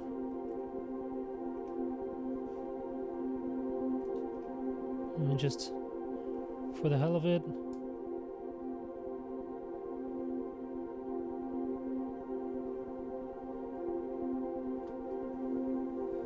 Okay.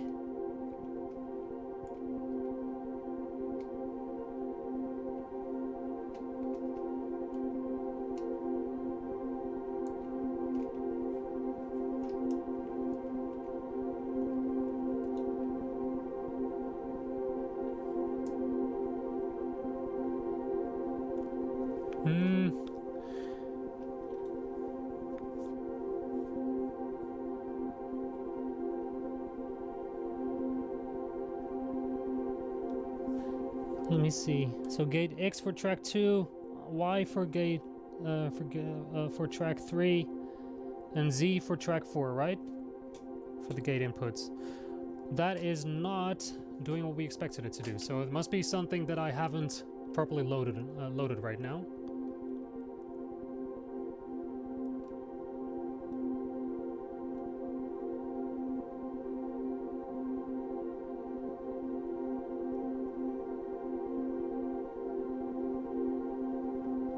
Let me just have a look.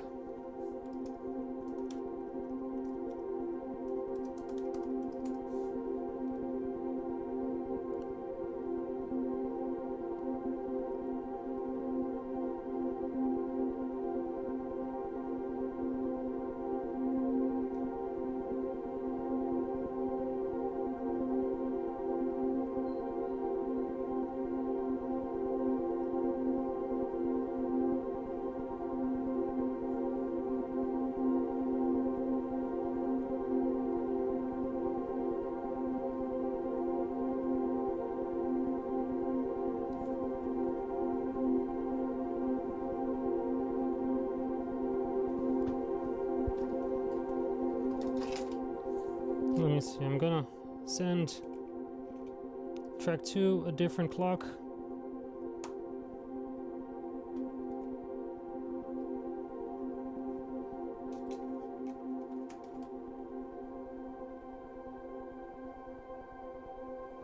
And this one is still,